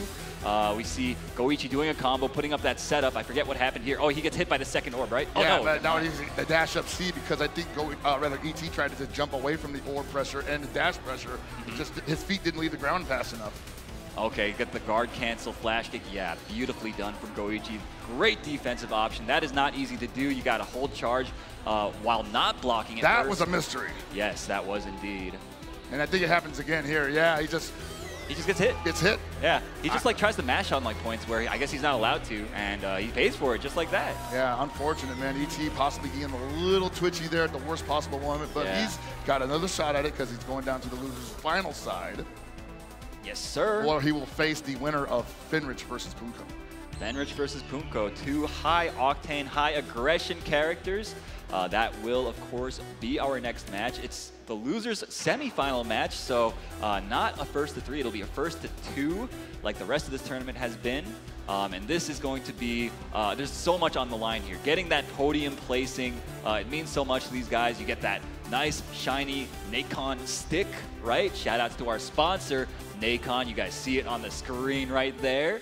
Love those guys. Love our sponsors.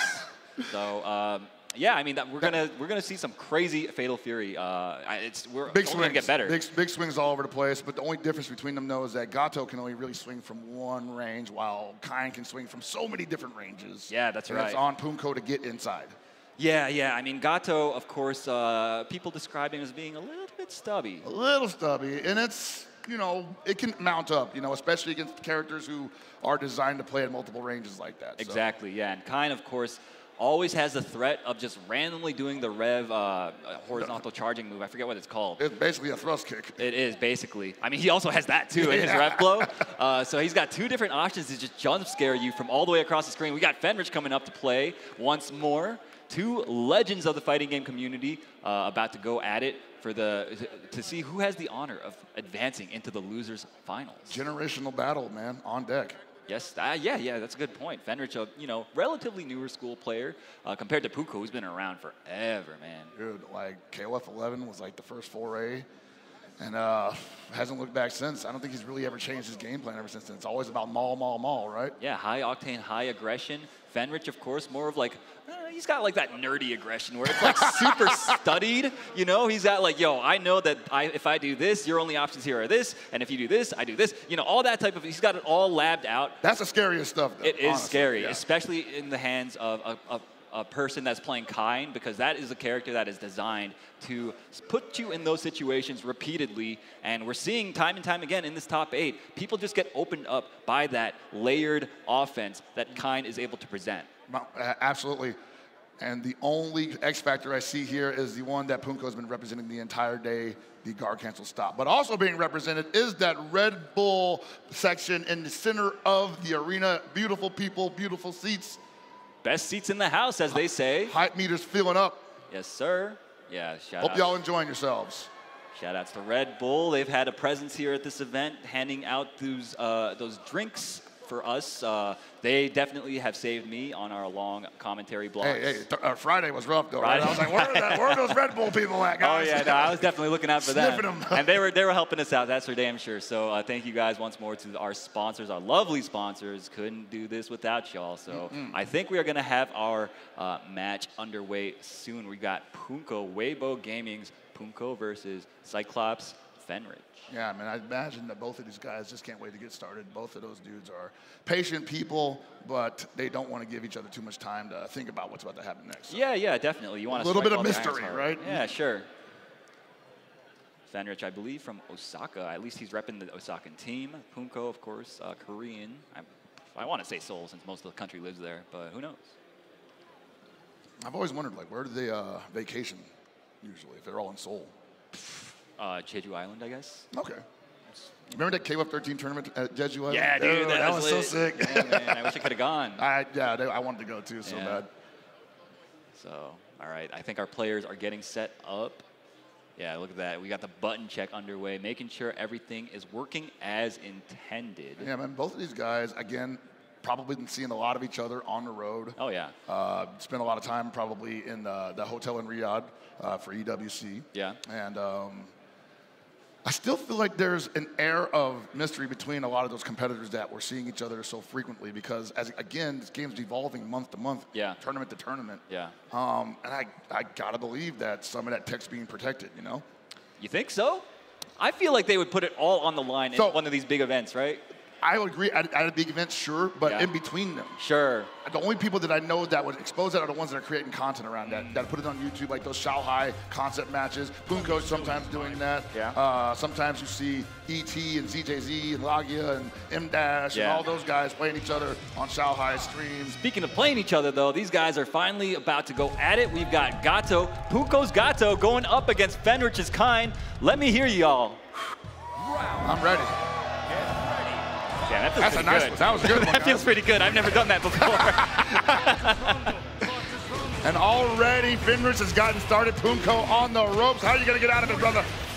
Oh, my goodness. You're on your back against Kain, the worst position to be in. Here it goes, man. That's the vortex, the blender, as it were. Great patience from Punko, and finds a way out.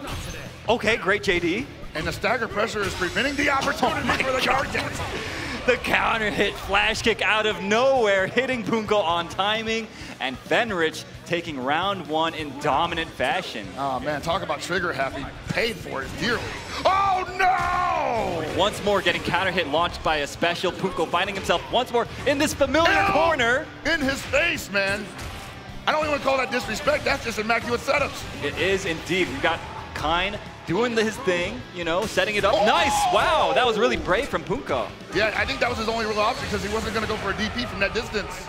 Yeah, but Fenrich altering his wake-up timing and just mashing the jab, making Punko mistime his meaty, and that is why he found that hit there and managed to take that first game in such dominant fashion, man. That's important that you bring that up because, man, there's so many different ways to alter your timing, and this game is based all around being able to correctly time your opponent's attack so that you can take advantage with a JD guard cancel. Agreed, yeah. And that's why it's so dangerous to try to mount offense on people that are soft knocked down. They can choose to roll forward or backwards, either a short distance or a long distance, and depending on which one they choose, it alters the actual timing that they wake up, and it can actually make you mess up You guys, I'm sure, are familiar with that mind game. Yeah, and like on the wake-up players' side, they could just wake up and rev guard. One thing that you haven't seen Punko try once in this set so far.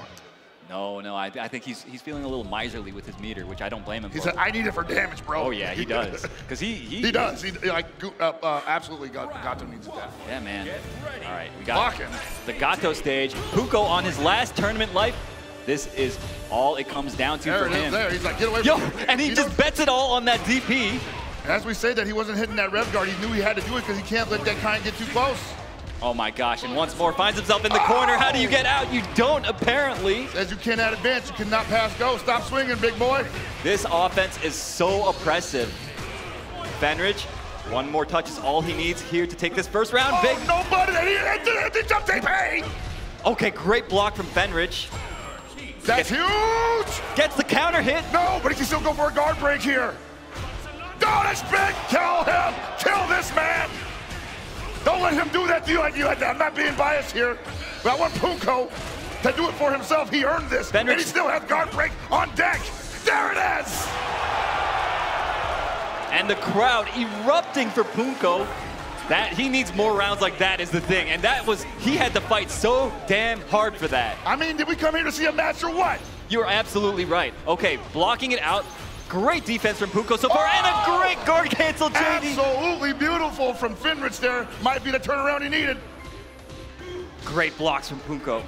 That's the second time he stuck up that far B there, just trying to check whatever Fenrich is throwing out there. Might be a little telegraphed, though. Oh my gosh, runs into the 2C, but no super behind it. Punko, one more chance. Cannot get hit here. Oh no, Wanze. Jumps out, gets hit. That's the round. That should be the round. Fenrich on set point. Will he move on into the losers finals? We are one round away from seeing that question answered. You gotta believe Punko wishes he could destabilize that offense with a guard cancel stomp, but it hasn't been able to get represented once. Oh no, with 20! That would've been huge. Oh, he got him on the downs! This damage is going to get scaled a little bit, but I still think he holds on to the corner. The back dash to avoid the overhead. And he's jacked up right now. That rev guard is screaming. He needs the JD, gets wild punish. The flash kick finds the mark, gets hard knockdown. That rev gauge is about to get topped out. This might be it, Held Pockets. I think it is. He's got it. He's got 2 bars. That's a wrap. Thank you for coming, Punko. We'll see you next year. Fenrich moving on in such dominant fashion. Drop the payload on him. Felt like Punko never had a chance to get anything started. Fenrich is picking all the right spots to go in, putting on the pressure, and Punko just could not get out. It wasn't even like a speedy one. I feel like Fenrich just, again, staggered the pressure like you said and went fast when he needed to, slowed down when he needed to. Punko was able to destabilize him once, and it was beautiful. But after that, Fenrich just said, okay, we're not going to give you that look ever again, and I'm also not going to give you that guard cancel you've been enjoying doing all weekend. Fenrich going to be moving on. Yo, give it up for Fenrich, y'all. Most certainly. Hard-fought victory. And Punko himself, we'll see him again most certainly. Probably will be at SWC, I imagine. Yeah, most likely. Dude, like, I can't wait to see what these guys do after this tournament. I know we're not even close to being done yet, but... We're not. We've got Ken coming out soon. He could shake things up, right? Yeah, potentially a patch, right? There's so much to look forward to in the future of this game. Mm-hmm. Yeah, I mean, the future's looking bright. Obviously, I'm super excited to see how the meta develops even further from here. It already feels like people are pushing the system to its limits, right? Yeah, and I want to say, like, that 3 months was definitely a very short amount of time. Yeah. And I would say even a little unrealistic to really dig into the deep depth of what is offered in Steel TW. But these guys managed to win. They did indeed. And yeah, we're seeing some impressive play from all of these guys. I think we're still setting up for our replays as presented by PlayStation Tournaments. So yeah, that was a lot of highlights in that one, honestly. There were quite a few. Here we go, guys. Here we come. Presented by PlayStation Tournaments. Here is the highlight of the previous match, the replays. You saw Punko getting busy there early on, but Fenrich just shutting it down, man. Punko just really could not get any aggression going at all, it felt like. I mean, except for this one round where he managed to find the guard break here, gets the hard knockdown, right? Yeah, puts on the pressure. Fenrich doesn't choose the reversal. And that was pretty much a checkmate situation there because Fenrich felt like, well, if I'm going to lose a round, I'm not going to possibly spend any resources here. Go ahead and just take my life. I'm going to reset in the next round. You're barely going to touch me. Yeah, dude, I mean, this character is so oppressive. It's impossible to describe just how bad it feels to be on the defense against this character if you are not familiar with this game. Especially with Gato.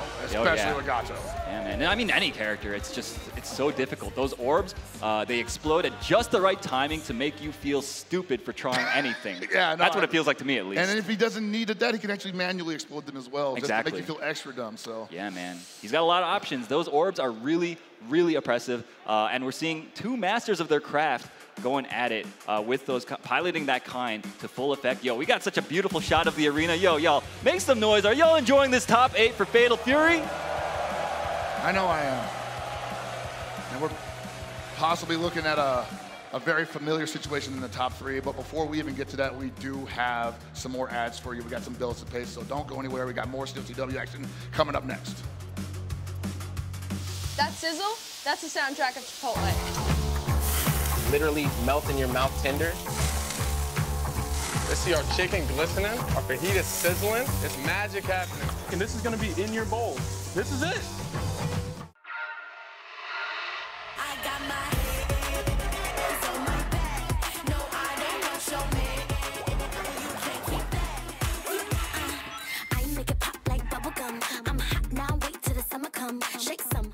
I won PlayStation's Road to Evo and went head-to-head with Arslan Ash.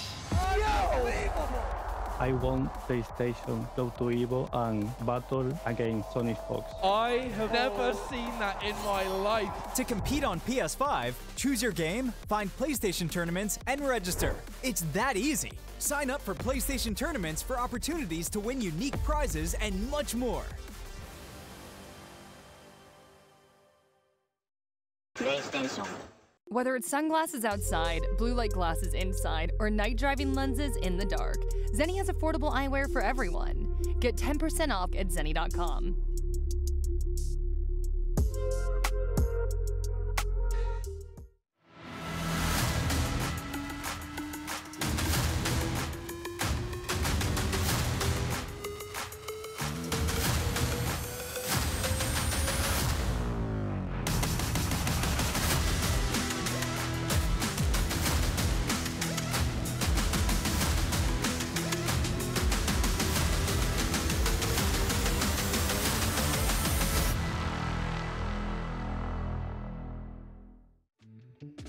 Tenno is back with brand new, officially licensed designs by the FGC for the FGC. Our vendor booth will be open across all 3 event days, and if you won't be at EVO in person, the full range of products will be available online at merch.10-o.gg. That is merch.10-o.gg.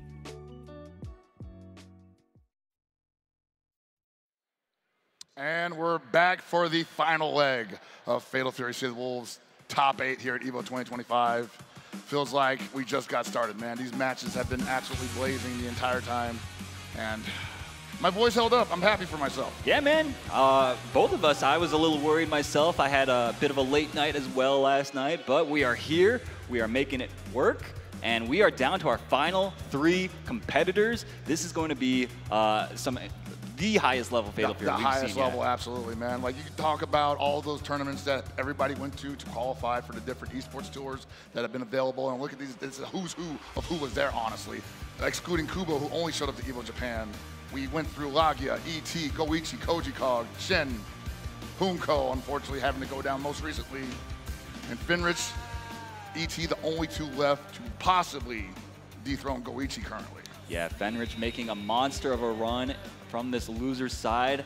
Gonna have to see if he can fight and dethrone ET, the destabilizing, aggressive, reads-based player. He plays a little off rhythm, and that I think is such a good strength, especially being able to play and have such a success at this level. I think it goes to show like the caliber of this guy and how smart he is. All right, going for that. Oh, they're going straight into it. I could have sworn it was going to be a button check, but oh man, the counter hit off the gate. And we're seeing Dabili again. Using the high dodge, going under the mid. You're going to see that sometimes in this matchup. I kind of wonder if Dabili shows up strictly in a 3 out of 5 scenario. It could be. I mean, it could also just be like, yo, ET's thinking, yo, I've played these guys mad times before, and my Hoku just isn't cutting it. Let me just try something new. Right? That is a real possibility, yes. Anyways, Fenrich taking the first game with a perfect. It's going to be on ET to show him something that he ain't seen before. Destabilize him, make him uncomfortable. The extended hurt box gets clipped by the Flame. Nice JDs from Fenrich. Can't keep it airtight against these characters, man, or these players rather. They are very good and very dangerous with the JDs and the guard cancels. No follow-up on that close D. Unfortunately, gets clipped by the 2B. You're going down, mister. He did the online special, bro. The double rev blow. My word. Yo, wow. The huge dash up with punish. ET taking a ton of damage here. Fenrich getting the setup. You guys love it. You guys know it. And look at this. He's just going for the guard gauge. He's going to be stuck there for a minute. Even if he guard cancels, even if he goes for the hyper defense, he's going to be stationary. Whoa! No extended hurt box there to be caught. Nice sweep. That was a beautiful option from Fenrich. Okay, gets mashed on. ET, signs of life here. And you ain't never seen a man more brave than a Billy player when he mashes 2B. Okay, finds the hit there. ET actually messed up the auto combo that would have sealed the deal for him, but doesn't matter. Finds the hit. Rounds even up, and okay, great full dash up front. And I think we're seeing that 2B more because he knows that's the only thing that could probably snuff out whatever Kai's going to do in the midsection. Yikes! That was so smart, using the armor from the rev blow to make the flash kick whip right through him. You're almost up one, ET.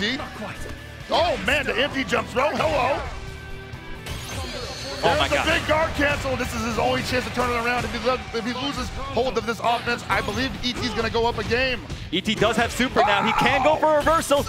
Fenrich needs to be careful, and he gets chipped out. Maybe just hit at the end, going for a hyper defend. That was his only option. Yeah, he did not want to get chipped. He did not want to spend too much bar on rev guarding. I don't blame him, but he mistimed it, and it goes to show you how difficult it is to execute at this level, even when you're a player like Fenrich, who is kind of like a robot when it comes to this stuff. He's got so much experience using like JDs and stuff because of BlazBlue. Oh man, we could have a whole podcast about how non-standard the pressure is between characters in this game, but that's really the story of the show. Agreed. Billy offense is just at a different cadence. Nice, finds the throw, gets the hard knockdown. ET gets another chance. Look at the movement though. My man's is... Oh, okay, shut it down. All right, gets knocked down. ET does have a bar. That was such a late throw attempt. He already had it up. He had already performed the low dodge. Fenrich opening him up with the beautiful overhead going over the throw attempt. Wow. That I want to say that that's a bad look for ET because that shows that he's kind of twitchy on throw text right now. That could be played against him. Wow. Finds the combo here into the setup that we all know and love. Oh my God, why were you swinging? That's the second time he did that. This guy likes to mash, bro. With Billy? Yeah, that's the Masher's character, bro. Oh my God. Oh my Lord, it just gets opened up. Another perfect going the way of Fenrich, evening up the score 1-1. Oh no. This is how the train starts. But yeah, I mean, Billy has some of the best buttons in the game. That down B of his reaches so far, a low, he can chain it into other stuff. All his lights, it feels like, combo into each other from any range. So I mean, if you're a mashy guy, you pick Billy, bro. What's the speed on that startup? Like 5 frames? 5 frames, baby. Oh, okay. It's fast as hell. Hey. Not fast enough to block to get under that rondo though. No sir. Yeah. Okay, we got the Hoku tomorrow coming back out. He was like, all right, I got the one game with the Billy. That's all I could really ask of this guy. Hit the bench, you've done your job. I wonder if he gets up a game and then loses another one. Do we see a third character finally? I highly doubt that. I mean, it's so demanding to play any of these characters at this level. I feel like certainly is. Yeah, asking for a third character out of these guys, especially only 3 months into the game, that feels kind of like a tall order. Nice smash. It's gonna be Kevin. Yo, that is sick. Oh my gosh. Early on the throw, but hey, what the heck kind of response was that? I'm not sure. Both these guys kind of making some mistakes here. Going for a throw break. That might be the kind of destabilization that ET was looking for, though. Oh, the down B stuffs the attempt from Kai. Nice. We're seeing a little bit of big swinging from Fenrich here. He's not entirely comfortable. He wants to get back on that offense and hold the corner picture. You got to hold on to that low B, though. ET's really been good. Oh, my gosh. Finds the hit with the close A. ET taking round 1. Oh, baby. This is how ET likes to get started sometimes. He gets you with a couple of really simplistic hits, and then you feel like you have to block low every time. He walks in, staggers the mid, and you're swinging at it, and you're eating the counter hit. Oh my That's lord! E.T. Are you serious? E.T. This is what we're talking about, y'all. The E.T. is kind of a madman. Yeah, vintage E.T. right now. That ain't Hoku tomorrow, that's chin. That's Caleb 13 chin in his hands right now. Yo, nice double guard cancel. Okay, once more on the ground. You guys know what it is. Oh, he gets opened up by the pressure sequence. Fenrich gonna take this round just like that. 1-1 rounds. ET, though, has the meter advantage going into this final round. Absolutely, and I think Fenrich might be a little worried, though, because he's like, man, this guy will catch me with a couple of rev blows when I don't need it the most. And I don't want to be too aggressive because of my meter responses. Nice, stays in front, gets the throw. This is kind of the hallmark of ET's game plan, is this situation right here. He just jumps at you, makes you guess, but a bad sloppy jump gets punished on landing. Like you said, Fenrich getting onto the offense, but messes it up. And that rev gauge was almost at 70%. Is he going to attack it? Fenrich may not let him attack it. He might just take the hit. Fenrich is just taking the hits. A sliver of life going for that chip is ET. Yes, he couldn't block it anymore. Fenrich running out of bar for the rev guards. His only out at that juncture was to get a just defend or a hyper defend to negate the chip damage. He didn't have it in him. And ET 2-1. This would be, in my opinion, a bit of an upset if I saw ET move on over Fenrich, man. I think based on characters alone, most people would agree with you. ET, though, playing out of his mind. Great tech from ET. Oh my god, punishes the bad dash under attempt from Fenrich. Where do you think you're going, man? There it is again. Finds the counter hit crumple. And that was just a guard cancel rev blow. It was. Look at all that bar he built from those rev blows, too. ET, look, this man is rich as hell at the moment. Oh my god, again! That is crazy! I think, dude, are we seeing Fenrich crack? That was not a good option. No. He was trying to zero frame super, but it's such a risky thing to go for against Hoku, who can just change his jump arc like that. And most certainly didn't get a counter hit there, but doesn't need it. He got the hard down mid-screen. He called that out with the rev throw from all the way out there. ET is just psychic right now, finds the throw. It's all big reach. It's all big reach now. What you gonna do about it? Fenrich on the back foot for once. No way, it was too high. He got punished on the way down. Still alive, needs to get out of the situation. Oh my god, he's just doing it. He's got so much rev to work with, and he countered the super with a rev blow. How did that happen? I have no clue how fucking. That's not supposed to work that way. This guy is crazy, bro. The way he used those rev blows that round was nutty as hell, but it all worked. Yo, ET, yo, give it up for ET, yo. That was some crazy ass play. Moving on into the grand finals. Over Fenrich, yo. He had to do kick super. He had to for the invincibility, yeah. Yes, and he went with Booger Ball, and so the invincibility was never the right decision, but the wrong option. Exactly, yeah, and you really just, you have to press the right button in these games, man. It's a pretty important part of playing these games. Hey, man, ET definitely know about pressing the wrong button in grand finals, right? Yeah, for sure. That's a bit of a sore spot to bring that up here. Sure. You know? Hey, absolutely. Yeah. I'll bring it up every time, though, because we are back on the stage, and he is back in the grand finals position here at EVO 2025, man. Yeah, man. Once more, ET looking to add another title to his resume, you know, as an EVO champion. But Goichi, of course, sitting in the winner's side is not going to make it easy for him. Yeah, this is probably, I'll say, the hardest challenge he's ever had to face. And the man's put down Shanghai twice. That's true. So, I mean, you do the math, right? Right.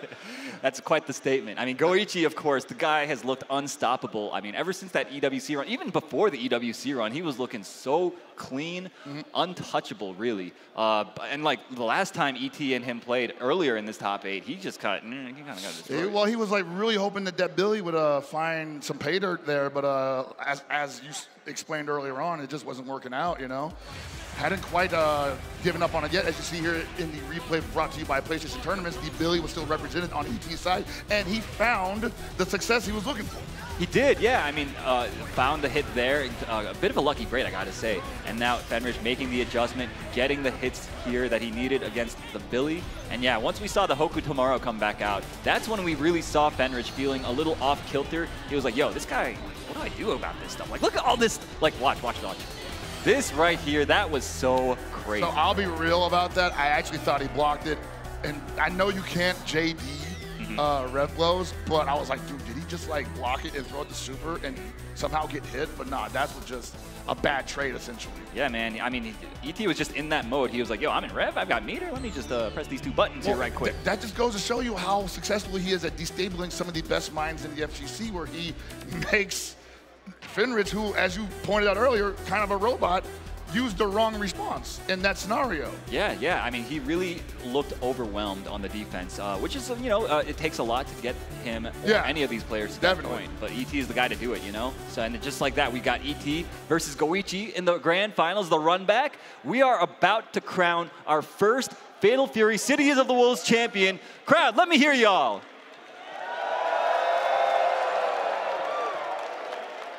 This is going to be a 3 out of 5 set with the possibility of resetting it if ET gets 3 first. But the way Goichi's been playing, bro, I don't know, man. I don't know. Yeah, I mean, I want to believe, but Goichi is looking so strong. Plus, that guy was my pick, you know, at the beginning of the segment. Yeah, you got to let that rock, absolutely. I got to make sure he wins so I don't look so stupid. I think it would be okay if he went down to ET here. I think I definitely agree. They say, Aru, you are a smart gentleman. Not like that, no good hell pockets.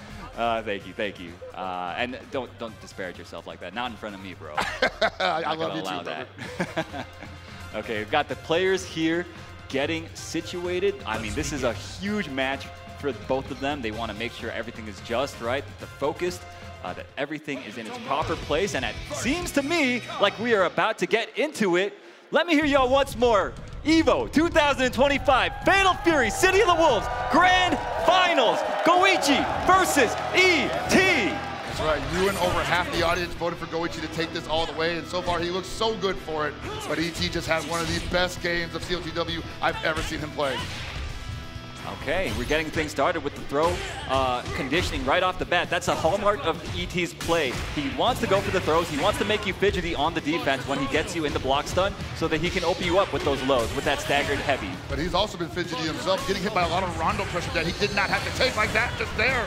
Look at that. That's going to be the round. That optimized combo. Goichi snap with a snap of his fingers, taking the first round just like that. Yeah, no, so that's the manual explosion that not a lot of people see often because you usually don't see them go for this. So that was very direct, very deliberate on Goichi's part. All right, see him trying to space him out, trying to zone. Use those teleports to keep him guessing as to where he's going to appear. Trying to run a beep out. A big wild punish. Managing to get Goichi to guess wrong on defense right off the bat. You gotta think that that's gonna be sticking out in his mind. God. The empty jump low, opening up Goichi, the master of defense. And you know these kinds always be charging. That is a very dangerous option to go for as Hoku. And Goichi not pulling the trigger. Oh my gosh.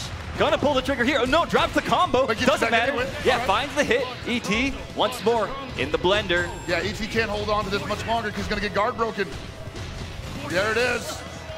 And this is, it should be enough. Should be the game, yeah. Goichi, textbook kind play, going up 1-0 just like that against ET. ET kind of thinking about it, kind of pouting a little bit, got to get that drink of water in. And I think what's really the difference here is that we're not seeing a lot of the guard cancel options from ET in those very high pressure situations. Goichi recognizes that also, so he's not at all lamenting on the pressure in that scenario. No, not at all. Right, going right back into it, and a sloppy jump. He backdash out of it, gets it back anyway. And it looks like ET already losing one of his best tools, the Rev Blow.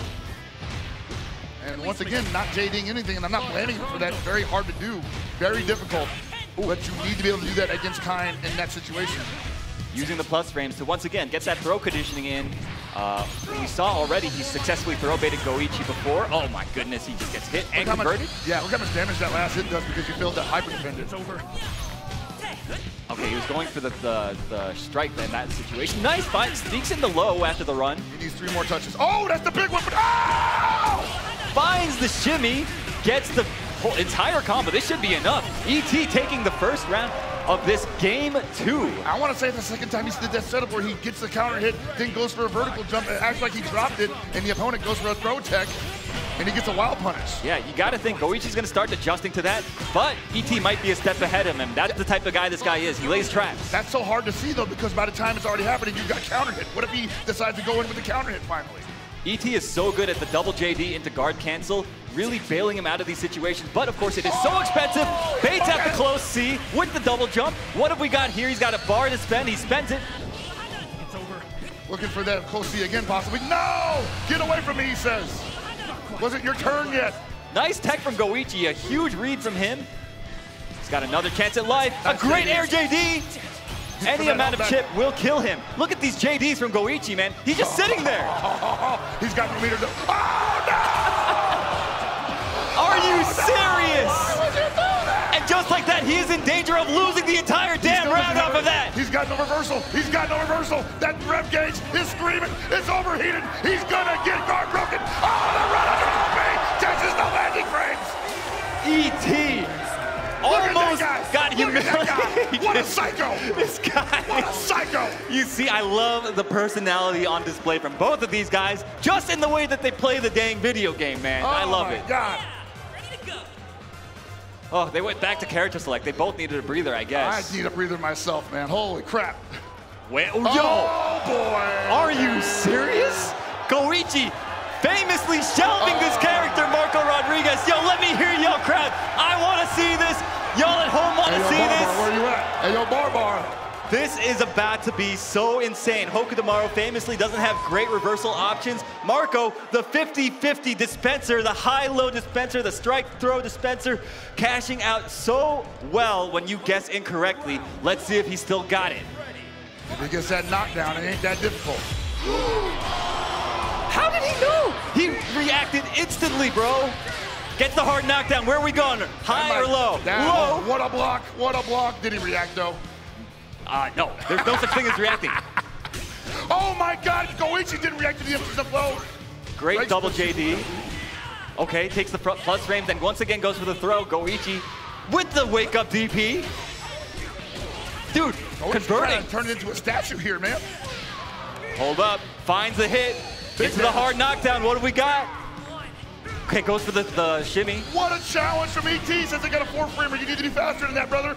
Goes for the empty low, but great defense from Goichi. Oh, what a punishment. He did flip, but he just goes for a throw. Yo, ET finding the gaps, breaking the guard of Goichi in all the right places. Goichi hasn't really been able to get the Marco game going. I don't think ET knows what he's going to do next, man. He certainly doesn't, bro. And that's what's so wonderful about why. Oh my God! Yeah, the guard cancels an Aiken. Dude, wait, can ET react to everything just like Goichi said he could? I don't know, man. Well, maybe he says that you can react to it, I can't. Hold up, gets hit with the overhead. This is gonna hurt. Gets the hard knockdown. Goichi gets another setup. Goes low. Great block from ET. Has another opportunity. The low profile put him in range for the throw. That's so smart. And the great mash from Goichi, catching ET, trying to advance forward. ET needs to get this very pivotal game 3. Finds the throw. And that SPG is rapidly going away for Goichi. I'm not seeing much response from Goichi here off the throws. No throw text whatsoever. ET's hiding them perfectly. Great backdash. Oh my God. The air feint. That desperation from Goichi right there. The hidden gear. Waking up with the 4-frame button. Goichi mistiming his offense. Is his Marco looking a little rusty to you, Hell Pockets, or is that just me? I mean, that's definitely, I got these new Zenny glasses and it looks pretty rusty to me, man. Nice block on the overhead, but a great rev blow mash out of ET, and this guy is looking poised for the reset. Is he going back to Kine? That was a risky gamble. He's thinking about it. He's still got another set to give. Yo, ET, the tongue is out, bro. The goat tongue is out, bro. The tongue is out. That means he's feeling comfortable, bro. And he knows he's scamming some W's right now. All right, we've got back to the character select. I hear the music. We've got the Kine hovered. Yes, you know, honestly, as much as I love watching the Goichi Marco, I think this is the smarter play if he's trying to win this damn thing. Where he's most effective. We got to go where he's most effective. Yeah, absolutely, absolutely. Can't blame him. But you know what? ET has done it before. He could do it again. All he needs is one more game to reset this bracket. Okay, a huge read right off the bat. Great backdash from Goichi, and a great response. Finally, the response that Goichi was looking for because he's been getting countered by that for free almost the entire game. ET has been getting away with murder, mashing that rev blow all top 8. Goichi finally making the adjustments. Finds the hit, puts him on his back. What have we got? This is a big adjustment for Goichi right now. Manual explosion of the Rondo. Hold that pose, brother. And you saw ET was getting fidgety. He saw that rev meter revving up, almost getting overheated, and that's why he felt like he had to do something there. Oh, the jump back piece. What? What were you swinging at? Oh, this is huge. Exposing Goichi's fidgety defense, getting the big combo, going for the meaties. Oh! Wow, leaving a perfect frame trap there with the down B. Jump A, jump A, baby. Forgot about it. Dude, his reads are out of control right now. Finds the throw. ET is 1 round away from resetting this grand finals against Goichi. I gotta feel like Goichi does not want that to happen because this is looking like a steamroll right now. Big opportunity, and he drops it. He missed it, and he's a super. ET's reads are just out of this world. This man looking extraterrestrial as hell right now. Oh my God, he just gets hit by the down C. He had to slow it down somehow. But that rev gauge is almost at overheat position. Gets thrown, knocked down once again. This situation sucks. Absolutely it does, but that throw is saving Goichi's life right now. Great guard cancel, gets him out. His turn now once more. Okay, great block from Goichi. He did it. Oh, see, he tried to do it again. He tried to throw bait. You're right, and Goichi made the adjustment. Nope, not your turn yet, brother. ET on his last life in this round, gets overheated. He has 2 bars to work with, trying to zone him out, throwing the shuriken, going for the teleports. What's he do here? He's got a couple blocks to his name. Does he do it? Does he get it? He got it! He's got the life lead, but there's 26 seconds left. It's too long to try to scum him out, and he has no rev kick. The teleport drop kick! The teleport drop kick! Ships out the time! Are you kidding me? We've got a bracket reset on our hands. ET against Goichi. This is not how I had it going down. What the hell is going on? I have no damn clue, Hell Pockets. This is insane. These sitting glasses ain't working, bro. How did Goichi get hit by the most layer one ass thing? Just raw teleport? That's all he needed to not get hit by. It's a Wednesday night. CLTW just came out on April 37th, and your buddy just figured out that Hoku Tomorrow's teleport tracks, and you can't block it for your life. That's what that looked like to me.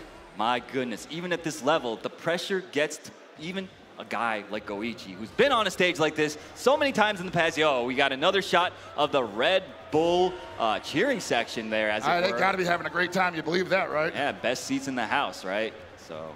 You know, some of the best of us can get caught by the easiest approaches at the worst possible time. It's the story, the oldest story in the FGC, honestly.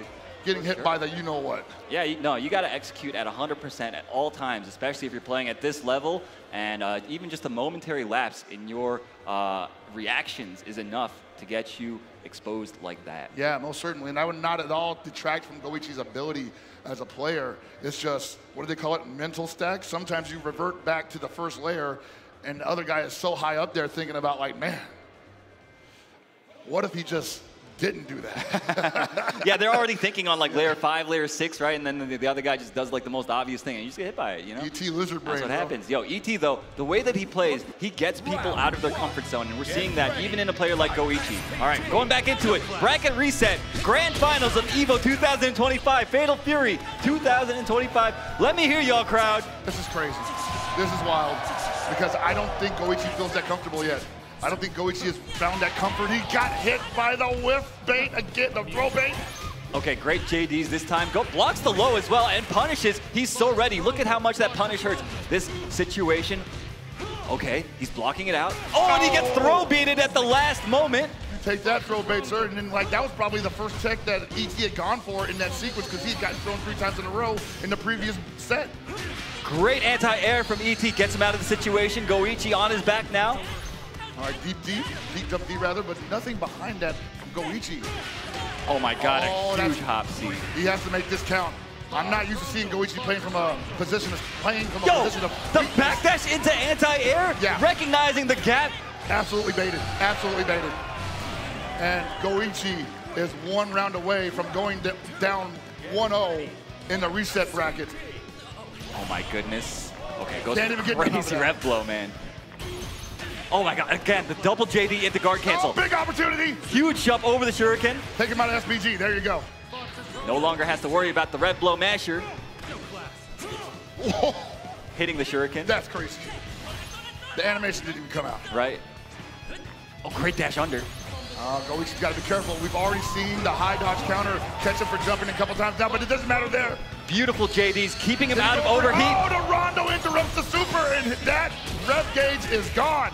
Yeah, ET now in overheat. We've seen him in this situation before, but he's fighting out of it so expertly at the moment. He can still build meter too. But he's going for the guard break setup. It's gonna happen. And he gets the optimal fall of the jump up C, but no meter for the full damage. Man, what a challenge. That setup is cheap, bro. Yeah. It is cheap. Yeah, and gets the guard break. Guaranteed. Goichi just cleaning up very easily afterwards. And now we're down to the final round of this first game in the bracket reset. Rev teleport to throw. The level 1 stuff is still working in the reset. That's not a good sign for Goichi. Goichi out of the SPG now, gets hard knockdown. Great blocks. Great block on the overhead as well. But ET, never mind, almost steal the turn. Love it. Still going to be an SPG. Oh, maybe not. He still is. Oh, he's out now, but still, man. And in overheat now as well. Possibly looking for the guard break, but he jumped. He full jumped the super reversal. Oh, he drops the combo a little bit too far for it. Pushed himself too far out. ET has another chance at life and using it to full effect. A great reversal. He's getting greedy, but at the same time, that's the last reversal for Help with Tomorrow. Oh, and just that like that, Goichi. The scaling is crazy, but he still got it. Finding the hit, taking the first game in the reset, rallying after what looked like a dangerous situation for him. You have agility, oh, baby, the audience is alive. Oh, yeah. I think Goichi might have some fans in this audience, man. Yo, Goichi fans, let me hear y'all.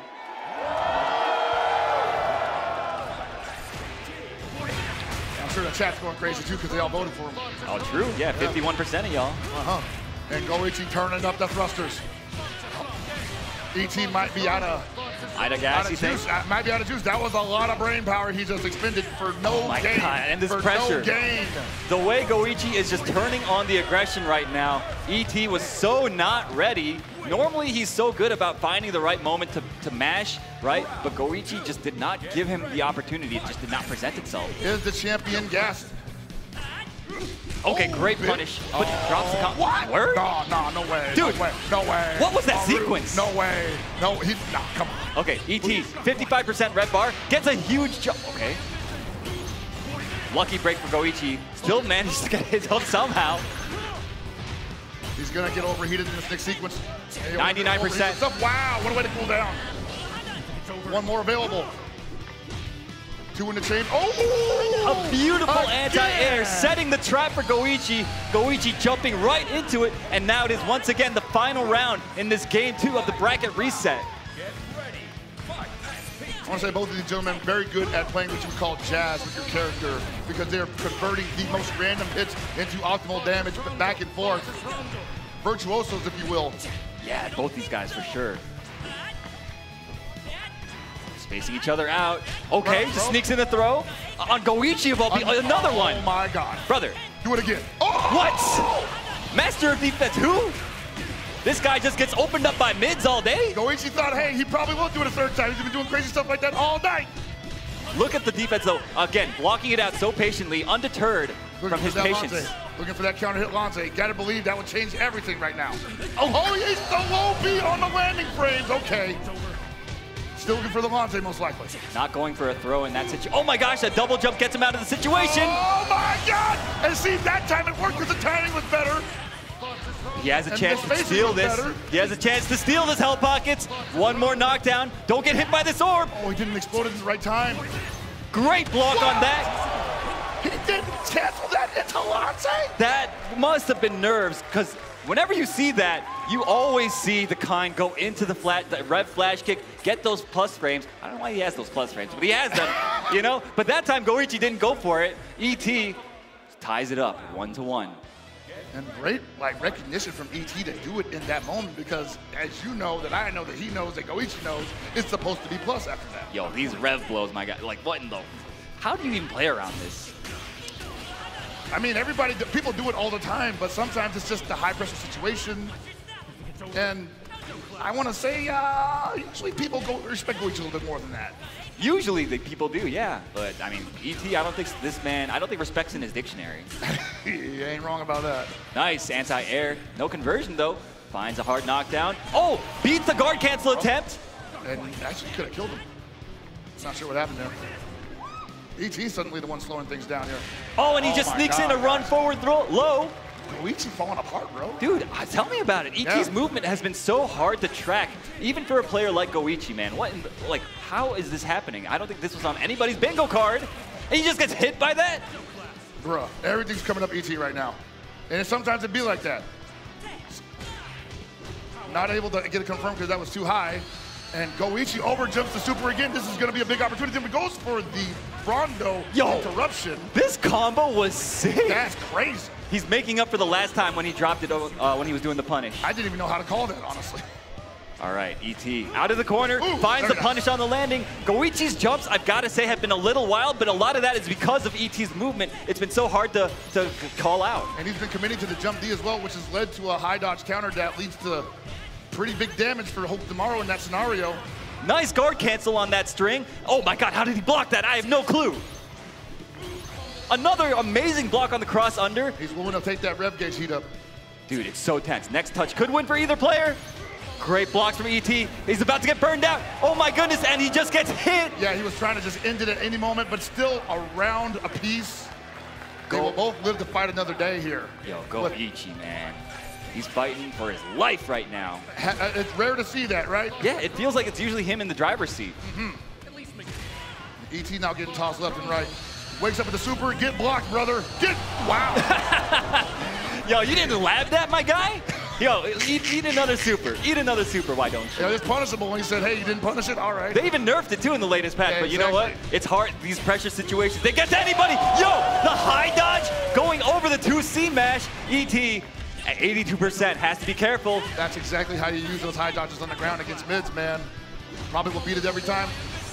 Yo, finally gets the hyper defense there. Trying to keep himself out of overheat.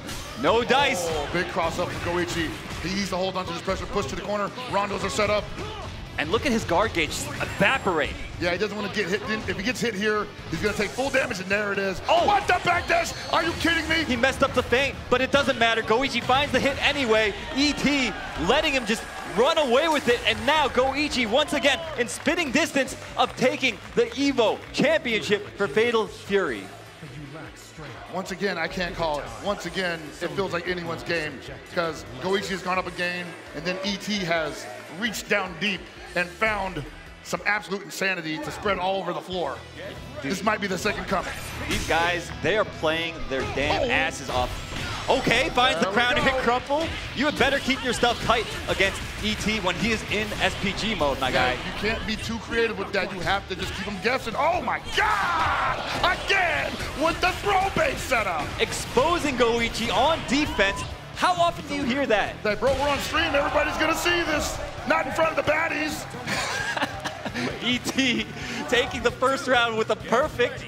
He needs this game to stay in the running for this tournament. All right, you had to shut it down one way or the other, but still, he's in SPG. That red glow is on deck. Oh, you just got punished for that, but nothing behind it. Oh, a big drop from Goichi's side. The nerves are definitely getting to. Oh my God! ET's crazy playstyle has got Goichi successfully off kilter. He has like, I don't even know if he's even possible to calm this man ET down. Huge tech, finds the low, doesn't convert. He's doing so many actions. Oh my God, finds another low on the bad jump from Goichi. Goichi is jumping in spots that you normally see him jumping in. Goichi's nervous. What a counter hit! Doesn't go for a full combo though. ET has another chance at life. He needs this. Wow, the guard cancel takes the round! And ET ties it up. It is 2-2 in the grand finals reset of Fatal Fury. My goodness, I could not have asked for it to go any better than this. Hell of a year one, Haru. Hell of a year one indeed. Crowd, let me hear y'all. Final game of the tournament. And Goichi starting this one out strong. Goichi starting this one out super strong. Almost like the way he started out in top 8. Yo, the guard cancel. Yo, that was crazy. The dash under. What? ET getting thrown left and right again. One more touch is going to do it. Wow, he challenged that, looking for the hyper defense most likely. Goichi now 1 round away from being crowned your EVO champion for Fatal Fury City of the Wolves. And I want to say somehow Goichi just found his feet all over again. Looks so much more confident, but then again, ET can turn it on at any moment as well. Yeah, speaking of finding feet, ET is just so good at finding the lows. Goichi, brave flash kick out, and a great punish on the landing frames. He's got him on his back once more, Hell Pockets. In this situation, it is awful. Rondos are out there exploding. You're getting thrown. There's only one more sequence you can take, ET. What are you going to do about it? Counter hits and Aiken.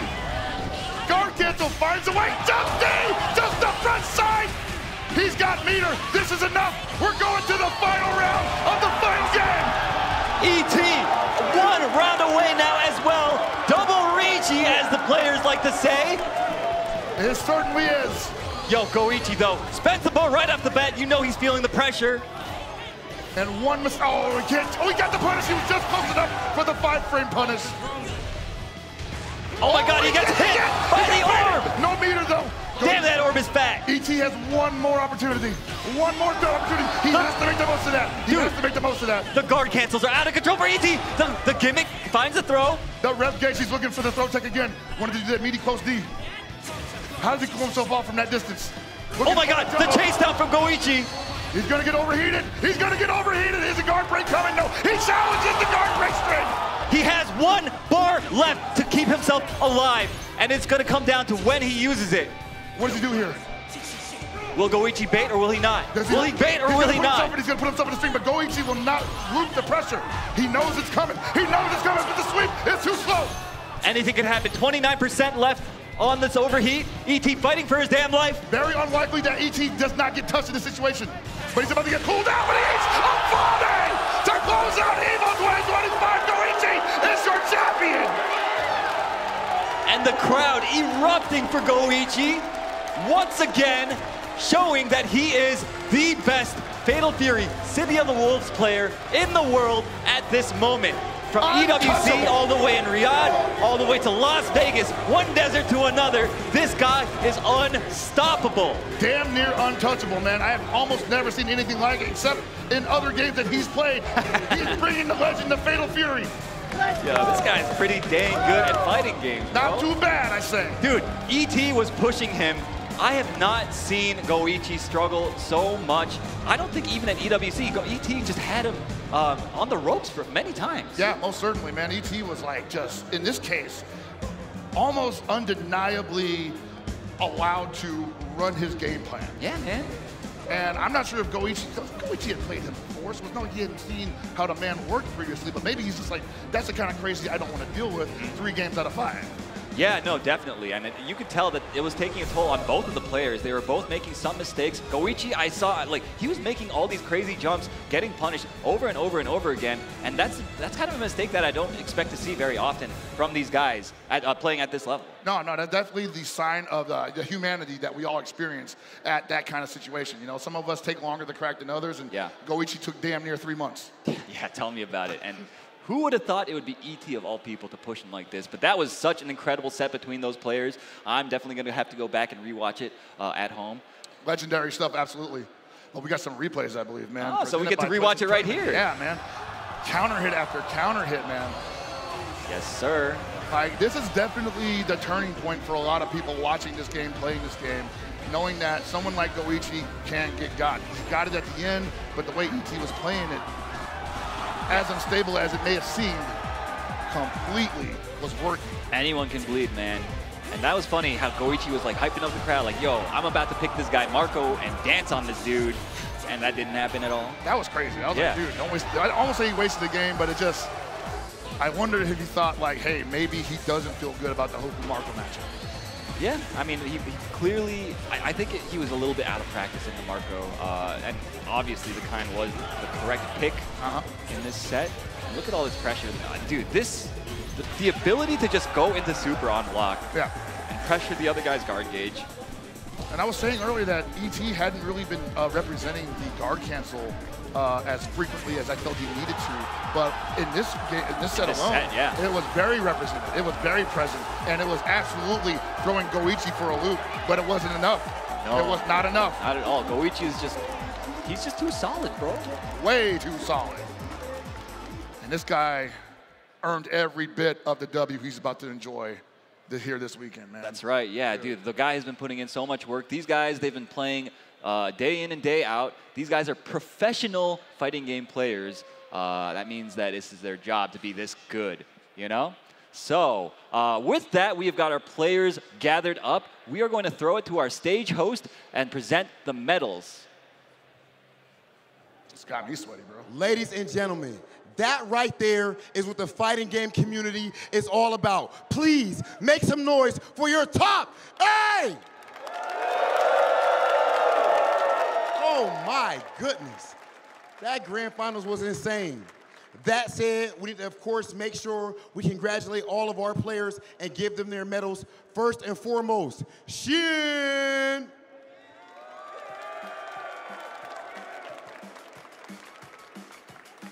Tied for 7th place, of course, Evo champion. Also tied for 7th place, Kubo.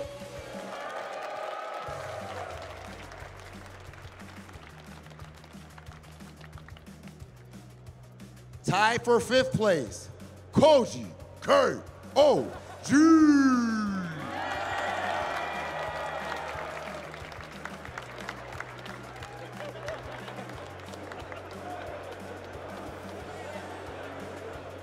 You gotta love that man's energy.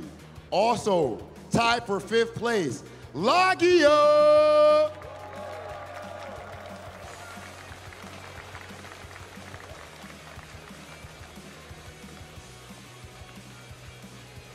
And 4th place, you know him, you love him, the legend, Punko.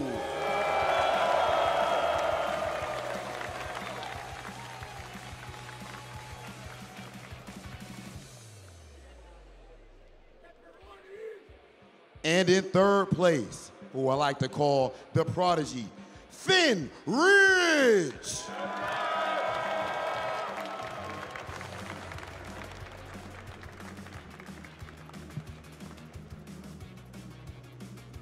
And in 2nd place, multi-time champion. Ladies and gentlemen, you saw that grand finals in the reset. Put your hands together for E.T.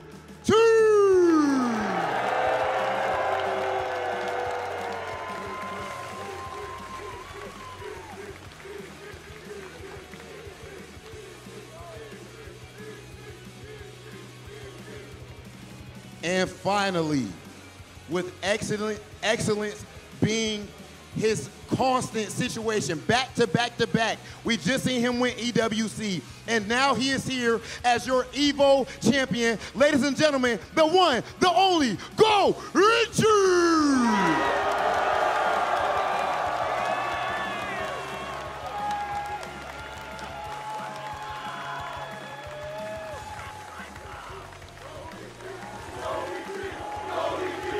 Go Ichi! Go Ichi! Go Ichi!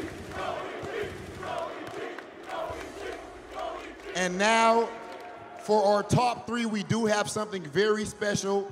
Nacon has provided fight sticks for all of our top 3 competitors. If we could please get those to the stage.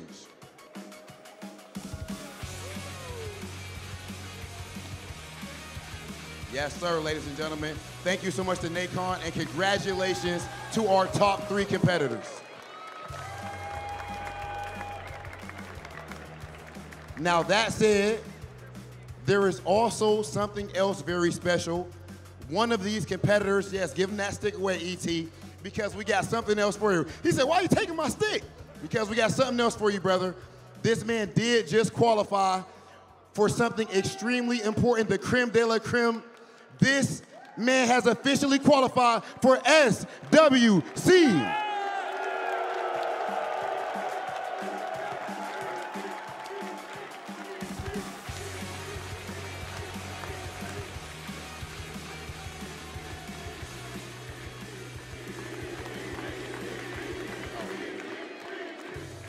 Gotta love the ET chance. That said, congratulations to our top 8.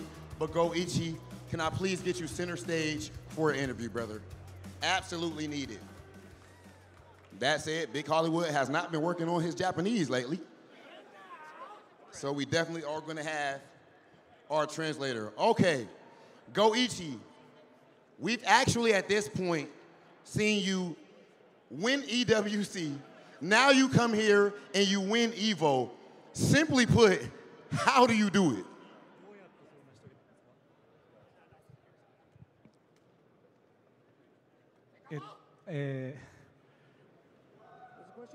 自分が強すぎるからです。It's because I'm too strong.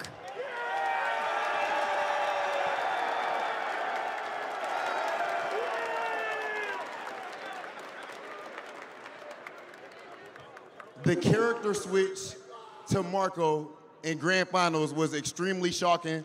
We saw the entire crowd get hyped about it. What was the mentality behind that character switch? Were you just trying to hype the crowd up, or was it a strategy? そうですね。やっぱりET 選手がすごい乗ってて、ただ自分も相手の手癖とかそういうのをしっかり見て最後対応できたなという感じですね。So it's really a fact that ET was really on the roll, but I was really trying to see what his strategies were. So by really being calm and trying to see his strategies, I think I was able to win through it.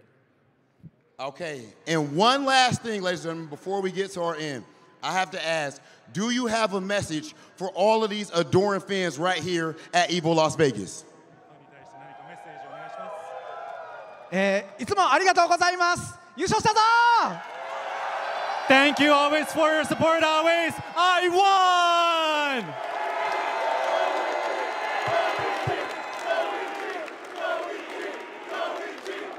Can we please have Chris Lee bring out his trophy? Of course, my man does get his medal. Go Ichi, not yet, brother, not yet. We got one more thing for you. Let me back up. The aura is too strong. The aura is too much right now. Ladies and gentlemen, one more time for your champion, Go Ichi!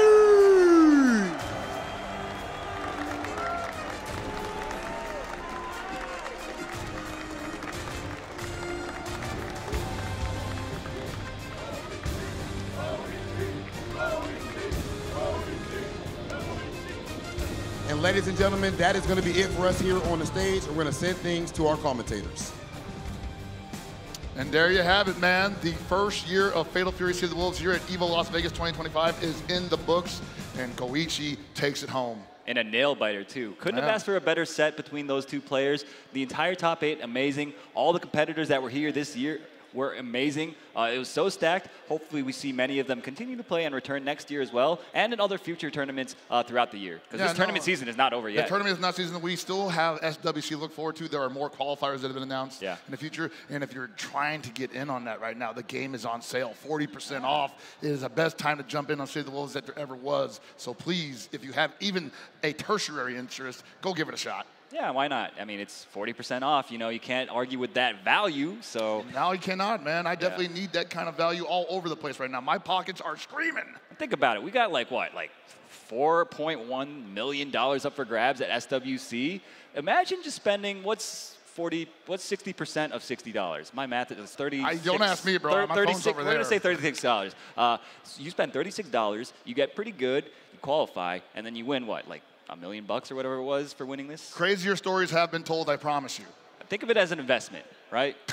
So it could be you. In this economy, you absolutely need to be smart about that kind of investment too. Yeah, so man. I definitely recommend y'all become super esports, play Steel TW, get ready for Ken Masters, and hopefully Joe Higashi further on in the year. Right, we're almost in the fall, right? You're going to be waiting a bit. I probably am, man. Well, it is what it is. Hope you guys had a good time watching Fatal Fury first year here at EVO. And man, how do we top this? This is like probably the best tournament we've ever been to. Definitely the biggest. Over 1,500 competitors. Yeah, absolutely, absolutely. And what a way to end it. Thank you all for being here in the arena, in the chat, watching with us. That'll do it for us. We're going to throw it over to Rob, and he's going to guide you through whatever the hell they have planned for you guys next. Peace out. Ladies and gentlemen, the energy that we just had for that Fatal Fury top 8 was absolutely insane and, of course, expected. Legendary grand finals, but I guarantee you the buck is about to keep rolling. After this, we have, oh, excuse me, I got too hyped and it's messing me up. The aura is too much for Big Hollywood even right now. Next up, we have top 8 for Tekken 8. Don't go anywhere.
Look, who's hungry? We're going to Chipotle. I need people on the bus now. Come on.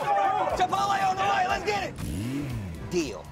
If you can guess how many beads I have, I'll commentate your Chipotle order. I'm guessing around 1,000. Now that's meaty. Of course you go with queso. That way your burrito will match your play style. You can tell he's been labbing that burrito technique. Now that's top tier. If you guys love Chipotle, make some noise!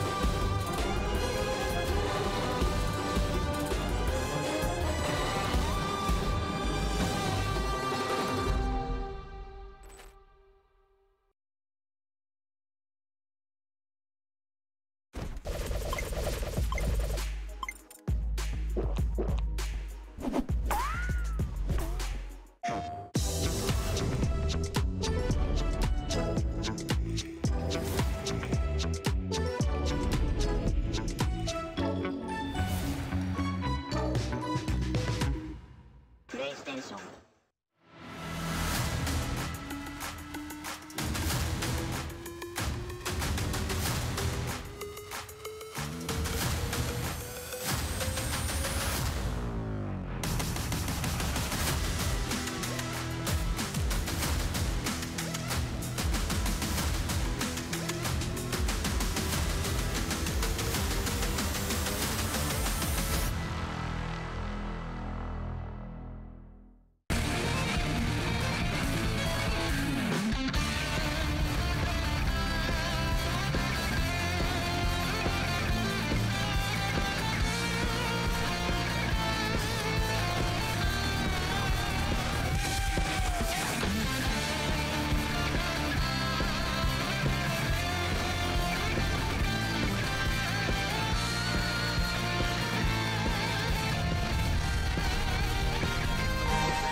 SNK is one of the most influential companies in fighting games, with over 40 years of history in the genre, spanning titles such as Fatal Fury, Samurai Showdown, and The King of Fighters.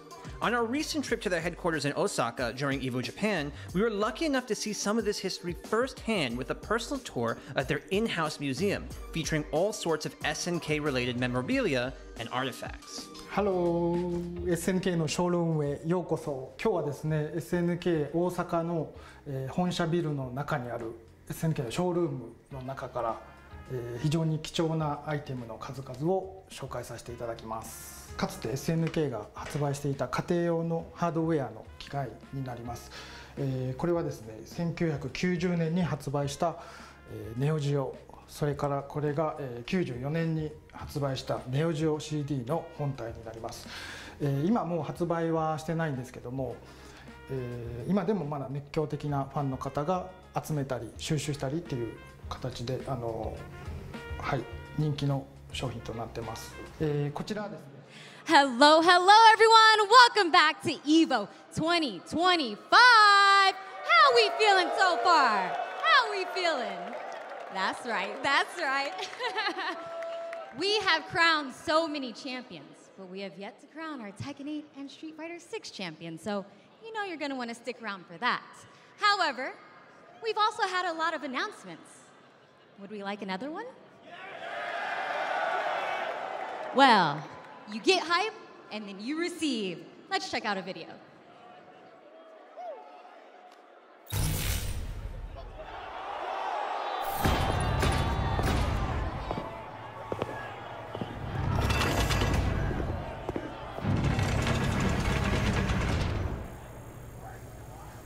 Ready, go!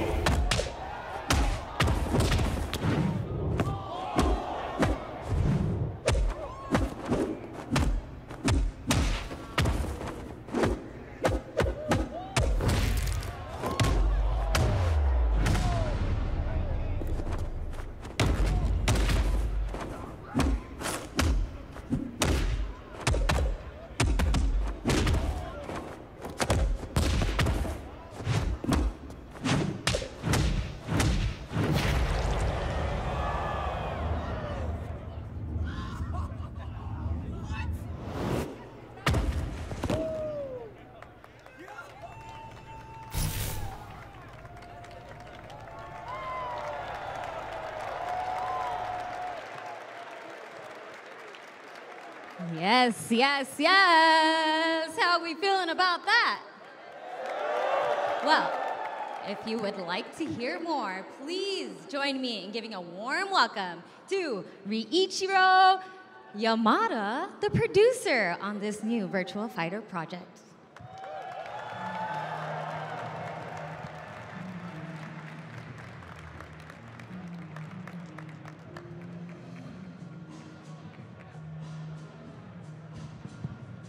Hello. Hello, Las Vegas. This is the first look combat gameplay of new Virtual Fighter project.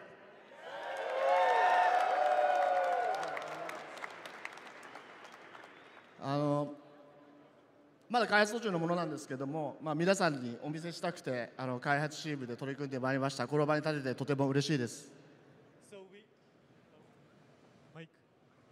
So things are still under development, but I really wanted to show you this here at EVO because we have been working so hard to make this happen.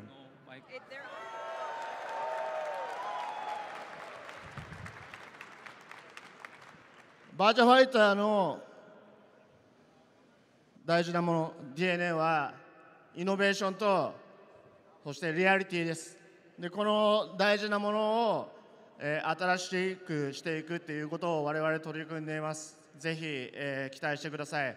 次の、東京ゲームショウではこのバトルシステムの、詳細を皆さんにお伝えしたいと思います。よろしくお願いします。So what we treasure most is innovation and reality, and we have been working so hard to further pursue this, and we will be sharing more details, so please check it out later on.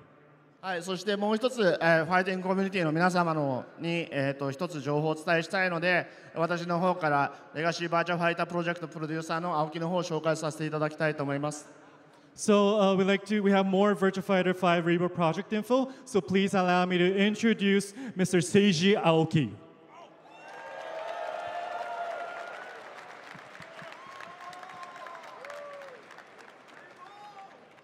Hello.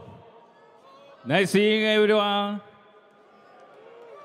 I'm Legacy Virtua Fighter Project producer Seiji Aoki. Virtua Fighter is back. はい、本日ですね、このエボ、2025 Day3 にて、バーチャファイター公式、グローバル大会バーチャファイターオープンチャンピオンシップ2の、グローバルファイナルに出場する2人の選手が決まりました。赤西和歩選手、それから板橋ザンギエフ選手、お二人ともおめでとうございます。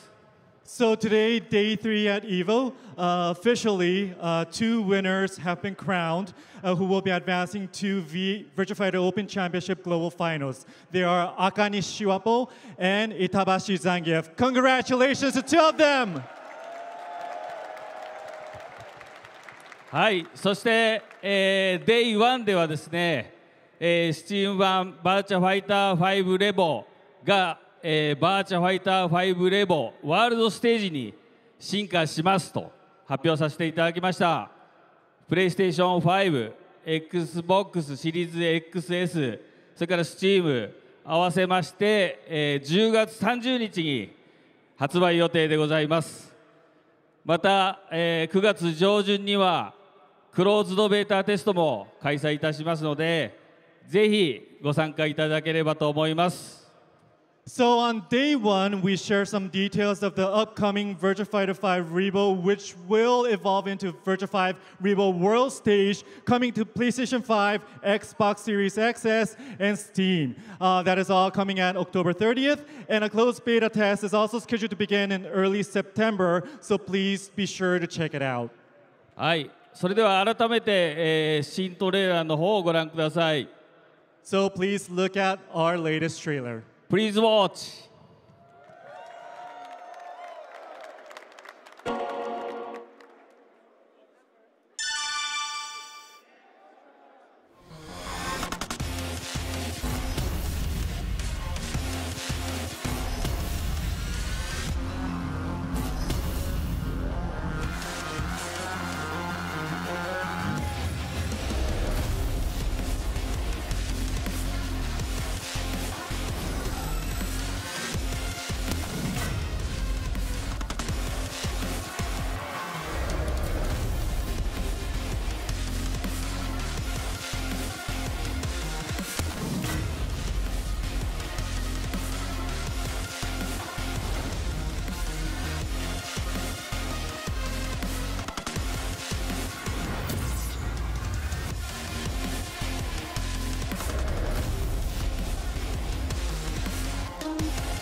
ありがとうございます。バーチャファイターはワールドステージになって、ただの移植ではなく新しいモードも追加して素晴らしいゲームを皆さんに届けたいと思います。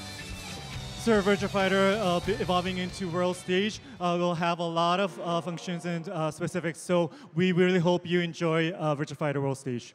しかもですね、このゲーム自体はベースバージョンがこの会場で買うハンバーガーセットよりも安く PS4 版を持っている人にはさらにチーズピザよりも安く皆さんに提供することができます。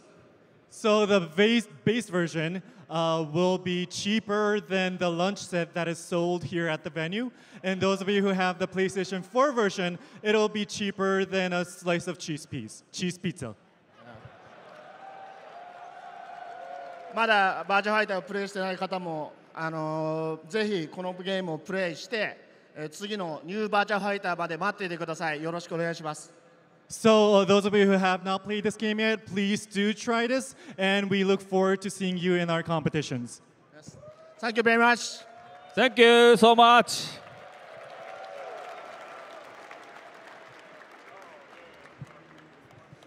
Yes, let's give it up one more time for the team, showing up with some amazing announcements, making sure we're having a good time. And you know what else I think would be a good time? A little bit of rock, paper, scissors. Let's check out the intro. It's the EVO 2025 Rock, Paper, Scissors Battle.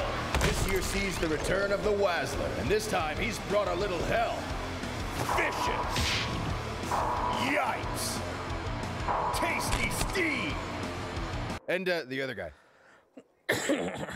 Damn, I got a little scratchy. Dude, that's the Wazzler! You don't want to mess with him. I heard he wazzled somebody so bad, they refunded rock, paper, scissors. He's never lost a battle, except for that one time we don't talk about.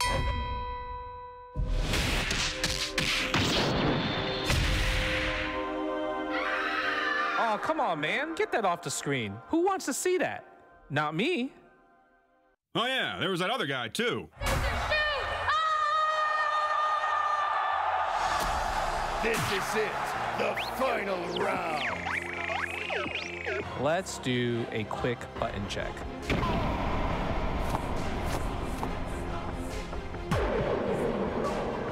Round 4, fight!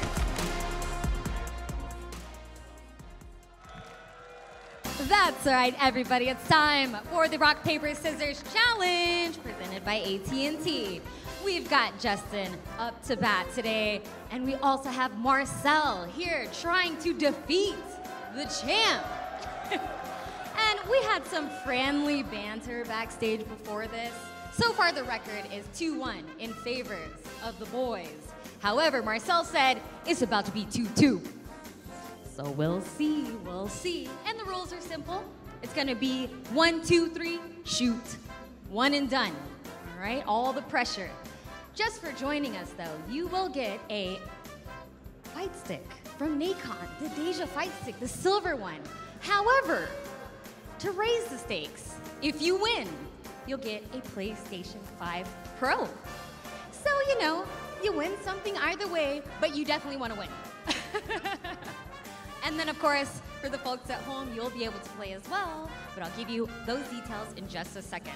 Let's go ahead and get into this match.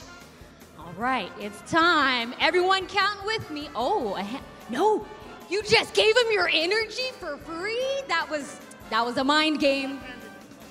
Oh, he said he was left-handed? Wow. All right, this is intense already. Here we go. 1, 2, 3, shoot! Oh, 3-1, not 2-2. However, you still win the Nacon fight stick. But the PlayStation 5 Pro stays here. There you go. Congratulations. And now it's time. Yes. Now it's time for the folks at home who want to play against Justin. Now you're gonna use your chat commands, !R, !P, or !S. You're gonna see the timer pop up on your screen, so get your chat command in before it goes down. And if you win, then check the pinned message in the chat because it has a link to a website where you can win some prizes if you guess correctly. And I think it's worth it because you can get a gift card for the EVO online merch store, you can get Nacon items like the fight stick or the rig headset, so worth checking out. Are we ready, everyone at home? I'll give you a moment to think about it while I chat with Justin. How do you feel about stealing this man's energy right before the match? That was free. The problem was, he popped off. He said it's gonna be 2-2, so you know what that is? What are you standing up for? That's the real thing. Hey, it is what it is. The truth has been told. But I think we're ready. We are ready to go against the audience at home and everyone in the crowd. And here we go. 1, 2, 3, shoot! Paper. I see some papers. I see a lot of rocks. I see some scissors. But for those at home, if you won, go ahead and check out that website so that you can maybe get some prizes as well. Thank you so much, Justin, and everyone else. We're gonna head to a quick break, but when we get back, Tekkenate!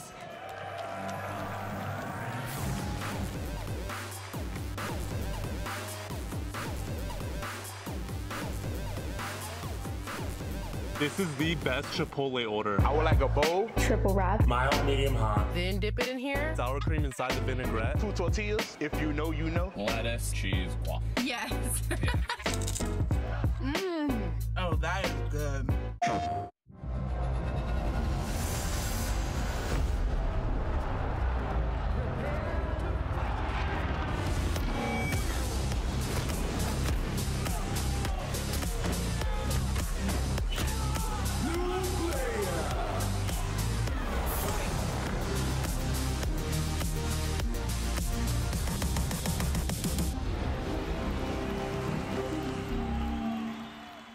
PlayStation. I got my hands on my back. No, I don't want your man. You can't keep that. I make it pop like bubblegum. I'm hot now, wait till the summer come. Shake some. Those who have lost their lives will never return. Nothing can bring them back. So where are we going, old man? A hotbed for demons, the entertainment district. We've killed off anyone who's ever crossed us, anyone who's ever slighted us. We're going to slash through your gullets, just like we did to all who came before you.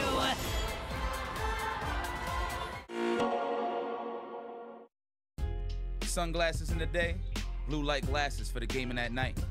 Zenny's got affordable eyewear for everyone. Vibe and style while protecting your eyes. EVO sunglasses, available now.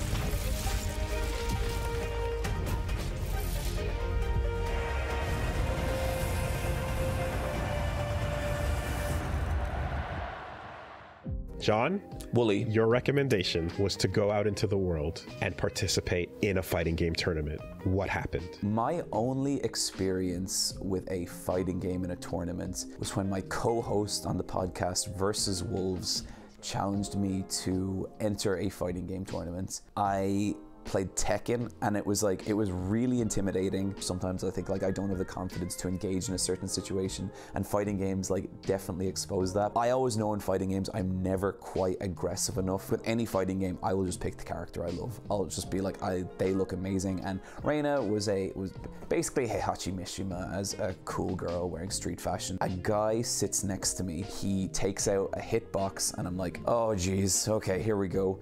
And he picks Dragunov, and I'm like, I'm dead. But then we had the first round, and I actually beat him, and I couldn't believe it. I was like, oh, whoa. and then we had the next round and I won that, and the next round and I won that. And I wasn't like washing the dude or anything. It was coming down to it every time. That was such a good feeling. I feel like when you fight someone like enough times, you eventually get a sense of the kind of person they are in a way that you would not from just a conversation. And that was like the high, and that was the moment where I was like, I get why people do this. The thing I always say about fighting games is I have spent more time drawing Chun-Li fan art than I have playing Chun-Li. You know, and that is kind of what it is to me. It is like the aesthetic. The level I play fighting games at, I never need to be the best at them or anything. I just need to be good enough to have good matches with people I care about.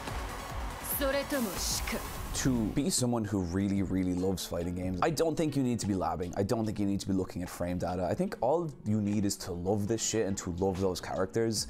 And I think especially, you know, in the last like 10 years, like the rise of social media and fan spaces, you can see that love everywhere. Like one of my favorite things is like when a new character comes out, like say Aki from Street Fighter 6, and just, you know, giving it like 6 or 7 hours and people are already doing all this crazy fan art of her. And like, I love that side of it so much. Her cutscenes, her voice acting, all the fan art of her, that is what brought that character to life for me. I've never quite nailed it down, but someday I want to do a video about like what is so fucking awesome about fighting games if you never plan on competing in EVO. There was a moment in Tekken 8, I don't want to get too spoilery, but a character takes a certain fighting stance, and the significance of them taking that stance blew me back, you know, 20 through 25 years of playing Tekken. You know, I was thinking about playing my buddy in Tekken Tag. I was thinking about when Tekken 4 came out, and like, while it's not the best game, it had the sickest aesthetic and still does. I thought about every new release of Tekken, where I was in my life and what it meant, and like kind of growing up with these characters in a weird way. And I think that is what fighting games can be. Now we're at the point where, you know, Ryu's old.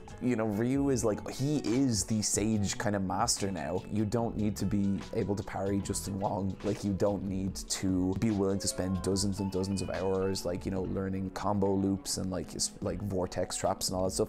All that stuff is awesome, and it's still great, and it's still fighting games. But I think what fighting games are now is just, it's a universe of stuff, and it's something that like I am always up for like trying to get people into.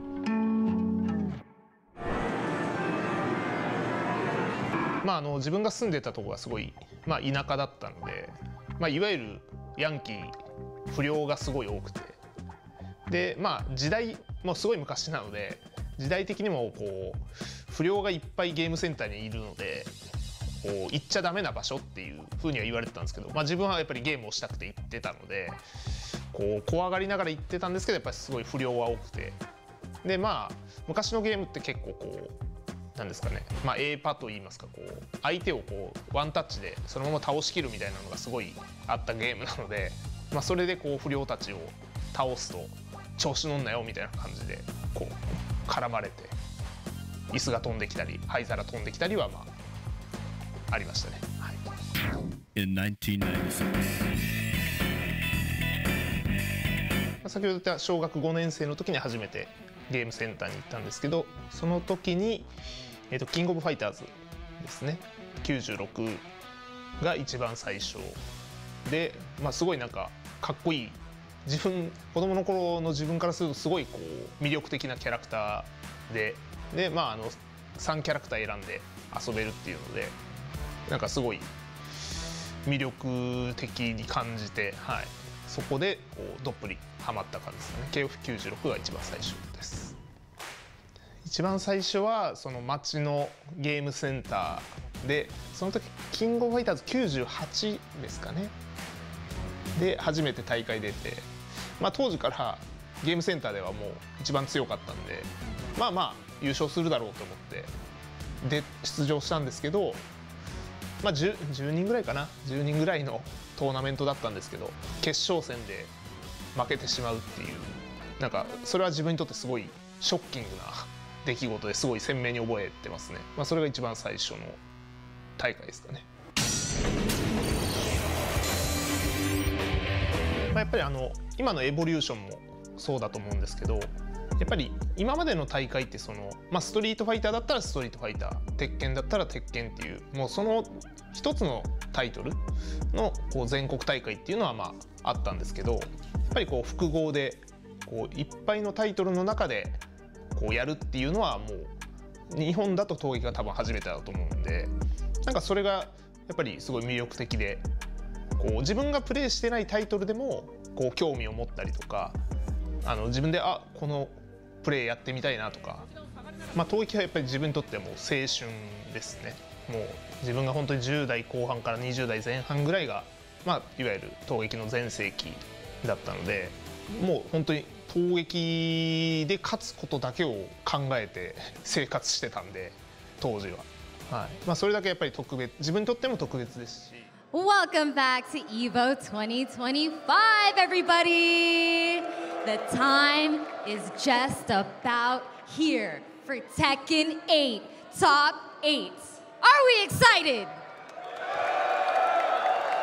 That's right, that's right.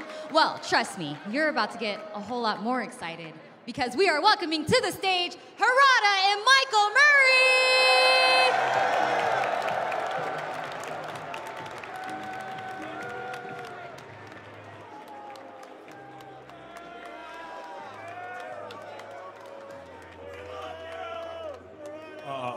Can you hear me? Can you hear me? Okay, all right. Okay, guys. Maybe we have one trailer and 50 pages PowerPoint. Slides, yes.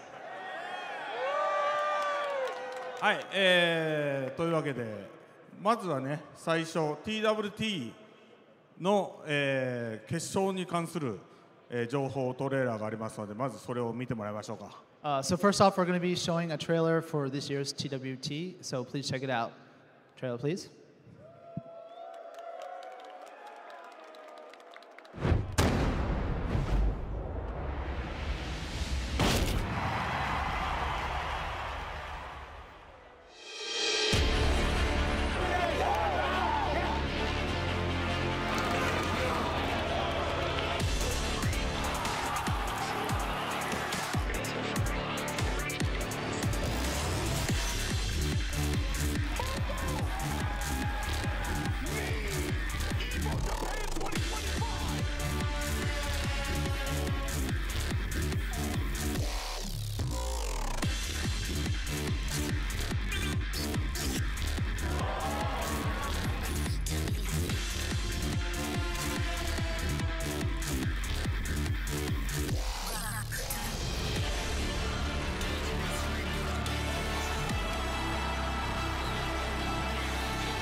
はい、というわけで、TWT、2025の決勝、場所はスウェーデンのメルモで、1月29から2月1日で開催されます。So we're heading back to Europe for the Tekken World Tour Finals in Malmö, Sweden, which will be taking place January 29th through February 1st. で、LCQ、ラストチャンスクオリファイ、もちろんあるんですけど、いつもならすぐエボラスベガスの後にレジストレーション始まるんですが、今回はエボフランスですね、エボフランスのニースであるやつの時なんで、10月12日に開始、レジストレーション開始されます。いつもすごい勢いで埋まっちゃうんで、できるだけ皆さん早めにお願いします。And so obviously we'll be having a last chance qualifier as well this year. And it will be opening up October 12th, so around the same time as Evo France. And always these places get taken up pretty quickly, so once registration opens, hurry up. Okay, guys. We're not going to go away. We're not going to go home yet. Yeah. You want to see some battle footage of Armor King, right? Okay. Time to Armor King. Okay? Okay. じゃあ見てもらいましょう。All right, let's check out the trailer, please. Check out it.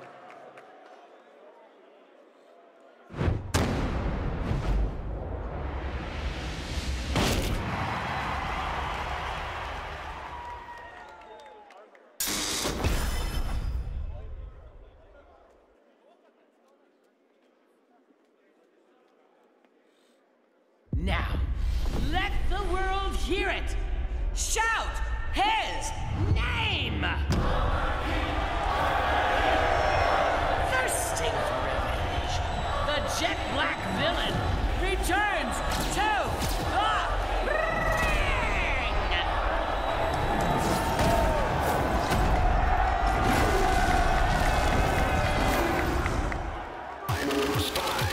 Get ready for the next battle. Section 8. New challenger. Mama.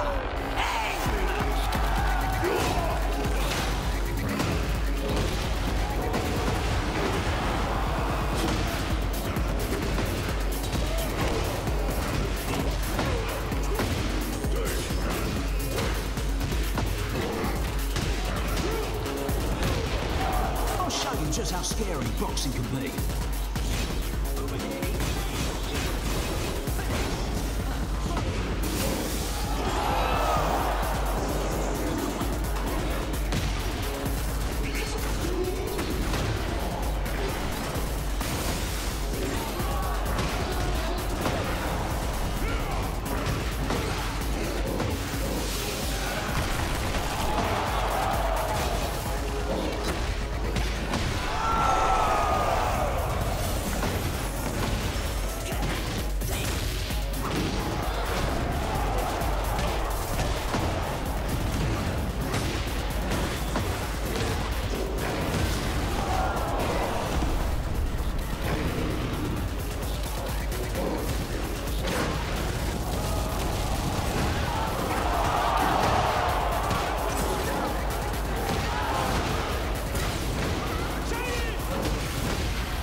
サンキューサンキュー。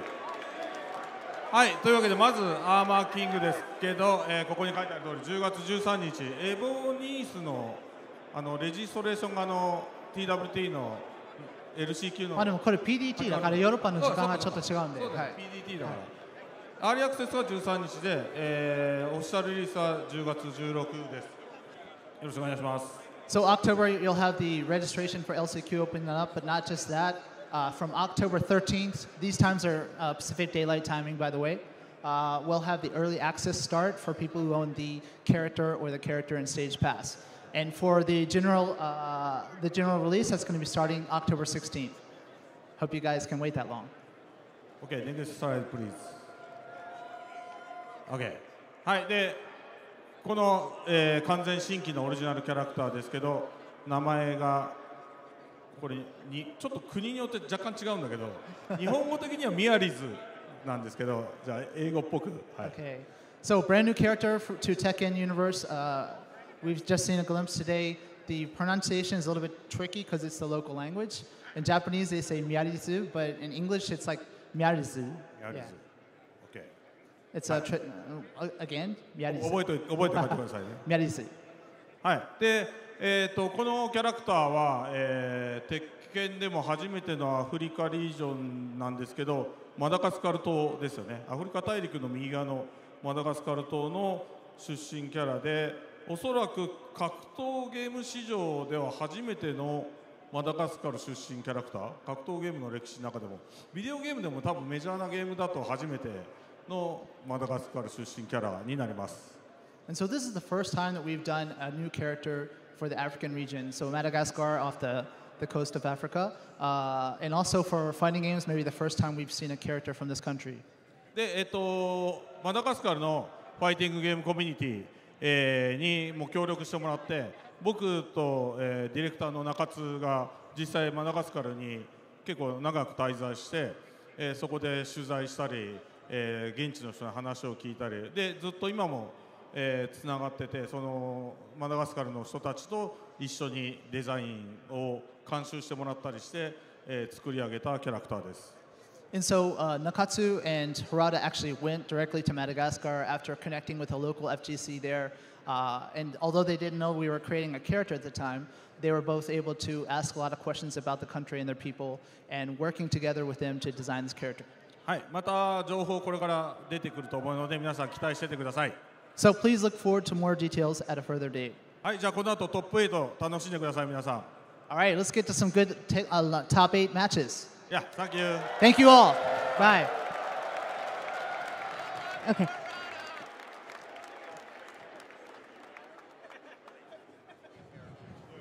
There we go. What a way to start Tekken 8 Top 8. We are finally here. It is finally time. So if you're ready, let's go ahead and get this Tekken 8 Top 8 started. I'm going to start with the intro.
Yes! Man, that intro was sick, wasn't it?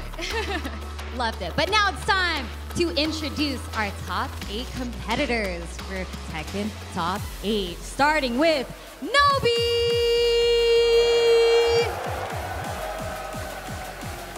And up next, the returning champion, Arslan Ash! And up next, we have Lowhigh!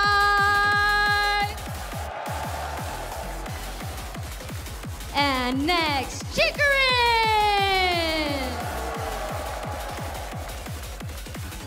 And we've also got Mio-Il!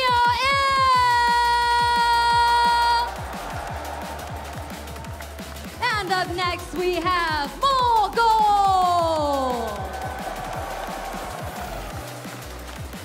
And next, we've got JDCR!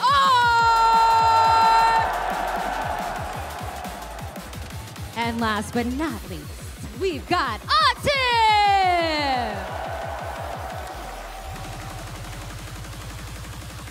Good luck to our top 8 competitors. However, it is time to kick it to the desk. MYK, Tasty Steve, you guys are right over there because y'all know how Steve gets. Well, we've reached the Tekken 8 portion of EVO 2025. My name is Tasty Steve. I'm joined by my brother from another mother in the Tekken world, MYK. And you know we gotta start this right, MYK. Yes. Let's talk to EVO 2025. We gotta Vegas, hear you look from you beautiful. guys. I know we got it started. EVO 2025, if you're ready for some Tekken 8, make some noise!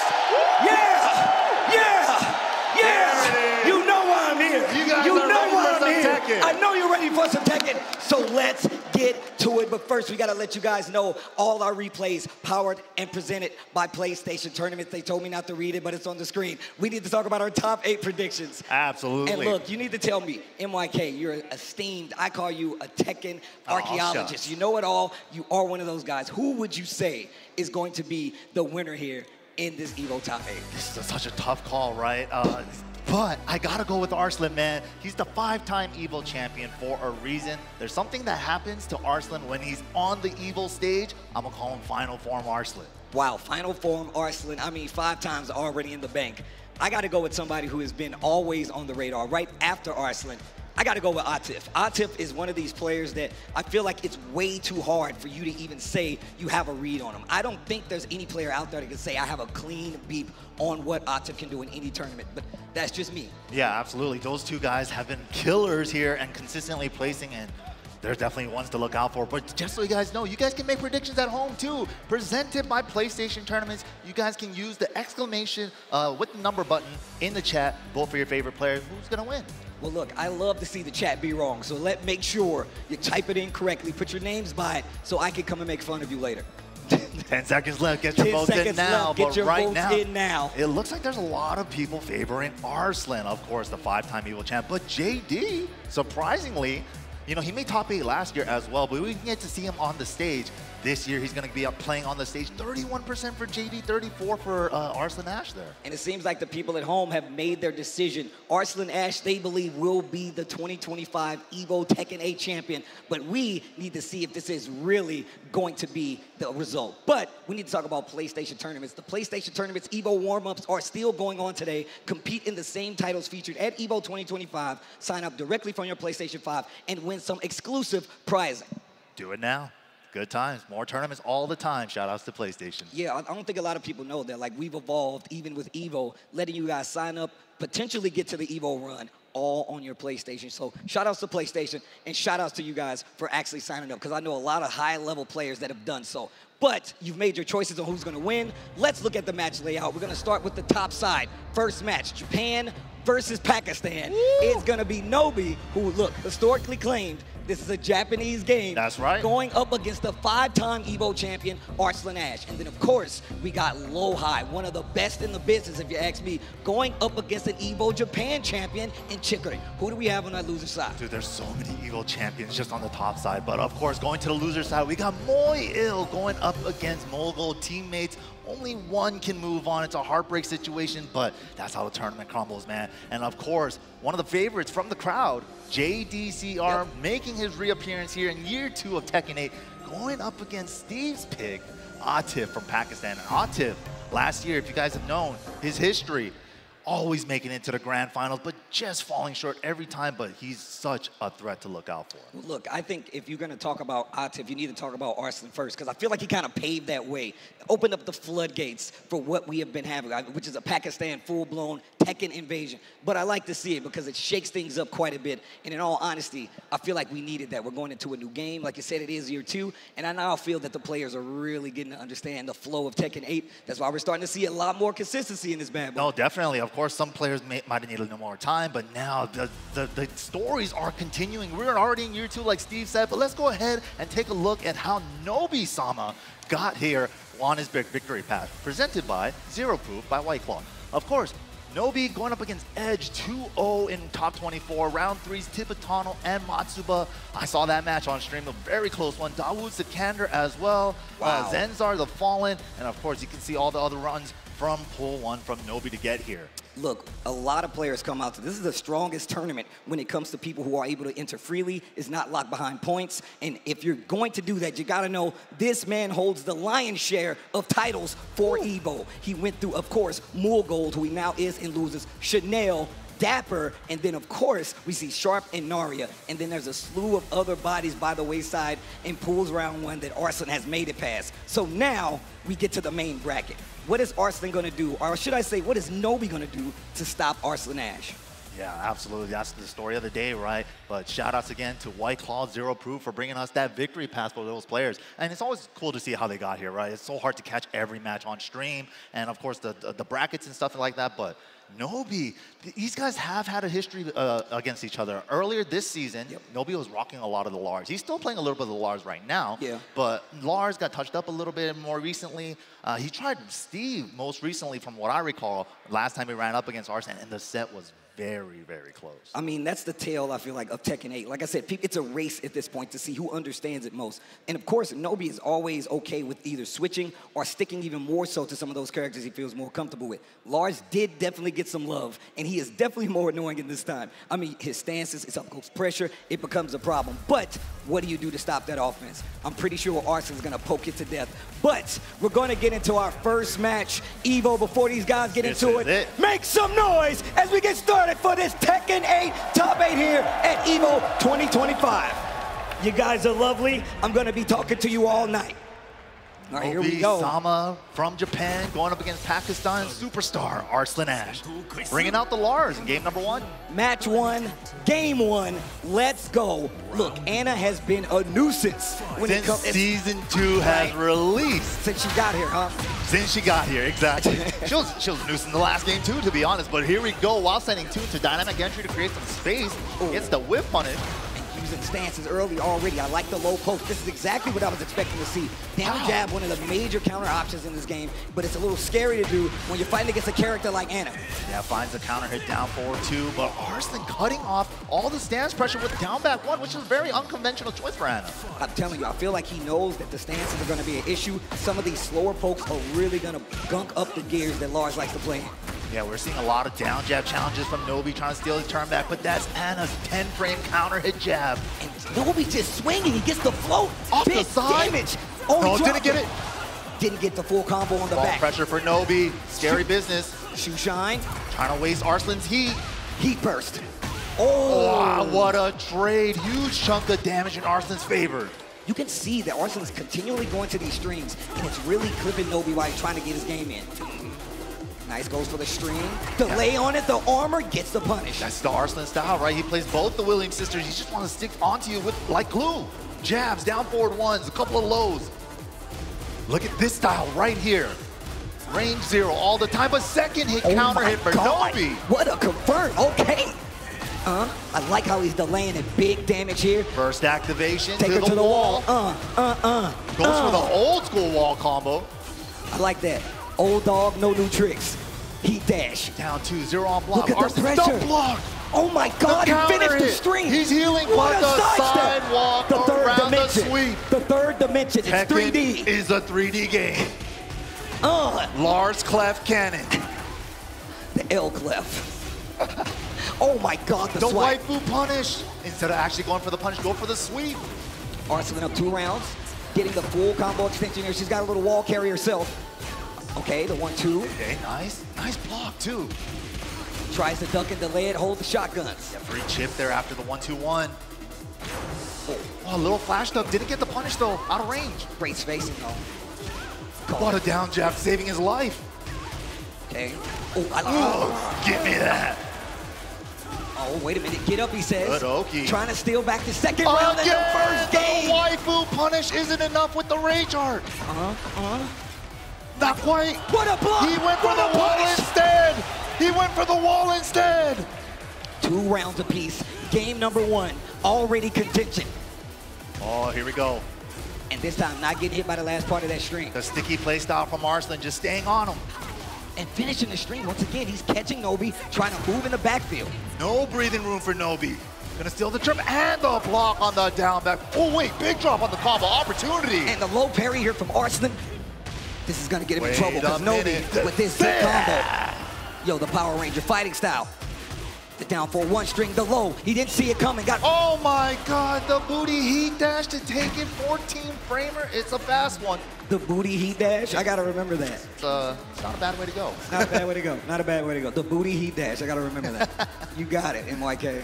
Oh, it's pretty good, I need man. somebody to send that to me ASAP. The booty heat dash. You could do it from crouching, you could do it from It's actually really good. I'm really telling you right now, when you see her use the move, you do see she gets an actual full combo off of it, especially when she's in heat, one of the main parts of it. And now we're going to that anniversary Pac-Man stage. The song is ridiculous. What, 5 floor blast in this bad boy? Downstairs, yeah, floor break upstairs, 5 floor blast downstairs. Here we go.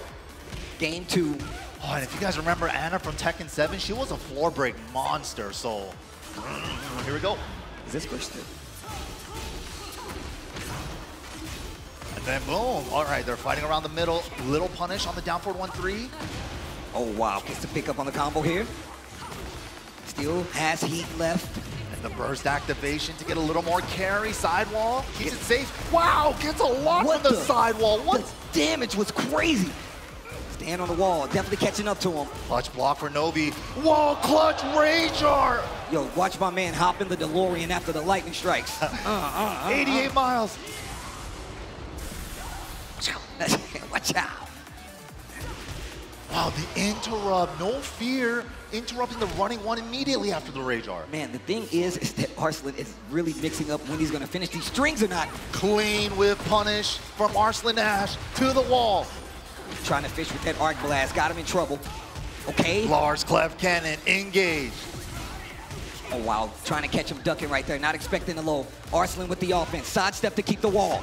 Okay, the shoe shine, what are we doing? Sidestep 2, plus frames, Like that. Great defense on the side of Nobi right here. Goes for the low. Arslan just staying grounded, just trying to wait out the offense.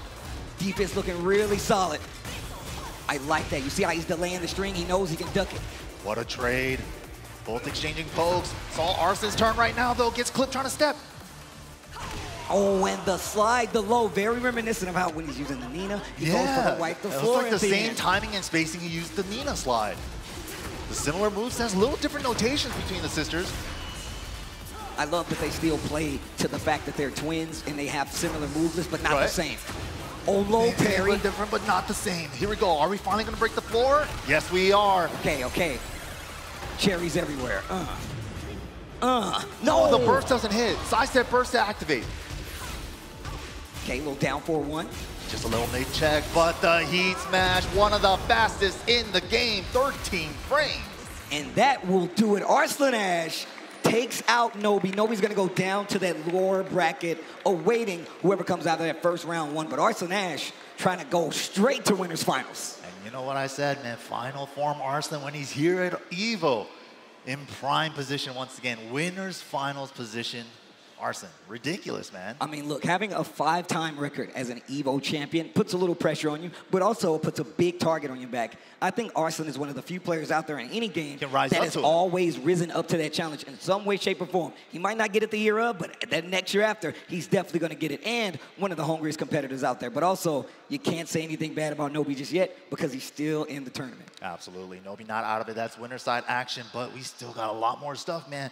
Another battle of EVO champions, actually, right? Low-High from Tekken 7, Chikurin from the first one, the first big one, EVO Japan for Tekken 8.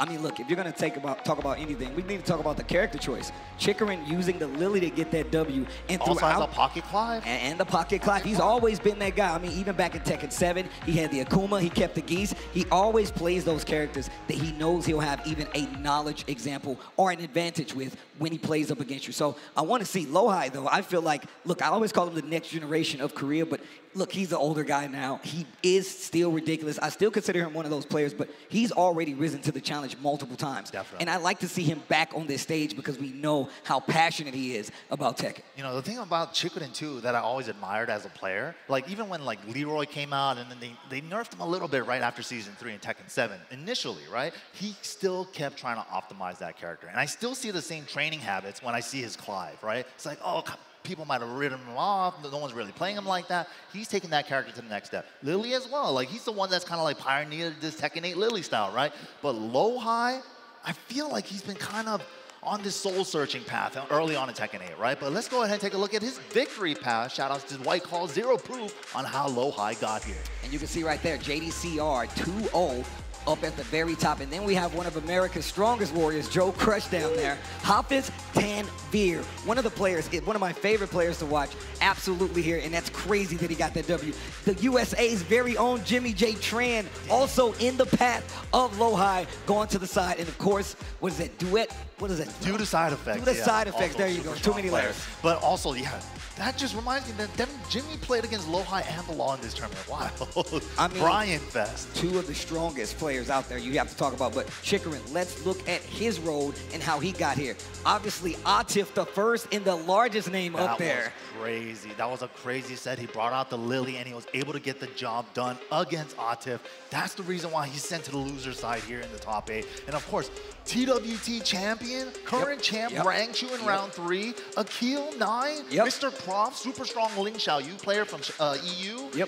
So many strong players. I mean, Leo from Strike Miss, from NA as well. Look, so many strong players. Just look at these names. Chikurin already living up to the challenge. And on top of that, once again, we talk about EVO. Man, the Tekken EVO brackets are always stacked. This one is no different. It's one of the reasons we have a TWT champion up here with Chikurin. But Low-High is going to be the opponent, and I would love to know what Vegas thinks. So I'm going to ask you guys a very important question. Vegas, if you like Low-High to take the set, make some noise.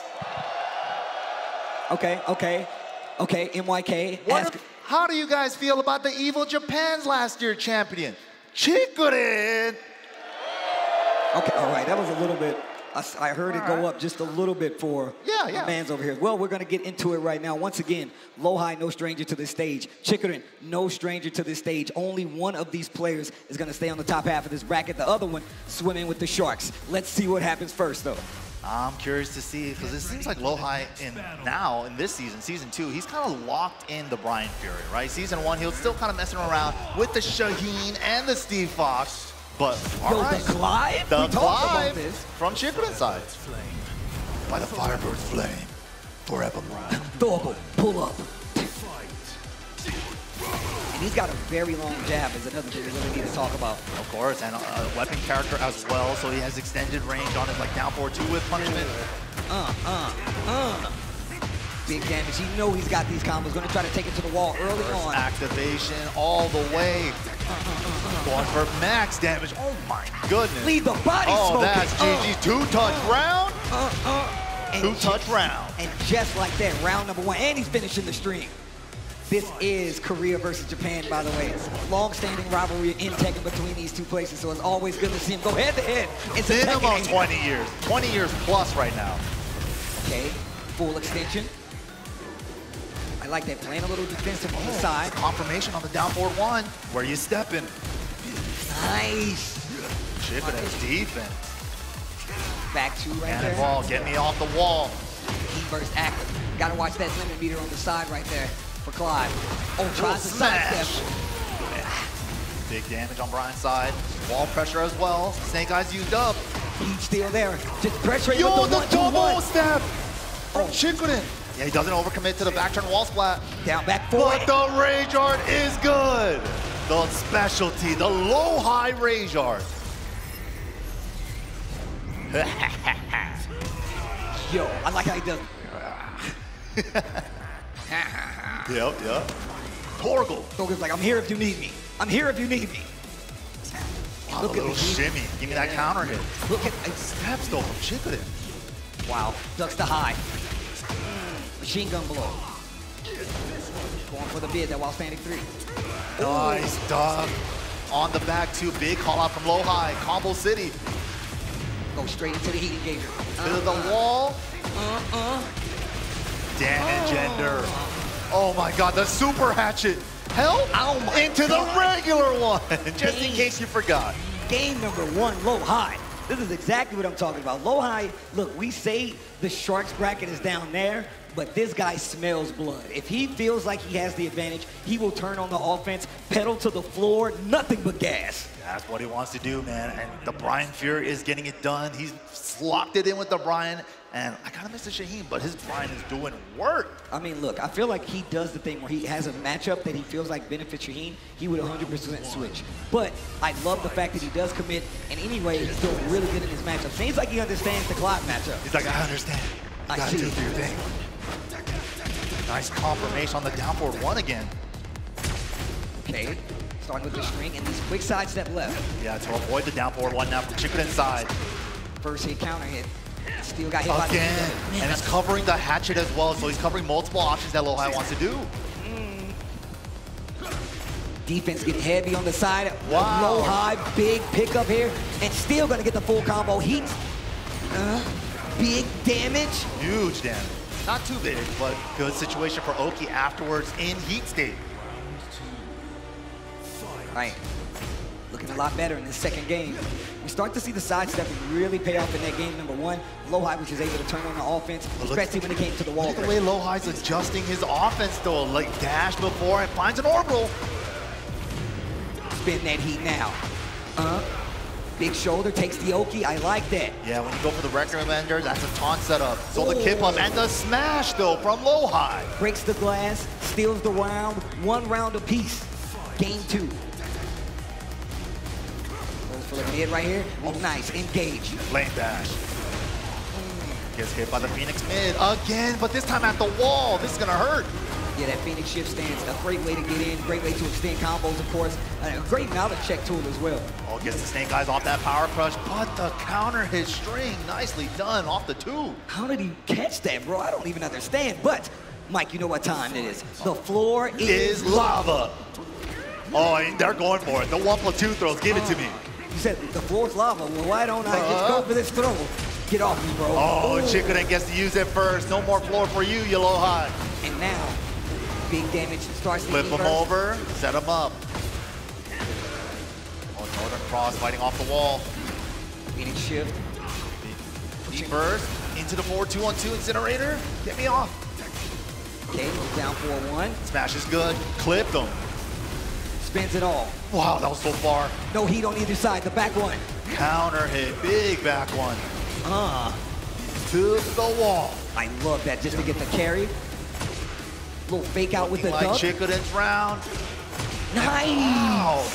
The down forward 2, he's just reaching for it. That's crazy. That weapon down forward 2, that little extended range, even though he's used the bottom of the sword, he's still hitting it like the 2 of those in that game. That really saved him. I mean, if you go back to the first game, he just sidewalk down 4-2 just to get the launch, and he's consistently doing that. He knows that a lot of the strings he's doing is going to keep pushing another way. He'll hold that sidestep. You know, a lot of times you want to in-tech it, you want a defensive quick sidestep block. He's like, I'm just going to 3D walk all the way around. Yeah, hard commit walk. He's like, I know the moves you're trying to use. Down forward 1, hatchet kick, I'm just going to hard walk left. But Low High, stepping off stage, I think should get a little bit of coaching from me. Oh, wow. Or, no, invested, actually. No, that's definitely invested.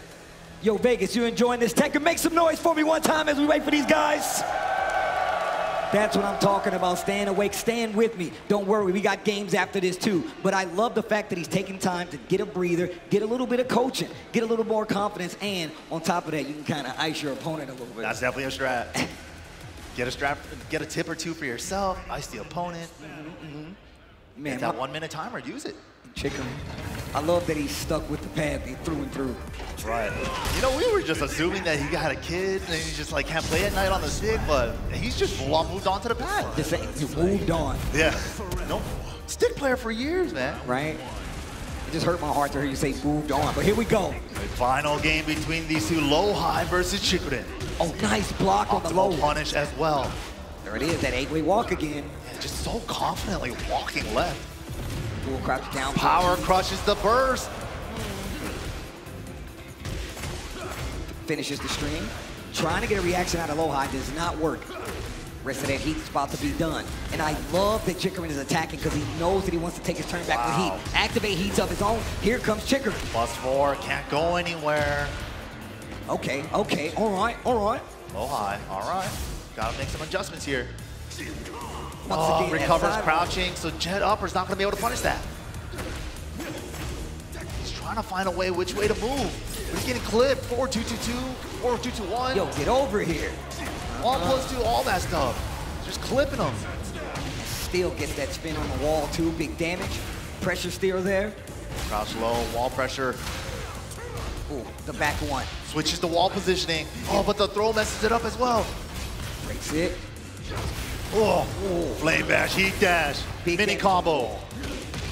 Wow, the 1-1 challenge, and Chikurin now on set point. Oh, this is not looking good for Low-High. Once again, this is winner's side, but you want to keep that momentum. Yeah, you want that extra life. You want to be on the winner's finals.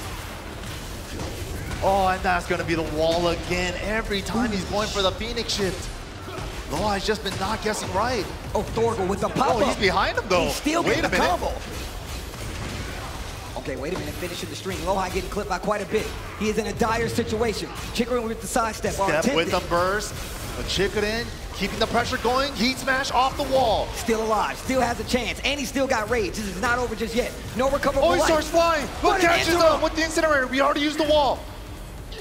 Oh, safe mid. And the challenge with the 14 frame down forward 1. Great stuff from Chikurin there. Going on to winners finals in the way that he turned that around. I mean, if you just look back at the fact that that first game looked like Low-High was about to bully Chikurin. And Chikurin, one of those well-collected players, he's one of those people that will always try to recalibrate, take his time, and then go back in. And I think instead of getting iced, he actually gave him time to collect himself. Absolutely, and also the confidence in his movement, man. Like the way he was just freely, like not even, a lot of players, they just do a small little side step into block to not get clipped by anything. But this man was just walking, sidewalking, and he's just like, you're only gonna use down forward 1 hatchet? Let me get around you. You see how Mike is moving on the stage? Tekken players act out the moves in real life. Yeah, we do. Yeah, the electric, the forward, but we have to. That way you know exactly what move we're talking about. But no, man, you're 100% right, man. Just the way that Chikurin was approaching and making sure, he's like, you know what? I know that you're gonna be weary of this matchup. He has a long-range move. You talked about how he has that weapon range. That is a big thing, especially versus Brian, because it takes a couple of your weapons away. You're gonna second-guess doing while standing 3 quite a few times, and just some of those moves that Brian likes to go to, and I think that's why he focused predominantly on the down forward one to make stuff happen. Yeah, but of course, like you're trying to get in your optimal range for Brian. That means you're giving up more time to get there and stuff like that, while Clive's already playing at his spacing. So rough game number 3 there for Low-High. Chikurin definitely felt like he just caught on to what to do in neutral, and he was just controlling it so well. Well, shout outs to PlayStation Tournaments for that replay, giving us all the insight and some cool shots from the previous match. But this is the halfway point, especially for this top half of the bracket. But we do have more, an entire lower half of the bracket. But Vegas, chat, we will be right back after this message. On the other side of the break, we got Moil versus Chikurin coming up. Or excuse me, that was wrong. But let's go. Bye. Look, who's hungry? We're going to Chipotle. I need people on the bus now. Chipotle on the way, let's get it. Deal.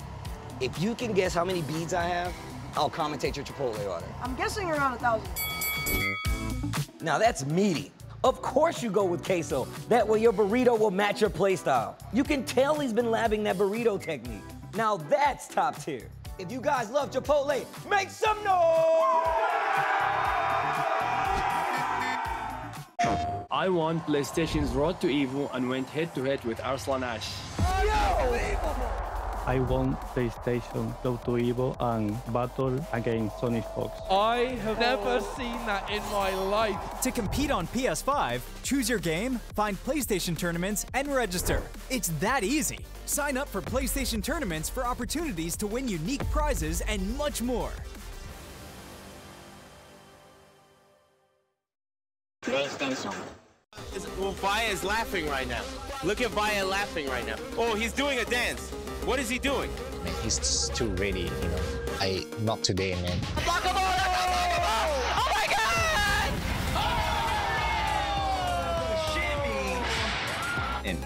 に参加して、でその時にまた賞金額が上がって、いや気持ちは調子良かったですよね。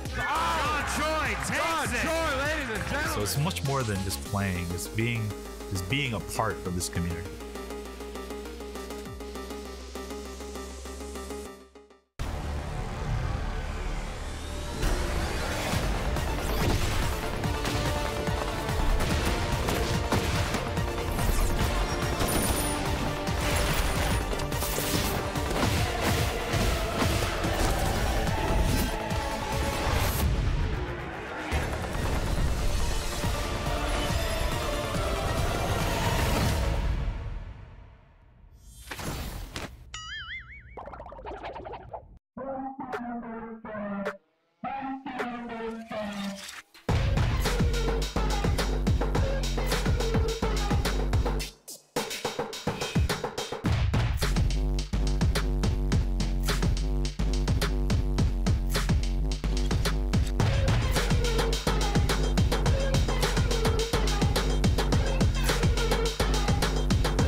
And we're back here for Top 8 action at EVO 2025 Las Vegas Convention Center.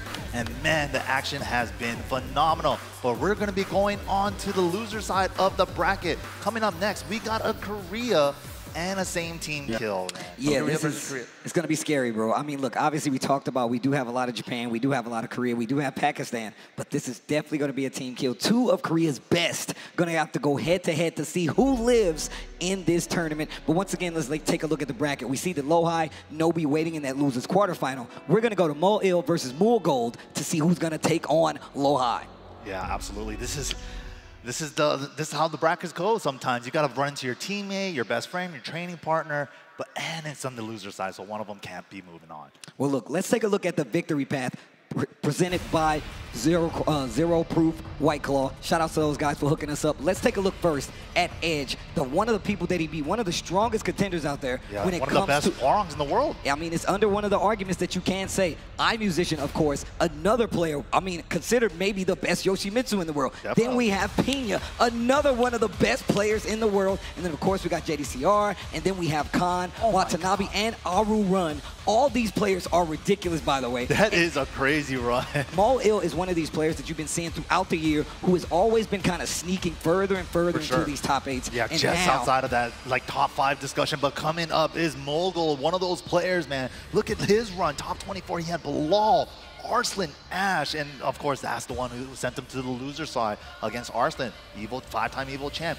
Mangja and Tomo Riru in round number 3, Strong, super strong Steve player, and Glider as well, super strong Lily player. So none of these guys had an easy road here, but this is it. Well, shout outs to White Claw, Zero Proof, for giving us that road to victory. Obviously, once again, this is the loser side. Moil's one of these guys who does have multiple characters. Mool Gold does as well, but I wonder what characters we're about to see for these two. Once again, tournament lives are on the line, and this means one of them is going home. And this is also a Master Plus level event for the TWT. So the winner of this championship gets double the amount from a normal Master level event. So, and also they're counted in different point categories. So you want the best report card on this. Points are on the line, guys. That's what I like to hear. Las Vegas, make some noise as we get into this next match.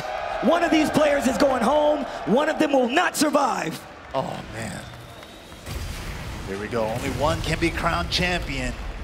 Mool Gold versus Moil.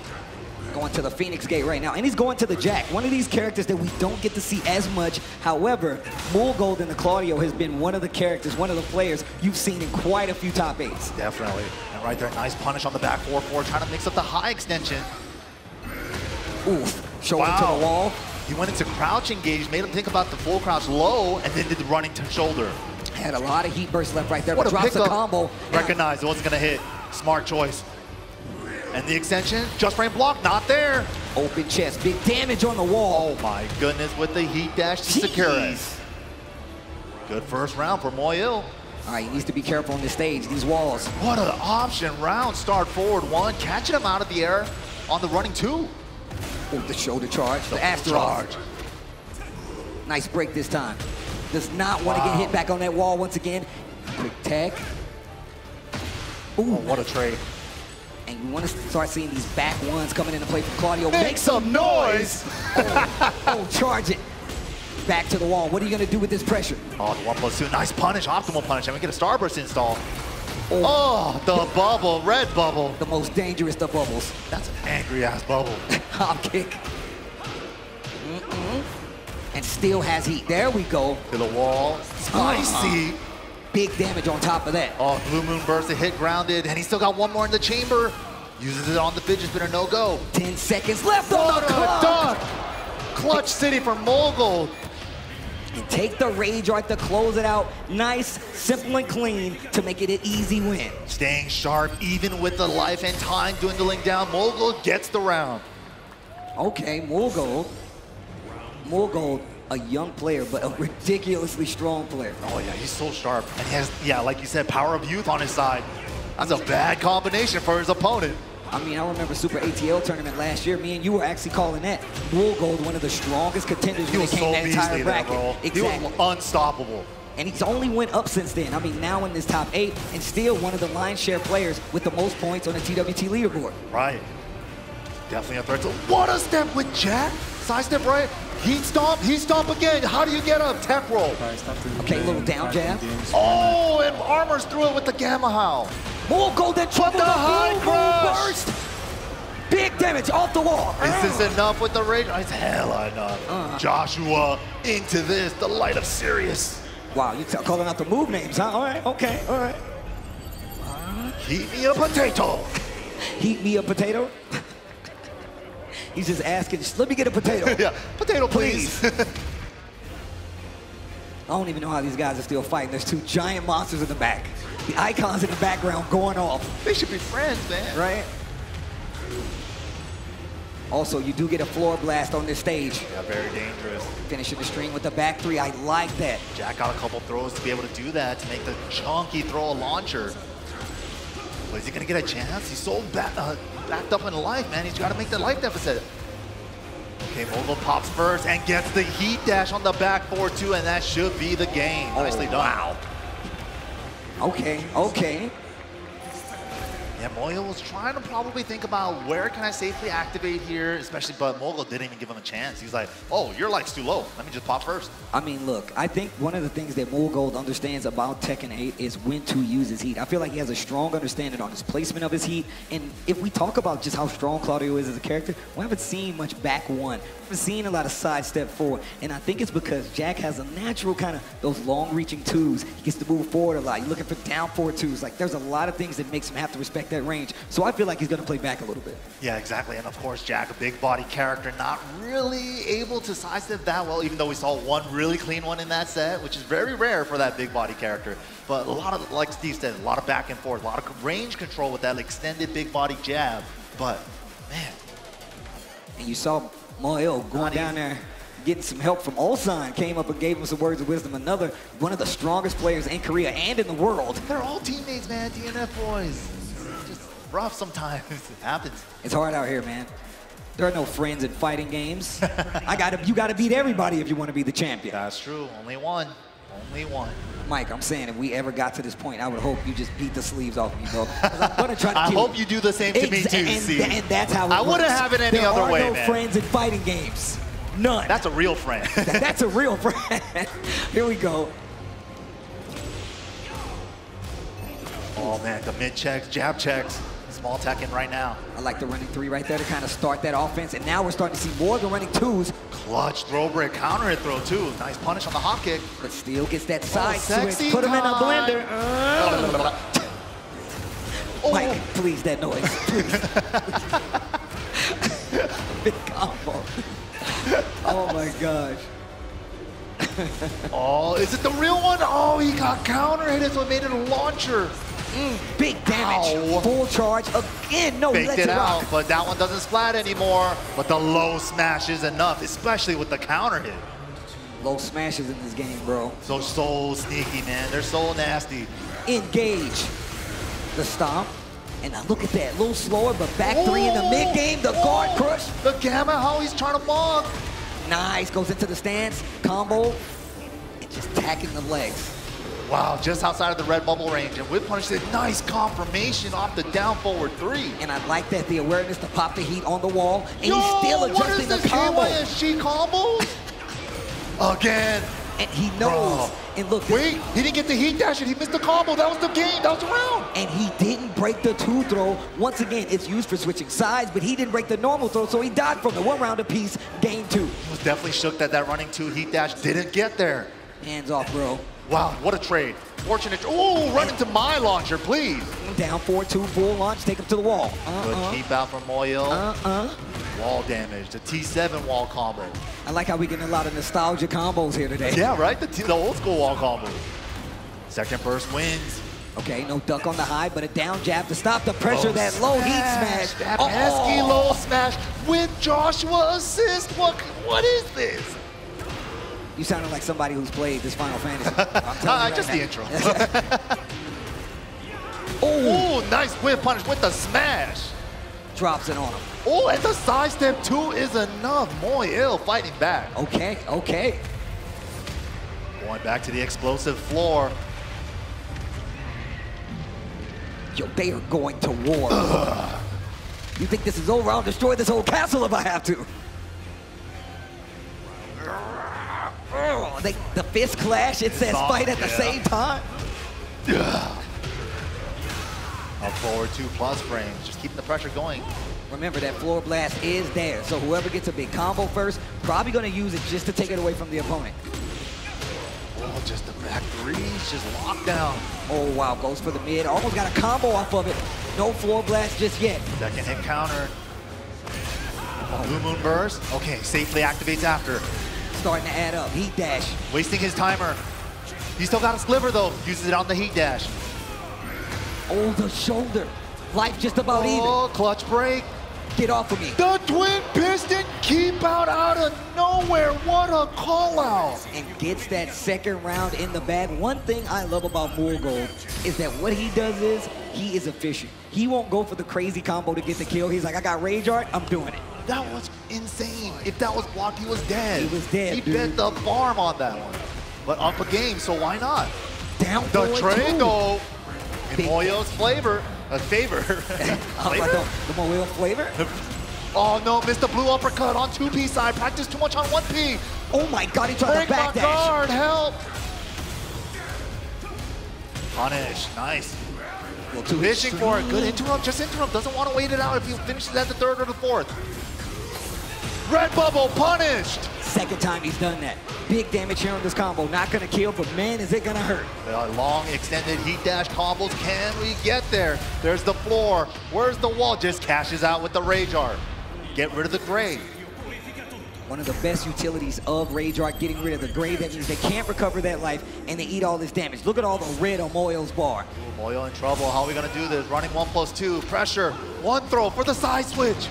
No break on the 1+2 in return. Oh my gosh, throws are actually starting to become quite the thing. And I feel like we love to see how people are mixing that in their matches because they want to call out that armor and get the throw on top of it. What a set though right there. Oh, that's a great point that you bring up, Steve. Like utility for throws in this game is so important, right? Especially with activation, with heat, the heat burst, power crushes. You gotta counter those with hard call outs, sometimes with throws. So it's always an option that you should throw in there.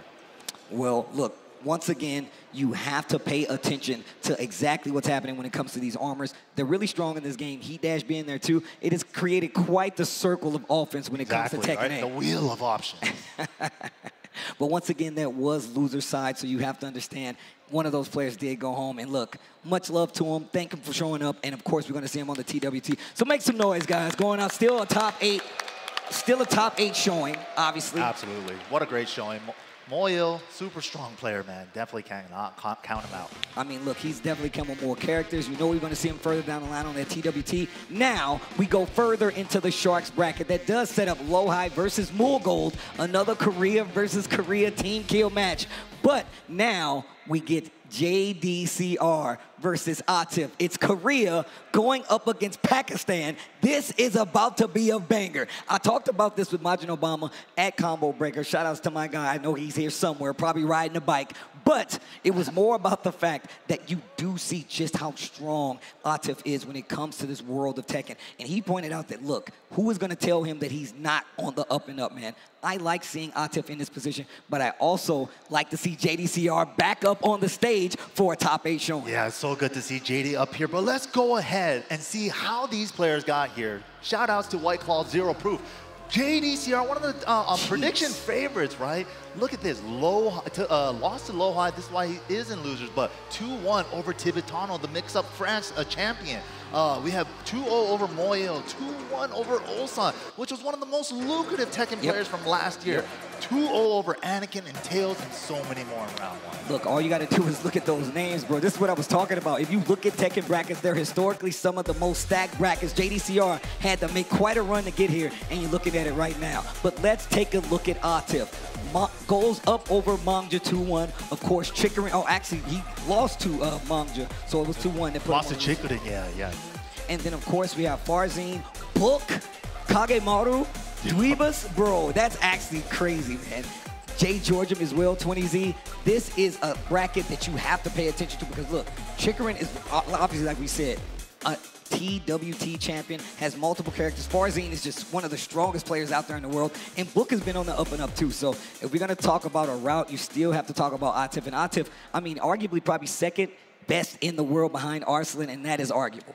No, definitely. Atif, like any given day, you could swap those two, right? And those two guys, like ever since Arslan came up on the scene in 2019 here at EVO, first starting it off with EVO Japan, but the crowd, man, they are super excited to see. Yo, Vegas, make some noise. You're looking beautiful out there, you know?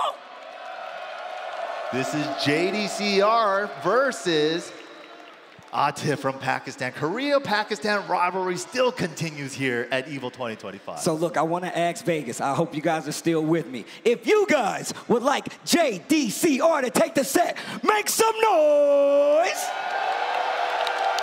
Oh, wow. And if you guys want Atif to take the set, make some noise! Okay. I like the honesty, though. I do like the honesty, though. That Red Bull section over there. A lot of the homies over there. Saw Just the Spirit over there hanging out. Mizzy, me, and the homies all there. Hungry Box as well. Hungry Box right there in the front. Is that Fakumram sitting in the Red Bull section? That might just be. I thought you needed a shirt to get in here. I thought it was no shoes, no shirts, no service, man. They just let this dude come in here in his full just Muay Thai guard, bro. That's how he does it, Fakumram, man. He probably just jet kicked the security guard. Let me in. With the rage art? But let's talk about JDCR. We know he's been messing with the Heihachi. We know he's got the Dragon off as well. What do you think we're going to see here?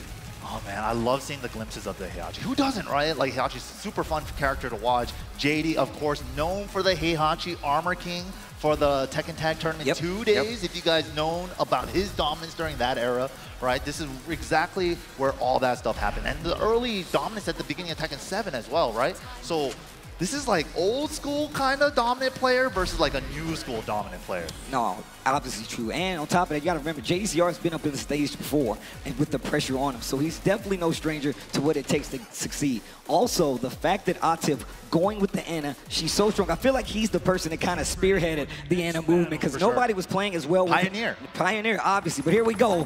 One of these players is going home. Atif going up against JDCR. The Ana for Atif and the Dragunov coming out for JDCR. All right, let's get it.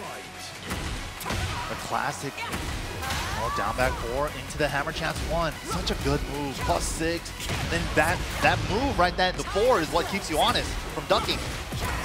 The armor, I like this. This is a good way to contest a lot of what Anna does, especially when they like to get really crazy with the offense. Right, but look at that 2-jab. The use on Atif's counter hit 2-jab.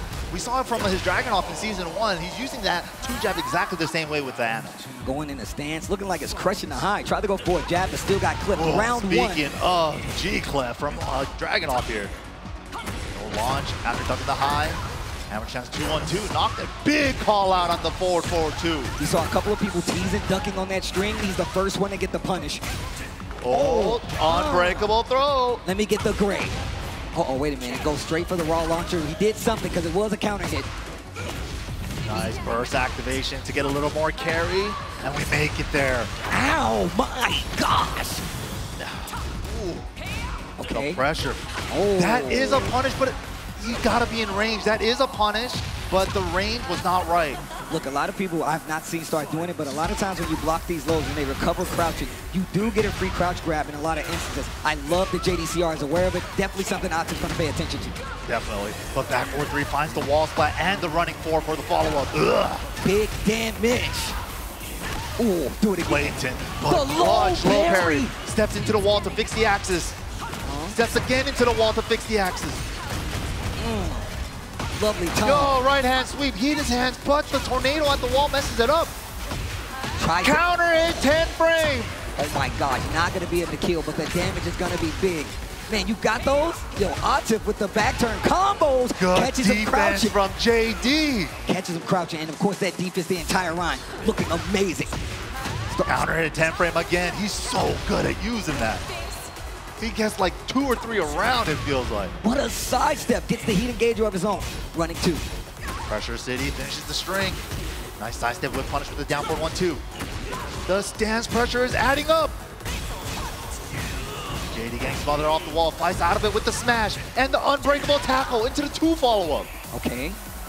JD still in trouble. Life lead in favor light of Atif. Punish, very light punish. Oh, but the sidestep down forward 2 should take the round. Sidewall saves lives. Oh my gosh. Woo. Down 4-1. It was getting tense. It's okay. It's all right. We're all scared too. It's all right.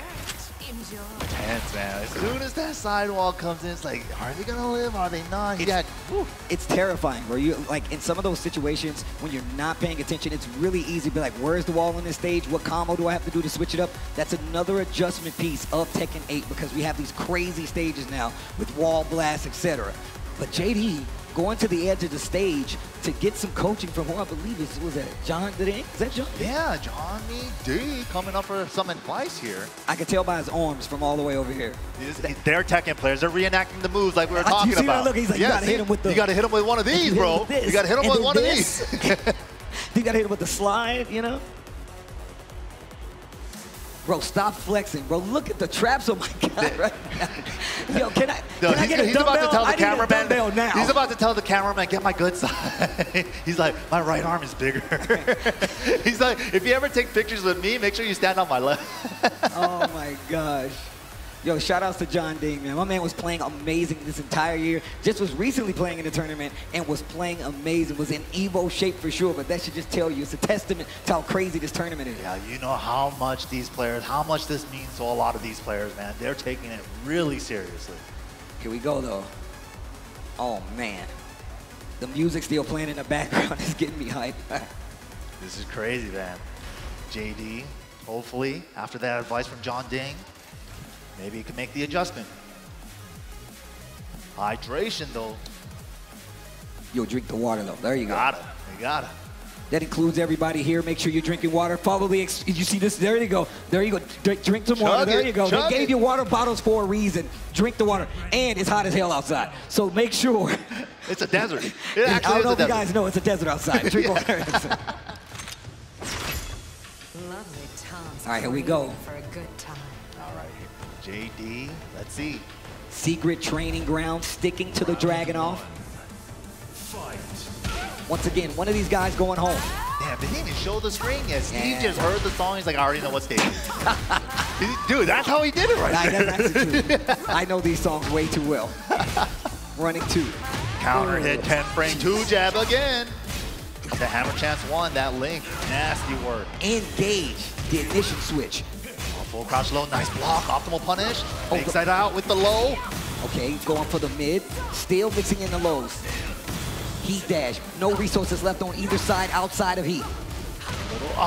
Swings into it. You gotta swing sometimes, but she has 2 follow-ups after that down forward 1-2. It's not the only person we saw do this. Arslan was doing it earlier. He was finishing streams. Nobi was running right into it. Seems to be a recurring thing with the character. And if you don't, you're just gonna get pressured all day by her Hammer Chance stuff. It's facts. Big damage here, heat dash. To the wall, perfect carry again. Oh my gosh. Flip over route. What are we doing with it? Hammer Chance 1+2. Keep them locked down. You're not going anywhere. Down jab saved my life, but the trade immediately. Not enough to get the kill. 2 rounds straight right now. Arslan, Atif looking ridiculous right now. Oh, jeez, the 10 frame, like you said before. How does every round he hits? Every round. At the starter, too, nonetheless. I don't understand it. He just has everybody's timing like that. Heat burst. JD in trouble. The down forward Speaking of, sidewall though, so he adjusts. Sidewall turned into a straight wall into unbreakable leg grab. And no recoverable life because of that. The gray's gone. Oh, what a nice side step. And that's the wall. And it breaks. He's going to be able to get a big combo here. To the next wall. Here we go. Oh. And we still got Tornado. Regular wall combo. Oh, the damage. JD's got a chance. Wake up Rage-Art. And the patience from JD to block it. Bar fight brawl. Get out of here. Hey, take it outside, you two. Okay, starting with the low this time. Ooh. Hammer Chance 1. Engage again. +6 on block. Why not? Lovely Tom. Doing work. Oh, the rolling 3. Help. Help. Okay. JD in trouble. Getting out of trouble with Burst. Burst smashes minus, so he went for his after. High crush with the QCF2. This might do it. JDCR goes home. Atif stays alive in the loser side of the bracket. Vegas, do me a favor, make some noise. JDCR. That's a legend right there. A legend. Absolute legend. I mean that guy is a legend. If you just start playing Tekken, now you know that is a legend right there. And also just one of the homies. I like to see him do well. But Atif, looking like the man that he is, staying alive in this bracket, even if it is on the loser side. He's got quite a few fights left, but what is going to be in his path, that's what's going to be the show. That's a great white shark in that loser's path right there. A big shark at that. It's a really big shark. Atif, definitely one to look out for. So many grand finals showing last year. He's a beast. But JDCR, Japdan Kerek himself, man, what a legend. Good to see him back here on the big stage, too. I mean, like I said before, Tekken 8 is definitely getting to that point where a lot of the players, some of the old, some of the new, they're starting to understand exactly how to take advantage of the system. I mean, I like to credit Nee as the first person to show me, like, hey, you can do all these things and more. And then you start to see Arslan do the exact same thing, Atif with the Ana, and all these other players kind of following in line. So, look, you're seeing it evolve right before your very eyes. Shout-outs to everybody watching at home. Shout-outs to Vegas for hanging out here. Make some noise, Las Vegas, if you're enjoying this Tekken 8. It's been a great time so far, but we still have plenty of Tekken left, so make sure you guys join us on the other side of this break when we have the rest of our Tekken 8 bracket. See you soon. New Chipotle Honey Chicken brings a hint of pure honey and seared smoked peppers with fresh chicken hot off the grill. For Chipotle heat with a touch of sweet and a perfectly balanced sauce. Chipotle Honey Chicken takes heat and sweet to a whole new level.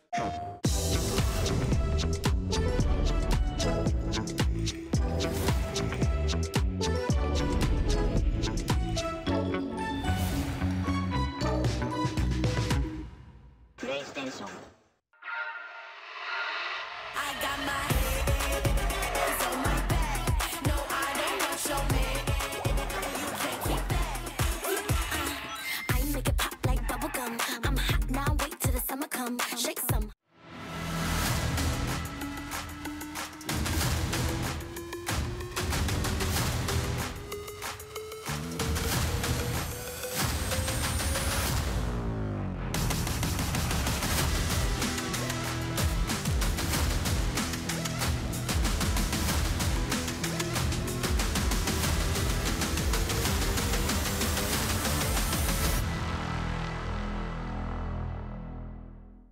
knew pretty early on that the game was fun to play.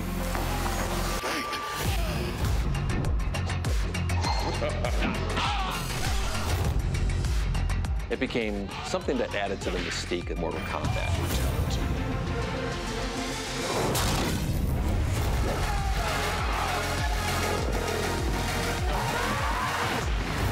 Flawless victory.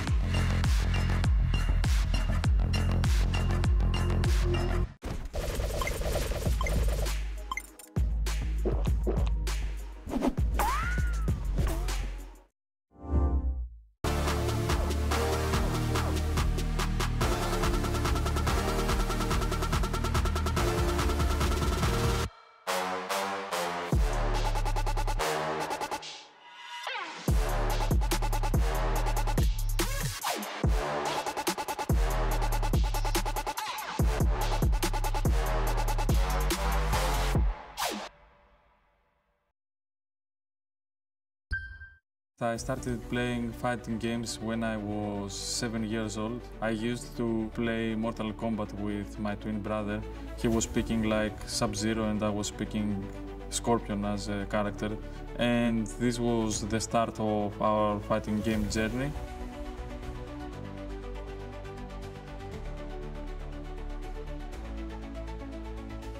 When I was like 13 years old, we had some local tournaments in Greece for the first time. For me, it was something new, so I went to my brother back then to play Tekken Tag Tournament 2, and we managed to win the event at such a young age. And then this was the moment that we realized that maybe we can do something big with fighting games. We have some really good local tournaments. As the years are passing, the Greek community is becoming stronger and stronger. The best moment I ever had playing this game is actually winning the qualifier for EVO 2025. The first time that I won the qualification back in 2023 on Mortal Kombat, I was literally crying with my twin brother. My family is supportive. They're always cheering for us when we go to events. They support us in an emotional way.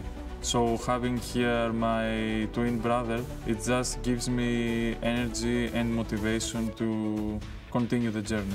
The expectations that I have for myself is that I know that I can do really well, and I'm pretty sure that I want to make history this year. For some reason, I feel like that this is my moment. Just stay humble and focused. Expect the unexpected.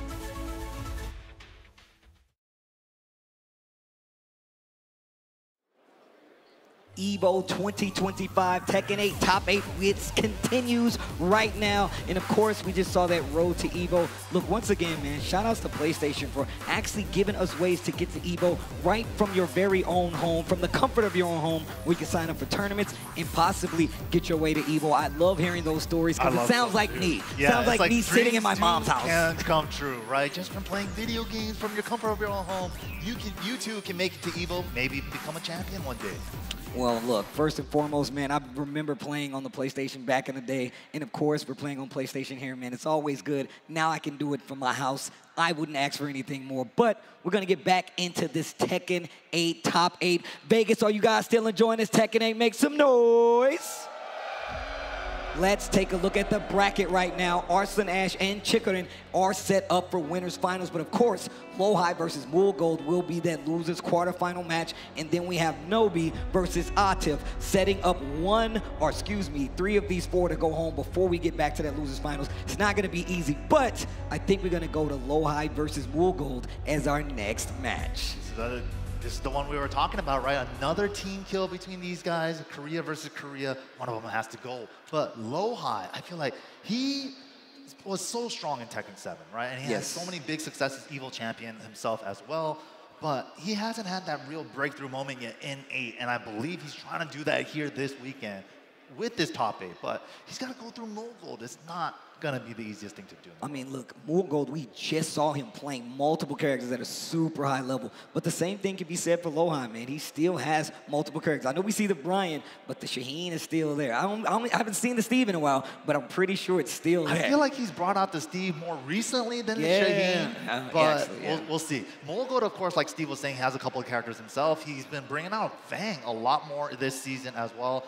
He played Fang a lot in Season 1 as well, but he's flipping back and forth between those two, maybe for certain player matches, maybe some character matchups, but Low-High, I'm pretty sure he's going to be locking in the Brian.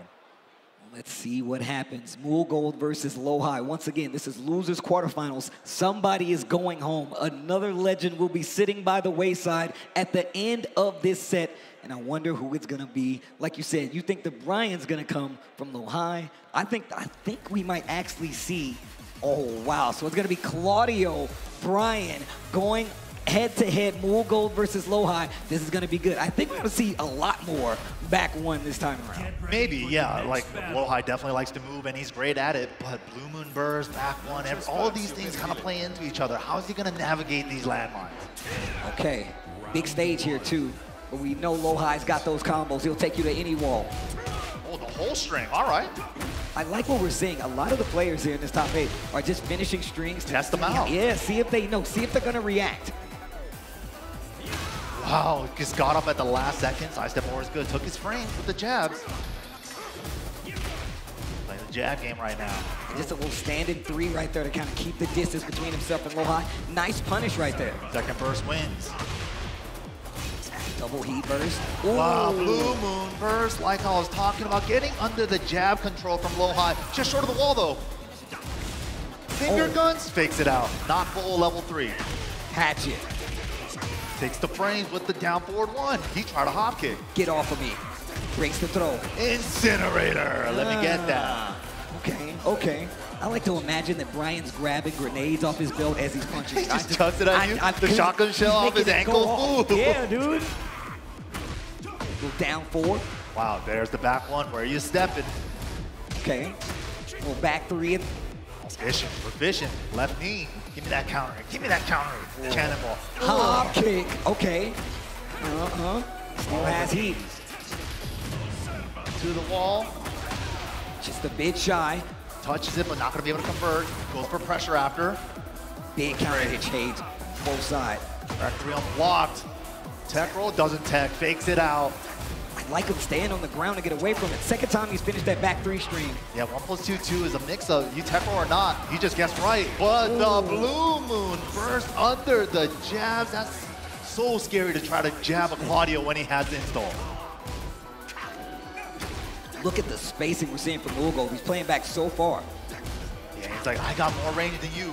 Tried to go for that side step 4, but look at how it's stacking up. Low-High, getting the life lead, up 4 to engage. Again, for the plus frames, and confirms it. Doesn't even need to, but the wall carry as well, spicy. Yo, the Beyblade, full combo extension, full charge, let it rip again. And that is so nasty too, because the forward 3 hit there, and it's like your labbing is on defense, right? Like when you block it, what do you do when the forward 3 hits? And no break on the 1+2 throw, tries to go for a hop kick. Big counter hit on the side of Mool Gold. Big call out on the cannonball. He just knew, he was like ducking that a half second earlier. Oh, the confirmed had to be max delayed. The resplat. Wow. Bro. Wow. What is happening right now? Getting hit by everything. Low-High in trouble. Okay, just fakes it out. And the low smash. Oh my gosh. Turning on the offense. And look at that. He says, yo, I need a breather. Hold on.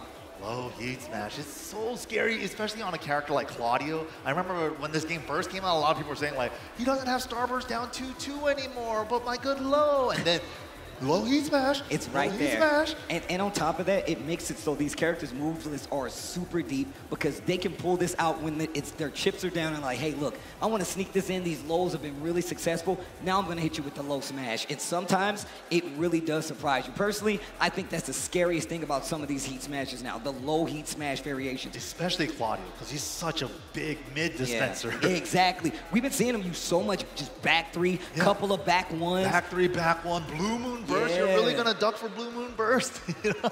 Woo. And he's getting a full charge now. He's noticing that Lowhigh is kind of freezing a little bit, and he's taking full advantage. Yeah, it's really tough too, especially the way that, like, Mogold's never obvious with the low smash either. He's always, like, very cheeky with it. It's like, I didn't even think about it. It's not even an option I thought about. I like to see him sprinkling in so many lows as well. He got clipped when he tried to go for that sidestep 4 with Claudio, and that's when the offense came out from Lowhigh. I didn't see who he talked to, but they're going back in right now. Here we go. Round 1. Lowhigh. Fight. Potential tournament life on the line here with this game. Going a lot more to these lows, too. Little shimmy stutter step. Ah, there it is, that sidestep 4. All the pokes are adding. Missed the mock punch. Oh. Second burst wins. It's gonna be Mogold. No, the cross. Block. Cheeky. It's like, don't take the punish, take the low smash for the wall. Even bigger payout. You gotta think about it. It's another part of the thinking. Oh my gosh. Ice Black conversion as well with the spicy starburst back 4-3-2. Oh man. Yo, Mogold is really starting to take the lead here. Dude, he's loose now. He's playing free. Like, he's not constrained by chains. Unchained. Mogold. The 1-2-4, ducked. Mogold takes advantage. Side one, no, straight wall. The angle is good for a resplat there, sick. Wow.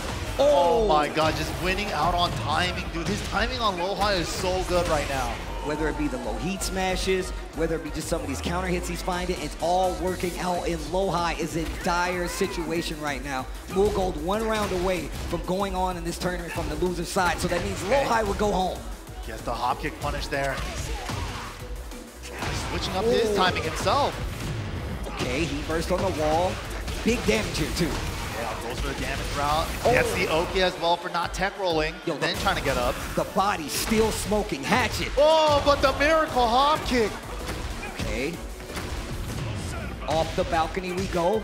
Starts the heat burst. Oh, he's gonna get the ender, but it's fine. Still got pressure, still got half a heat timer, but cannonball. I don't want to guess your heat smash low or a mid heat dash. Cannonball straight. Right when you want to get really offensive just to take your turn back. Oh, but the back one gaming, homing moves only. Shut down that movement. Good block. What the? Had to be a huge miss input. I would love to. Ain't no way he tried to snake edge in top 8. Or maybe. Into the rage art. All right, now this is big. It's a counter hit, big damage. He's still gonna have some game to play, but he cannot lose this round. But yeah, Mogold's already heat activated. Are we gonna get a burst cancel from Lowhigh? Yes, we are. Oh, it just runs into the running two. Mogold, no fear at all. And takes out Lowhigh. Lowhigh will be going home. He is out of the tournament, but Vegas, please make some noise for Lowhigh. Definitely one of those guys, man. I'm a big fan of him. Obviously, things did not go his way, but he's a competitor, man. He's gonna go back, hit the books, and I know he's gonna come back stronger. That's always what Lowhigh does. You can never count him out. There's plenty more games to be played. Always comes back stronger. I'm glad that you said that. Always advances the tech as well, but you can't take anything away from him. I mean, he did go through a crazy bracket to even get this far, and once again, the TWT is there. So you know, back to the books, back to the lab again, and back outside. So let's take a look back at what happened in that last set. Shout outs to PlayStation for giving us these replays. And of course, you know, like you said, he got a good chunk of points here. And a Master Plus level event, separate category like we were talking about on the TWT points category. So not bad, not terrible for him, honestly. Yeah, and look, you could see these first games were looking so dominant from Mogold. Whether it just be the fact that he's checking him with the mid so much and Lowhigh wasn't able to get his game started, or the consistency of the low smash. Yeah, I think he hit every single one of those low smashes. And especially on this stage when he got the hard wall break.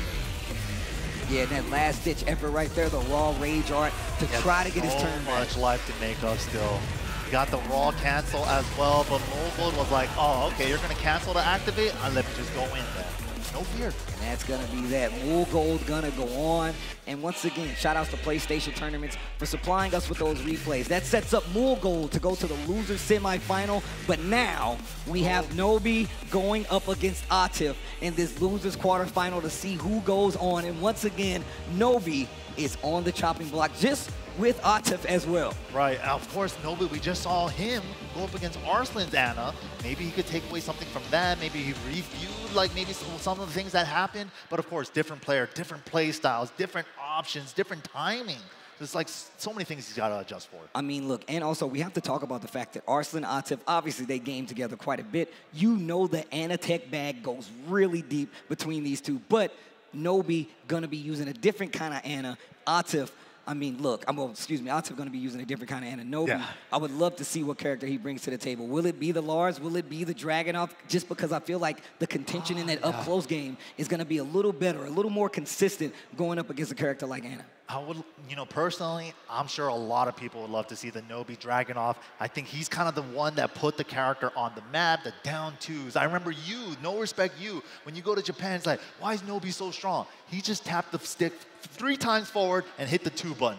That's the reason why. Dude, instant running twos, he's known for it. But also, I mean, look, Atif, we might not see it, but Dragunov was his first character as well. But that means he does have the knowledge to deal with it. But it looks like we're going to get the Lars and the Ana lock-in. We're going to get to it. One of these players is going home. It's going to be Nobi or Atif. Let's go. Dude, look at that Nobi picture. So good. It's too good. Nobi's screenshots are too good, man. You should see his YouTube thumbnails. They're actually ridiculous. All of them. Definitely check out his stuff. But here we go. First game between these two, Lars versus Ana, with the all-red outfits. Okay, the evil arena where the bad guys hang out. And the evil arena? Whoa, 1+2 counter. Goes for the 2 follow-up instead of the debuff. There's that down jab, wine opener. Okay, shoe shine to limited, but dashes up because Atif backdashed away. Wow, what a sidestep. I feel like that was definitely a sweep. Try to step, but the right hand sweep, so good. Oh, wow, he dashed. Oh, Rayjard is good. And that is going to be big damage, big counter hit damage at that. And look how low Nobi's life is. That means he's going to take off even more. So got a lot of work to do, though. Maybe one heat smash. Put him in, okay, 2 jab. And like that, gets the punish, and what an answer. Counter hit, down back. Atif's down back 2 usage this weekend has been very interesting. It's a move that I'm not familiar with him using before with his character. He's been using it to great effect all weekend. Oh, wow. Finishes the string, recovers just a little late, so he's got to block it, and the block stun is crazy. Oh, but the swung into the mid extension. Gets himself splatted.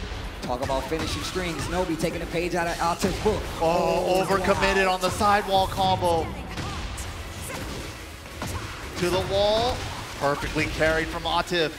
And does not use the explosion. Wants the pressure. Oh, the trade. Unfortunate trade. Too big of a trade for Nobi to convert. Just takes the grounded hit. Oh, wow. Oh, my gosh. He's trying to swing so big to get these launches. Oh, 4-4-2 from downtown. Down jab to save lives. Goes for the mid. 15 seconds left on the clock. Did he call it? Yeah, nice block from Nobi. The run up into block. Okay. Contention on the field. I like it. Got Atif to flinch and the Lars Clef cannon to start it off. Oh, looking super strong with the Lars.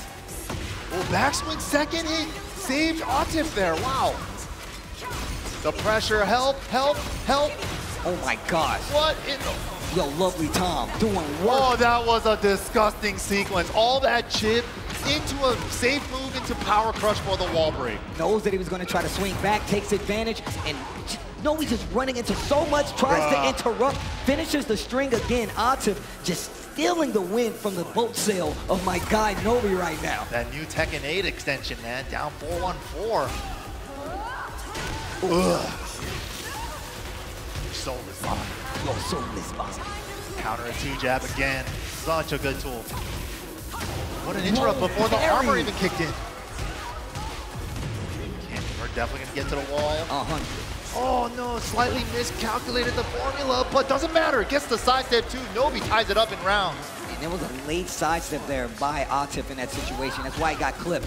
2 rounds apiece, game number 1. Once again, this is first to 2. One of these players is going home. I thought he was going to get under that mid.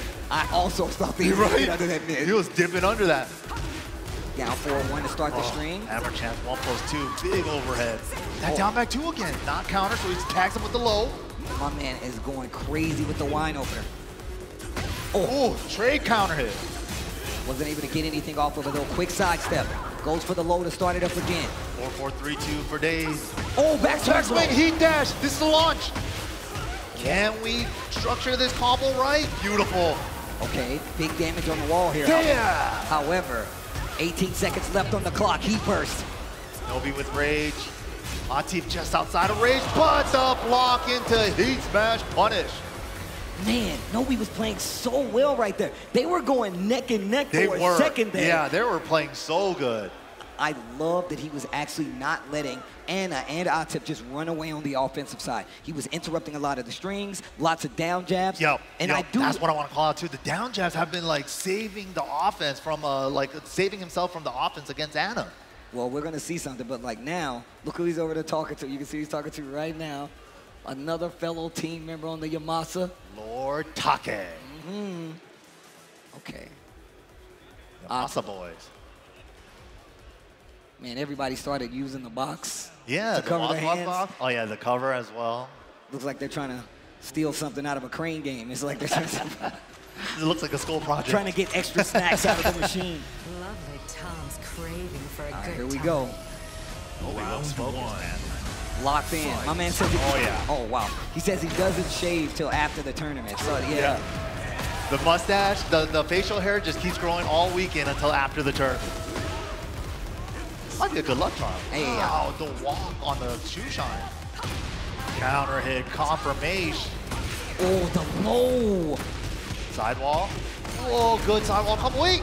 Oh, that could have been so much worse. I'm glad he had the know-how to actually recover, but still gets hit by the heat smash. Optimal punish with the heat smash. Oh, and the low that started off once again. Could have did something crazy there, right? Especially with the situation of recovery. Just wasn't too prepared for it. Made something out of it, though. Nobi just getting locked down. Nobi trying to find an opening, but counter hit. 10-frame jab again. Orbital. Okay. Lifesaver. Get me off this wall. Give me some breathing room. Speaking of the wall, right there. Get up kick. Man, that is so tricky. Counter hit 2 for the wall flat. Yo, realignment for the wall. Oh my gosh. What a re-splat combo. That was ridiculous. Uh-oh. The floor is lava. That was crazy. Dude, that combo was ridiculous. Jimmy J would be proud. Oh, they didn't see the counter hit. He already committed to canceling the hammer chance to full crouch. See the side step right there. Once again, trying to move. Speaking of, there it is again. Wall right there, and there's the floor. Set him up. Uh-oh, and just letting him get away with that. No duck on the second part of the screen. Tries to interrupt and eats every hit of the lovely Tom explosions. And wow. Dominant game from Atif there in game number 2. And that is gonna do it for that last set. Atif with the Anna going strong. And unfortunately, Nobi will be going home. Las Vegas, make some noise all the way from Japan. Nobi! That's Nobi-sama! Of course, Atif will be the winner. He will be staying alive, so he gets another chance at that EVO championship. Yeah, Atif, definitely. He was your pick, right? Like, he's still in there, man. He's super strong. I mean, look, obviously coming from the loser's side, but, I mean, Atif's still one of the strongest players in the world, bar none. So you really got to give him that space. Let's take a look back at what happened in that match, especially considering that it was definitely looking like it was a fight going into this, with Nobi being super offensive, feeling super confident going into it. That first game was super close. It really could have gone either way, but Atif really cleaned it up in game number 2, man. Just really showing us that sticky play style that the Williams sisters like to do with the lockdown. Yeah, and once again, this is what I was trying to point out. Arslan as well as Atif both have the Anna, but they have different styles to their Anna, when they choose to go for lows and just how they choose to use pressure. And also, I will say, I think Atif has, you know, a little cleaner Anna when it comes to the combos, extension, understanding the stages and what combos to do. But Nobi still had a couple of chances in there to do something. I like how active he was, and he was not letting Atif just run away with the cat stands, and he was even challenging some of the lows. Yeah, no, definitely. But Atif, that clutch low block at the end of game 1, and then he just rode the momentum in game number 2 to take the set. But man, it's been crazy so far. Atif still alive. Arslan Ash still in the winner's side in prime position. I mean, look, he could be looking like a 6-time champion right now. I'm just saying, right next to 5. But we are going to throw it to Persia on the stage. Let's see what she got for you guys at home.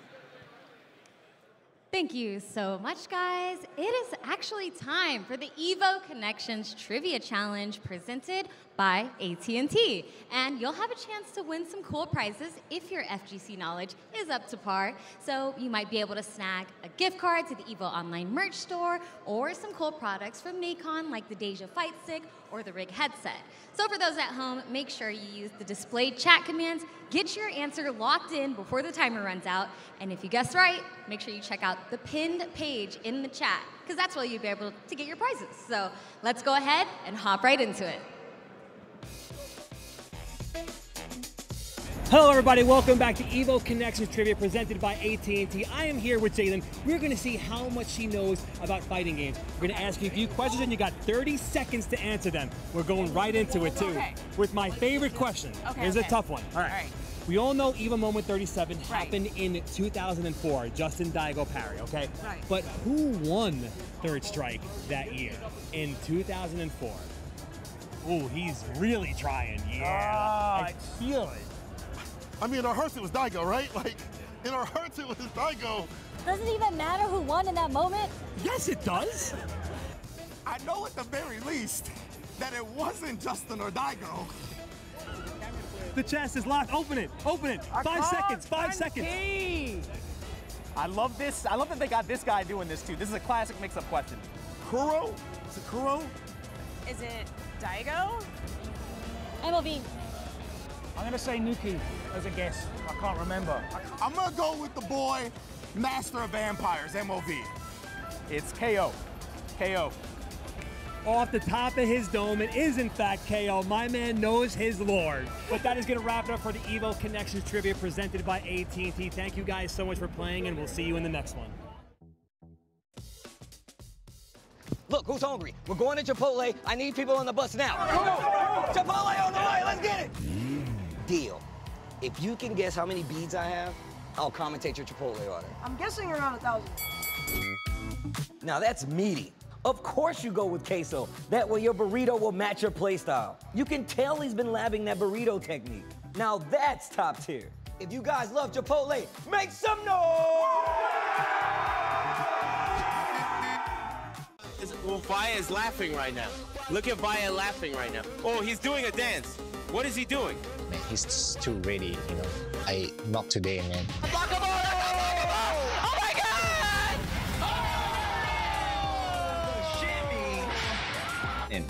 に参加して、でその時にまた賞金額が上がって、いや気持ちは調子良かったですね。So it's much more than just playing. It's being a part of this community.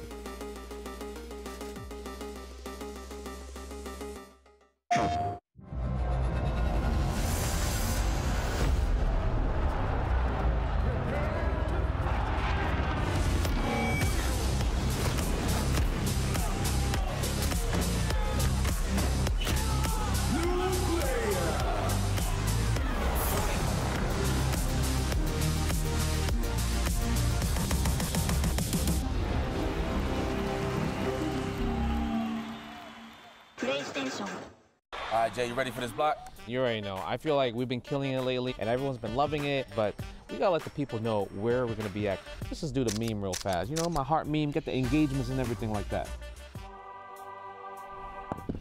Yipes. So, you understand me. It's not about the engagement. I'm just always thirsty for a drink, especially for this White Claw Zero Proof. Yeah, but that was corny as hell. But I'll drink to that.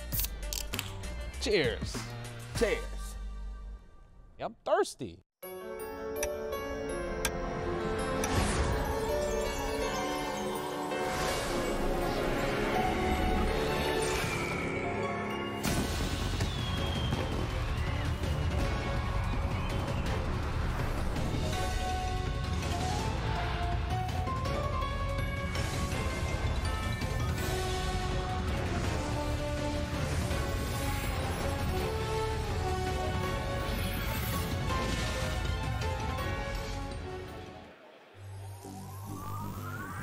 Welcome back to EVO 2025. We're looking at Las Vegas. You look beautiful out there. Make some noise for yourselves.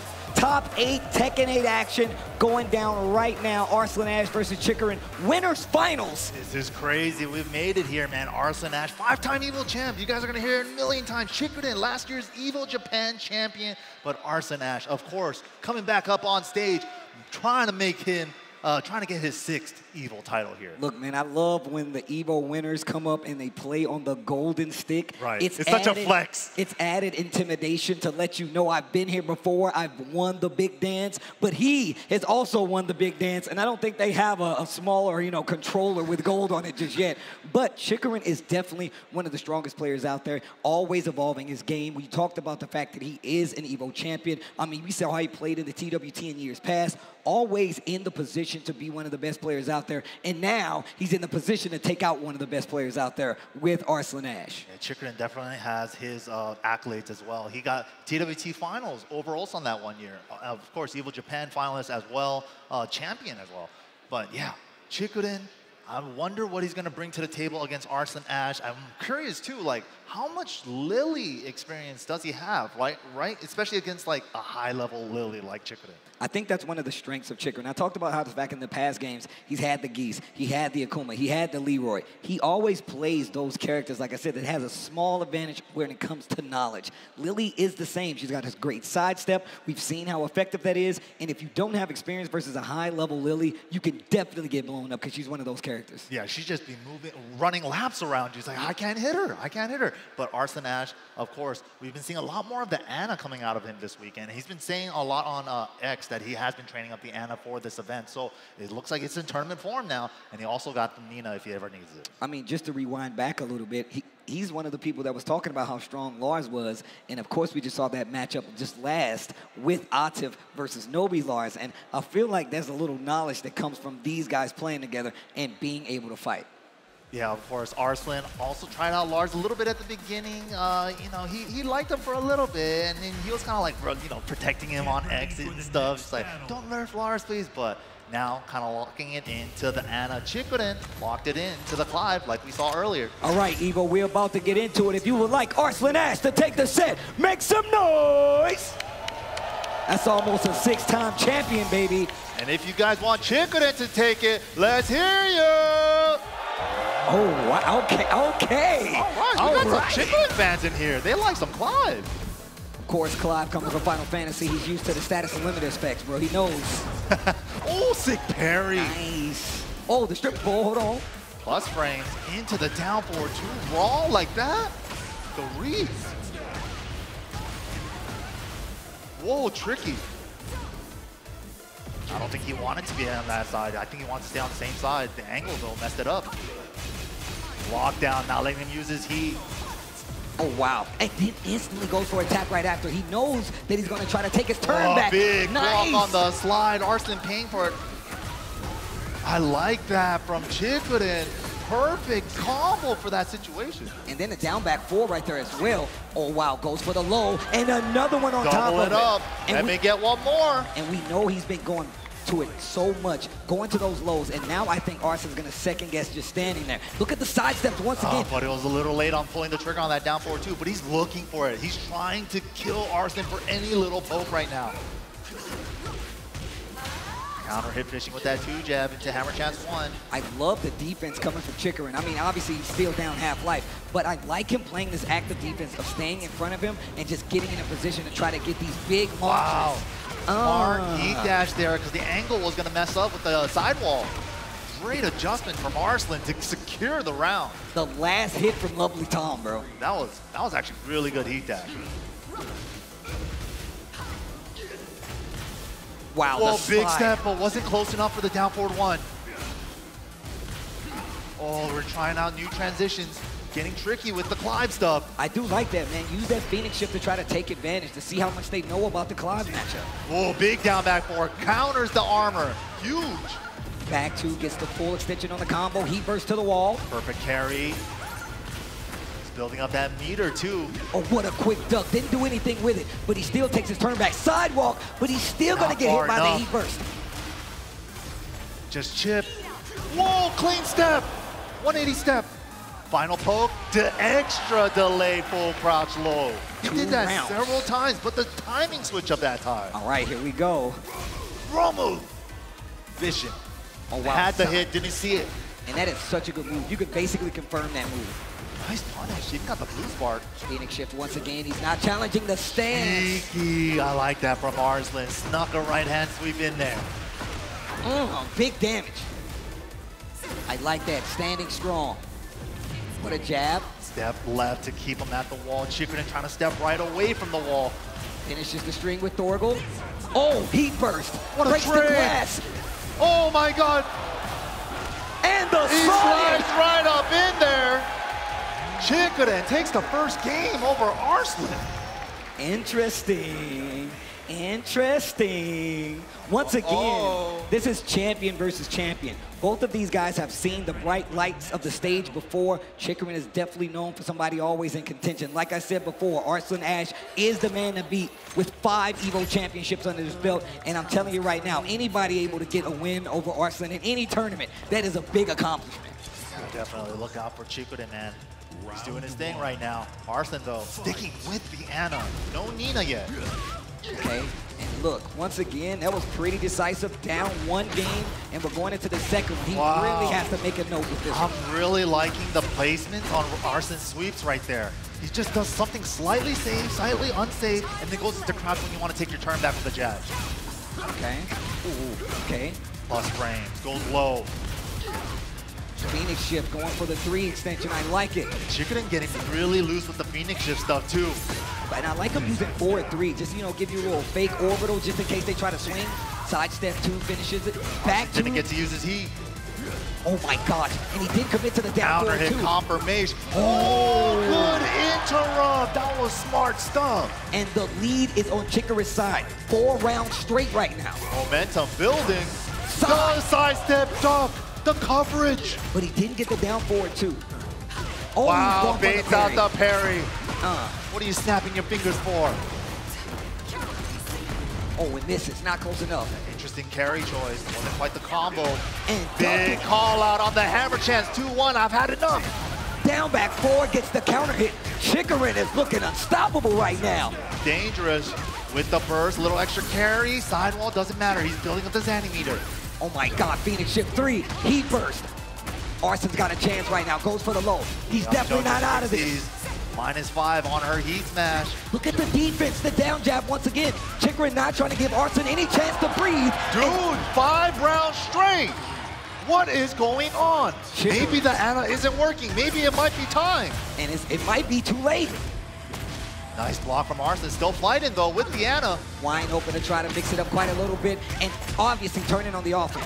Yeah, he's trying all these transitions into hammer chance or 3rd hit of the string or not. The fake outs, but Chikrin not biting for any of it. Counter hit finishes the string. Heat burst cancel on both sides. Phoenix Shift 3. Side step, but recovers crouching. Oh my God. Went for a high whip punish. Arslan the second hit connects, and that should be enough with the right combo. And the wall, oh, a little too early, but doesn't matter. The low tap, 2 games to 0 over Arslan Ash. Arslan Ash. 5-time. 5-time EVO champion on the ropes right now. Of course, this is winners finals. That means it's first 2-3, 1 more game. Arslan Ash, heat dashed to that water bottle, dude. Yeah, I never seen him open that water bottle, so he heat dashed straight to that water bottle, chugging it, bro. Down 2-0, switches to the Nina. It's time. No more Ana. Yo, Vegas, you guys enjoying this good ass Tekken? Make some noise! I knew it. I could feel it.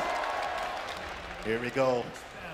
Winner side action. Arslan, can he stay up here for the grand finals? But he's got to get through Chikrin 3 games straight. Arslan playing the siblings, going to the cooler sister. That's right, I said it. Nina Williams. I agree. All right, that's what I'm talking about. Nina boys. Nina boys. Here we go. Last chance for Arslan Ash. He's got to do something. He cannot lose this match. And I know he doesn't plan to, but in Flame bash by the Firebird's flame. Okay, NYK. By the Firebird's flame forevermore. Yo, let's go. Yo, Cloud be talking his stuff, though. I'll be like, hold on. Okay, he dashed once again. And he all used up. No step from Chikurin there on the burst. Down jab once again. And second hit. Arslan keeps getting caught by the second hit of 4-2. Come here.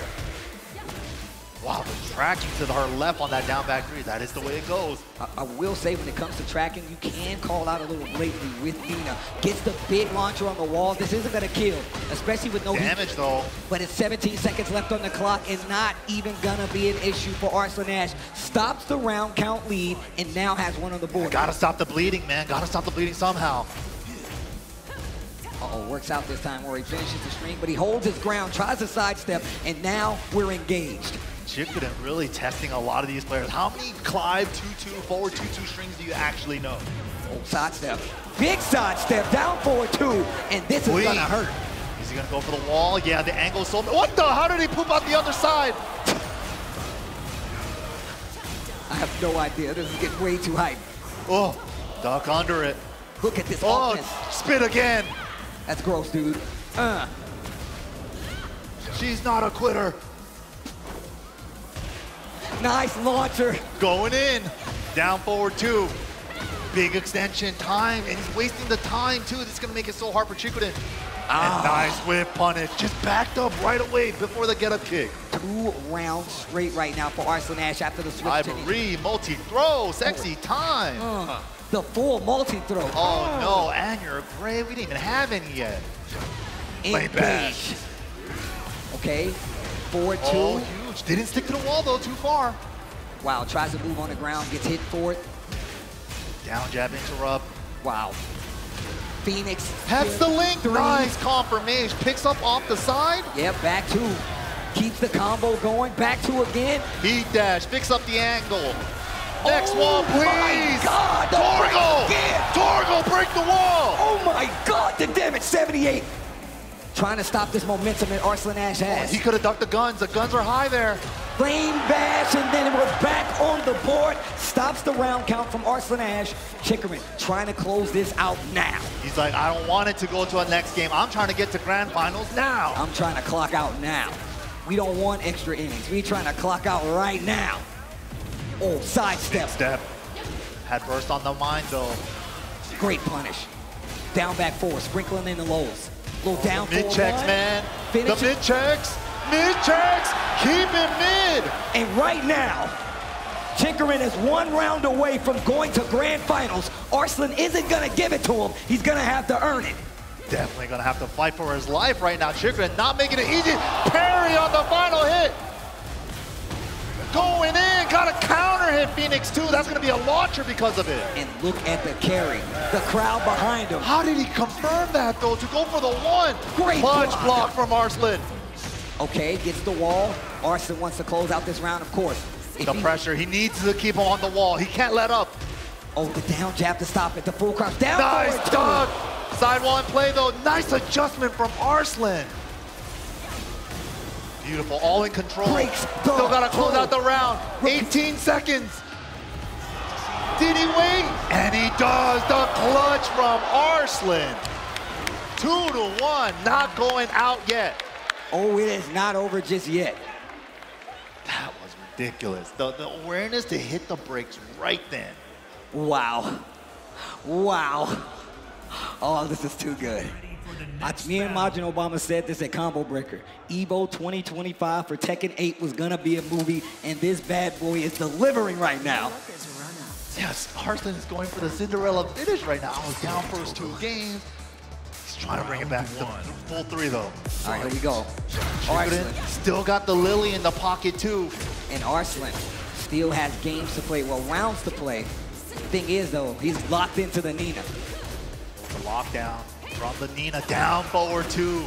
I think that's the big switch up in this, the character switch up.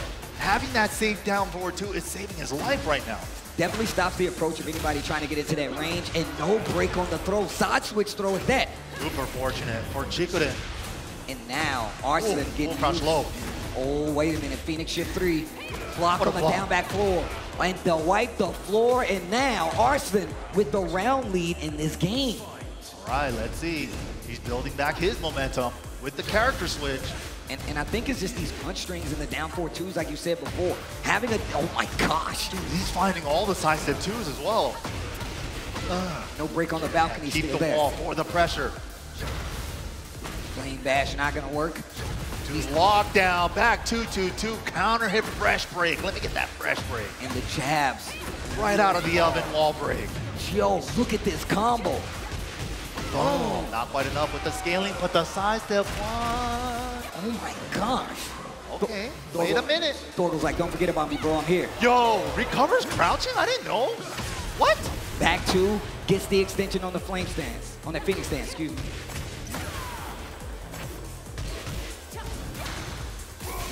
Ramu, back one. Man, there it is. Different Ramu move. This ends now. Boom, he wants the wall. Back to the nice wall. Carry. Oh my goodness. God damn it. Oh. Bro, I don't care what anybody say. Class combos are sick. He hit him like 50 times on the wall. My man Clive is like, I don't even know what, well, I guess he does know what an assassin is. Oh, it's so tense. Jab down forward, 1 game only. Fishing for counter hits now, both sides. Where you step in, back 2. Oh, but the side step 2s from Arslan have been so good. Big damage on the board right now into the wall. Ugh. Da-da, bam. Flame bash, get off the wall. More get off the wall with the running 2 into Phoenix 2, 1+2. Side step 2-1. Just pushing him on block. Look at this. Oh, down jab. Knows that Arslan likes to close out and like kind of squeeze in that floor. Oh, wait. Nice punish from Chicken In. Uh-oh. Still awake. But the double up low. Same strategy from Chicken In used against him. Jeez. With a smidge of delay in between the first and second low. My man said, hold on. I got a question. I have a question. Time for a Like we're in school? I got the answer here. I do have the answer. Chicken In asking for a little breather, a little coaching. We got the same coach coming up from last time. It's Matsuba, I think. Can't really tell from here. But yeah, Chicken getting some advice right now. Even holding hands too. I know, like, right? Like, this is an intimate, like, training session. Like, look, you gotta listen to me, all right? I'm telling you. I can feel your heartbeat. Listen, you're too hype. Calm down. Was that the heart rate monitor? That was the heart rate monitor, bro. We don't need a watch. I'm gonna do it for you. Just calm down. You got this. You got this. Play your game. I wonder if they're discussing if he wants to. Is it the time to bring out the Lily? You saw what he did? He hit the. He's like, you gotta watch for me. Yeah, you gotta look out for this move. But no, I'm thinking you're bringing up a very good point. The down forward 2? The down forward 2. That's exactly the move they were acting out. And on top of that, just the jabs, right? Just to be like, hey, I'm not gonna let you come into this range and do whatever you want. I'll jab you, at least to trade, or even down jab, you know, just making sure you don't get comfortable. They dap it up, he goes back, pit stop over. Woo. Here we go, got some new set of tires. Mental tires. Taking full advantage of the time, I like it. All right, here we go. Last game between these two. Winners finals. Final game. To get into grand finals, oh my God, I love this song. Who's gonna make it their 5-time EVO champs, or is it gonna be EVO Japan's champion, Chicken? All right, here we go. Ramu! Here we go. What, a blow? That was definitely a sidestep accident. I think so. Yeah, tried to do up forward. That's how you get the float move. So he did up forward. Unfortunate. Got the stomp at the wall, and now the pressure is building. Just getting a little bit of chip with the mid guns now. Intentional throw for the side switch, but still just takes all the damage, and the gray is gone. Yeah, no breaking those multi-throws is really going to get you in trouble, but he dash after the activation. Spins it all and gets the hit. Wait a minute. Come Get here. over here. Chicken's fighting, man. Still got half a heat timer.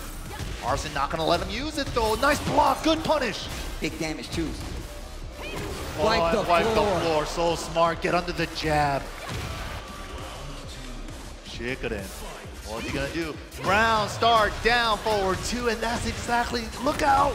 And that means he officially has the lead in the set. Arslan Ash trying to get the grand finals. Yeah, the side step 2 gun extension due to this season. Okay, nice counter hit, but did it stick? Oh, back Big one. counter at back one. Needed that one. trying to get the wall-to-wall. Five can get there. Okay. Oh, just the end. He didn't know what to end it with. Second hit whiff. Good recognition, though. Sidestep. Stepped up burst. Didn't splat. It didn't splat. Oh. Too slow for the punish. Oh, the 4-3 out of nowhere. 1 round apiece. This is now first of 2 rounds. This is dangerous, man. Arslan coming out strong, but the counter goes for the meter build one. I was about to say, look at the gauge though, he's right there. Instead of the real damage one, so it's all gray light for Arslan here. But the thing is, if you get a big combo and end with that with the Zanny, level 5 Zanny, ooh, that gets sidestep. There it is, clean whip punch with the down forward 2. Look at the damage. Oh my gosh. Oh, sidewall though, nice, it still hit. Yo, Phoenix shift 3. Oh, he actually stepped around the wipe the floor clean. Steve jumped 5 feet in the air. Oh my God. That was great. Oh, that's, oh, he's so ready. Don't test me again. Another wipe the floor. Blocked it that time. 1 round away from going to grand finals. Engage. Mid guns, extra bullets during heat. Clutch step duck from Arslan. Adjusting for the wall, it was slightly low wall. No punish on the toe kick. The lows. All the best rounds come down to this final round. Let's go. Yo, Vegas, you enjoying this? Make some noise for me one time. Grand finals on the line. Only one's gonna go. Who's gonna make it? Finishes the string. Great punish. Nice punish. Going in. Doesn't duck it this time. Tags him low. Nice step, but had burst on the mind. That was a clean whip punch opportunity. Sidestep of his own. They're slugging it out. Smash. Don't use yours. Nice duck. The 4-3. Out of the air. Out of the air. Pressure with the right 1+2. He's trying to get out of there. Finishes the string. The nice small punish. Breaks the multi-throw. Got to do a lockdown. Down 4-1-2. Doesn't want to wipe the floor. Too scared to do the wipe the floor now. Oh my God. The down forward 1-2 and Arslan's gonna take it. Arslan Ash going to grand finals. On the winner's side, what a set. Maybe 2 sets away from being a 6-time EVO champion. Maybe 2 sets away from being a 6th time. In that short amount of time, since he exploded onto the scene in 2019. Bro. What a legend. Oh my God. Obviously, Chikarin not out of the tournament, but going down to the shark-infested waters of the loser side bracket, Chikarin literally was right there. Yeah. He was right there. 1 round away. It couldn't have gotten any closer than that. Oh my gosh. Like I said before, you're looking at the best Tekken players in the world. This is a situation where obviously, like I said, Arslan Ash is the man to beat. Chikarin definitely in a position to beat him. And let's take a look at the highlights presented by PlayStation Tournaments to let you guys see exactly how this went down, some of the highlights, some of the big pieces of the puzzle from this last match. That was ridiculous, man. Like the Ana pick didn't work out. It's the character he's been training the most lately, right? So it makes sense. Doesn't work out, switches to the Nina in game 3 and brings it back 3 games straight. I mean, just the fact that we were watching him play so well with the Clive, right? Now, I'm wondering, do you think it was an Ana thing against Clive, or more just the fact that he's more familiar with Nina versus the Clive? I think the main tool was the down forward 2. Yes. The safe down forward 2, just for keep out, just for timing, right? That saved him a lot with the Nina. Oh my gosh, and then that rage right, which really Clutch feels block. like Yeah. it was really starting of the downfall of what was gonna go down afterwards. The Nina comes out, and there was a few times where even you pointed out there could have been a duck, there could have been a small punish, and right here committing to it, and he was like, you know what, thanks. And this scramble is ridiculous. Too. This scramble is crazy. This was so tense. Everybody's too scared to go low, just want to close it out, and Arslan finally finds a down forward 1-2. My man was truly heartbroken. My man in the cowboy hat like he's about to, God dang it. God dang it. Arslan does it again. Oh my gosh, well played regardless. Shout outs to PlayStation Tournaments for making this happen, and you see him coming back to the stage. Vegas, make some noise. Atip coming back up to the stage. He's trying to get the win. He's trying to be a champion, but he's got to go through the loser's side. And once again, arguably top 2, top 1 players in the world when it comes to Tekken 8 representing that Pakistan region. Absolutely, but of course, going up against the young gun from Korea himself, who kind of adjusted to Tekken 8, like he started off with flying colors in Tekken 8. Just no adjustment time, right away, instantly good with the character, instantly good with the system mechanics.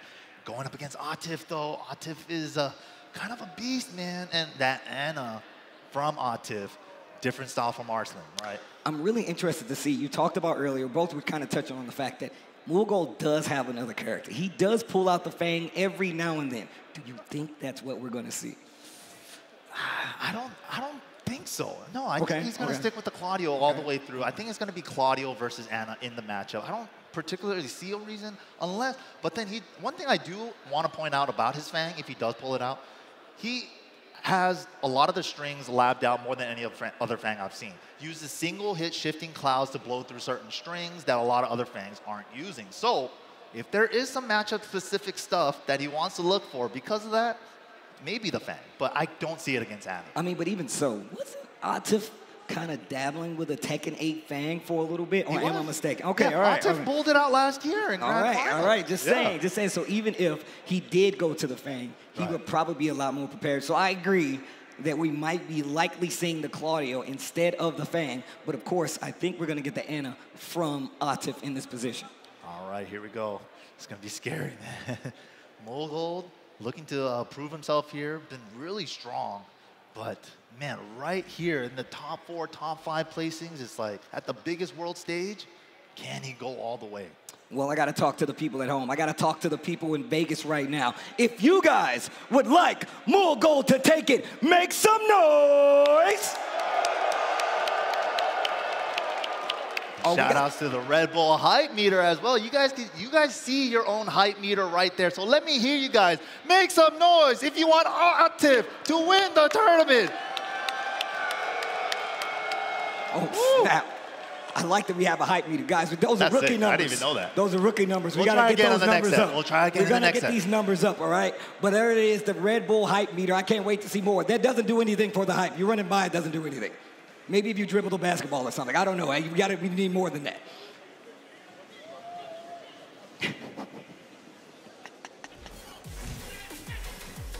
This guy, every year, he's a staple guy. But now we're about to get into it. This is the last time we might see one of these players. It's going to be Claudio versus Ana. Let's get into it. Let me talk to you real close. All right, here we go.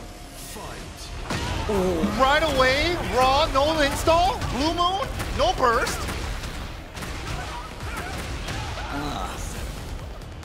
Okay, side step 4, trying to keep him on the wall. Power crush, never your turn. I like that option. Let him know you're not afraid to interrupt. Small delay. Again. I think that's the adjustment. Side step. Huge step, clean step.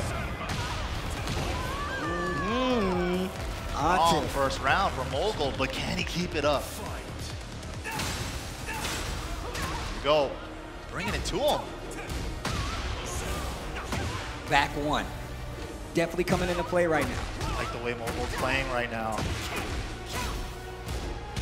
It's very fast, but very sharp and controlled. But Atif finds that down back to counter hit. Finishes the string. Oh, wow. Heat burst actually hits. And I wonder how he's going to keep going to these strings now, knowing that he's going to use armor to get through that string. Okay, he dashed back 3 just in case there was a duck. Clean hit on the elbow. Could have been worse. Doesn't let Atif use his heat timer either. Oh, he had it. Didn't pull the trigger, though. Wow. Speaking of, Atif doesn't return. Wow. 1 round apiece. Okay, tags him with the side step 4, and then the back one, the classic Claudio stuff. And just picking him apart right now. Gets the engager in this 3rd round and the armor to stop the pressure once again, making it a non-issue. A lot of armor coming out of Moolgold. We might see an adjustment from Atif there. I mean, if you switch it, that low smash has been one of Moolgold's best friends. What a nice whip punish, clean whip punish on the get-up kick. One of the adjustments I would like to see from Atif start mixing in those throws a little bit when he knows, but he is actually reacting to it in stance. So I think we might start seeing some delays, even though the floor is lava. The floor is lava, and he's probably gonna take it first with this beautiful whip punish. Oh my gosh, he dropped it. Miscalculated the wall carry.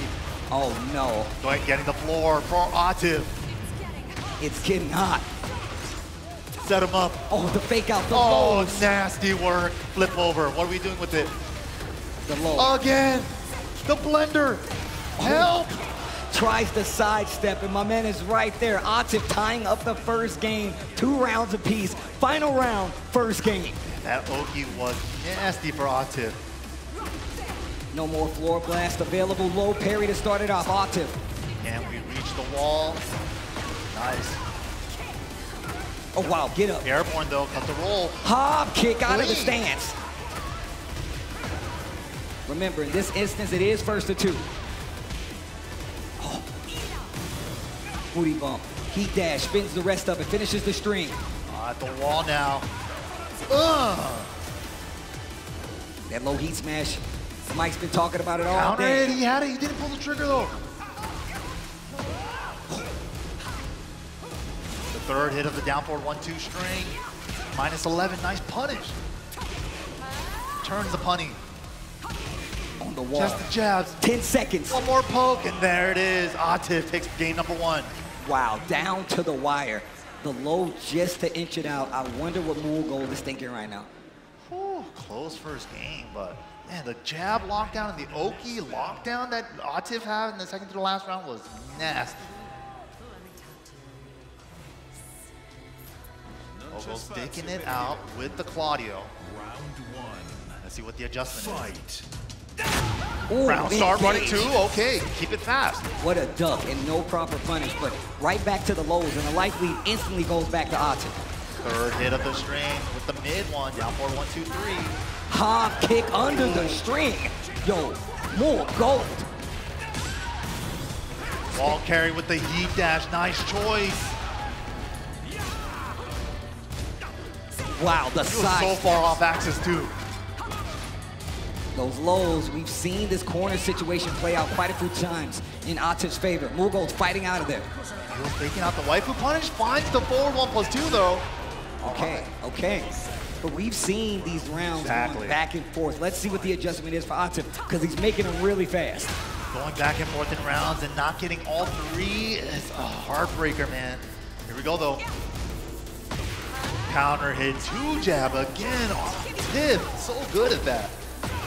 Wow. I love these get-up kicks. Atif committing to some of these strings. Moolgold knows those get-up kicks are going to get an interrupt, and he's going to take his turn back. Big counter hit to the wall we go. Interrupts the stance pressure because Olan block with the down forward 2. Finger guns, level 2 only, into the Blue Moon burst, cashes out instantly. Okay. Game for Moolgold, but gets mixed. Hammer chance to full crouch cancel. Oh, to the wall? To the wall. 1 point of damage to the wall too. Next one's gonna hard wall break. Jeez, the lows. Oh, where you stepping? Get up. Oh, wow. Again. Wait, what? She's plus, how did he get through that one? I have no idea. It looked like it had a little crest to it. Yeah, that was interesting. Oh, I had the confirmation, but did the 2, not the 1. Sidestep full. Blue Moon burst. Sidestep, he's blocking. No, he's Airborne not. though, airborne. He did sidestep up forward 2. Lots of scaling on this. But still, it is a rage art and a little bit of recoverable life. Oh, whiffed, but had burst on the mine. Oh, Blue Moon burst on the trade. Oh my gosh. Huh. 1 apiece. It's getting so sweaty in here. 1 apiece. Remember, this is best of 3, first to 2. Whoever loses goes home. And no matter what, both of these guys have a long flight to go. Long flight, here we go. Last game. Nice step. Oh, counter hit again, consistently going to it. Down 1-2 into the tornado. Guess And excuse me, this is first to 3. CWT rules this year, yeah, the top 4 placers, all first to 3. Oh. Low smash to beat the armor. Dude, low smash is so good for Mogul. A great tool for the mental stack. Oh. Clean duck under the elbow. To the wall. Gets the install as well. Looking for a down forward 3 confirmation at the wall. Oh. Serpa. Behold, low parry. Step into the wall to secure the axis. Big damage. Nice Still gets the parry. wall. Nothing big, but keeps the pressure going with the low. Smash. Oh, no gold. Finger guns, no charge. Big range. tracking. That had to be max range. Oh, the stagger on timing. Kick Get again. out of here. 15 seconds left. No heat though. Not enough to kill. Miscalculates a combo. Punish. Nice. Oh, goal. Pulling ahead now. Atif might be in trouble. I like the challenges and the reads off of Mogul on some of the Hammer Chan stuff, but raw down forward too. Atif calling him ducking. A lot slower, but still effective. Calls out a duck, gets the launch, and now they're on the wall. Gets the wall slat, off the wall combo for Atif. He's got a big chance here. Still got Tornado as well. There it is for the carry. Damn! Max damage wall combo, still not dead, but there it is, down forward 1. Okay. Atif back in the running once again, 2 rounds to 1. Nice backdash, whiff punch, perfect choice too for the range. This guy, Atif, is actually ridiculous. That was so sharp. Rolling, so not gonna be that much damage, and all gray mostly. Sidestep 4, breaks the throw, hands off. Nice. Finds the smash, adds the debuff. Oh, whoa. One more hit. Oh, what an interrupt. Challenges, Mogul not scared. Blue Moonin. D-dash, +5. What are we doing with it? Just a mid-check. It goes for the low. Once again, trying to mix him up. He's not Where taking you the... stepping, great choice from Atif. As soon as you think you can close in on her, he backdashes into that 4-4-2. He's done that a couple times now. Yo, Vegas getting kind of loud out here. Dancing real close to this wall. Atif not laying off the pressure. Bad guess on the hop kick. Yikes, the Chaos Judgment low on top of that afterwards. That hurt. Big sequence, but chance for Mogul here. Save burst to cancel activation. What are we doing with it? No smash. Finally blocks one. Optimal punish as well. He was threatening it, and he was kind of being very deliberate. I'm gonna mix you, I'm gonna mix you, I'm gonna mix you. Atif calling it out properly there. And it's funny because I feel like they're using the same strategies against each other, trying to fake them out with the stances and just go low sometimes and continually poke. That was really good. Really good call out from Atif. He needed that because Mogul was starting to get a lot of momentum. Running away with it. Here we go, though. Remember, first to 3 guys. Atif, if he gets this game, will be eliminating Mogul from the tournament and moving on. Lockdown style now with the Williams sisters. Here we go. What do you do? Oh, what? Unfortunate there. The Tekken gods did not hook him up with that tornado, but still gets the round. Look at how he turned around this offense in this 3rd game. Nice counter confirmation. No. Went for the waifu punish, but Mogul had it scouted. To the wall. Still has heat burst. Spicy. Oh, finishes the string. And the Estes. Hop kick. Wow, no fear. Is it enough with the heat dash and the install? No. Pixel. Back 3 to close it out. Mogul tying up the round count in this game. 3rd game. Round start, sidestep right, running 2. Mogul is showing us some stuff. Hold on. And just pushing him to this wall. Trade. Wow, that linked off the trade. He was so ready. Finishes. Nice big call out. Okay, ducks the string. Gets the big launcher. Hasn't even activated heat just yet, but here we go to the wall. Nice wall carry. Oh. Huge damage. 96 to be exact. Ida. dash, heat dash in return. A lot of gray on Atif's side. Didn't get the counter hit that time. Oh! Wait a minute. He's healing slowly by slowly. Big low parry straight into Rage Art. He healed quite a bit though. His life is pretty low, but it's still above the 3 bubbles. Yeah. All right, what are you gonna do with it? He's alive. Wow. Sliding. Just let it rip. Not against Atif though. Set point for Atif right now. If Moolgold doesn't figure something out, back 3. Floats the roll, nice. Opportunity here for Moolgold. Atif's defense. Oh my God. Atif's offense. Okay. Nice. Wall Threads splat. the needle somehow. High splat conversion. Beautiful. Sidestep 4. Big damage. Moolgold cannot lose another round. Counter hit low, gets the link. That's almost a full combo's worth of damage. Wait a minute, final chance for Moolgold. Oh.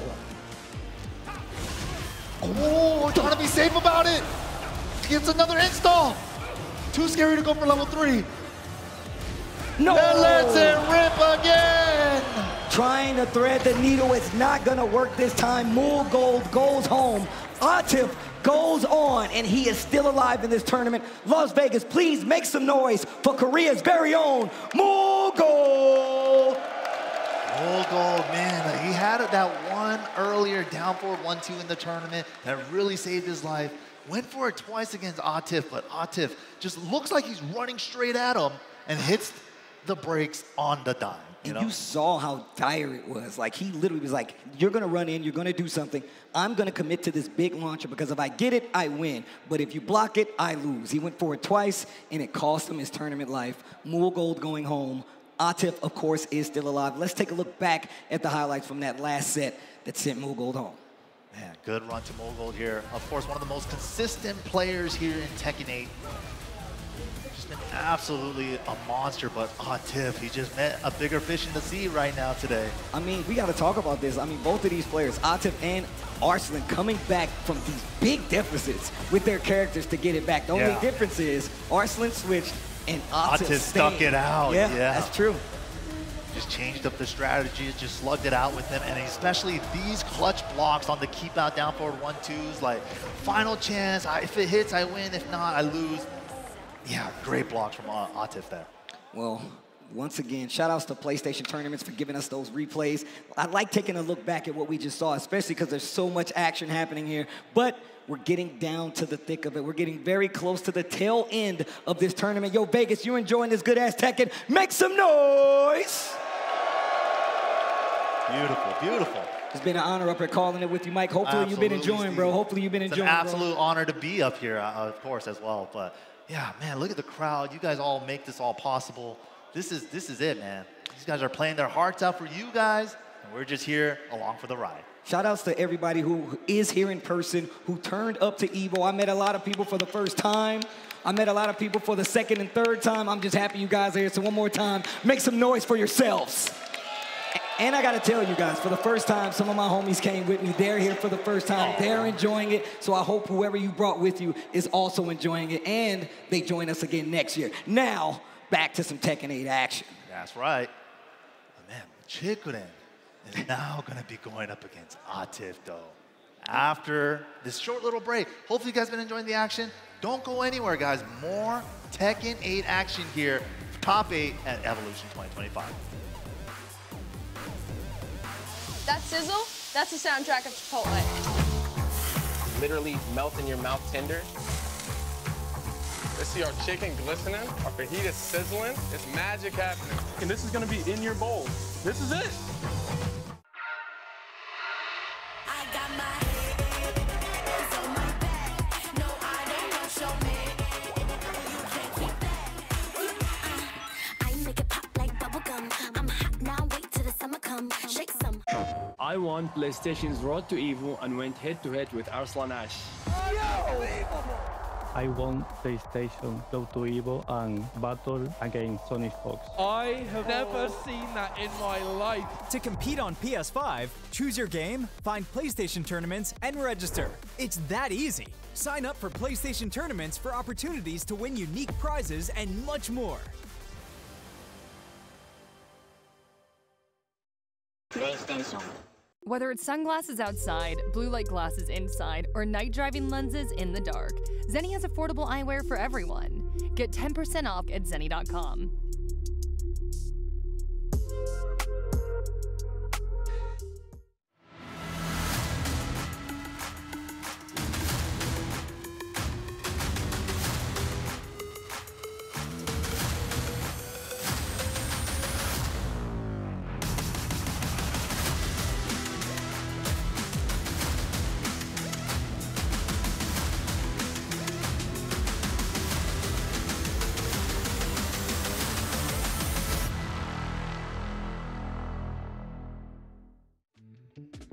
Tenno is back with brand new, officially licensed designs by the FGC for the FGC.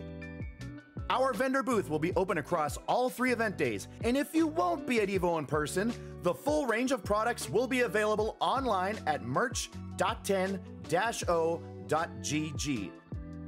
That is merch.10-o.gg. Welcome back to EVO 2025. Tekken 8 Top 8 action still going on. We're going to crown our new champion for Tekken 8, but we got to get through the rest of this bracket. Hopefully you guys are enjoying because we're not done just yet, and we still got plenty of more video game action for everybody out there while you're hanging out. Hopefully, for you guys hanging out at home, you guys like some Chipotle? Because you guys can text right now to FGC 479 to 888-222. Text it right now to get yourself a free entree. Look, that goes for everybody here. Look, you can get a free entree. You have a buffer before the stream. I'm just saying, you're here in person. That means you have more chances. You have a bigger chance of getting the dub. Shout outs to Chipotle for Big holding shout us down. out to Chipotle. Get yourself that free entree now. Oh. My man act like he just got caught. He was just like, they know I want the Chipotle. Now they're going to enter. That's what I'm talking about, guys.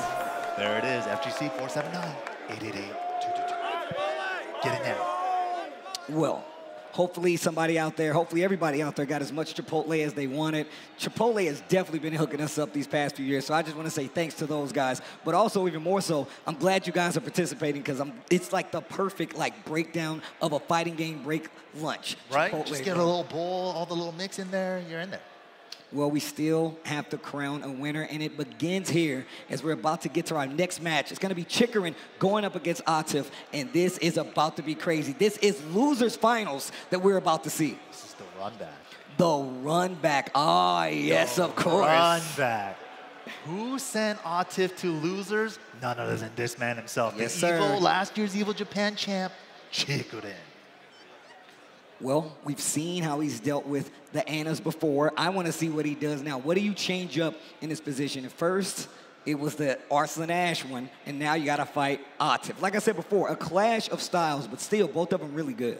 Different move usage, too. I felt like the down back, too, was something that Atif took from Arslan right there. Because I've never seen him really use that until this weekend. But, yeah, both these guys learning so much, especially playing the same character in tournaments now, too. Tournament ready for Arslan and Atif, but different playstyles, like you said. How is he going to switch up? We saw him get Arslan to switch off the Ana, but Atif, I don't see him switching off the Ana. I don't see him going back to Dragunov from Season 1. There is no backup. There is just only Ana, and That's he it. makes it work. The backup is Tom. Lovely Tom.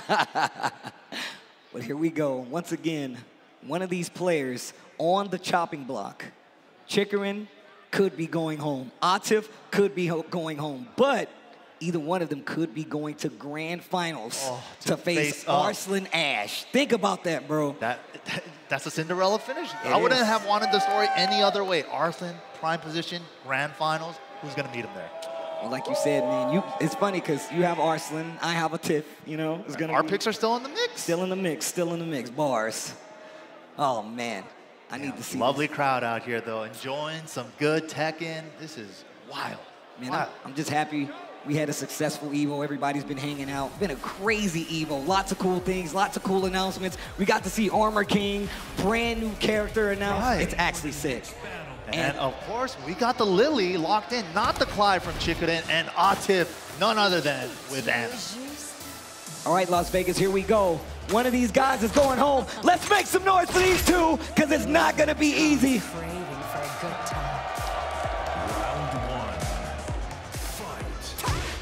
Wow, round start QCF 2-1. We're feeling a type of way. No respect. Give me that damage. Wall flat as well. Easy pickup off that sidewall. Okay. Yo. And the low. Still going. It's not over.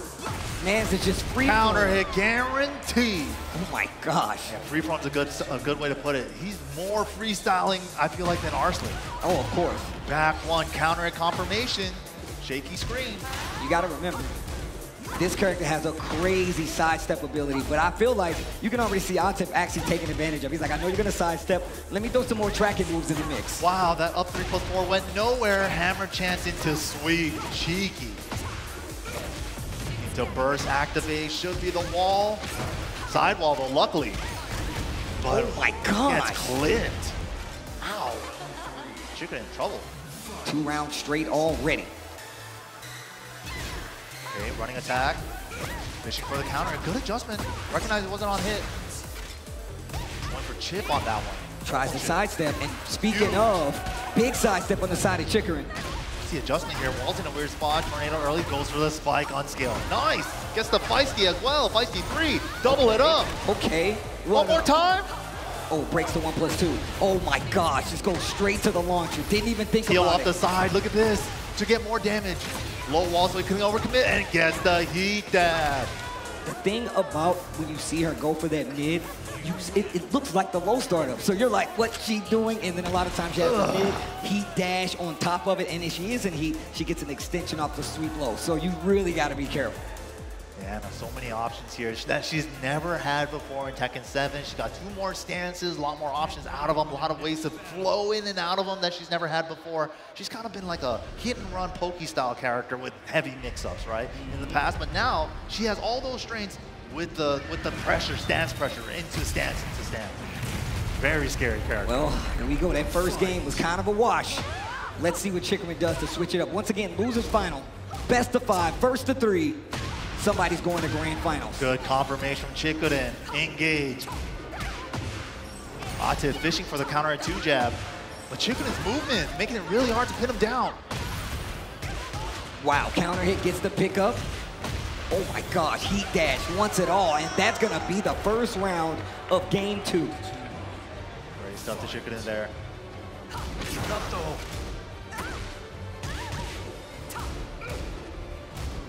Nice block. Could have been a launch though. Wine opener. It's so hard to distinguish on the fly between wine opener and down back 4. Great jab interrupt. Needed that. Oh, I like the defense above it. Debuff applied. Uh-oh. Everything chips. Everything chips. Out of the air. Oh my gosh. Wasn't high enough yet. The blow was blocked. Chikurin trying to take his turn back. Goes for the mid out of back turn. Chikurin. Nice stuff to Chikurin. All right, you're gonna get a floor explosive here. Let's see who gets first use of it.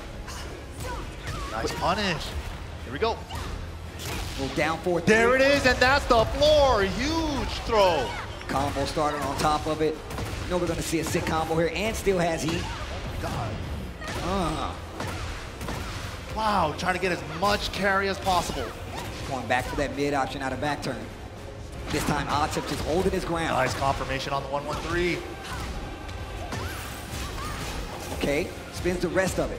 Looking for a reaction out of Atif. He's not getting it though. Quick sidestep and goes for the mix right out of the quick move. I like what I'm seeing right now. Chikurin answers back instantly in that second game. Great adjustment from Chikurin there. A lot of like heavy sidewalk left, which is Anna's weak side, and a lot of like feisty that way too, just to like add an extra little sidestep on top of that, making it really hard to pin her down. We're seeing Atif trying to like pin her down with some homing attacks to keep her honest, but Chicoden just leveraging that very well. I mean, but if you have to go for some of these bigger tracking moves, they're a little slower in comparison. So I love that Chicoden's like, yeah, go ahead and do it. Then I'll use my quick stance moves to kind of check those. And you got to remember, she's got an armor move out of there too. So you really got to be careful swinging on this character. All right, here we go though. One apiece. Good adjustments on both sides. Let me talk to you real close. Round 1. Game 3. Fight. Yeah, round start QCF but cancels it. Recognize he went left. That was actually so sharp. Wine opener trying to do something with it. Counter hit. Gets the free follow-up as well. Little down forward 1 action. Oh. Fishing for it.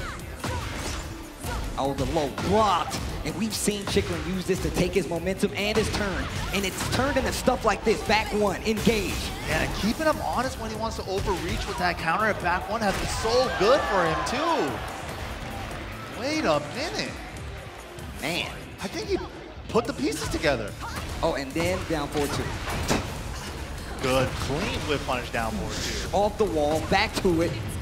Doesn't he have one less wall hit? Good adjustment, but oh wow, the 3 still whipped. Oh, the down jab. Oh, what a block on the low. And once again, he's calling blocking it out. pleasure time mix-up every time. There it is, the back turn armor. Feisty mix-up. He got hit with the big mid. Flip over again, guess again into smash. Just kept guessing wrong. The Feisty mix-up still just as effective. Says you're not the only one can annoy people with lows. You're not the only one who has a good mix-up. Flip her over. Wow, Ooh. steps with them before the sweep. Smart choice. First activate route. To the wall. Nasty. Didn't get a full combo, but the heat dash situation is gonna do it. 1 round to stop the count here for Atif. Let's see what the difference is here. Like I said, big tracking moves, down jab. That full crouch down forward 1. Kind of doing some stuff for Chicoden now. 1-1-3, nice confirmation again. Dude, he is so on point right now. Unfortunate Lily jab range. Oh, wow, this combo is so sick. Lovely Tom cancel combos, they just look so cool. Look at this stutter step from Atif. Tries to go for the low. Speaking of, fighting 13 back. frames, smash. Dead. With the rage damage. We're trying to keep him honest with the 1+2. I like that adjustment though. We haven't really seen him use that too much against the Lily. Down back 4, counter it, confirmation.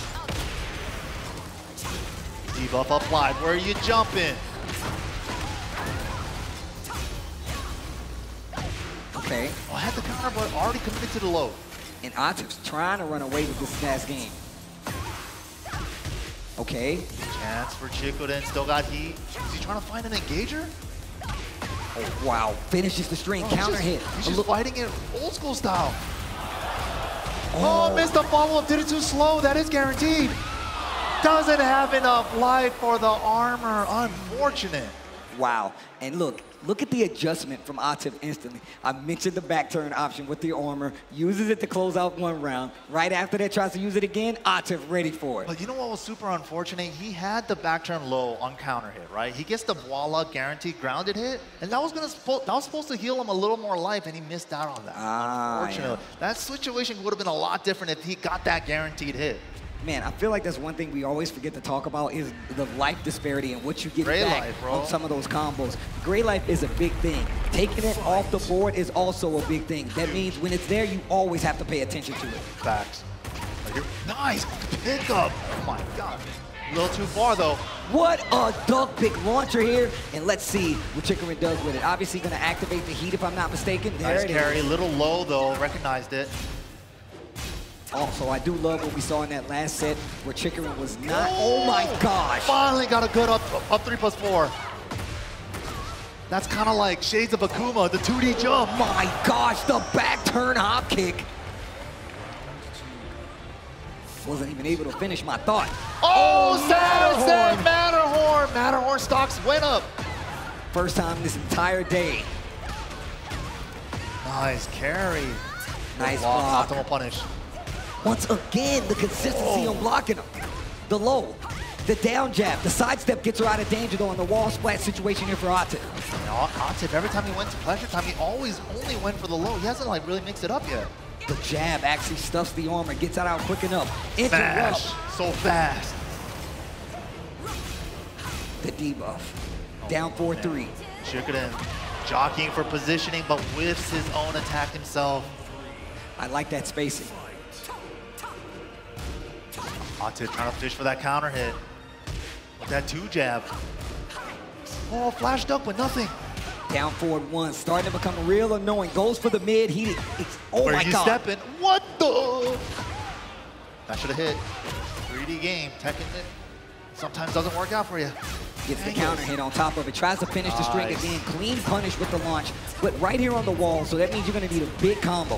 Flip over round, what are we doing with it? Side rolling, okay. Atif recognized though, went for the grounded hit because of that. Yo! He dashed. That almost looked like those choreographed videos, It did. dude. It looked like a martial arts fight. That's exactly That what was it looks crazy. like. All right, here we go. Floor blast is on the table. The movement, tracking him down, nice duck. Right now, Chikurin cannot lose another round, by the way. But it's a mix-up, man. She has a mid there. Running 1+2, gets the follow-up this time, voila. Oh, big tracking From move. downtown.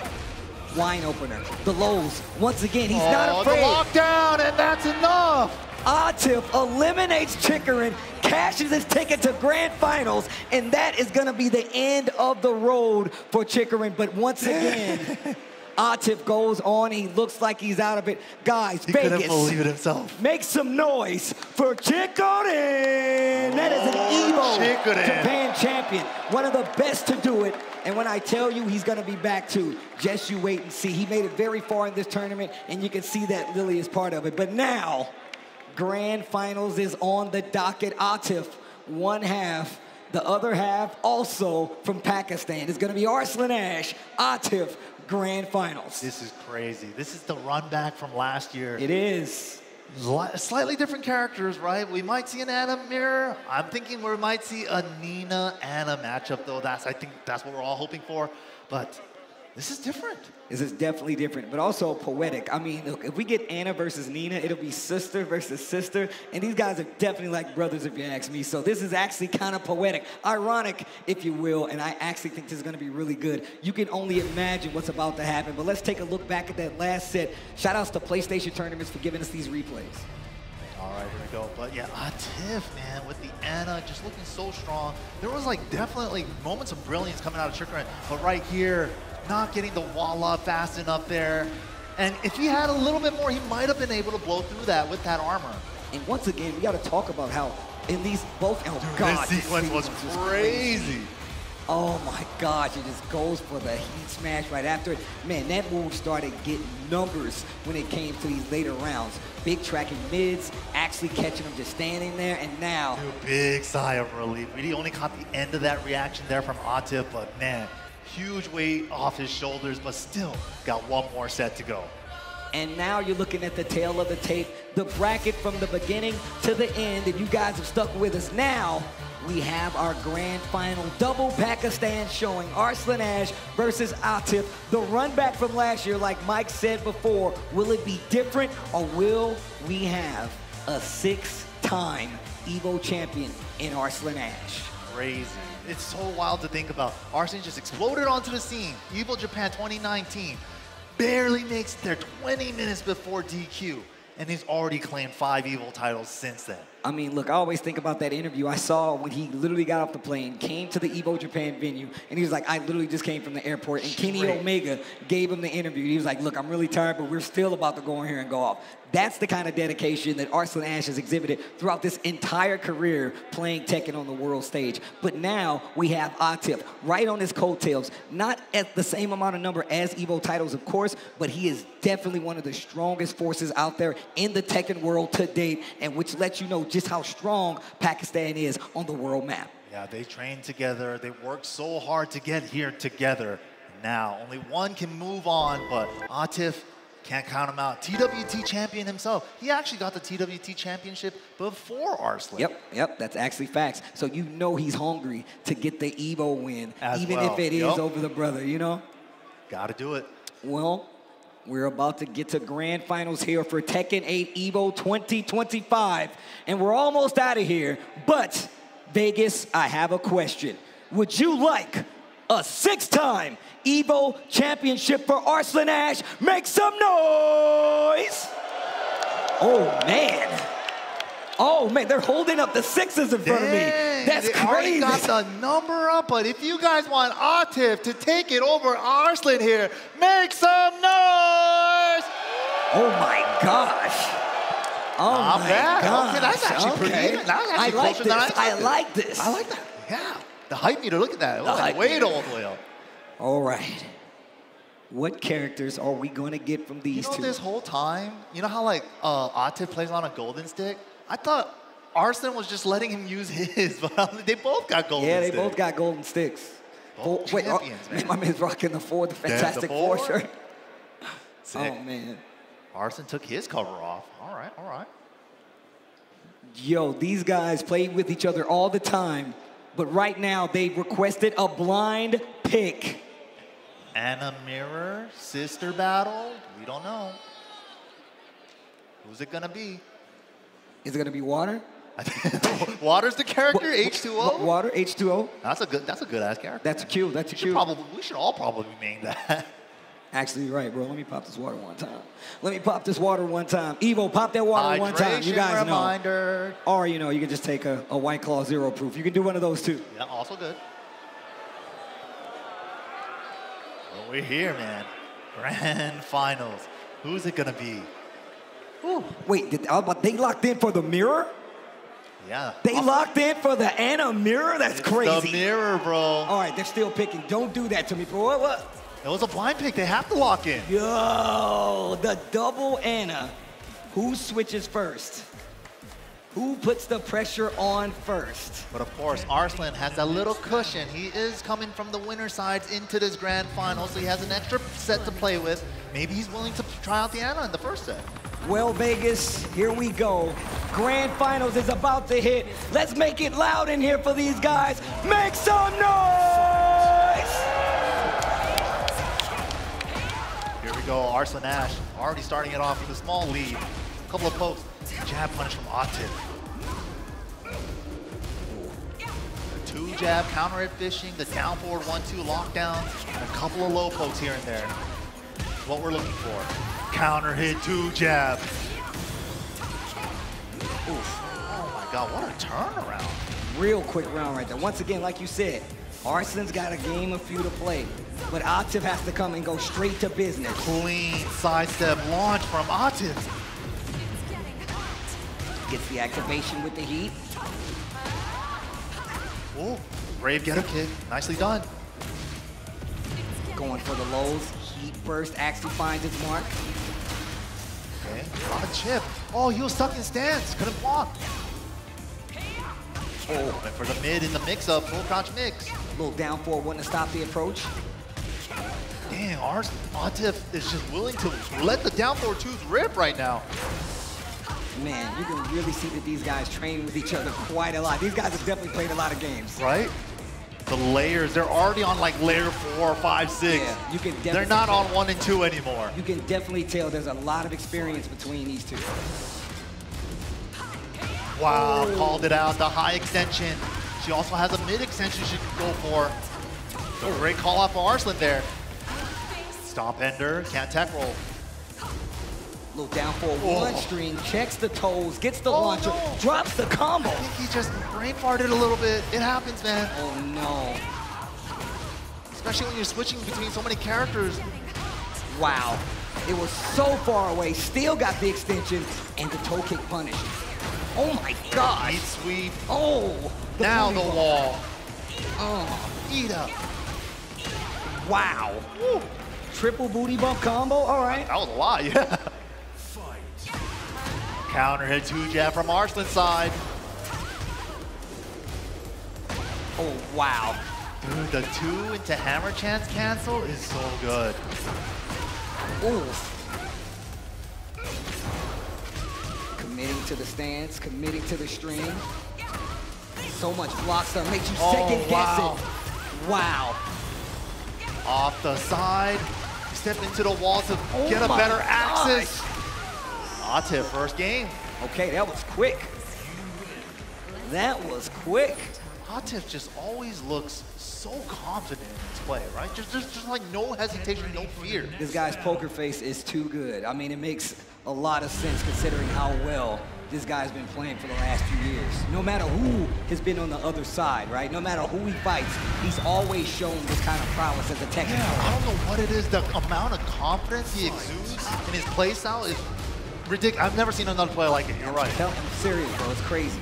Engage. Wow, the rolls help. Trying to step left around the down forward ones.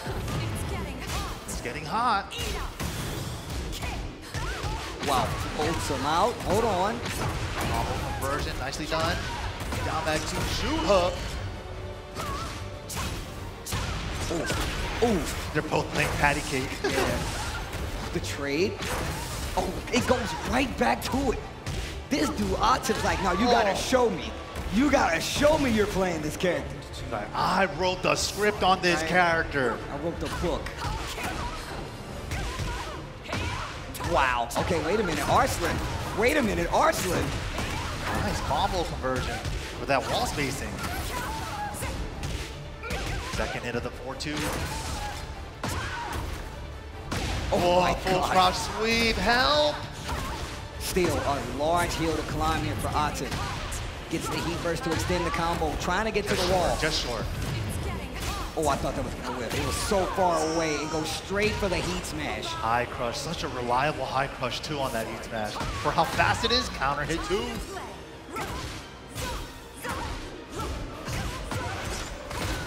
The diva applied. Nice, no launch though. Wow, just locking them down, both of them. Down forward 1-2 hammer chance. Raw hammer chance cancels. Just both of them staying in each other's face with this. Like the third hit rip. No punish though. Oh, wait a minute. Out of the roll. So not full damage. Still takes a huge chunk though. Interrupt with the down forward one. Atif just always like a small step ahead. Gonna get access to this floor blast. Game 2 still looking really good for Atif, but he's a big launcher. Floor blast goes by way of Arslan Ash, and look at the damage he's gonna get out of this. I agree, why not? Just get rid of it. Don't let your opponent use it. Look at this offense. Down forward ones, 2 jabs. Side big step, but he got it down 2 instead of down forward. Unfortunate. Ooh, that's the trade follow-up. That's even better. Yo, this combo just looks so sick. And the debuff. That took off mad damage. And a debuff at the end. Whoa, avoiding the down jab with the hammer chance 4. Already 2 games. One more, and we go to a reset. Already. Is Arslan gonna stick it out with the Ana just because it's the first set? Or is it time to bring out Nina? He sticks it out. Sticking to it. Oh, the special intro. I'm like, what's happening? All right, here we go. Yakushima, biggest stage here. Definitely willing to let the whole set rock with this character. Let's see if it's the right choice, though. Yo, okay, wait a minute, gets the combo. Arslan Ash, big combo damage here with the heat burst. I know, guys, there you go. Hey, we're back. In the back. Wow, big combo pickup here. Atif gets a chance to retaliate. And the slide pickup, nice. Bro, hella damage. The missiles all still hit, that's crazy. Oh, the mix is real. Arslan looking like he's in trouble. These combos look so sick. Atif just saying, I just do it better with the character, man. I don't know what to tell you. I am Ana. You are I am Nina. Ana. You are Nina. You must go back to your character. Right? Don't you want to go to your character? This is my character. Yeah, this is my character. cover the guns. Oh, so he can stay in crouch when they tag. That was cheeky. Counter hit too. Get up, looking attack for a low anyway. counter. He was looking for a low counter. Take him out. Let the third hit rock. Oof. And just swinging for the fences right now while the heat is still active. Smash, but it's minus. Nice block. Oh, wow. Arslan turning. Miracle down forward two. Needed that. He might even be able to reach the wall. Oh, I don't know. Dashes out with Rage Art. I like that. I like that. More secure. Doesn't even need to risk to get the wall or not. Just get the round. Boom. Dead. Big 86 damage there. Okay, Arslan. Not bad, not bad. He's staying alive. Raw hammer chance crouch. Sick. Oh, the slide. One shot. Wow, they were both doing the same move. It really is a mirror match. I'm telling you, bro. And he, beat him to the punch on it, though. Into all this, set him up. Real close. Out of the air? No, she landed in time. Down for one string. What a duck. Dead. Oh my gosh, one round away from a reset here. This is a speed run in this first set so far. Atif. What is going on? Told you, I am Anna. You are Nina. Falcon's Anna? It's not even Atif anymore? Right. He just became the character he's playing? Atif Williams, that's his name. Yo, that's sick. Wow, you can do QCF moves from crouch, so he did that one for crouch after wide opener. Sick. That's sick. What? Look at the damage on this combo. He's not done. Oh my God. The range on that was crazy. Okay, but Arslan ties the round count up.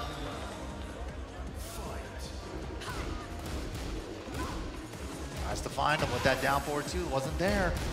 Down forward one lockdown. Nice block. Wow. Gets his turn back. Counter hit. We've seen him use that get up kick. Oh, wow. Try to walk around the spring kick. Okay.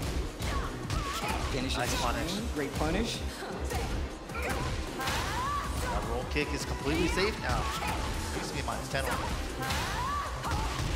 Wow, look at this offense. Wow, the full crouch sweep just blatantly. Arslan froze up. Is it enough? Still alive. One more hit. There it is. 3-0 with the Atif reset. This man is ridiculous. Now, the question to me is Arslan gonna stick it out? I think he's going for a side swap. It's fresh new set. You can ask for a new side if you want. Do you like the side switch in these situations? I mean, if you're in this situation, do you feel like it makes a difference? Depends on what your opponent asks for. Yep, I'm the first time. If they wanted 1P and and they got their side, let me take that side from you. Yep. And the fact that he wants that side switch lets you know it's definitely a big issue for him. The crowd says they want Ina. I think it's time, I heard man. one person at least. I mean, we tried a full set with the Anna, and it was a 3-0. I mean, can't imagine him going to Anna. Atif Anna Williams, bro. You can't. I mean, it's in the name, dude. Wait a minute. Wait a minute. Buttons. What's it gonna be?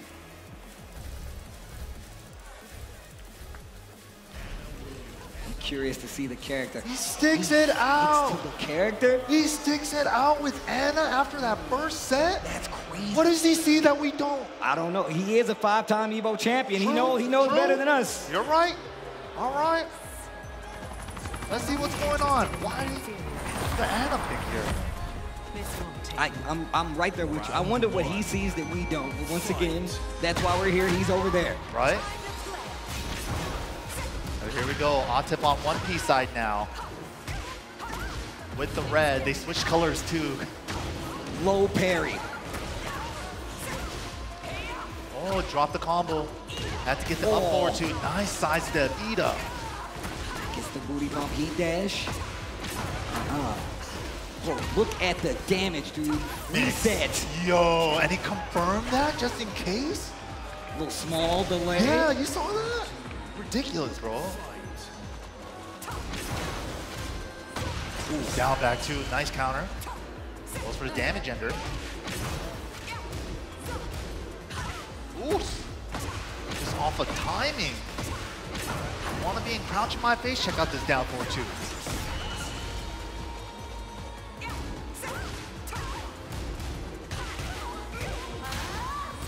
Maybe Arsenal's more used to playing the Ana on 2P, you know? It's like maybe he got the side he wanted. Oh, wait a minute. But still, I mean, Atif still looking like the offensive winner here. I say that and just right there. Yeah, a minute. The lockdown. Okay, first to get away and a nice step from Atif. That's 2 rounds again to Atif. I don't know, man. This sticking with the Ana might not be the best move, but once again, maybe he's coming around. Maybe these are the warm-ups. I'm trying to be a believer, Steve. Here we go, Arslan Ash. 2 rounds straight after the reset. They're both copying each other's moves. 1 + 2, 1 + 2. Jeez. Look at the lows adding up like crazy. Bro. Big life lead on the side of Atif. Staying grounded so he doesn't have to guess, but Atif just guessing right himself on defense. He's just 3 rounds straight to him. And now he officially has the lead in this set. Is Arslan Ash going to stick it out with the Ana again? There it is, the Nina. Look, I'm just gonna say rightfully so. That did not look like it was working out, but now an EVO championship is 2 games away for Atif. That's right. Arslan, gotta bring it back from here. Game 2 after the reset with the Nina. Yeah, let the intros rock. Let's go. Intros, baby. Ooh, okay, we're coming out swinging both sides. Both trying to establish dominance. Yeah, they're actually fighting like they're sad at each other, like they're sisters. Siblings. The sibling rivalry. Uh-oh. I told you to not try on my dress. In the last game. End up against the wall with the Nina. The trade. Trade in Atif's favor. I'm sick of that face of yours. Unique Rage Art quote, sick. I did not know that. I did not know that. That's news to me. A little extra touch. Oh, but that's what we saw from the Nina switch before. The keep out down forward 2. Stomp on her. I said 2 was the first time he's even used that. Yo, the trade. And just abusing these down forward ones. On him. Just stick to him. That counter hit too. Wow, tries to roll, jabbed out. We saw it earlier, and we saw it again right here. Low conversion from Arslan on the roll. Beautiful. Flip over into the crouch dash 1 + 2. Gets the slide. Sidestep, positioning on the wall. Definitely in Arslan's favor. What a dunk. Had to. Oh my God, he took the frames with the wall standing 2. No heat. Rage is there. It should be enough. Arslan was scared. He definitely hit a button. It said counter. After that down jab hit, Arslan hit a button. Boom! Sealed with a kiss. Dead. All right, here we go.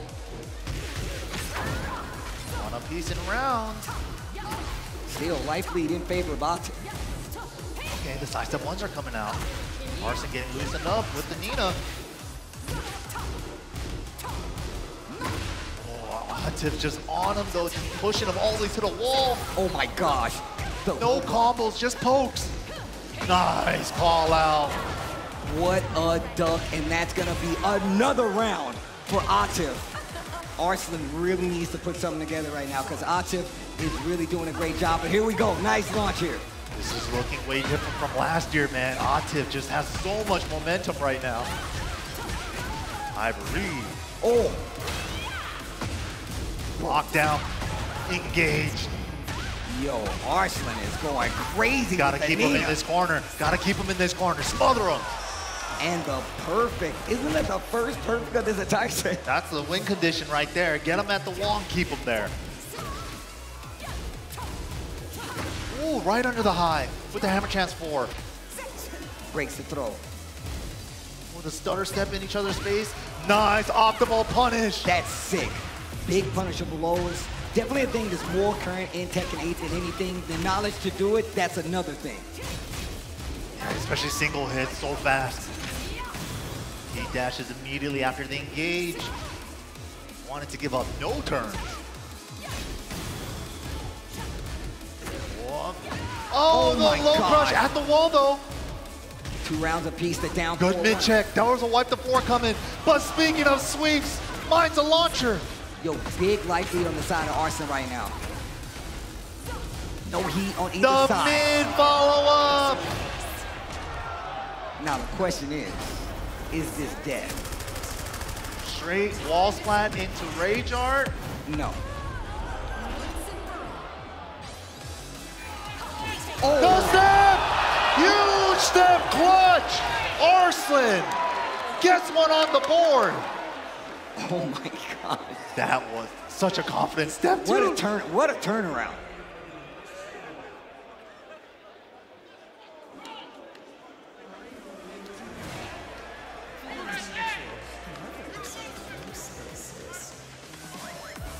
Yo, the Tekken Vengeance opening. All right, here we go. Yo, and instantly to the fisticuffs. Game 3. Look at how fast they're playing right now. I love it. I love it. Checking with the down forward ones on both sides. Look at the launches. Down forward ones, couple of homing moves. Here we go. Counter. Oh, I thought it was in time. Why? Unfortunate.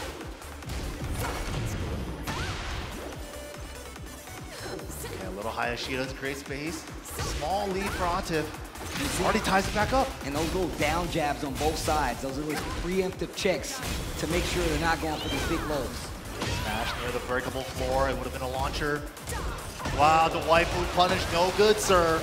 Didn't take the small punish, tries to go for something big, and now Arslan has the lead in the set again. Oh no. And you know, we've seen Atif in this position so many times, especially last year. Oh, the sidewalk. Arslan already has 5. Why does it need more? All right, let me get one of those, bro. Yo, booty from heat dash, full combo. Gotta earn it. Max damage combo, wall combo. Wow, what a good back turn punish there for Arslan. And still getting the combo with heat left. Takes the stomp. Toe kick to get up. Oh my gosh, the strength. The down 4-1 clips her out of the heat. Oh, nice step. Oh, counter nice step, but nobody's punishing with launchers. The low, not dead yet, into the down forward 1, Arslan Ash. Man, and look at the turnaround. Uh-oh, wait a minute. First time we've seen that in this set between these two. Ooh. There it is. All the counter timings from Atif. Okay, Arslan slowing it down now too himself. Down jab didn't hit, recognizes it. Second hit connected. Going in. Oh wow, these down 4-1 strings. They're using both of them to take their turns. They're both playing so fast, but they're keeping track of if their little pokes hit or not. But Atif gets the low floor break. Talked about how many floor blasts are down there, so you really got to be careful. Speaking every of, corner and the center, it's very business. Down jab to get out of trouble. Oh, switching up the wall positioning, but Arslan not enough life. Tries to go for the mid, finishes and the string. time. Oh, wow, under the jabs with the crouch dash, ridiculous. Rage Art to close it out, and man, this means Arslan Ash is 1 match away from becoming your EVO 2025 champion for Tekken 8 for the 6th time as a champ. Atif's like, let me just have it, bro. Let me get 1. You already have 5. Let me get 1. Gotta earn it. I will not give it to you. Atif though, the Ana was looking so strong until the Nina. At the beginning. Does he switch here? Thinking about it, obviously. It's such a difficult decision to make. I mean, look, and it does not take away from the fact that the Ana was doing work. He's already made Arslan switch, but I believe he's locked back into the Ana once again. All right, Ana all the way. Here we go. Tournament game for Arslan Ash here. Tournament game. Yo, Las Vegas, tournament game. Arslan Ash coming right up. We might have a 6-time Evo champion, or we might get a first-time Evo champion. I see the 6s out there. I see the 6s out there. I see the 1s out there. I see the 1s versus the 6. We're rooting for them. Let's get it. Okay, strong start for Atif here. Ball positioning. Oh, try to move after getting hit. Counter hit. Full combo conversion here, but drops the combo. Heat dash to keep him plus. The pressure's building. Not letting him off the wall. Okay, down 4-1, and then the down jab to stop the pressure. No fear, no fear. Give me back my turn. Oof, too big of a trade. Can't convert. Oh, what a counter. All gray life though, still all recoverable. What a block. Waifu punishes aren't working anymore. And he's been going to it so many times. Right. He can take a smaller punish, but instead he's going for this a guaranteed punish. Yeah, but he's going for a mix-up after blocking those lows. Heat burst. Stopping the pressure. Throw break for the positioning. Oof, engage. There it is, heat sweep. Gets it this time. Running 3, bam, bam, bam.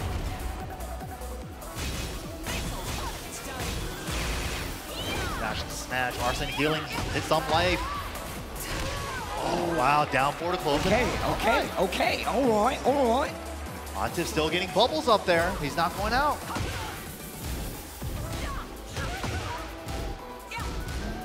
Lots of jockeying for position right now. The lows. Counter again.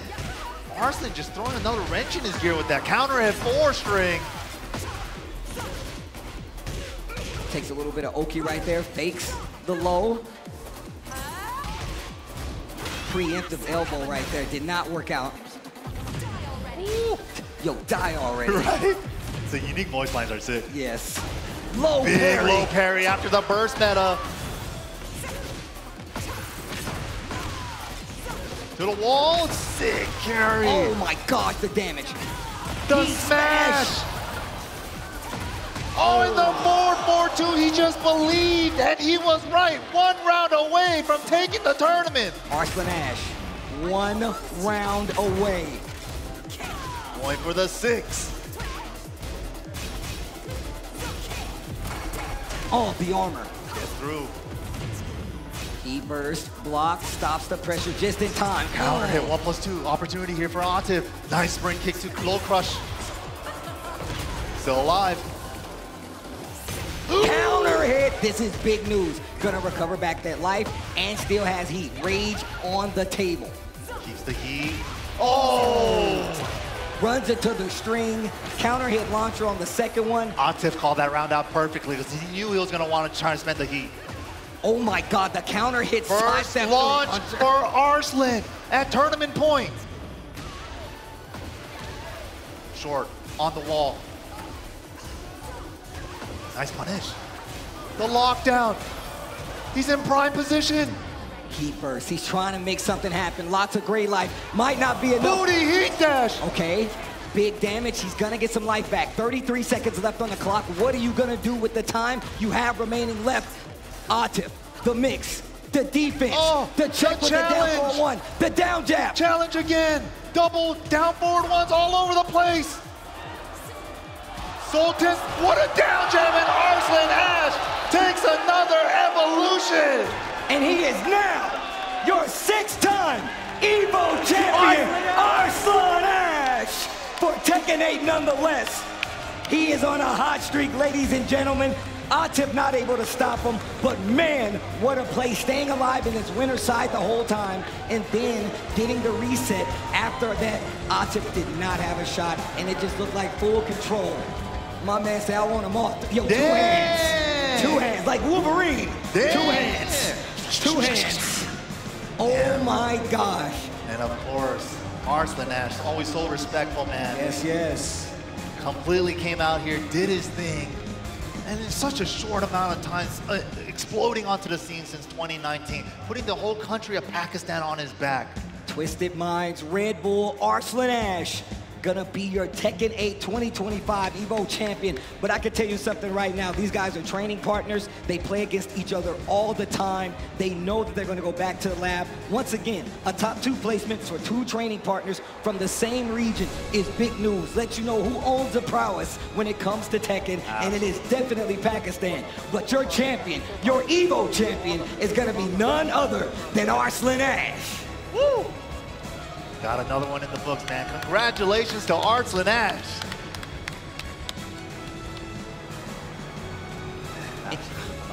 And just looking at the route, that Arslan had to take to get here tells you everything. And it's just the players that he had to go up against in his top 8. I mean, his training brother in arms, Atif, JDCR was there, Mool Gold was there. A lot of big names from the Tekken world was there. And obviously, like we said before, you want that coveted prize because this is a Masters Plus event. That means you get the most points from Master Plus events to go towards that TWT. Think about that. That's a huge chunk. So you're an EVO champion. Now you got a huge lead on the TWT board. What more can you ask for? Dude, I think Arslan was already top 4 in the leaderboard, so I think this might have just bumped him up #1 on the leaderboards as well. Like I said, points are always on the line.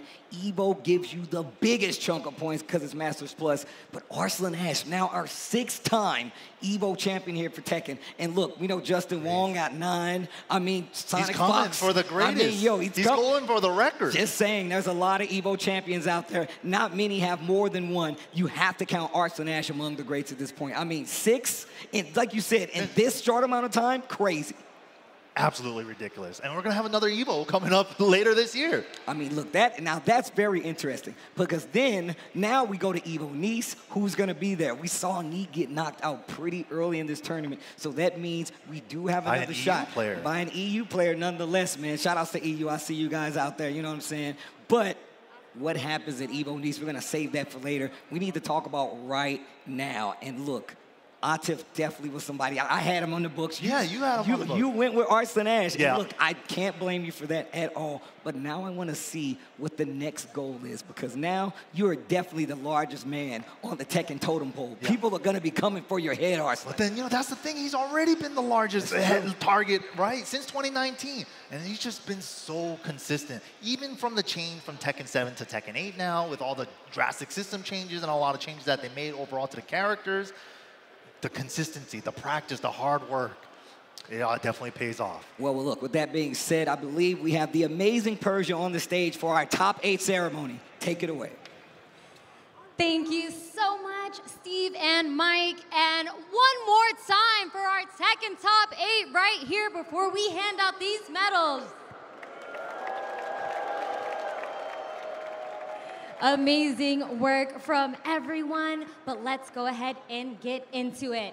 Tied for 7th place, Meow Il!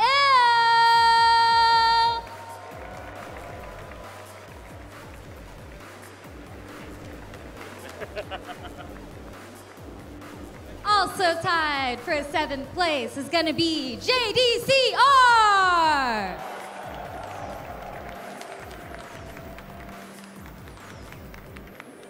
Tied for 5th place, Low High.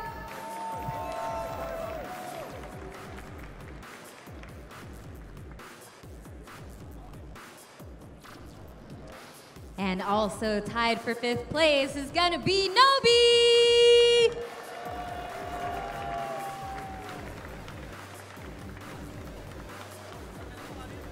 Coming in 4th place, we've got Mool Gold.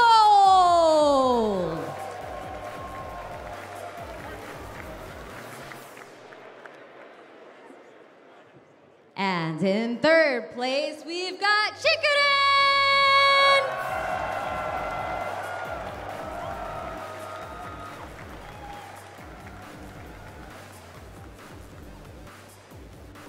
And in 2nd place, give it up for Atif!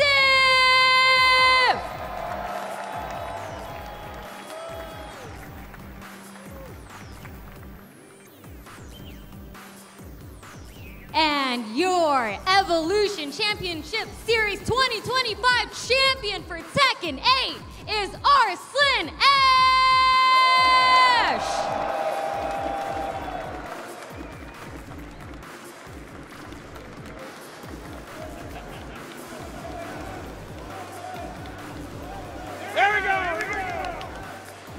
And of course, our top 3 competitors get the beautiful Nacon Deja Fight Sticks as trophies.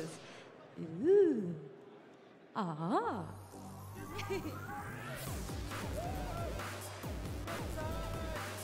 Woo! Amazing work. Come on, let's make some noise for our Tekken Top 8. And while I have them, let's go ahead and have a quick interview with our champion. My goodness, here, let's go right center stage. You deserve the perfect spotlight. 6 times, 6-time EVO champion. And when it comes to Tekken 8 specifically, a little bit of deja vu from last year, right? In the same grand finals against Atif. How much more difficult did you feel this year was compared to last year, or vice versa? First of all, I want to say thanks to Allah. It was only possible because of him, and such a great journey that I had so far. Atif has always been a great rival. I really wished, throughout the tournament, maybe he lose, that I have more chances of winning. So. But no, you cannot, he is talented, he has to, you cannot hide talent. And this year, it was more harder than the last year, I think. Have you noticed any changes, not only in your gameplay, but maybe also Atif's, that helped you today? So I copied Anna because he was doing amazing with Anna. So he knew because I copied his Anna. So my Anna didn't work against him. So I had to pick Nina. I didn't have any choice. I was like, Nina got nerfed recently. That was my last option. I was like, if Nina didn't work, so I'm dead. But yeah, she worked out. Amazing. And honestly, how does it feel to be a 6-time EVO champion? It's unbelievable. Like they are champions like 5 times, 4 times, 3 times. But I think I am one of the guy who has done this in a short amount of time, I think. Like in 6 years, I won six times. I don't know. Yeah, but I am feeling so blessed. Thanks to Allah, thanks to my family, my wife, my mother. They are watching, and I want to say thanks to all of my fans and whoever's supporting me. Thank you so much, and congratulations again. And thank you to AT&T for helping bring this winner's interview to you guys. All right, I think the most important part is upon us. Let's get Arslan his trophy!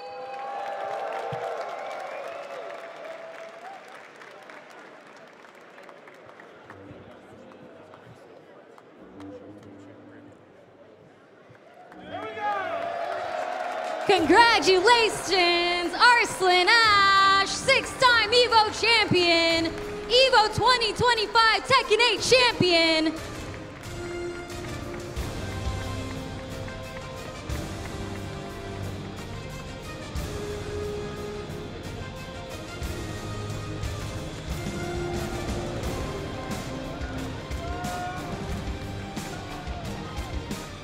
Well, there you have it, Arslan Ash, 6 times your EVO champion for Tekken. And we're in a new book of Tekken, and still the chapters look the same. Pakistan. They're consistency, the hard work pays off. The ones who train the hardest win the best, right? So congratulations to Arslan Ash, Atif as well, runner-up right after him. You can tell how much that training has paid off. I mean, look, you even heard him himself. He said, hey, he's been a great rival. The only reason I picked up Anna was to copy his Anna because he was doing so well. But look, he even told you the layout, what happened in that first set. Look, I wanted to play the character. I thought I could do it. Not going to work out. But he said his last option was Nina. Going to that one was the smartest one anyway. He even has the Lars that he probably hasn't played in a while, but I like that he's pointing out that, hey, look, Nina was my last effort, and he had to swing that back in his favor. It wasn't clean. He had to work for it. He had to work for sure. He definitely couldn't do it in the mirror, but the Nina got the job done. 6-time EVO champion. Look, I know that I said... He can make it a 7 by the end of the year. He actually could. That's what's crazy. Now that we have more EVOs, he definitely has the opportunity to be a 7-time EVO champion. But look, I just want to say, Mike, it has been amazing to do this with you. Man. Yo, Absolute honor. Evo, do me a favor. This is my boy Mike's first top 8 at EVO, and I've done many tournaments with him. Please make some noise for MYK. This is my brother right here. This is love. This is love right here. This is my bro right here. One of the best in the business. Thank you, everybody. Thank you. I appreciate it. And I just want to say, it is a huge pleasure. It's an honor for the people at home. It's an honor for me to be in front of you guys talking about what I love. It's fighting games. It's Tekken. It's all of the above. Thank you guys for listening to me, hearing me, and accepting me. And that's going to do it for me. But look, it's always love. Shout outs to everybody that plays fighting games, that comes to EVO, that shows up, whether you do it on the chat or whether you do it offline. It's always love. With that being said, my name is Tasty Steve. This is MYK, and we'll see you guys next time. Thanks for playing. Thank you so much, guys. That was our Tekken Top 8, and we are gonna head to a quick break, but you know that means that Street Fighter 6 is coming up next, so don't go anywhere. We'll be right back.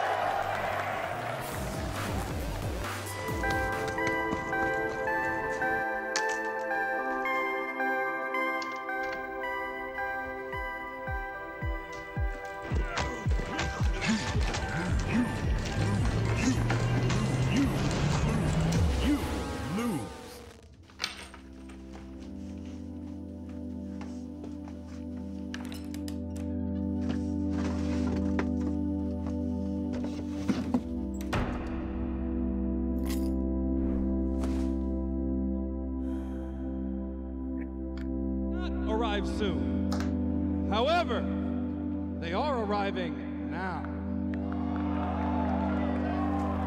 Production, where are we going?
Look, who's hungry? We're going to Chipotle. I need people on the bus now. Come on. Chipotle on the way. Let's get it. Deal. If you can guess how many beads I have, I'll commentate your Chipotle order. I'm guessing around 1,000. Now that's meaty. Of course you go with queso. That way your burrito will match your play style. You can tell he's been labbing that burrito technique. Now that's top tier. If you guys love Chipotle, make some noise!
Welcome back to EVO 2025 presented by Chipotle. We all know, because we heard Persia say, we got some Street Fighter 6 top 8 action. Y'all ready for some Street Fighter 6?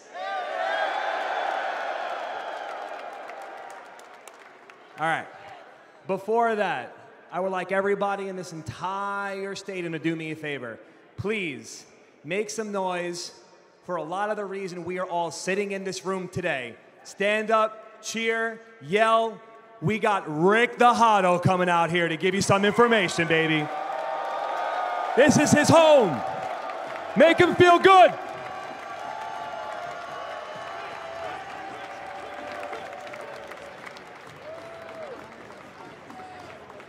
Hello, everyone.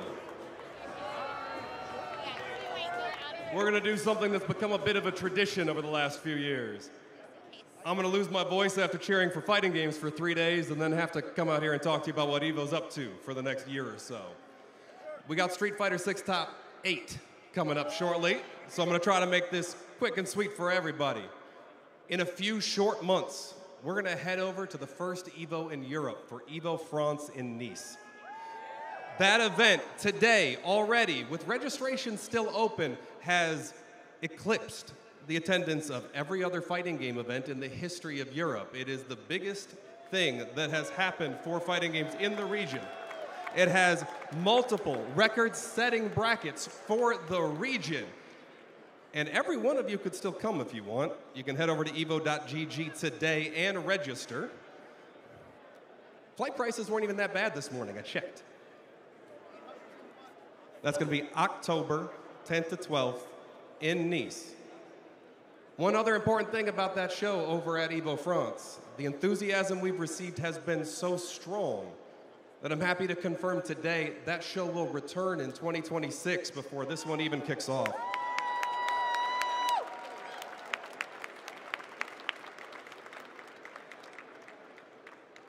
We had another record-setting EVO earlier this year, actually, as well. Because EVO in Tokyo for EVO Japan set records for the largest fighting game event in the history of Japan, for brackets like Street Fighter 6, and is returning again to Tokyo Big Sight next year from May 1st to 3rd.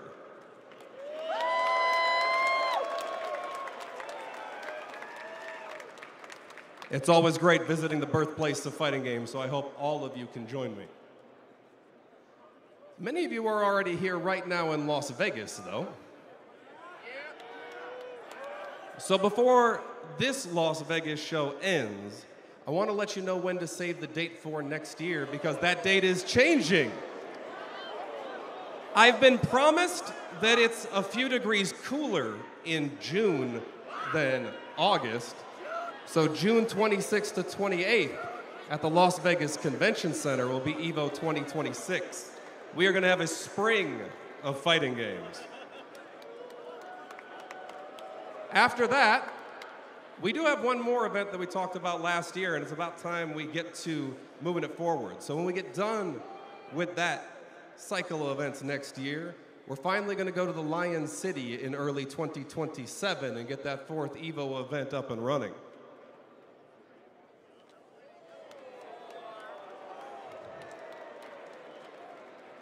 That is a great looking city. We did have one other new event that we launched this year that hit particularly close to home for me, as I believe in celebrating the community and celebrating the history of the genre. So I'm happy to tell you that with the response we saw earlier this year, the EVO Awards are returning once again in 2026.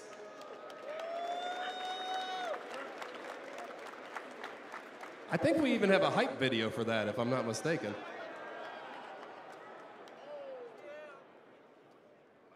This goes faster if we don't, though, so that's probably okay. What does it feel like to have come to a moment like this? Could you imagine playing a game and we're here 20, 30 years later, still doing the thing? Name a better community that can do that, bro. It is a moment I hope that the FGC will remember forever. You will go down in history. And the winner The winner. The winner. The winner. The winner. The winner. The winner. The winner. The winner. The winner. The winner. The winner. And your winner is. The winner is.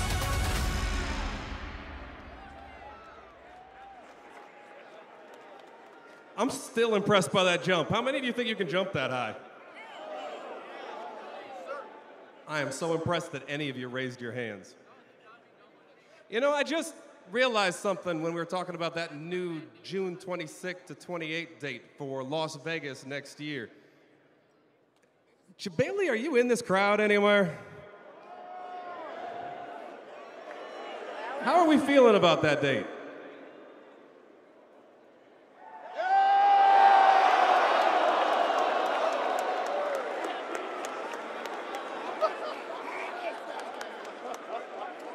I do love when everything works out for everyone. The world is always full of changes, my friend. We have another change, actually, that I'd love to tell you about the Evo Awards, because although I love that show, I think it was missing something integral to letting the community celebrate the community. And that was the nomination process wasn't open to all of you. This year, it's going to be. We'll have a lot more details for you coming up soon about that nomination process, about those upcoming EVO events. In the meantime, though, I think we should watch some Street Fighter Top 6. And actually, that's the other good change for this year, isn't it? It's Top 8.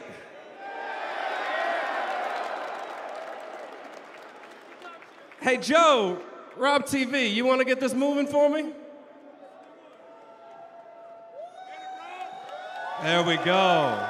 Take it away, my friends. Yes, sir. I heard somebody, Hollywood.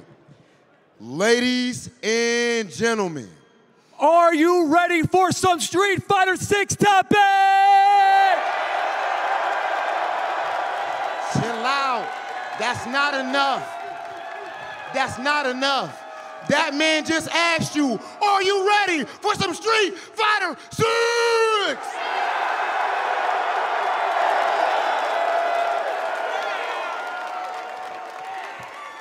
Joe, now I think that I actually believe them. So with that being the case, it is officially time to get into our talk.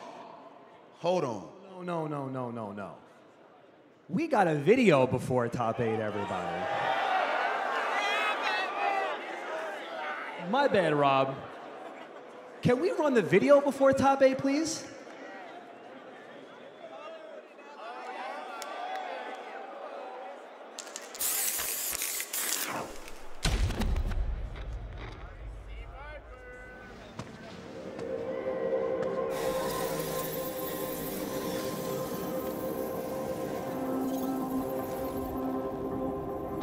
That's the leader of the organization known as Shadowloo. His name is Bison. This is simulation data based on his battle prowess.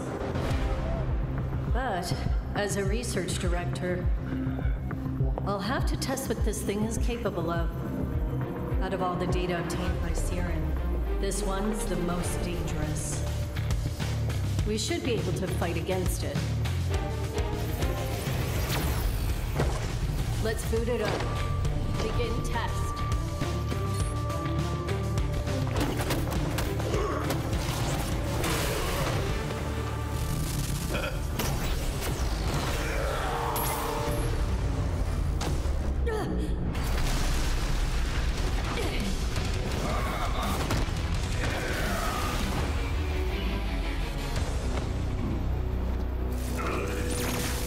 Nice work.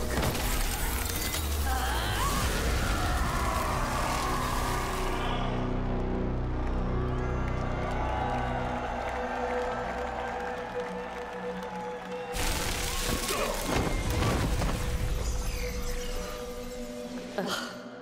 I hate doing overtime.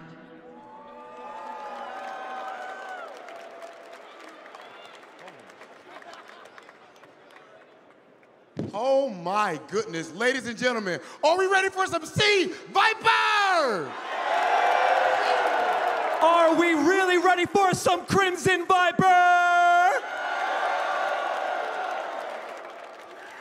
Ladies and gentlemen, of course we share in your excitement, but we also share in your excitement for what's about to happen right here on this stage. It is time, finally, to get into... Wait, hold on. What? Hold on, I got a phone call, hold on. A phone? Hello?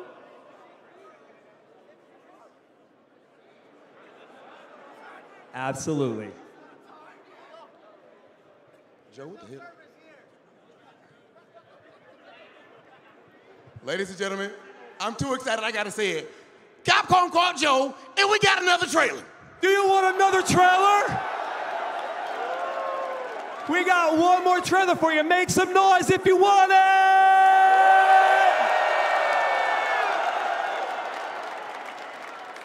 Ladies and gentlemen, that's loud, very loud, but not quite enough. Are you ready for another trailer?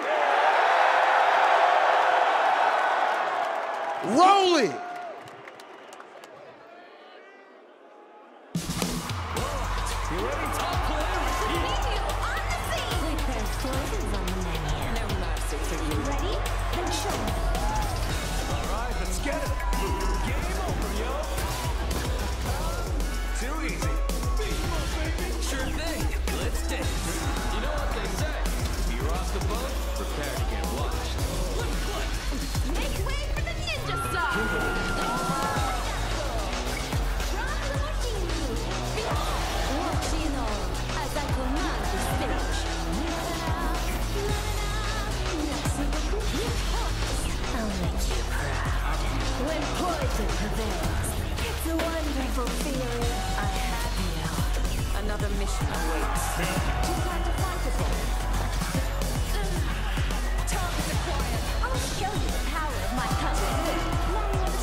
And with that said, are we ready for some top A?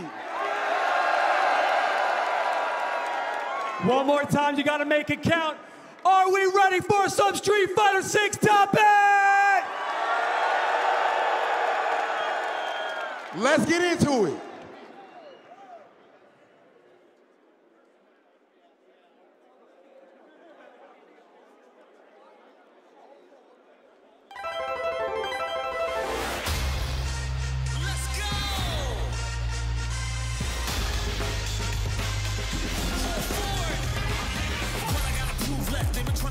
Swinging off of the two-step. I be legendary in every room that I ain't sweat. Rush that shit down, swinging on the ground like June came with some new tech. I'm from California, the fire's hot and the burn cut. We swinging our cities, graffiti murals with points up. They calling you reckless, burn them out on a safe jump. Stepping in my back, you probably gon' get your name pump.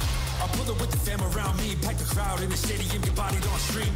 Leaving opponents in the panic off screen. I'm a mix between Biggie and the man of RD. Unique with his style, like a geek with a smile. You be needing the towel, wipe the sweat from your face, getting heat from the cow, going deep in the round, get it done, take a league in the crowd. No Taurus, you want the fight, you better show for it. They want the smoke, you better go for it. Now I ain't blocking, I just hold for it. I just hold for it. No Taurus, you want the fight, you better show for it. They want the smoke, you better go for it. Now I ain't blocking, I just hold for it. I just hold for it.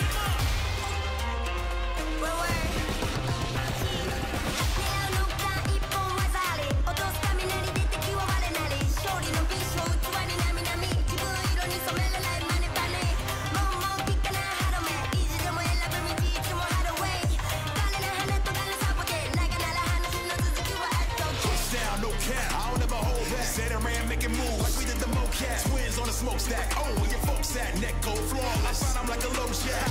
Angry bird, the gang's absurd. I let my hands do the talking and still got away with words. Loosen belts, my moves are felt. Don't fight for victory, fight to improve yourself. No Taurus, you want the fight, you better show for it. They want the smoke, you better go for it. Now I ain't blocking, I just hold for it. I just hold for it. No Taurus, you want the fight, you better show for it. They want the smoke, you better go for it. Nah, I ain't blocking, I just hold forward. I just hold forward.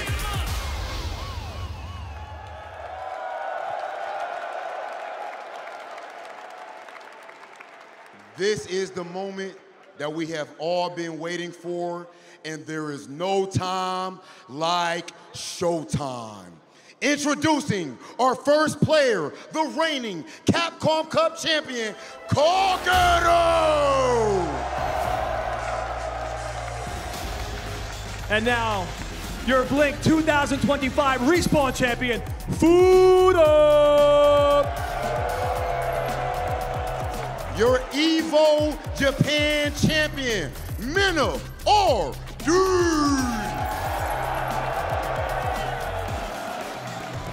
One of the members of Street Fighter League Europe Championship, Phenom!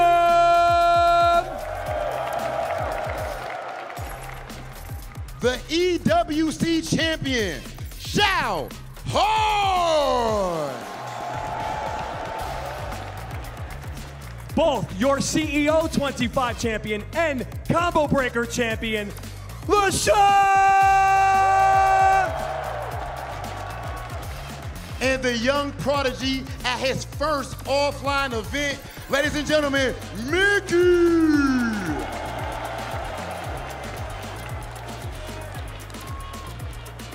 Your Evo Street Fighter 6 champion from 2023, Angry Bird!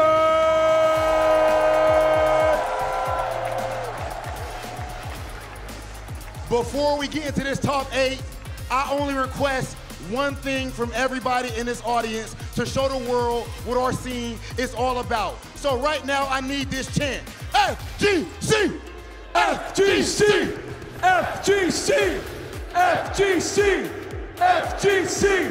FGC! FGC! With that said, ladies and gentlemen, I think it is finally time. We're gonna get into our top 8 and send things over to our commentator. Let's get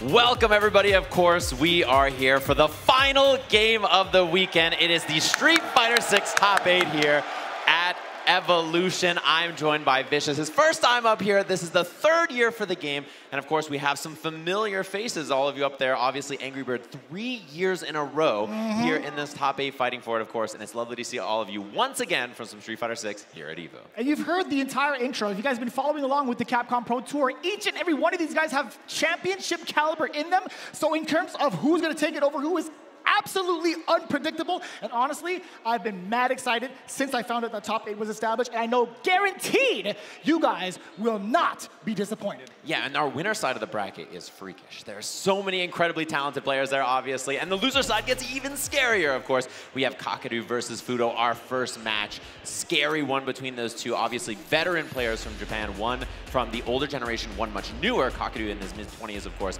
Mena RD, the 2-time Capcom Cup, 2-time EVO Japan champion, trying to put one on the board for EVO here against Phenom, who really shows up in events like this and has some deep runs. Loser side of the bracket, you want to take us away here? Absolutely. LaShawn going up against Xiao Hai. This was going to be kind of tricky in terms of, ironically, the fact that Xiao Hai has to face off against possibly some Fatal Fury characters, but the fact is, these guys have been absolutely hot. Surprising that they're in the losers round, to be honest with you. Then down below, Mickey with his debut into EVO, in fact, into offline FGC. My man's made it all the way into top 8, facing off against one of the heaviest heroes we could ask for, an EVO champion, Angry Bird.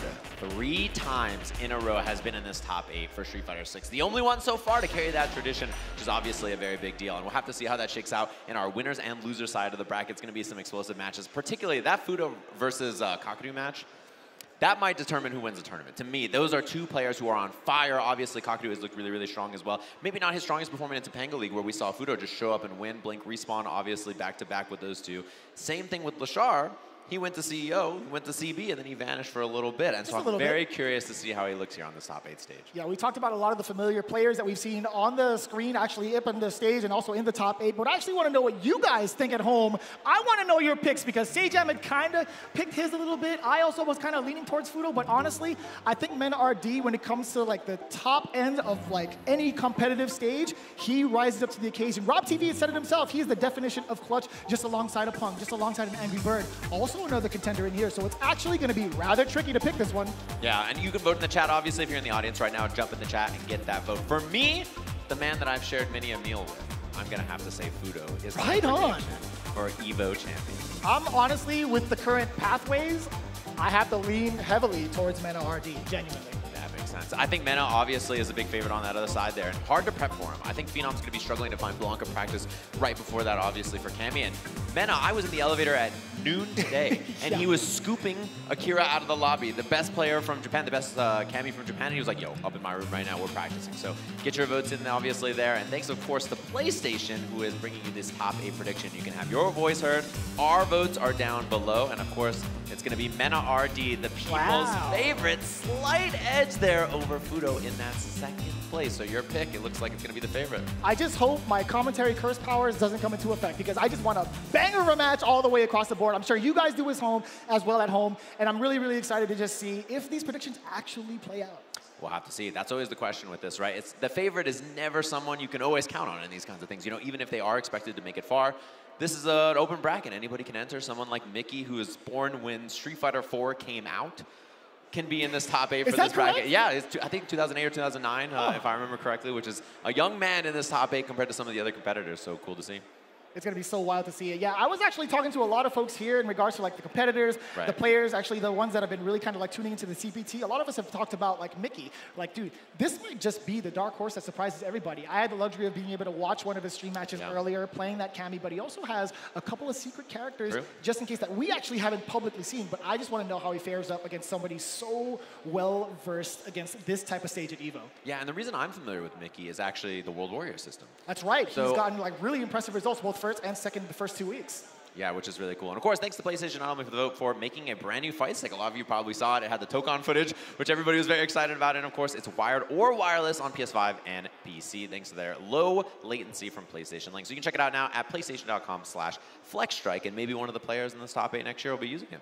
Honestly, I've been wanting to get my hands on it since I actually saw it. I'm like, yo, okay, let me see the wrist support. Let me see what the buttons are feeling like. I think that's one of the biggest things that we get asked for when it comes to any type of peripherals, making sure like the voices are heard in the community. And I'll tell you what, man, when it comes to everything that's been coming out hardware-wise, everybody's been on point. So Sony coming back into the game with this exact peripheral is going to be really refreshing to see. Yeah, and who makes arcade sticks in the year 2025, right? There's not very many. It's been everybody's difficult, making leverless, so it's cool to see that for sure. And back on to Mickey, we were talking about earlier, you can watch the World Warrior that he comes from, which is the World Warrior where the first Capcom Cup champion is from, on Fireman Ruby. That's the YouTube and Twitch. I watched it both years. I had a lot of fun watching their qualifiers this year and last year, and then obviously tuning in and seeing these young players. And we had one in our commentary block earlier as well. Yugong as well is another player out there. That's right. Tons of good players in that region. I mean, you guys know people like Hot Dog and Oil King from that region as well. Even Xiaohai actually kind of extends too, right? Yeah, exactly. So lots of really good players out there. Definitely check that out. Fireman Ruby on YouTube and Twitch. You can go check out the region he's from in a World Warrior system. That's how you qualify for Capcom Cup for the vast majority of people out there.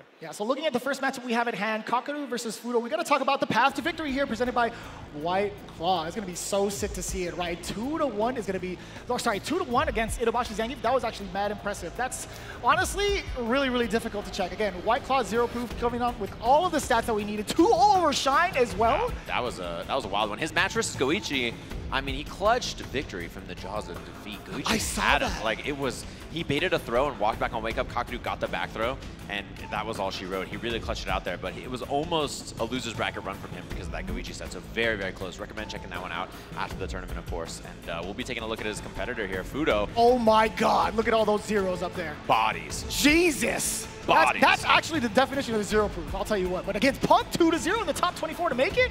That's the Evo champ right there. The only person he lost to is Yamaguchi, who he just had sets with in Topanga League as well. Obviously, he's the Topanga League champ for a reason, beating Juicy Joe and Riddles on the way after in his round 3 right before that. Some pretty tough foes that he had to chew his way through to make it here, but it didn't seem like it was a big challenge for him. Yeah, I'm really honestly kind of curious to see how that played out. We had that kind of extensive set over at Topanga Championship 6 between Fudo and Kakadu specifically. Fudo obviously winning that event. I'm actually kind of curious to see how much prep time Kakadu has had for both Ed and DJ while Fudo is piloting. I'm sure there's a lot of information to be had while watching Blink respawn, because honestly, seeing that matchup between him and Momochi in the grand finals into a whole reset, having that much data, honestly is going to be very, very much so a big task. So that was the path to victory presented by White Claw, Zero Proof, to give us all of the details as to how they got to this very stage. Speaking of, Kakadu and Fudo, hot in the seats. Y'all ready for the first matchup? That's what I'm talking about. Us too, man, believe me. A battle of titans, Capcom Cup and EVO champions in our first match on the stage. And this is always going to be one, interesting question about Fudo. He has world-class options in both Ed and DJ. Right. So that's the thing about him that you can always count on. You know that he can swap between those two. And I got some intel backstage thanks to Angry Bird. He told me that he saw him prepping both of them. So, both of those are options, and we see the Ed is locked in our first game here. Evolution 2025, our first match of Street Fighter 6. Let's get it. Let's see who's going to strike first, right? Fudo's going to create that space, immediately catching max distance off of that normal, knock him down, waiting a little bit, backing off. Doesn't want to be overzealous with his pressure. Yeah, the thing to highlight from Fudo, the way he uses Flicker at max range and then does Drive Rush button, right? He uses Drive Rush on Ed. Wow, what an interrupt, just like he's DJ. He uses both of those tools really, really well. The X portal comes out, Fudo gives up the space because of it. Yeah, and I like that too. Still trying to maintain as much as he can in terms of positioning, but that spike coming in from the departure is going to be rather difficult. Give me the swing, give me the portal, snapping his fingers, try to check Fudo in case he wanted to check the Drive Rush. Yeah, really good choices from both of them. Both of them can do that, right? Obviously, it could be Drive Rush into some kind of Flicker for Fudo to bait the same kind of idea. Corner pressure here, Drive Rush in, takes the throw. New corner pressure from Ed. He doesn't get an auto throw loop and stuff like he did before, so it's a little weaker, and that's a huge hit for Kakadu. Level 2 on deck, which is a huge win condition for both of these characters. Yeah, he's trying to set up the pace, right? He had the departure in front of Fudo. He sent out a couple of ghosts. Now he's baiting. At this range, he could just go all the way through it. A slight drop. Now he's at burnout. Drive reversal. Here comes the level 2. Is he going to knock him out? Is he going to be special. That's the chip, and that's the kill. Fudo check and mate as soon as he burns out, and we're on the big stage. That's where we see the big drops. Not afraid of it being expensive, honestly. He's going to build it right back, given the amount of times he's done so in the past. Take a look right now. That big jump in, anticipating the Flicker. Go on with the cane swing, young man. Let me get that level 3 to add on to more damage. The earlier, the better. You got a lot of life behind you. You can build up some more meter going forward, and you get full control. Set it up. Perfect parry. And that's a huge one here for Fudo. He gets the knockdown, he gets pressure afterwards. Back throw, he slightly mistimed. He was looking for delayed button. Kakadu with the immediate wake up, and he gets a combo off this. Crouching light kick into the corner. Other side, this man's got a funky DP, and that's a bad one for him. He burns himself out. No shot. He still went up with a wake up uppercut. Fudo is not afraid to take that risk. We see that one interruption against that low medium kick from Kakadu. Oh god, Kakadu is in a bad spot here. He might become a speed bag. Double Drive Rush, level 1 at the end. The level 2 for the fastball special again, and Fudo's on the board. No amount of Rocky movies can prepare you for what's hitting you, man. I'll tell you what. That's how it goes sometimes. And the big thing is we're seeing drops from Kakadu and decisions to spend extra meter, and that kind of clutch performance can be a big deal on this stage as we jump into our second game. Immediate jump out, didn't want to get any sort of chance against that throw. Drive rush on in, yes sir, the Crouching medium connects, spending more of that cancel, spending more of that meter, but that portal's gonna allow him to rest just a little bit, right? That's full screen pressure. Fudo has to make the right choices. Oh my god, that's at least one! Big gamble on that, expensive, even though he makes it in. His drive gauge is a little low. Hard to commit to much for Fudo until he waits it out for a bit. Nice. There it is! Heavy-handed is the Flicker. Oh my god, so is that Fierce getting swept upon after the perfect parry. Not too bad. That's the perfect parry Prince for a reason. Always ready, and the anti-air, he's more than prepared. The X portal's out, Fudo with the check on the Flicker, but the patience from Jesus, he walked in front of him for so long, yet not a single button came out from Fudo. Perfect parry against the Flicker, and the overhead. Nah, no way, man. Dirty reset there. Kakadu understanding the situation, knowing he couldn't get a kill without it. I love that sneaky option. Oh, you get the counter hit upon the approach from Fudo. Wait a minute, a little bit of an exchange. Drive rush forward. Kakadu feeling the momentum. Now he has to back off ever so slightly. These limbs might just clip. Fudo is baiting something. He didn't bait the right thing. too solid, does not fall for the throw bait. And Fudo's offense, a lot of his offense is go in, backdash, try to bait a throw. That's something he does a lot with both of his characters. So big jump in, and it's time to dream. Let me get that bounce. We got the double. Oh, he mistimed. The first EP was a little too late. Unfortunately, the drop there, but he still gets the corner off of it. He's low on drive gauge, though, and so it's hard to convert much, and that's why he goes for the jump. Oof! Immediate stop on the drive rush. He tried to check it, but it was too late. He fireball plus frames after. He drops the kill, and this is the chance. He dashes in. Kakadu with the check. A game apiece, and drops from both players so far. Absolutely nerve-wracking to see some of these sequences that can lead into another round.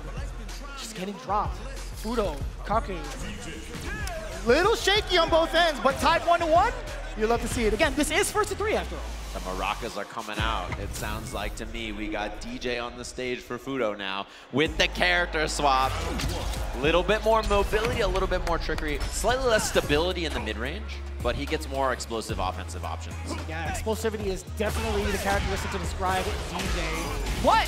The first cane swing, the first strike goes to Kakadu, set up the portal. Fudo trying to dash up, just keep himself away from the corner, parrying the attempt of the overhead. We got that low medium kick sweep. Jumping back, regaining that distance is Kakadu. He was ready for it 100%. Low parries there too. He has to guess if it's going to be mid or a low, and he's correct on it. Way out, that's totally fine. The exchange and benefit for Kakadu. OD jackknife. Put the weapon away, sir. Bang. A level 1, strip a little bit of drive gauge close to the kill. And now anything for Fudo. Yeah, he had to make a guess there. He chooses to commit to the parry, and Kakadu covers it beautifully.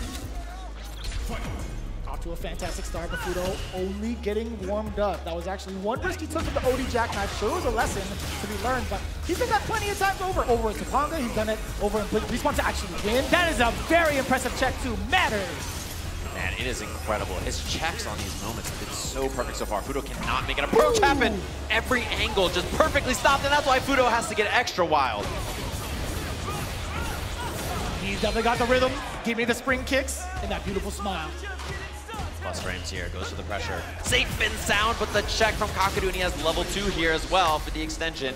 Go for the portal in. He's gonna have the spins. That should be the kill. Kakadu dismantling that DJ in that second game. Instant rematch. Damn, the killer look on his face, I'll still never get used to it. Kakadu has been locked the heck in.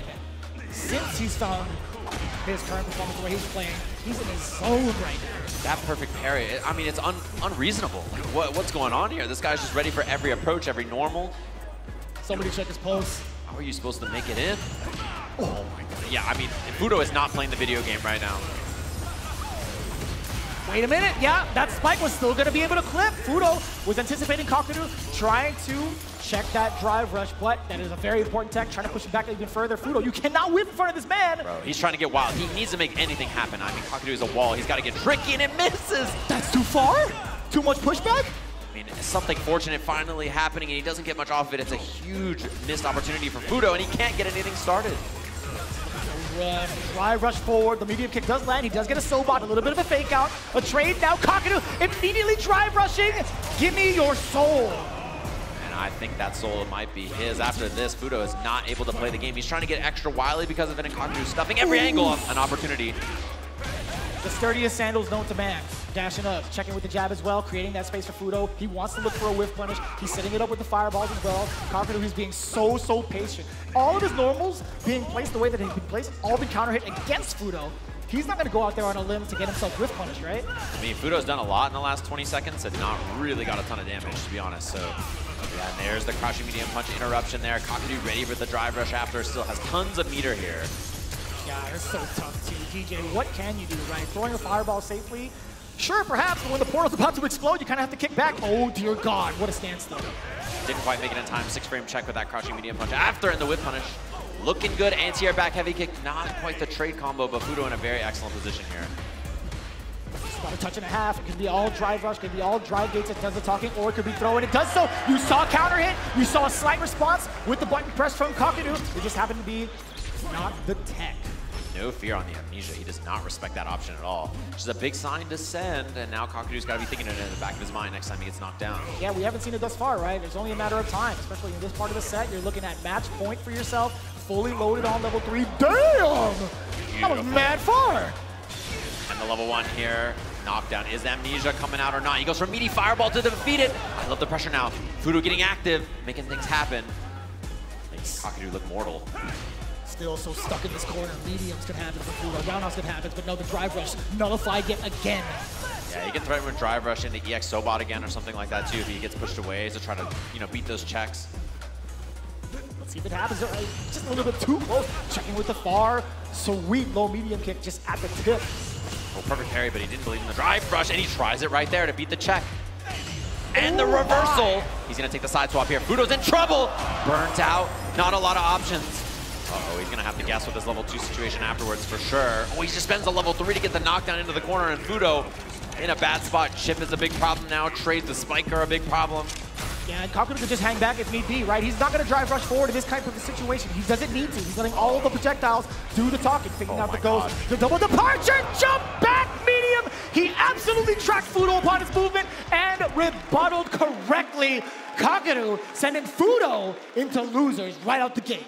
How are you going to beat that guy? After that performance, Kakadu looking unstoppable. Very similar to what we saw from him from Capcom Cup there. Fist bump in the air and the ultimate machine. When that man's on point, I don't know how you beat him. Just every interaction, every angle, everything, he just sees it all, calculates, and finds a way to stop it. It's one of the things I was looking forward to, right? I wanted to see what the adaptations and changes were from their matchup in that first of 7 from Topanga. I wanted to see what happens if Fudo is forced to be on the aggressive side, if he's forced to be from that life deficit to expend a lot more meter, possibly get himself ready with the fireballs as well from Foil Screen, at least as DJ. But yeah, JP just doesn't give him that opportunity whatsoever. Off of the knockdown, you get the portal, you get fake ghosts, you get the stalagmites. It's so difficult.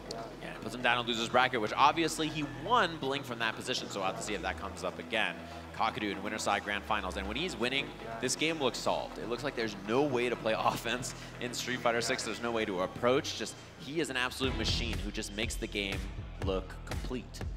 This was going to be a little bit wild, if I can say so myself. This next coming match, Mena RD going up against Phenom.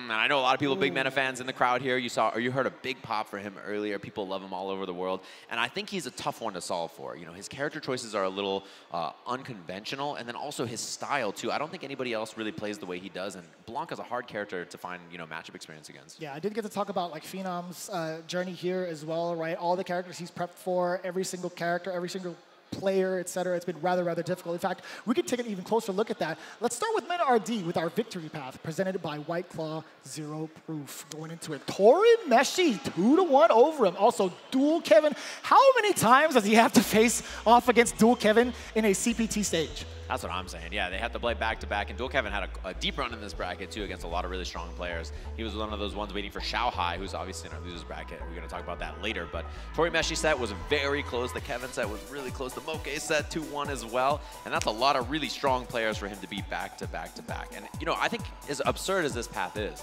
the Phenom path is outrageous. Look at who Phenom beats. Dude.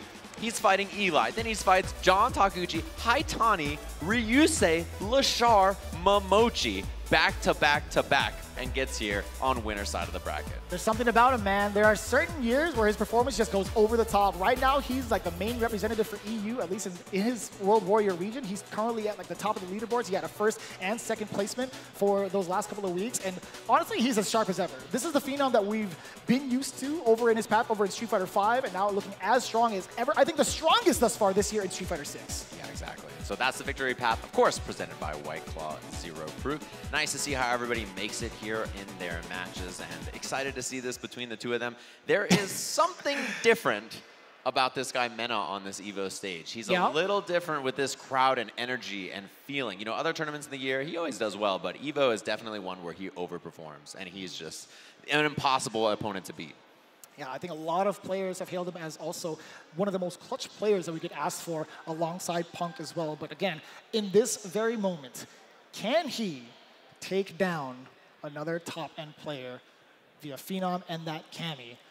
I'm more so kind of concerned with Phenom. I haven't been able to check out any records of him playing any Blankas, as you had mentioned, right? Yeah, we asked too, like, who do you prep for with this matchup? And he's like, I don't know. I don't have anybody in EU that I really play this matchup with a ton. Like, there are some, but it's not super common. And he said, here, I had to play the Japanese Blanka players, but they don't play exactly like Mena. So I think he's even worried, you know, pre-prep, right? Like, just thinking about this matchup, it was hard. Whereas I saw Mena noon this afternoon. He was ushering up Cammy players to his hotel room to get prep and practice. Like, I think he's been ready to go. He's super prepared, I think, for this matchup. Yeah, and most in regards to strategy, I did talk to Phenom about it. He's like, he's compartmentalizing every bit of Mena RD as he can, just based off of match footage, right? There's going to be certain things in the pocket of his brain that's like, you know what, if Blanka's in this current situation, position-wise, I have to get ready for this option, right? It can't be too specific. I don't know if Mena RD actually has the headset on, so I'm not going to spoil it, but let's just say Phenom, he's already got the whole tree of options ready. Yeah, I'm sure he's got some other characters, and both of them have characters up their sleeves, of course. The scary thing is I feel like Mena has a unique strength as a player, as we hear the crowd getting hyped for the walkout here in our second match of this winner's side. Top 8 here at EVO. Mena RD versus Phenom. Gonna be a banger here, and I'm sure it's gonna be quite the scrap, as Mena just has this unique ability to sense, not only on his own offense, but on his opponent's offense, where the pace of the match is gonna go and how to smother and make the correct choices. He's already trying to set it. Damn, that hit how long, excuse me? How many active frames is that bad boy? I think like 12. I think Blancachon had something to do with it. Yeah. You sound like J. Jonah Jameson. I want pictures of Blancachon right now on my desk. That's exactly right, as Phenom just getting couple of stray normals, and he's been using that heavy kick in neutral more often, Mena, and there we see the drive rush opener from Phenom trying to find the jab. Corner interaction, and you know, everybody's always scared to pressure Blanka. He's a tough character to deal with because it's up ball, he can jump back and go for the air ball, he can go for back dashes or buttons. He's just got a tricky set of options to deal with. Yeah, a little bit dry towards the drive gauge now for Phenom. You talked about some of those options. He was actually pretty reluctant at first to kind of think about pressuring Blanka, something we talked about a little bit earlier, but right now, he's looking pretty damn fine, at least within this neutral, within roundhouse range. Doesn't want to get clipped because Blanka has some very extensive normals that can easily counter you or whiff punish. Oh no, wait a minute. Yeah. Gotta be level 1, you already know it. Securing the first round, absolutely worth the money spent. And interesting things you're seeing so far. Mena's been hitting a lot of forward medium kick. It's because it low crushes, it beats low. So he's trying to beat the crouching medium kick from Phenom. So I'm surprised, as you see it right there, right? I'm surprised that Phenom hit crouching medium kick actually, because you know that's the exact button Mena's been counter poking against. Yeah, he's only whipped it within ranges to kind of bait out like a normal thus far from what we've seen, but we do get the OD Blanka ball. Didn't get the continuation we saw, jump medium punch and an attempt at that, but here we go with the overhead, a little bit too far out. Exposure on the low. We get the side switch. Phenom applying pressure with the stand medium pick. Punch, excuse me, hello. There was back-to-back roundhouses. I just saw a bunch of kicks on the screen. He's trying to control the pace with the heavier normals down to slow Mena RD. Yeah, and it's a one-hit round now, so Phenom a little bit more passive. Love the jump. It's been a while. Neither of them really committed to that too much.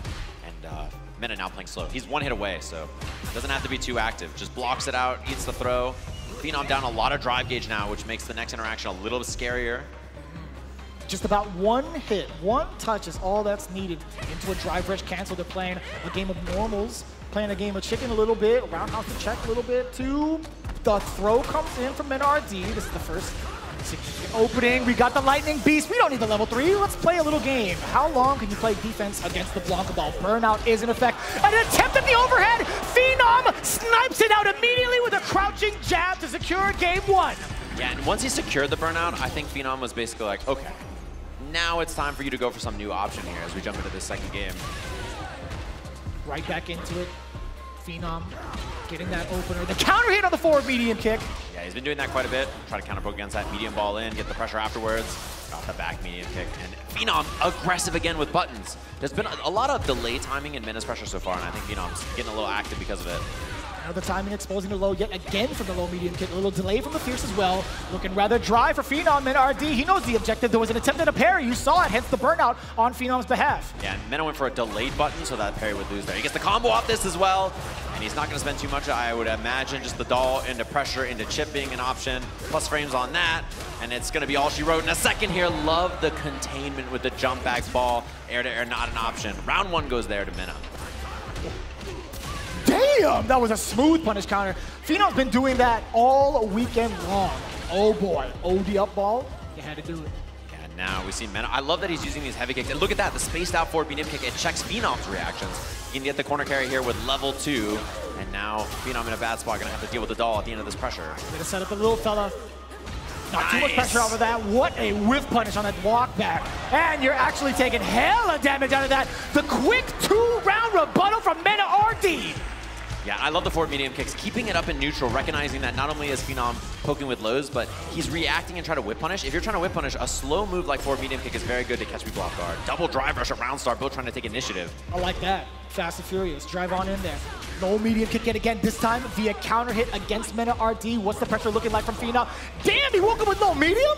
That's what I mean. Mena has such a good read about what to do on his own offense, but what his opponent wants to do on their defense. As he gets the doll set up here, takes the throw, and now Phenom's gonna guess, is he on a parry, or does he want a reversal? And he can strip the drive gauge here with the drive impact. That's what he does. Ignites the doll, cross up, double hop. Dear God, even the Funko Pop had a little bit of a hop to it too. Plus on that, again, he's plus, and now it's gonna be burnout there. Mena steamrolling, and it makes all these offensive sequences feel worse and worse because now he has level 2. He can pop it here and force some defensive situations for Phenom to deal with as well. And there's the heavy punch, level 2, immediate corner push. Dude, and chunks of drive gauge just getting shaved off from the side of Phenom. It's gonna be looking so tough. He's forced to block in so many of these occasions, especially while Lightning Beast is active. That snipe from how far? The reads, man, he's been so right about Phenom's offense, and you can tell Phenom is a little hesitant to go for reversals because he's been blocked a couple of times, and that means that Mena can just back up and wait for buttons or jumps, which is exactly what he went for. Funny enough, all those exchanges still leading to just about equal in life. Phenom sitting at pretty significant resources. That is a very big pickup. How did you react to the OD dive kick in that speed? Yeah, and Phenom so passive now. You see, he's a little worried. He just needs one hit, but you know, Mena's doing a great job whiffing and then counter poking right after anti-air. Again, he's got level 1 for the kill. He misses, and he gets the pickup anyway, and you know Phenom's kicking himself for that. He's like, oh, he whiffed, I hit a button, I wasn't right, and everything is not coming up his way. No, if it works, that's just a very, very genius frame kill is what it is. We'll take it to that. And you gotta be in your own head if you're Phenom here too, because the first game went your way, and then now you're like, oh man, he blocked a couple of DPs, and I was wrong on defense, and he's beating me up in neutral. A lot of things going right for Mena here in this turnaround in the last couple of games. Yeah, and he's making it hurt too. Not even just in regards to like how much damage he's giving towards Phenom, but also stripping away all the defensive capabilities that he had as well with the drive gauge. I heard everybody in the world heard Kabba right there, I think. I'm pretty sure. We all heard it immediately. Que lo que? That's what I'm talking about. Forward medium kick again. Phenom thinking about it. He hasn't had a good answer to the heavy kick from Mena either. Hasn't done a whip punish yet. That back throw. Oof. Nice whip punish. And I think that's the game for Phenom here. Somehow he's got to slow it down even more if possible and try to be second. We haven't seen that much from Mena, just raw Blanca ball in neutral too. Yeah, a little funky too. I was actually kind of curious as to if that was going to be a thing against Phenom thus far, but we'll see how often more that comes up. Again, medium kick. You were just talking about to start it off. Forward medium kick has gotten so much mileage against Phenom, playing against his very reactive nature thus far in this set. Yeah, I mean, if you whip heavy kicks as Blanca, and Phenom's like, I gotta whip punish that, I gotta be faster. And you see the forward medium kick, you try to be fast, and you get hit. Ooh. That's just how the mid-range works. And look at Mena whipping lights and stuff too to try to fake him out, and then going for a big button afterwards, trying to catch Phenom, trying to whip punish. Ooh. That heavy kick, and then right behind it, you know, the forward medium kick's a threat as well, so he's got lots of good stuff to look for here. I wonder if the big opening comes out from Mena RD, if he ends up spending to level 2 for Lightning Beast, or maybe via block exchange. You get the forward throw, a little dry on the gauge, he's going to be dashing up. That's when the Lightning Beast comes out. Not only does he get to apply pressure, back away if need be, but also he gets a regain drive gauge. That's a counter hit, that's an extension, and that's the up ball. Looking at match point. Just like that. I love that he baited right after, right? He hasn't gone for a lot of baits so far, and then immediately goes for the Blanca ball. Double drive rush at the round start again. And look at the passive play from Phenom on Mena's offense. You know, he's so worried about reversals, just like that, right? He's worried about jump back ball. Now he's poking with the medium punches. And there's the slide, the first one of the set. Phenom has such a tall task in dealing with all these options. Everything is just stacking up against Phenom at this moment. Then RD now bring them to the corner. Blanca ball to close the gap. Roundhouse does get punished, but nothing big, too big out of it. There could have been a low medium kick, perhaps, at that range. And Phenom's whip punishment has been excellent on a lot of normals, but it's so tough to contain and control all of the options that Blanca can represent. There's a throw again. No DPOS from Phenom twice in a row now, too. Does get an opening. Does get the forward throw. What are you going to do to pursue? Fierce into the cancel. Now another throw. Yeah, that just means that he's low on drive gauge now, which means the level 2 for Mena as well. Extra scary. Oh, he goes for it, he risks it all, and that's gonna be the set. You can tell that the mid-range from Mena forced him onto that option, and now he's headed to the winner's side of our winners finals with the rematch against the man he played in EVO Japan Grand Finals, Kakadu. I grabbed your shoulder immediately after that sentence. I was like, dear God, this is gonna be one hell of a banger. Getting another rematch between those two Titans on the winners final is absolutely insane. But again, Phenom still has a very, very good chance going into the losers bracket regardless. Again, he's been looking absolutely sharp. No doubt in my mind he's gonna try to continue to press on, but there's still so many people that could possibly give him the biggest challenge of his life on top of MNRD. Right, and it's looking a lot like 2023 for this game when we had EVO here, right? We see the Mana Blanca on this stage. We're seeing, obviously, Kakadu on the JP. And historically, I think that that kind of a matchup is good for Mena, right? Because he's so good at, reading the rhythm of the game and how people want to play. But Kakadu looks unhittable. He looks like the, offense doesn't work in this game, so who can say? Even if you do try to hit him, who's to say he's not going to perfect parry you? His percentage has been mad high thus far. But as you can see it, Kakadu versus MenRD. If you're a Street Fighter fan, you got to be going out of your seat and going nuts for that, just seeing this bracket, right? Yeah, are we going to get the stare down again between Kakadu and Mena on the stage? Might just happen as we see our loser side of the bracket, which is going to be coming up next, of course, Xiaohai versus Lashar. Mickey versus Angry Bird. Some veterans and some newcomers, some young guns in both of those, so can't wait to see it. It's going to be some excellent stuff. Hopefully everybody's been enjoying all of our matches so far. That's our winner side of the bracket. We're going to take a short break and be back with loser side of Street Fighter 6 Top 8 here at Evolution 2025 in just a little bit. This is the best Chipotle order. I would like a bowl. Triple wrap. Mild, medium, hot. Then dip it in here. Sour cream inside the vinaigrette. 2 tortillas. If you know, you know. Lettuce, cheese, guac. Yes. Oh, that is good.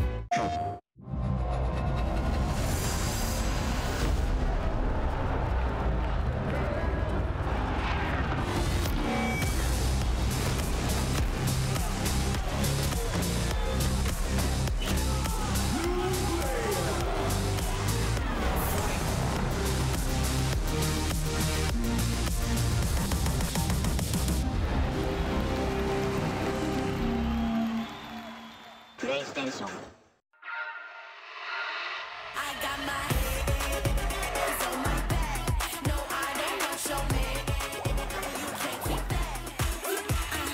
I make it pop like bubblegum.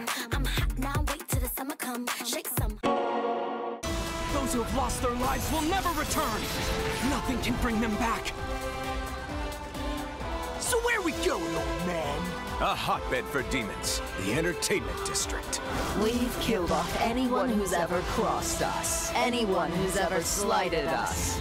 We're going to slash through your gullet, just like we did to all who came before you.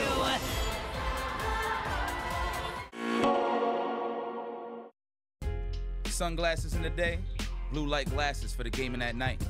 Zenny's got affordable eyewear for everyone. Vibe and style while protecting your eyes. EVO sunglasses, available now.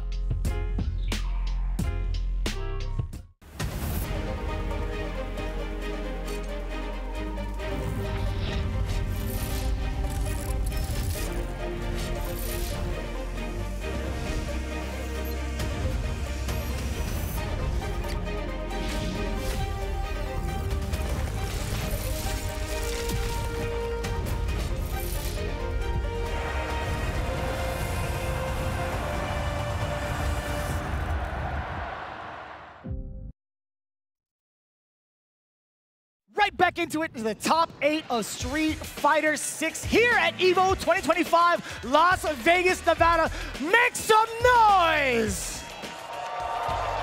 We're excited to see all your lovely faces, of course, and we have another banger matchup coming up right now. 2 SNK legends, actually. 2 players who are very familiar. Obviously, if you've seen the King of Fighters gameplay before, and it's going to be a good one to see. Especially, I'm so impressed with how Xiaohai got here. Imagine, he's fighting for Fatal Fury top 8. That's right. He gets 9th place at EVO. Tough, right? If you're Xiaohai, who is like, he's supposed to win. He's the GOAT, right? Like, we love that guy. He's the GOAT. He has to come over to the Street Fighter stage and back-to-back fight for qualifying for EVO Top 8. And here he is. Like, he had to play him back-to-back. And even they were like, you want a little break in between? And Xiaohai was like, let me at him, dude. I need to get into a top 8 this weekend. Yeah, we did happen to catch him on stream, I do believe, during day number 2, if I'm not mistaken. Had to face off against Tori Meshi. I'm not going to spoil exactly the entire path that he's had. It was a little bit of a rough shot. There was just one moment where he had missed time, one of his supers, to actually catch Tori Meshi on the way down. We could have seen an entirely different timeline if Xiaohai had landed that. So you know that's definitely going to be fueling him. He's very emotionally fueled. He doesn't necessarily show it, but he definitely feels it, and he definitely shows it off on the next weary opponent, which is really unfortunate. On the other side, though, this is actually kind of crazy. Lashar, back-to-back champions in the CPT via Combo Breaker and CEO. And as you had mentioned, he took a little bit of a break, but here he is right now again in tip-top shape. However, I guess that's kind of like loaded to say tip-top shape because he's currently in the loser side against Xiaohai. And I thought it was mad ironic that Xiaohai still has to face more Fatal Fury characters, potentially. He's going to pull up with Mai or Terry, and he's like, don't remind me, bro. I don't want to see this. They're just like, they're standing outside his window with the stereo, just waiting for him. But we're going to take a look at their path to victory. How do they made it here?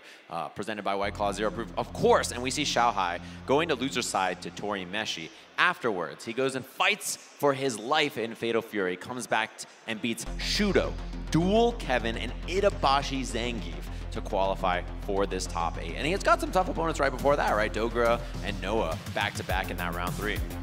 Kind of wild looking at the stats coming up as well from the side of Lashar. A little bit of poetic justice when you take a look at how he's gotten here in his victory path. But again, Xiaohai being so competitive, he's definitely going to give Lashar a run for his money. Just taking a look at it right now. He had Young Goki, Cali representative, I like that, but also Aqua, VX Bao, down to Phenom, and then had to face off against DCQ, Pugera, and Punk.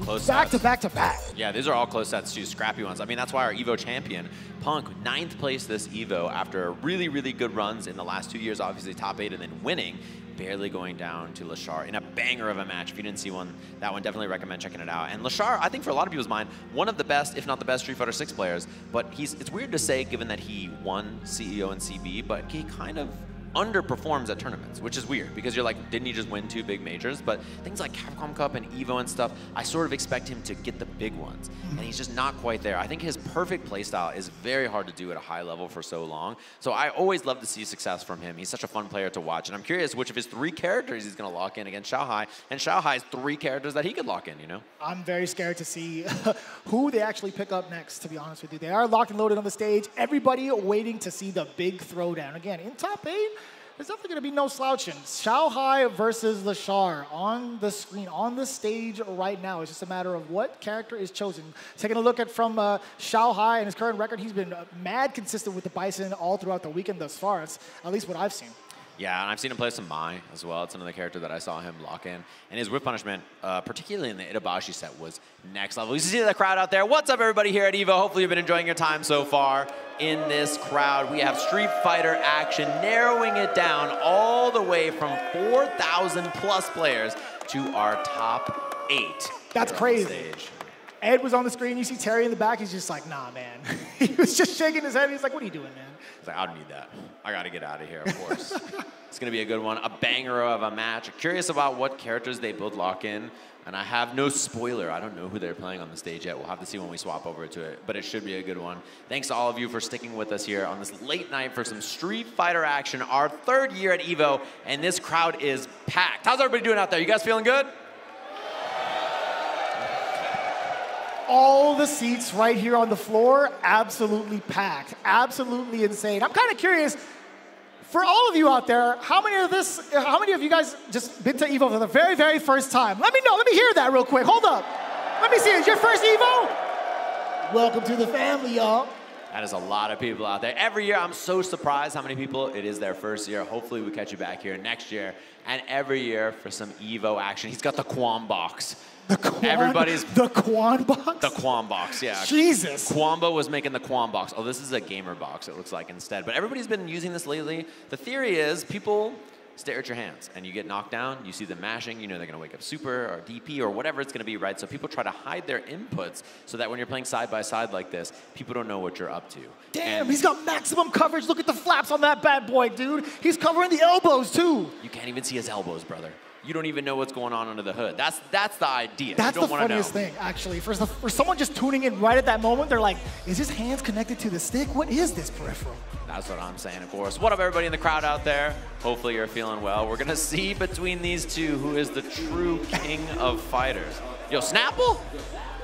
I like that. Bio Billy Bones? That's my guy right there. We are going to get locked in very soon. Xiaohai versus Lashar. This is elimination time. This is round 1 of Loser's Bracket. Yo, I recognize that flag back there. He's getting hype. He heard you. It's going to be a sick match between these two. Excited to see it. Xiaohai and Lashar. Really, really strong players. SNK background, obviously. Very good at this game as well. And it looks like the buttons are getting checked. They're locked and loaded. Xiaohai unrolled, and the Autobots, they rolled out, so he's got his box ready to go. Yeah. Bro, how good of a henchman name is Starscream? I don't know. That sounds pretty beefy. You know what I'm saying? That sounds pretty OD. I'm not going to lie to you. Looking at the screen, we do see Mai locked in, at least on the player 1 side. That might be Xiaohai's choice. Ed possibly being the choice for the side of Lashar. Or we're going to get the Mai mirror.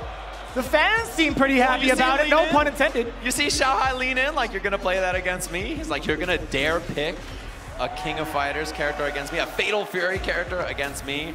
Mai versus Mai, our match here. A very strong character and a very common character. Very different styles, though. Lashar, whiff punish, hit confirms, reactions, defense. Xiaohai, a much more active player, right? He's going to pull up and use his reactions and just general fighting game comfortability to beat you up. We got the Bee Sting already to the corner. Xiaohai trying to fish with a low medium. Lashar actually retorted with the exact same normal, but the pressure's going to be a little bit too much thus far. Xiaohai still in control. The Fierce trying to check the movement from Lashar just in case. Oh, opening down below. Another killer Bee Sting. Get off me, Ryuenji. Getting some space. The perfect pair, Riembu, after trying to beat it. Dive kick. He's looking to beat the anti-air, and Xiaohai does not bite. Okay. At level 1, we do get an install and a little bit more pressure to escape and create some space for Lashar. Backing up, red versus blue here. Xiaohai giving a little bit of space now that he has this life lead here. Finds the low hit, and he's almost out of the enhanced fans. Reversal from Xiaohai. Tried to check the drive rush, a little bit too late. Damn, what a time to bust out that OD uppercut. That was actually round changing if Lashar had blocked. Back to back too, and that sends a message early if you're just down to send it on the first 2 interactions. Again, offense from Xiaohai. He's more likely to act first, throw these fans, EX fans. Wow. Damn, he just counts for both of them, huh? You want to do that? What a hit confirm there from Lashar. He wants to do that there because he was worried about the fan, I think, was the idea. Nice. A lot of sense. Just enough space to get that punish counter. Now, level 1, yet again, Kageru no Mai. Crossed correctly, and he challenges. He's still going to be so locked down. What a time to throw that low medium kick. Actually, a counter hit against Lashar. Still got a lot of life left. Trying to knock on the door with the lights instead. Rewarded with the back throw from Xiaohai. And a forward throw now. Drive rushes in for another one. He's 1 bait away from killing here. I mean, he's got lots of meter critical art on deck. And Lashar trying to block it out and be safe. This relentless presser from Xiaohai here. Back throw into the corner, 1 guess away. Oh, what a delay. And still gets the throw. Just enough, Lashar. Still keeping the pressure on with some of the throws too. Mixing a little bit of the drive rush, delayed normals as well.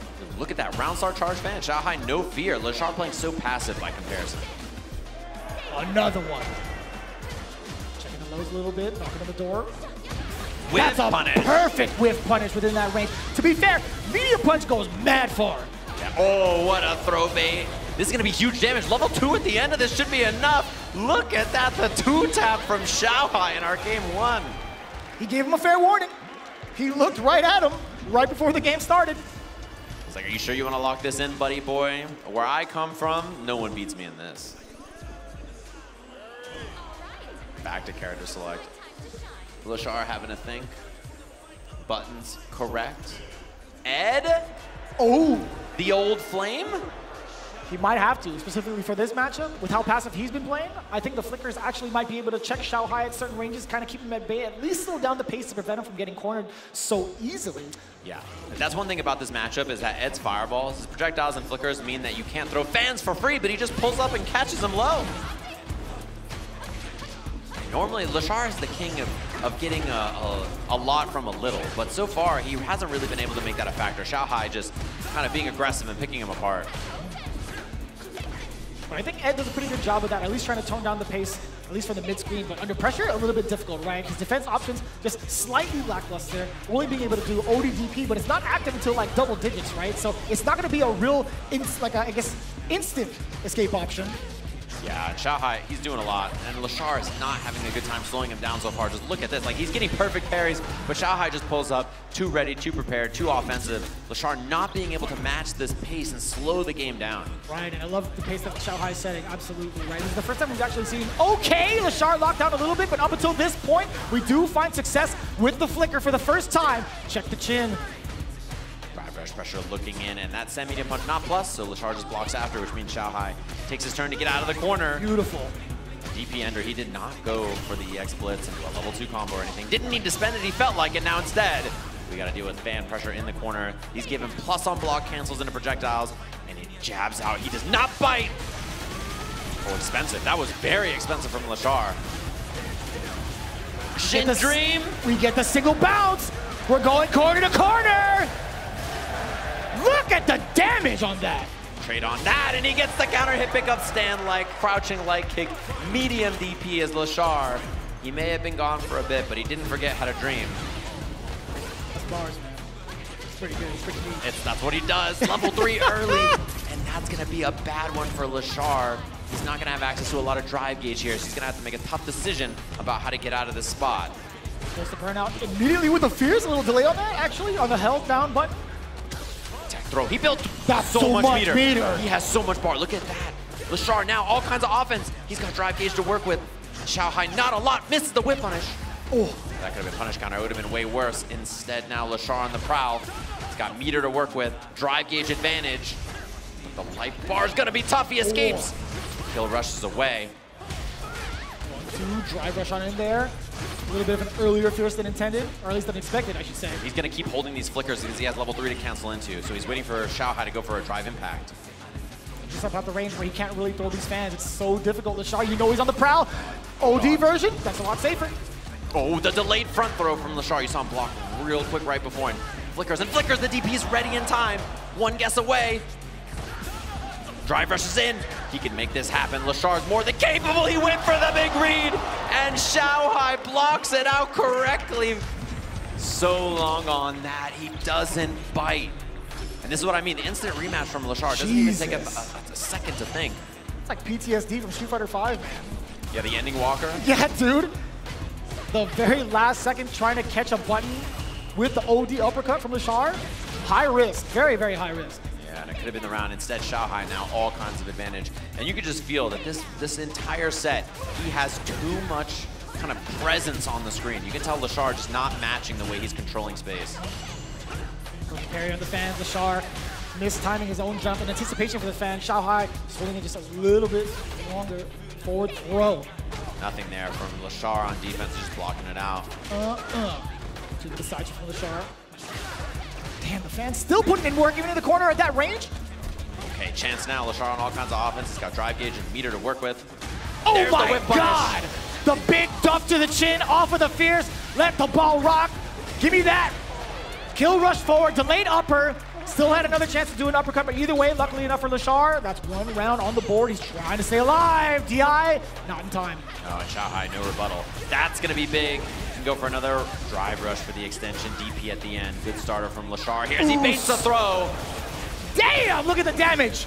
New combo on this as well. This is a safe jump ender. Goes to the safe jump, takes the tick throw. Lashar, signs of life here. First time in this set, Xiaohai's been in trouble. The Killer Bee Sting, dash on up, delayed back throw now. Xiaohai sends out a fan, sends out a message. Lashar not ready to respond just yet. Another throw. A lot of mixed signals coming in from Xiaohai. And the overhead to delay it ever so slightly in case a wake-up button came out. And the throw bait right back after. That's kind of dangerous right now for Lashar where he's at. The big opener off the counter hit. He stays alive, 2-1. Huge win there. Lashar fighting back. And you know, something about him normally is I feel like when he goes down in sets like this, it kind of just looks like, well, you know, Lashar might not be on it today. He's not on a heater, right? But fighting back and playing that round really well. I like that he got more active. He was playing the game more. He's not just playing passive. He's trying to be active. The field goal is good. Lashar actually calling out the fans correctly this time. He tried DI in that previous round just a little bit too late. Yeah, Yeah, and I like the DI attempt. He went for a harder combo there, missed the charge flicker. What happens when you play 3 characters and you're, juggling all 3 of them? It's difficult to get every hit confirm, every situational combo correct. Surely. Big jump. And the corner carry as well. Being able to cover that jump, at least with a jab, that's totally fine. At least for LaChar, I should say. Now he gets control. He gets that forward throw, and wow. Xiaohai just immediately responding with an OD uppercut, not feeling the pressure from LaChar. Wow. Anti-air crouching medium kick too. And LaChar, he can get single hit confirm into OD blitz in a level 2 here, which is big, and he sees the drive rush. What's the confirm here? Oh, he missed! Huge drop. He's got level 2 for the kill. Oh my, the heartbreaker from LaChar. And now set point for Xiaohai.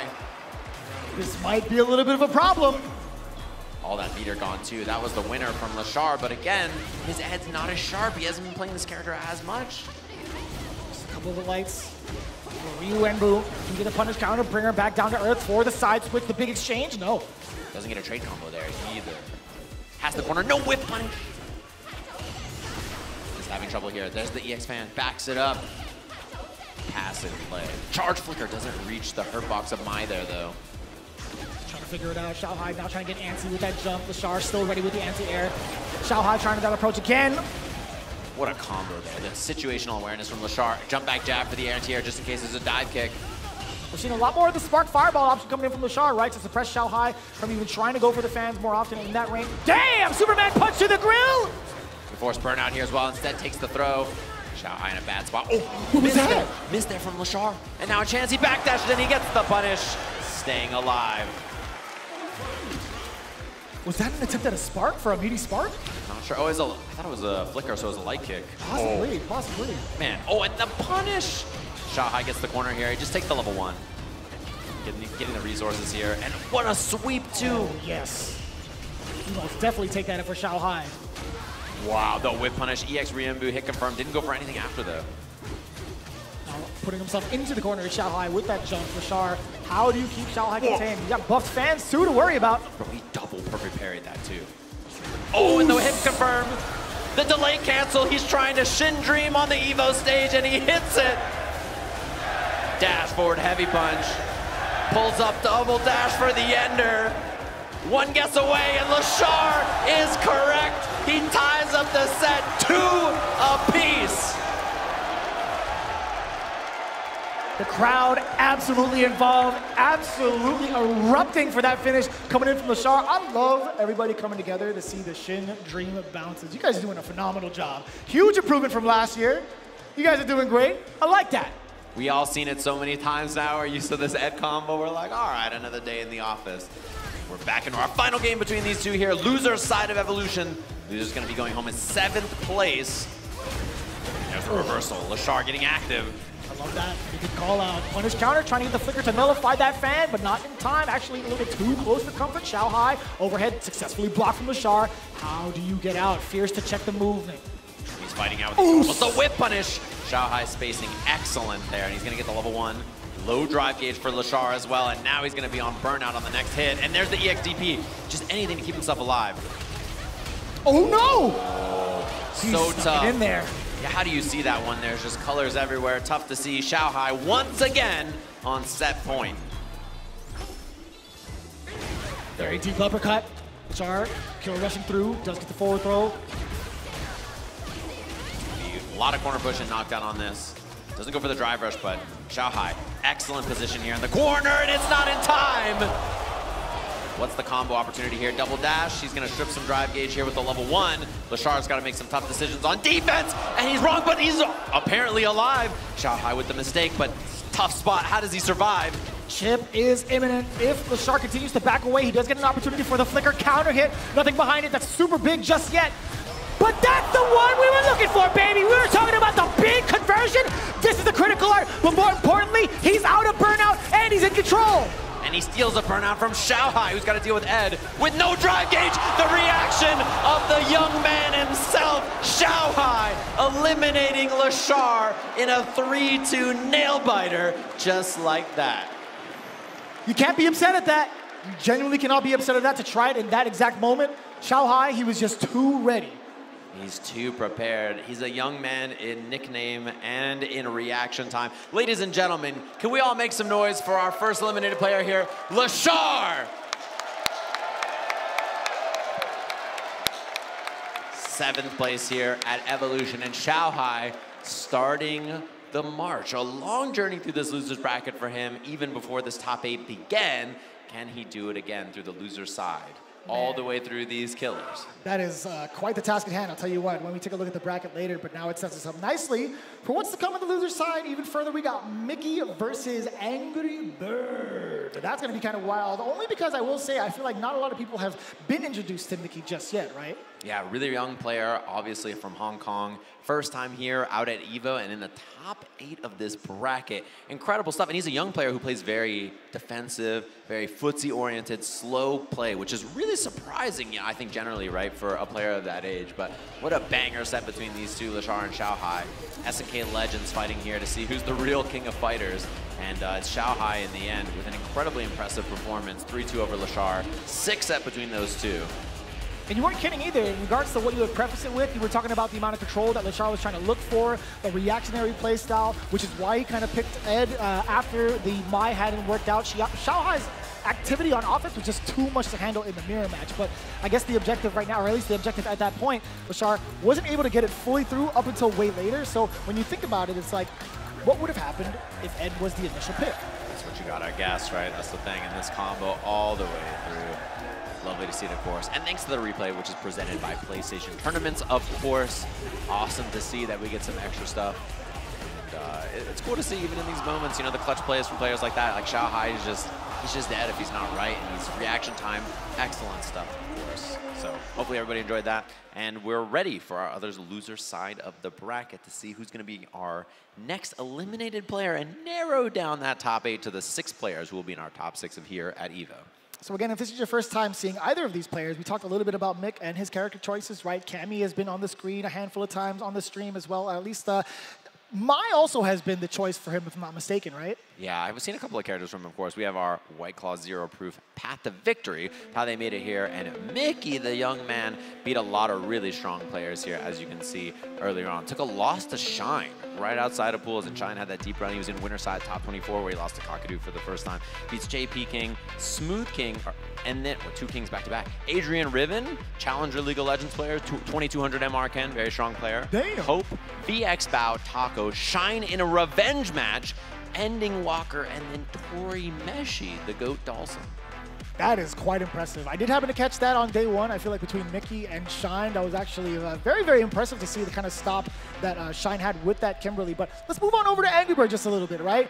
This is insane. Man, shout out to Filipino Man in round 2. He took him down 2-0. Then Ugong right after 2-1. Tony Shuai 2-0. Punk, actually. Huh. Beats him there, yeah. And then he had those matches, Moke, Yamaguchi, Momochi. 3 of Japan's finest, back to back to back. I'm still floored that we had that in the top 96 between Angry Bird and Punk. Yeah, 2 EVO champions fighting that early in the bracket. But there's something different about Angry Bird at EVO. You know, his results throughout the year, he says that this kind of a format where he just fights all day long and he has to qualify from out of pools to top 8, that second day of EVO, that's where he thrives. He's like, I play well in that day and I need to fight all day that day. If I've got that spark, that fire in me, I can do it. When it's split up over 3 days and top 24s in the 3rd day, it's harder for me here as we're jumping in to loser's side of the bracket here. Mickey and Angry Bird. This is a young man on the right side of the screen, you know, born 2008, 2009. That is actually a wild statistic to hear, I'll tell you what. Yeah, one of the